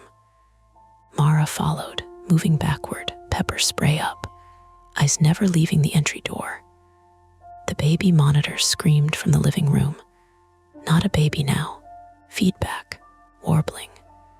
A siren-like oscillation that made my teeth ache. Mara slammed the bathroom door and shoved the hamper against it. I pushed my shoulder into the frame, bracing. We stood there in the dark bathroom, the smell of toothpaste and wet towels, Buddy pressed against my shin, trembling. The entry door creaked again, then banged. The chair scraped across the floor. Wood cracked. Mara's breath came fast. Hold, another bang. The sound of the chair falling. A heavy thud boots inside the apartment. My stomach lurched. He was in. Buddy growled, deep and vibrating, but he didn't bark. Like his instincts had shifted from warning to surviving. Footsteps moved across the living room. Slow, deliberate, a pause. Then a soft scrape near the couch, the sound of something being picked up, like plastic on carpet.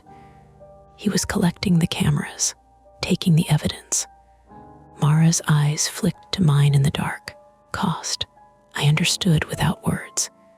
If he left with the devices, he left with control of the narrative.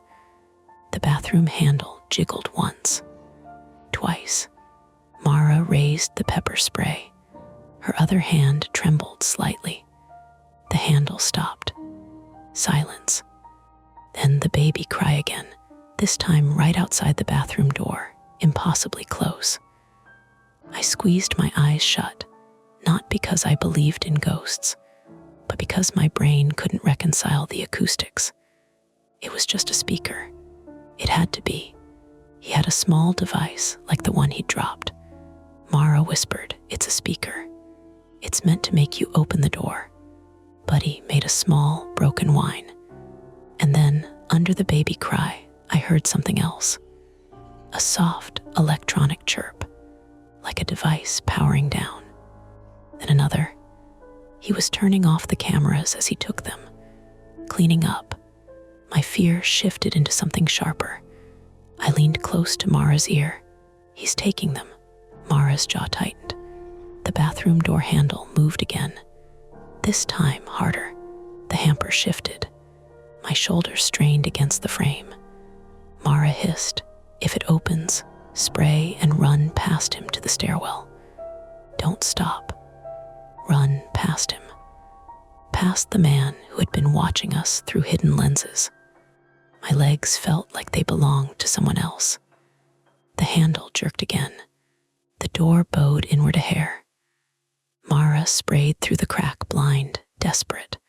A startled shout. A cough. A thud against the wall. For 1 second, the pressure on the door eased. Mara flung it open. We surged out. The apartment was dim and chaotic. The chair lay on its side near the entry, door ajar. The baby monitor parent unit was gone from the coffee table, either knocked or taken. Intruder was in the living room, bent over my couch, one of the cameras in his hand. His face was streaked with tears and mucus from the spray. His eyes were red, furious. He looked up as we burst out, and Buddy launched. It happened so fast it didn't feel real until Buddy's teeth sank into the man's forearm. The man screamed high and raw and swung his other arm wildly. His fist connected with Buddy's shoulder with a sick thud. Buddy yelped, but didn't let go. Mara shouted, "Buddy, Buddy," grabbed Buddy's collar, trying to pull him back, terrified he'd get kicked, terrified he'd get stabbed, terrified of everything at once. The man staggered, wrenching his arm free with a ripping motion that made my stomach roll. Blood smeared down his skin. Buddy stumbled back, growling, foam at his lips, eyes wild. The man clutched his arm and reached into his bag, not for a knife, for something small and rectangular, a phone. He raised it, camera pointed at us. A flash. My body jolted like I'd been hit. "What insurance?" he rasped, voice wet. "Proof." Mara surged forward and slapped the phone out of his hand. It skittered across the floor, clattering against the baseboard. He swung at her blind and furious, and his knuckles caught her cheekbone. Mara stumbled back, hitting the bookshelf. The unplugged baby monitor camera toppled and hit the floor with a sharp crack. I felt a cold clarity snap into place. This wasn't a misunderstanding. This wasn't a weird tech coincidence. This was a person willing to hit someone in my living room at 3 a.m. I grabbed the nearest thing, my heavy cast iron skillet from the kitchen counter, stupidly left out from dinner. My hand shook around the handle. The man saw it and took a step back, eyes wide now, calculating. He looked toward the open front door. He was going to bolt. He'd take whatever he could and disappear into the stairwell, into the building, into the night. Mara, breathing hard, one hand on her cheek, said, "Drop it." He laughed through a cough. "Or what?" I didn't answer with words. I threw the skillet. It wasn't graceful. It wasn't heroic. It was pure panic and anger and the instinct to stop him. The skillet hit his shoulder with a dull, brutal sound. He cried out and staggered sideways, slamming into my coffee table. The table tipped, sending mail and a glass tumbler crashing to the floor. The tumbler shattered. The sound was violent and ordinary. The man fell, scrambling, palms sliding on glass fragments. He tried to stand. Buddy snapped again, teeth grazing his calf. The man kicked out, catching Buddy's ribcage.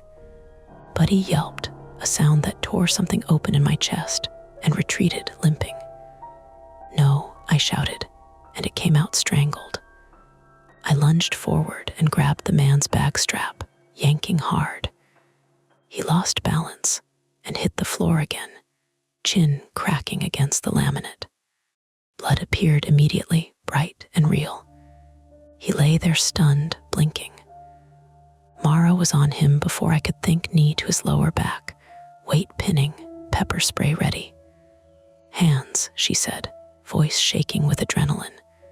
"Hands where I can see them." He tried to roll. Mara pressed down harder. "Don't."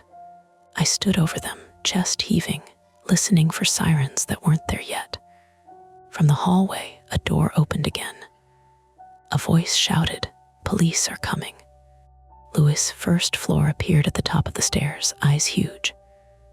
I heard screaming, "What the hell? Call them again," Mara barked. "Tell them second floor now."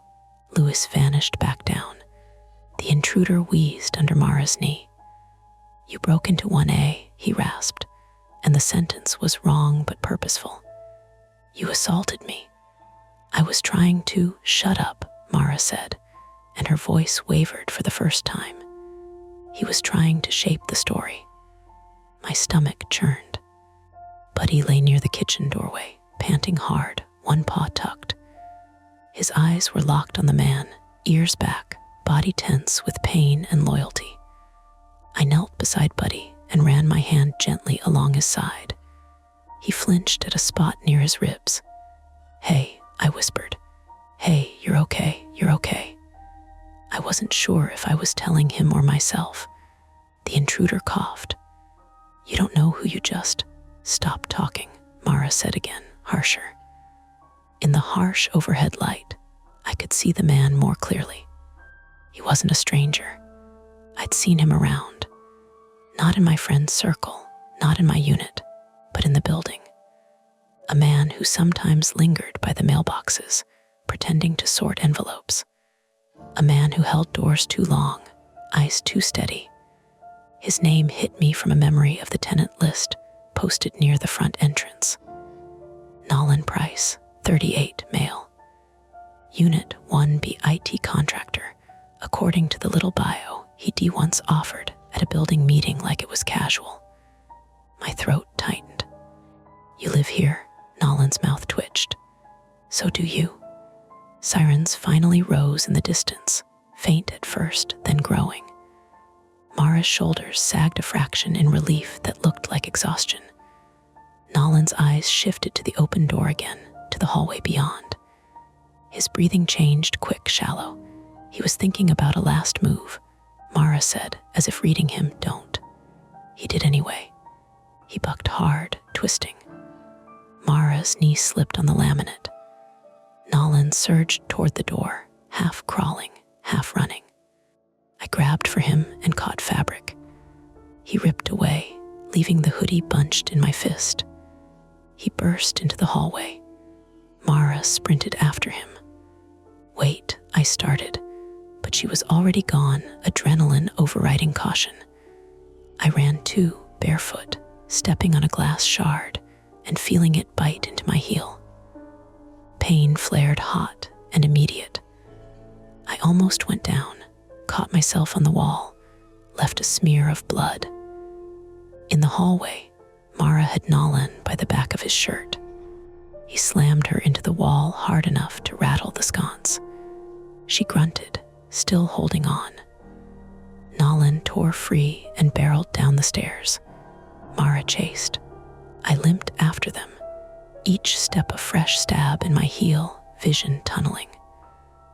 On the first floor landing, Nolan hit the stairwell door with his shoulder and shoved it open. He stumbled into the lobby, and then he stopped, not because he chose to, because the front building door swung open from outside, and two uniformed officers entered, flashlights up, faces sharp. Officer Dana Whitaker, 41, female, and Officer Jamal Reed, 36, male, names I caught later through the haze. But right then, they were simply authority and consequence. "Nobody move," Officer Reed shouted. Nolan froze like a glitching video. Mara skidded to a stop behind him, breathing hard, hair flying loose. I staggered onto the landing, blood on my foot, one hand gripping the banister so tight my knuckles ached. Nolan raised his hands slowly, eyes wide, breathing fast. Officer Whitaker's flashlight beam hit his face, then swept over Mara, then me. "What happened?" she demanded. Mara spoke fast. "He broke into my friend's unit. We found hidden cameras. He attacked us." Nolan coughed, voice slick with performance. "They kicked in a door downstairs, broke into 1A. I went up to check because I heard." "Shut up," Officer Reed snapped, stepping forward and cuffing him with swift, practiced movements. Nolan flinched as the cuffs tightened. Tears streaked his cheeks, not from pain, I realized, but from pepper spray still burning. Officer Whitaker looked at me. "Sir, are you injured?" "My foot," I managed, and then, stupidly, "my dog." The officers exchanged a glance. "Procedures. Triage." Behind us, someone in the lobby, Lewis maybe, said, "That's him. That's the guy from B. He's always weird." Nolan jerked his head toward the voice. His eyes were venomous. Then his gaze flicked to me, and he smiled again, small, private, as if this was not the end, just a pause. Officer Reed guided him toward the door. "You're under arrest." As they moved Nolan outside, the building's old pipes groaned softly in the walls, and in the sudden quiet that followed the chaos, I heard it. Very faint. From somewhere, maybe a phone left running, maybe a device still powered, a baby crying. Just a few seconds, then nothing. But it was long enough to plant itself in my body deep, where sounds live after you've survived something. I leaned against the stairwell wall, breath ragged, and Mara slid down beside me. One hand pressed to her cheekbone like she was trying to hold her face together. Buddy barked from upstairs, frantic, calling for me. I tried to stand. Pain shot through my heel, and I swayed. Mara grabbed my arm. Her grip was tight, grounding. "Don't be stupid," she whispered. My eyes burned, not from pepper spray, from the realization that my home wasn't a place anymore. It was a location someone had mapped, that a stranger had watched Buddy sleep, watched me pace, heard my voice, heard my fear. And he'd used a baby's cry, something hardwired in every decent person, to pull us into his reach. The sirens faded outside as the officers dealt with Nolan. Inside, the building settled back into itself, as if it could pretend nothing had happened. But my body couldn't. Mara's face was swelling already. My heel bled steadily. And upstairs, Buddy kept barking, because he didn't understand why the danger wasn't gone the moment the man left. Maybe it was. By 4 a.m, my apartment didn't look like a crime scene the way TV teaches you it should. It looked like a place where two exhausted people had tried to survive a bad night. The coffee table was tipped on its side, mail scattered like leaves. The skillet lay near the couch where it had bounced and clanged after I threw it. The bookshelf had a dent in the wall where Mara hid it, and my baby monitor camera, my original one, sat on the floor in 2 pieces like a cheap toy that had finally admitted what it was. Buddy paced in a tight loop between the kitchen and the living room, favoring his right side, stopping every few steps to look toward the open front door. The officers had insisted the door stay open while they cleared the unit. And even after they were done, after they had walked through my bedroom, opened my closet, checked behind the shower curtain like anyone would hide there, my nervous system didn't seem to understand that cleared meant safe. Officer Whitaker was still inside, her notepad out, asking questions in a voice that stayed calm no matter what she wrote down. "What time did you first hear the crying?" she asked, like we were discussing a smoke alarm. Mara sat at my kitchen table, one of my dish towels pressed to her cheekbone. Her face was already blooming purple and yellow near her eye. Pepper spray residue had turned her nostrils pink, and she kept blinking like her eyes were gritty. Officer Reed was in the hallway, speaking to someone in low tones. Greg, I realized, standing in his doorway like a ghost of himself. He had a blanket draped over his shoulders and kept glancing down the stairs, as if Nolan might sprint back up any second. Lewis stood behind Reed, barefoot and furious, gesturing with both hands as he talked too fast. His broken door hung in the background of everything like a silent accusation.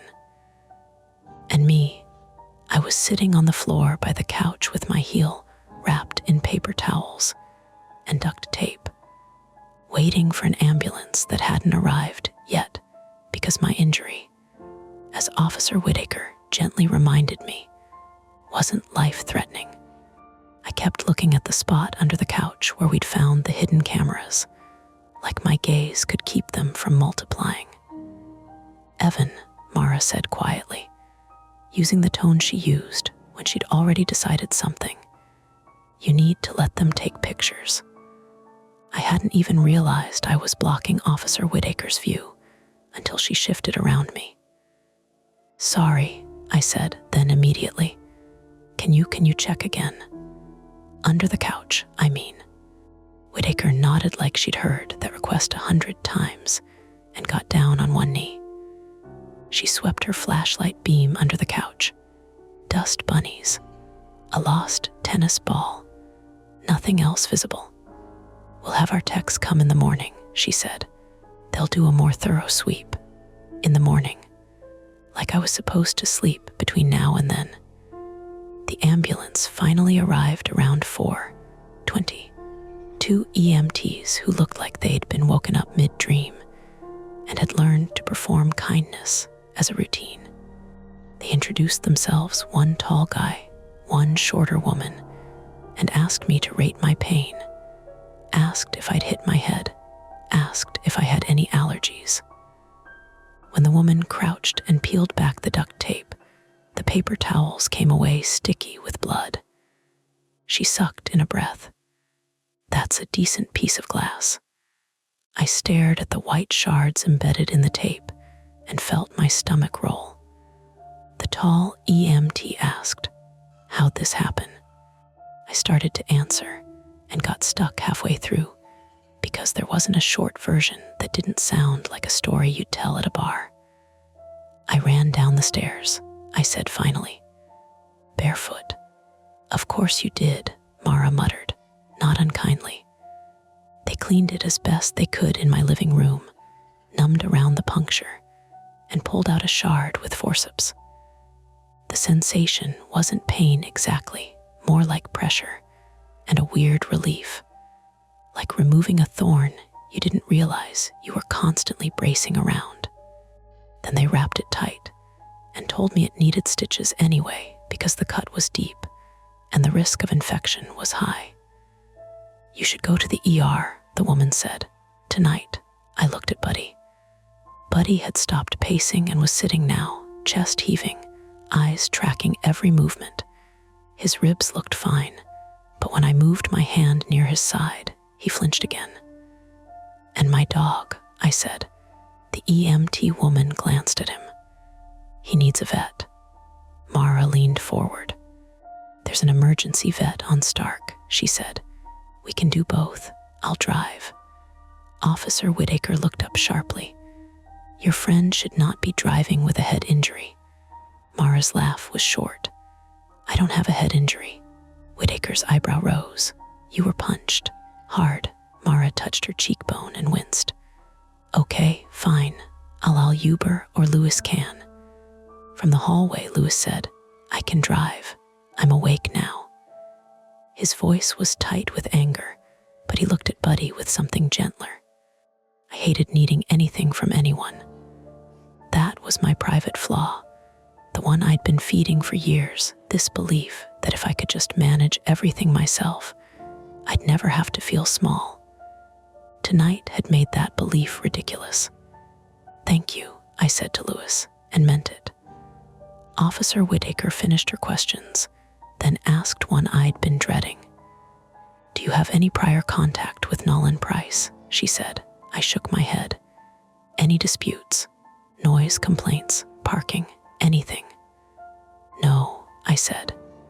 I've seen him around the mailboxes, that's it. And you kicked in a door downstairs, she added, pen poised.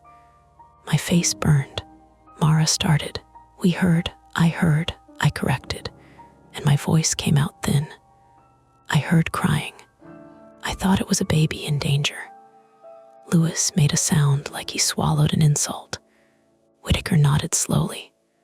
Okay, here's what's going to happen. Nolan is being taken in for questioning. We have probable cause for burglary and assault based on her gaze flicked to Mara's face, to my wrapped foot, injury and witness statements. We'll also pursue charges related to unlawful surveillance if we find devices installed. If, Mara said sharply. Whitaker's expression didn't change.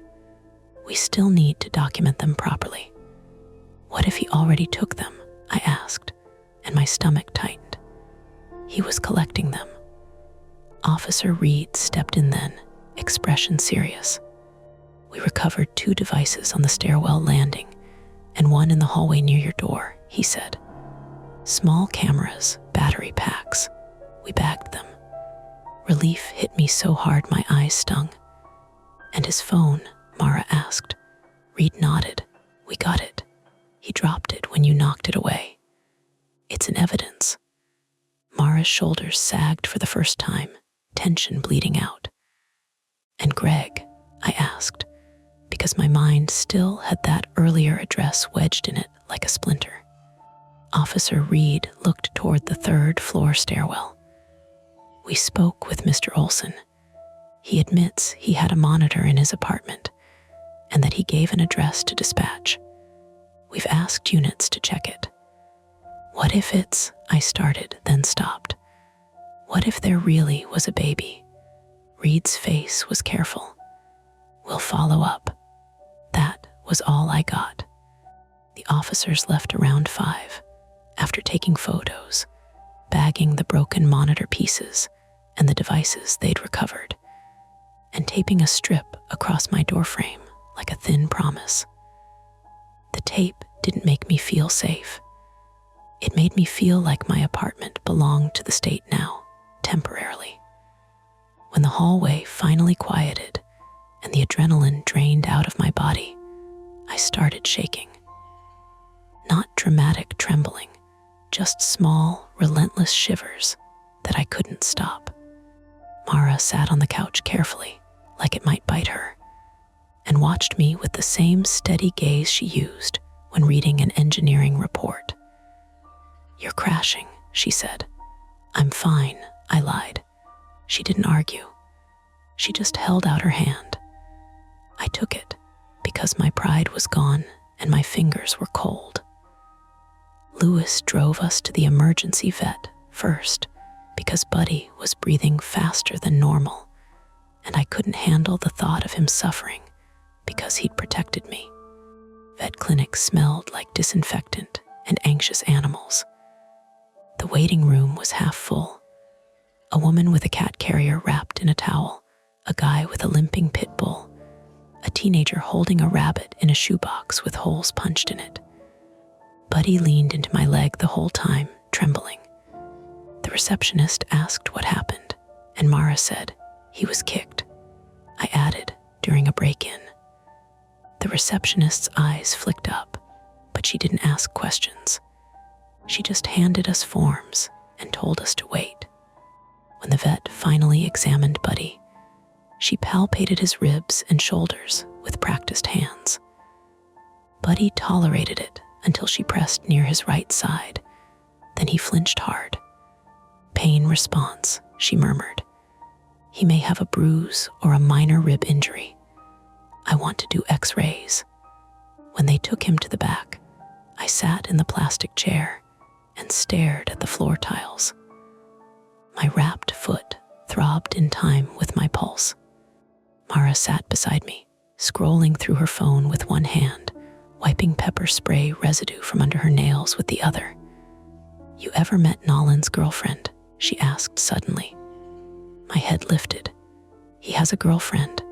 "I don't know. I'm searching," she said. "Public records, social media. He's an IT contractor. He's lived here 8 months. No obvious family." "Why?" Mara's jaw tightened. "Because people like that don't do this for no reason.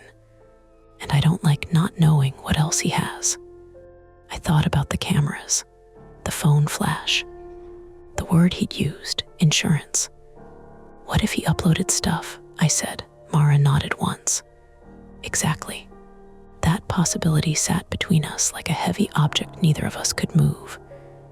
Buddy came back an hour later with a shaved patch on his foreleg and a bandage, looking offended and exhausted. The vet said no fractures, likely bruising, maybe a minor muscle strain. Pain meds, rest, monitor his breathing, come back if he worsened. I wanted to cry with relief, but my body felt too wrung out to produce tears. Lewis drove us to the ER next. He didn't speak much, but when he did, it was clipped. "I'm sending you the bill for the door," he said at one point, staring straight ahead. "I deserve that," I said quietly. He exhaled hard. "You scared the hell out of my wife. I'm sorry." He didn't respond, but a few minutes later he said, almost grudgingly, "I heard the crying too, in the hall, before you kicked in my door. I thought it was someone's kid visiting." My throat tightened. That mattered. In a legal sense, maybe. In a reality sense, definitely. "Thank you," I said again. The ER was bright and relentless. My foot got irrigated, stitched, and wrapped in a way that made it look like someone had replaced it with a marshmallow. They gave me antibiotics. They asked if I'd had a tetanus shot. They asked if I felt safe at home. That question broke something open in me. I hesitated too long. The nurse's expression softened. "It's okay if the answer is no." I glanced at Mara, who was sitting in a plastic chair with an ice pack pressed to her cheek, eyes half lidded with exhaustion. "No," I said finally. "I don't." They gave me a pamphlet, as if safety could be printed and folded. By the time we got back to the building, daylight had started leaking into the city. The rain had returned in a thin drizzle. Everything looked normal in the cruel way mornings do after something bad happens at night. Cars parked, a jogger passing with headphones in, someone walking a golden retriever like it was any other Saturday. The only proof was the cracked doorframe of 1A and the police tape on my door that fluttered slightly in the draft like a small flag. Mara insisted I not go back inside alone, so we went to her place instead. Her apartment smelled like coffee and clean laundry. No hidden corners, no couch that felt watched. She made Buddy a bed out of 2 blankets and a pillow, and he collapsed like his body had finally remembered how tired it was.